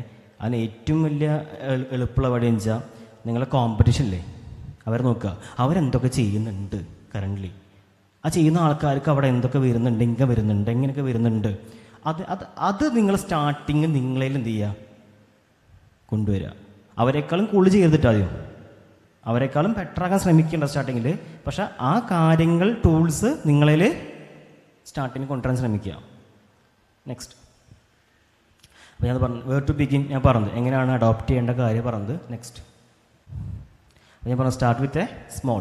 ചെറിയ ചെറിയ ചേഞ്ച് കൊണ്ടുവരിക. ഒറ്റയടിക്ക് മൊത്തം ചേഞ്ച് കൊടുന്നാൽ ഒന്നും നടക്കില്ല. അപ്പോൾ വാട്ട് വർക്ക്സ്, എന്ത് വർക്ക് ചെയ്യുന്നത് കണ്ടുപിടിക്കണം. ഇതിനാവശ്യം ക്ഷമയാണ്. നമ്മുടെ ഒരു ഓൺട്രപ്രണർ ചെയ്യേണ്ട ഏറ്റവും ആവശ്യം എന്താണ്? ക്ഷമയാണ് ആവശ്യം. നാളെ ഒന്നും വിജയിക്കില്ല, നെക്സ്റ്റ് ഡേ വിജയിക്കില്ല, പക്ഷെ മറ്റന്നാൾ വിജയിച്ചിരിക്കും. അതാണ് നമുക്ക് വേണ്ടത്. നെക്സ്റ്റ്, നമുക്ക് ചെയ്യാൻ പറ്റാത്ത കാര്യം എന്ത് ചെയ്യണം? ഹെൽപ്പ് ചോദിക്കുക. ഇതുമായി ബന്ധപ്പെട്ടുള്ള ആൾക്കാരോട് കൺസൾട്ട് ചെയ്യുക. എനിക്കൊരു ഹെൽപ്പ് ചെയ്യാമോ, എനിക്കിതെങ്ങനെ ചെയ്യാൻ പറ്റുക? അപ്പോൾ അവരിങ്ങനെ ഹെൽപ്പ് ചെയ്യും. ചിലപ്പോൾ അവർ ചാർജ് ചെയ്യും, ബട്ട് ഇറ്റ്സ് ഓക്കെ. കാരണം നമ്മുടെ ബിസിനസ് നമുക്ക് ഗ്രോ ചെയ്യണ്ടേ. നെക്സ്റ്റ് നെക്സ്റ്റ് നെക്സ്റ്റ് നെക്സ്റ്റ് കേട്ടോ.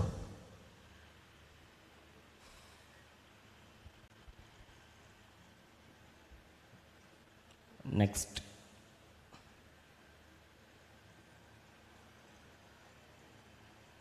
ആ സ്പേസ് ക്ലിക്ക് ചെയ്താൽ മതി.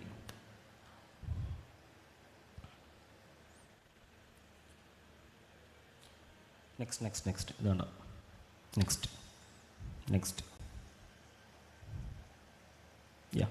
അപ്പോൾ നമുക്ക് കുറച്ച് ടൂൾസ് നോക്കാം. എന്തൊക്കെയാണ് MSMEക്ക് യൂസ് ചെയ്യാവുന്ന, ഡിജിറ്റലൈസേഷൻ ഉപയോഗിക്കാവുന്ന ടൂൾസ്. നെക്സ്റ്റ് വിളിക്കൂ. നെക്സ്റ്റ്. അപ്പോൾ ഒന്നാമത്തെ ടൂളാണ് സ്ലാക്ക്. സ്ലാക്ക് ഒരു ഫ്രീ ടൂളാണ്, നമുക്ക് ഫ്രീ ആയിട്ട് യൂസ് ചെയ്യാൻ പറ്റുന്ന ടൂള്. അപ്പോൾ ഇതൊരു ടീം കമ്മ്യൂണിക്കേഷൻ ഉപയോഗിക്കാം. ദാറ്റ് മീൻസ് നിങ്ങൾ ടീമുണ്ട്, ആ ടീം ടോട്ടലായിട്ട് നമുക്കൊരു എന്ത് ചെയ്യാൻ പറ്റും, കമ്മ്യൂണിക്കേറ്റ് ചെയ്യാൻ പറ്റുന്ന ഒരു സെൻട്രലൈസ് ആയിട്ടുള്ളൊരു പ്ലേസാണ് എന്ത്, ഈ സ്ലാക്ക് എന്ന് പറയുന്നത്. നെക്സ്റ്റ്. അപ്പോൾ ഇത് ആ ടൂളിൻ്റെ ഒരു എന്താണ്, ഒരു വിൻഡോയാണ്. നെക്സ്റ്റ് ക്ലിക്ക് ചെയ്യും. ആക്ച്വലി അതൊരു നെക്സ്റ്റ് ഒരു വീഡിയോ ഉണ്ട്. അപ്പോൾ ഇവിടെ ഇതിൽ കാണിച്ചിരുന്ന കാര്യം വെച്ച് കഴിഞ്ഞാൽ നിങ്ങൾക്ക് ഓരോ team, design team, social media team, ഇപ്പോൾ നിങ്ങളൊരു എന്താണോ ആ പ്രോസസ്സ്, അതിൻ്റെ ബേസിലുള്ള ടീംസ് ഉണ്ടായിരിക്കും. അവരായിട്ടുള്ള കണക്ഷൻസ്, അവർ ചെയ്യുന്ന വർക്ക്, ഇതെല്ലാം അപ്ഡേറ്റ്സ് നമുക്ക് കാണാൻ പറ്റും. അപ്പോൾ സ്ലാക്ക് ഒരു നമുക്കൊരു വിൻഡോസിലോ മാക്കിലോ എവിടെയാണോ യൂസ് ചെയ്യാൻ പറ്റും. ഇതൊരു ഫ്രീ ടൂളാണ്, സ്റ്റാർട്ടിങ്ങിൽ നിങ്ങൾക്ക് യൂസ് ചെയ്യാം. അപ്പോൾ ഒരു ടോട്ടലി നിങ്ങളുടെ ഒരു എംപ്ലോയി ആയിട്ടുള്ള മോണിറ്റർ ചെയ്യാൻ, കമ്മ്യൂണിക്കേഷൻ ഉപയോഗിക്കാവുന്ന ടൂളാണ് എന്ത്, സ്ലാക്ക് എന്ന് പറയുന്നത്. നെക്സ്റ്റ്.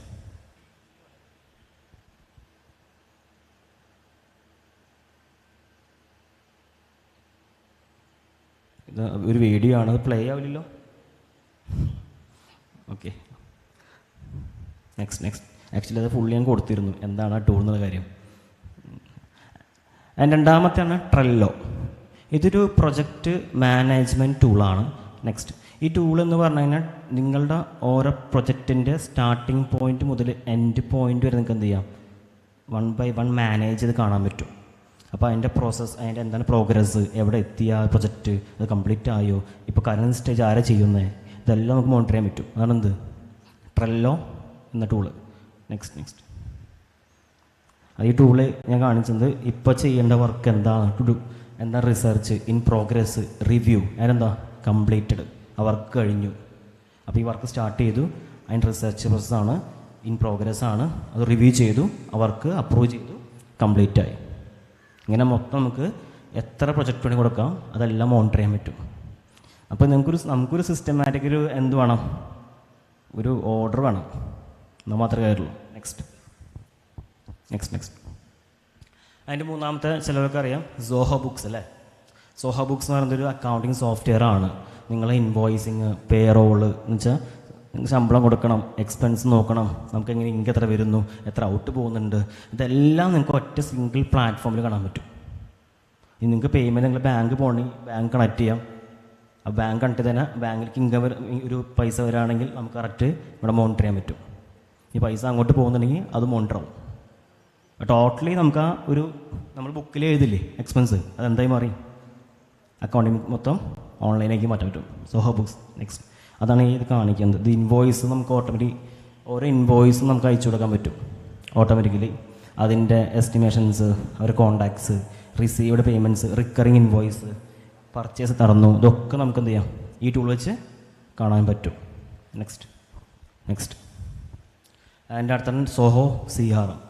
CRM അറിയാത്ത ആൾക്കാർ പറഞ്ഞുതരാം. ഇതൊരു കസ്റ്റമർ റിലേഷൻഷിപ്പ് ടൂളാണ്. നമുക്ക് എത്ര ലീഡ്സ് വന്നു, എത്ര എൻക്വയറി വന്നു, എത്ര പേര് കൺവെർട്ടായി, എത്ര പേര് പൈപ്പ് ലൈൻ നിൽക്കുന്നുണ്ട്, എത്ര പേർക്ക് ഇനി ഡെമോ വേണം, അതൊക്കെ നമുക്ക് എന്ത് ചെയ്യാം, ഈ ടൂൾ ഉപയോഗിച്ച് മോണിറ്റർ ചെയ്യാൻ പറ്റും. അപ്പോൾ നമുക്ക് കറക്റ്റ് അറിയാൻ പറ്റും നമുക്ക് എത്ര പേര് നമ്മുടെ കസ്റ്റമേഴ്സ് വന്നിട്ടുണ്ട് ഈ മന്തിൽ, അല്ലെങ്കിൽ ഈ വീക്കിൽ, ഈ ഡേയിൽ, എത്ര പേര് കൺവെർട്ടായി, എത്രയാണ് നമ്മൾ കൺവേർഷൻ റേറ്റ്, എത്ര കസ്റ്റമേഴ്സ് റിട്ടൻഷൻ വരുന്നുണ്ട്, ഇതെല്ലാം എന്ത് ചെയ്യാം, ഇത് വെച്ച് മോണിറ്റർ ചെയ്യാൻ പറ്റും. Next next next next. And ഇത് ഏറ്റവും ഇമ്പോർട്ടൻ്റ്, നിങ്ങൾക്ക് ആവശ്യമാണ് നമുക്ക് ഈ ഡിജിറ്റൽ വേൾഡിലേക്ക് മാറുമ്പോൾ ഉള്ള പ്രശ്നം എന്ന് വെച്ചാൽ പല യൂസർ നെയിമും പല പാസ്വേഡ്സ് ഉണ്ടായിരിക്കും. ഇതെല്ലാം നമുക്ക് ഓർത്തിരിക്കാൻ പറ്റില്ല. അപ്പോൾ അത് ഓർത്തിരിക്കാൻ നമുക്ക് എന്ത് ചെയ്യാം, ഒരു പാസ്വേഡ് മാനേജ്മെൻറ്റ് ടൂൾ ഉപയോഗിക്കാം. ആ ടൂൾ വരുന്ന ലാസ്റ്റ് പാസ് എന്ന് പറയുന്നത് ഇത് ഫ്രീ ടൂളാണ്. നെക്സ്റ്റ്, അപ്പോൾ ഇവിടെ ട്വിറ്റർ, ഡ്രോപ്പ് ബോക്സ്, ഫേസ്ബുക്ക്, വട്ടവർ എന്തും നമുക്ക് എന്ത് ചെയ്യാം, അത്യാവശ്യം സെക്യൂരിറ്റി ടൂളാണ്, പേടിക്കണ്ട. നെക്സ്റ്റ്, ഇനി എന്തൊക്കെ ടൂൾസ് വേറെ നമുക്ക് MSME യൂസ് ചെയ്യാമെന്ന് പറയാം. നെക്സ്റ്റ്, ഞാൻ പെട്ടെന്ന് തീർക്കാൻ ശ്രമിക്കാം, എനിക്കറിയാം നിങ്ങളുടെ അവസ്ഥ. Okay, next. അപ്പോൾ ഇ-കോമേഴ്സ്, ആമസോൺ, ഫ്ലിപ്കാർട്ട്, ഷോപ്പിഫൈ നിങ്ങൾ ഉപയോഗിച്ചിട്ടുണ്ടോ? Anyone Shopify? ഇല്ല. ഇ-കോമേഴ്സ് ഭയങ്കര പാടാണല്ലോ ഡിസൈൻ ചെയ്യാൻ. അതിന് ആ ഒരു കോഡിങ്, അതിൻ്റെ ഒരു ഫ്രെയിം വർക്ക് ഉണ്ടാക്കിയെടുക്കുക, അതിനെ ഡെവലപ്പ് ചെയ്യുക. നിങ്ങൾക്ക് നിങ്ങളെക്കൊണ്ട് തന്നെ സെൽഫായിട്ട് വളരെ എളുപ്പത്തിൽ ഇ-കോമേഴ്സ് പ്ലാറ്റ്ഫോം ഉണ്ടാക്കാൻ പറ്റുന്ന ഒരു ഇതാണ് ഷോപ്പിഫൈ. ഏകദേശം 3 മന്ത് ഫ്രീ ആണ് ഇതിൻ്റെ യൂസ് ചെയ്യാൻ. എന്നിട്ട് നിങ്ങൾക്ക് വർക്കൗട്ട് ചെയ്യണമെങ്കിൽ മാത്രം എന്ത് ചെയ്യാം, ഇതിൻ്റെ പെയ്ഡ് വെർഷനിലേക്ക് പോകും. മന്ത്ലി ഏകം 1000 റുപ്പീസ് ഉള്ളൂ ടൂളിന് വില. ആൻഡ് ഇന്ത്യമായിട്ട് അറിയാം, WhatsApp business, Facebook market place, ഇതൊക്കെ നമുക്ക് എന്ത് ചെയ്യാം, യൂസ് ചെയ്യാം. നെക്സ്റ്റ്, ഈ പേയ്മെൻറ്റ്സ് ഞാൻ പറഞ്ഞു, ഇൻസ്റ്റാമോജ, റേസർ പേ, പേപാൽ, ഫോൺ പേയിൽ ഓൾറെഡി പേയ്മെൻറ്റ് ഗേറ്റ് വേ ഉണ്ട്. എന്താണ് പേയ്മെൻറ്റ് ഗേറ്റ് വേ? എന്താണ് പേയ്മെൻറ്റ് ഗേറ്റ് വേ? എന്താണ് നോസ്? എന്താണ് പേയ്മെൻറ്റ് ഗേറ്റ് വേ എന്ന് പറഞ്ഞാൽ അറിയാമോ? ഓൺലൈനായിട്ട് ക്യാഷ് നമ്മുടെ അക്കൗണ്ടിലേക്ക് എത്തുന്ന പരിപാടിയാണ് എന്ത്, പേയ്മെൻറ്റ് ഗേറ്റ് വേ എന്ന് വെച്ച് കഴിഞ്ഞാൽ. പക്ഷേ അവരൊരു പേയ്മെൻറ്റ് ഒരു ചെറിയൊരു കമ്മീഷൻ എടുക്കും, അവരെടുക്കും. പക്ഷേ സെക്യൂറാണ്, ഹെഡേക്ക് ഇല്ല, കറക്റ്റായിട്ട് എന്ത് ചെയ്യും, നമുക്ക് കളക്ട് ചെയ്യാൻ പറ്റും. അപ്പോൾ അതിന് ഏറ്റവും നല്ല പ്ലാറ്റ്ഫോം ഇപ്പോൾ നിൽക്കുന്നത് ഇൻസ്റ്റാമോജയാണ്. റേസർ പേ കുറച്ച് ഹെഡേക്സ് ഇപ്പോൾ ഉണ്ട് കറൻ്റ്. പിന്നെ നിങ്ങൾക്ക് പേപാൽ, പിന്നെ ഗൂഗിൾ പേ ബിസിനസ് ഉണ്ട്, യൂസ് ചെയ്യാറുണ്ടോ? ഗൂഗിൾ പേ നോർമലല്ല, ഗൂഗിൾ പേ ബിസിനസ് ഉണ്ട് കേട്ടോ, അത് യൂസ് ചെയ്യാം, ബെറ്ററാണ്. Next, digital marketing, SEO, social media marketing, email marketing, WhatsApp automation ഇപ്പോൾ അത്യാവശ്യം ട്രെൻഡിങ് ആണ്. ടോട്ടലി നിങ്ങൾക്ക് വാട്സപ്പ് മൊത്തം ഓട്ടോമേഷൻ ചെയ്യാൻ പറ്റും, ഇതൊക്കെ ചെയ്യാൻ പറ്റും. നെക്സ്റ്റ്, ആൻഡ് ലോജിസ്റ്റിക്സ് ആണ് എന്ന് വെച്ചാൽ നമുക്ക് ഏറ്റവും ആവശ്യമുള്ള കാര്യമാണ് അല്ലേ. അപ്പോൾ delivery, ship rocket, Porter and last Indian post service ഉപയോഗിക്കാം. പക്ഷേ അറിയാം എത്തുമെന്നുള്ള കാര്യം എനിക്കറിയില്ല, എന്നാലും മാക്സിമം എത്താൻ ശ്രമിക്കാറുണ്ട്. ടൈം ഡിലേ കൂടുതലാണ് എന്തിന്, ഇന്ത്യൻ പോസ്റ്റിന്. ബാക്കിയെല്ലാം അത്യാവശ്യം കുഴപ്പമില്ലാണ്ട് എന്ത് ചെയ്യും, എത്താൻ ടൈമാണ്, വേറെ പ്രശ്നമൊന്നുമില്ല. നെക്സ്റ്റ്, ദെൻ നമുക്ക് ഇനി അങ്ങോട്ട് ഫ്യൂച്ചറിൽ വേറെ എന്തെങ്കിലും കൊറോണ പോലെ വരുമെന്ന് പറയാൻ പറ്റില്ല. നമ്മൾ ടോട്ടലി ആ ഒരു ബിസിനസ് വർക്കൗട്ട് ചെയ്യണമെങ്കിൽ നമുക്ക് എന്ത് വേണം, നമുക്ക് സൂം വേണ്ടി വരും, സ്ലാക്ക് വേണ്ടി വരും, മൈക്രോസോഫ്റ്റ് ടീംസ്, ഇതൊക്കെ നമുക്ക് എന്ത് ചെയ്യാം, യൂസ് ചെയ്യും. ഈവൻ സൂം, സ്ലാക്ക്, ഇതൊക്കെ നമുക്ക് കണക്ട് ചെയ്യാം, ഇതൊക്കെ ഓട്ടോമേറ്റ് ചെയ്യാൻ പറ്റും ടോട്ടലി. അപ്പോൾ കറക്റ്റ് നമുക്ക് എന്ത് ചെയ്യാം, ഇതെല്ലാം നിങ്ങൾ വീട്ടിലിരുന്ന് ഒരു സിസ്റ്റം ഉണ്ടെങ്കിൽ എന്ത് ചെയ്യാം, നിങ്ങളെ വർക്ക് എന്ത് ചെയ്യാം, മോണിറ്റർ ചെയ്യാം, വേറെ എവിടേക്കും പോകണ്ട. നെക്സ്റ്റ്, ആൻഡ് പ്രൊഡക്ടിവിറ്റി കൂട്ടാൻ വേണ്ടി ClickUp, clean email, Trello, intern, next ഈ ടൂൾസ് യൂസ് ചെയ്യാം, നമുക്കിതിൽ പറ്റും. ബാക്ക് ആക്ച്വലി ഈ ടോപ്പിക് ഒരു വൈഡാട്ടോ, ഇത് കുറേ കാര്യം പഠിക്കാനുണ്ട്. എനിക്കിതൊന്നും ഹാഫ് ആൻ അവർ 1 അവർ തീർക്കാൻ പറ്റില്ല. ജസ്റ്റ് ബ്രീഫ് ഐഡിയ ഞാൻ തരാണ്. നമുക്ക് ഇമെയിൽസ്, സ്പാം മെയിൽസ് വരും, നമ്മൾ പോണ മെയിൽസ് കറക്റ്റാണ് ചെക്ക് ചെയ്യണം, ഡെലിവറി റേറ്റ് ഇതൊക്കെ നോക്കാം, ചെക്ക് ചെയ്യാം, അത് ഉപയോഗിക്കാം. പിന്നെ മെയിൽ സിമ്പ് ഉണ്ട്, ഇതൊക്കെ ഉപയോഗിക്കാൻ പറ്റും.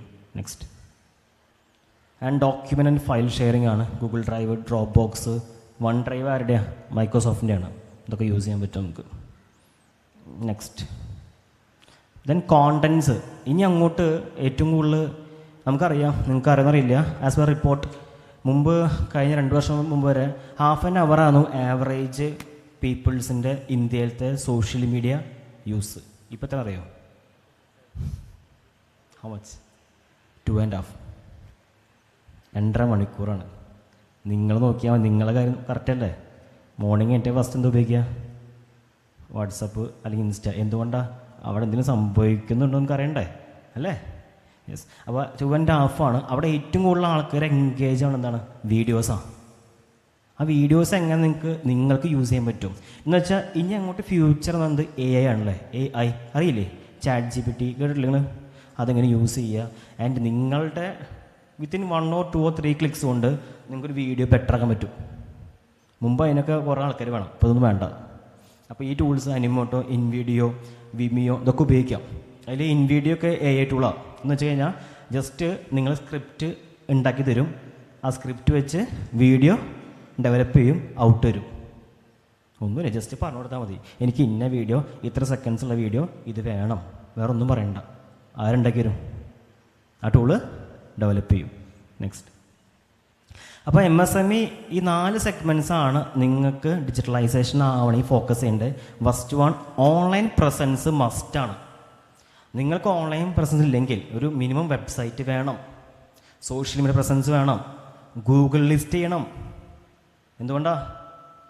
നിങ്ങൾ ആ കസ്റ്റമർ വന്നു വാങ്ങാൻ തയ്യാറാണ്, നെക്സ്റ്റ് അവർ നോക്കുക നിങ്ങൾ റിവ്യൂ ഇല്ല, സൈറ്റേ ഇല്ല, എന്താ അവസ്ഥ? നീ റിവ്യൂ നോക്കുമ്പോൾ റിവ്യൂ നെഗറ്റീവ് ആണെങ്കിലോ അതും പോയി അല്ലേ? അപ്പോൾ റിവ്യൂസ് ബിൽഡ് ചെയ്യണം. ഓൺലൈൻ റെപ്യൂട്ടേഷൻ എന്ന് പറയാനുള്ളത്, ഓൺലൈൻ റെപ്യൂട്ടേഷൻ മാനേജ്മെൻറ്റ്, ഇത് ഭയങ്കര ഇമ്പോർട്ടൻറ്റ് പാർട്ടാണ്. And second one, cloud solution use ചെയ്യണം, CRM, ഇപ്പോൾ ഞാൻ പറഞ്ഞു ട്രെല്ലോ യൂസ് ചെയ്യണം. ആൻഡ് സോഷ്യൽ മീഡിയ ഭയങ്കരമായിട്ട് ഇമ്പോർട്ടൻറ്റ് പാർട്ടാണ്. And fourth one, datas track ചെയ്യണം, എംപ്ലോയി ട്രാക്ക് ഡാറ്റാസ്, നിങ്ങളുടെ ഡാറ്റാസ് ഇതൊക്കെ ട്രാക്ക് ചെയ്യണം. ഈ 4 കാര്യങ്ങൾ ഇനി എന്തായാലും നിങ്ങളുടെ ബിസിനസ്സിൽ വേണം, മസ്റ്റായിട്ട് വേണം. നിങ്ങൾക്ക് നിങ്ങളുടെ ബിസിനസ് ഗ്രോത്താണ് ഉദ്ദേശിക്കുന്നതെങ്കിൽ, നിങ്ങൾ ഉദ്ദേശിച്ച പ്രോഫിറ്റാണ് വേണമെങ്കിൽ എന്താ വേണ്ടേ? ഈ 4 കാര്യമാണ്. അപ്പോൾ നിങ്ങൾ പറയും എനിക്കൊന്നും വേണ്ട, ഞാൻ ഇങ്ങനെ തന്നെ പോവുള്ളൂ. പോവും. എത്ര ആൾ പോവും? ഓൾറെഡി AI വന്നു. AI എന്തൊക്കെ ഇവിടുത്തെ AI സ്റ്റാർട്ട് ചെയ്തിട്ടുള്ളൂ. നമ്മൾ മുമ്പ് സ്റ്റാർട്ടിങ്ങിൽ കമ്പ്യൂട്ടർ ഉണ്ടാക്കിയ ആ ഒരു സ്റ്റേജിലേക്ക് ഇപ്പോഴത്തെ AI ഉള്ളൂ. ഇപ്പോൾ കമ്പ്യൂട്ടറിൻ്റെ അവസ്ഥ ഇത്ര കയ്യിലാകുമല്ലേ? അപ്പോൾ AI ഒരു 10 വർഷം കഴിഞ്ഞ എന്താ അവസ്ഥ ആലോചിക്കുമോ?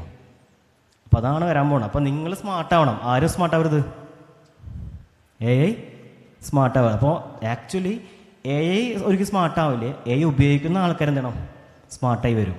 അതാണ് നിങ്ങളുടെ ഹെഡേക്ക്. ഓക്കെ, അപ്പോൾ നെക്സ്റ്റ്, ദറ്റ്സ് ഓൾ.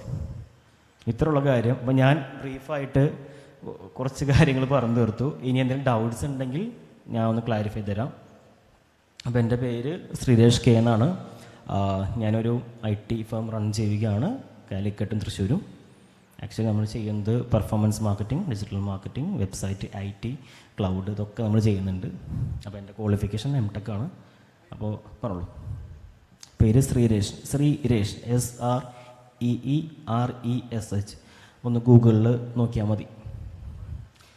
7012-012-71-7995. ഒന്ന് വാട്സപ്പ് ചെയ്തോളൂ കേട്ടോ. Okay, any other doubts? ഇതിനേക്കാളും താഴേക്ക് പറ്റില്ല. അത് ഓൾറെഡി അയച്ചു കൊടുത്തിട്ടുണ്ട് കേട്ടോ, ഞാൻ കൊടുത്തിട്ടുണ്ട്. ആ സ്ലൈഡ്സ് ഒന്ന് കൊടുക്കാൻ പറ്റില്ലേ? യെസ്, അത് തരും. വേറെ എന്തെങ്കിലും ഉണ്ടോ? കാരണം ഇത് അഡ്വാൻസ് അല്ല, ആക്ച്വലി ഇതാണ് ഡിജിറ്റൽ. നമ്മളിതിലേക്ക് വരണം. നമുക്ക് അറിവില്ലായ്മല്ല, അറിവുണ്ടാക്കിയെടുക്കണം. അതാണ് ചെയ്യേണ്ടത്. ഡാറ്റാസ് ട്രാക്ക് ചെയ്യണം. ഡാറ്റ ട്രാക്ക് ചെയ്യുന്ന നമുക്ക് പറയുകയാണെങ്കിൽ ഇപ്പോൾ നമ്മൾ കസ്റ്റമേഴ്സ് ഡാറ്റ, നമ്മുടെ ഓൾറെഡി നമുക്ക് കുറച്ച് കോൺഫിഡൻസ് ഡാറ്റ ഉണ്ട്, അതൊക്കെ ട്രാക്ക് ചെയ്യണം. എന്ന് വെച്ചാൽ നിങ്ങൾ എംപ്ലോയീസ് ഇത്ര പേരുണ്ട്, അവർ ഇന്ന വർക്ക് ചെയ്യുന്നുണ്ട്, അവർ ഇന്ന പ്രൊജക്റ്റ് ചെയ്തു. ഈ ഡാറ്റാസ് എല്ലാം ട്രാക്ക് ചെയ്ത് നമ്മുടെ കയ്യിലൊരു മോണിറ്ററിങ് സിസ്റ്റം വേണം.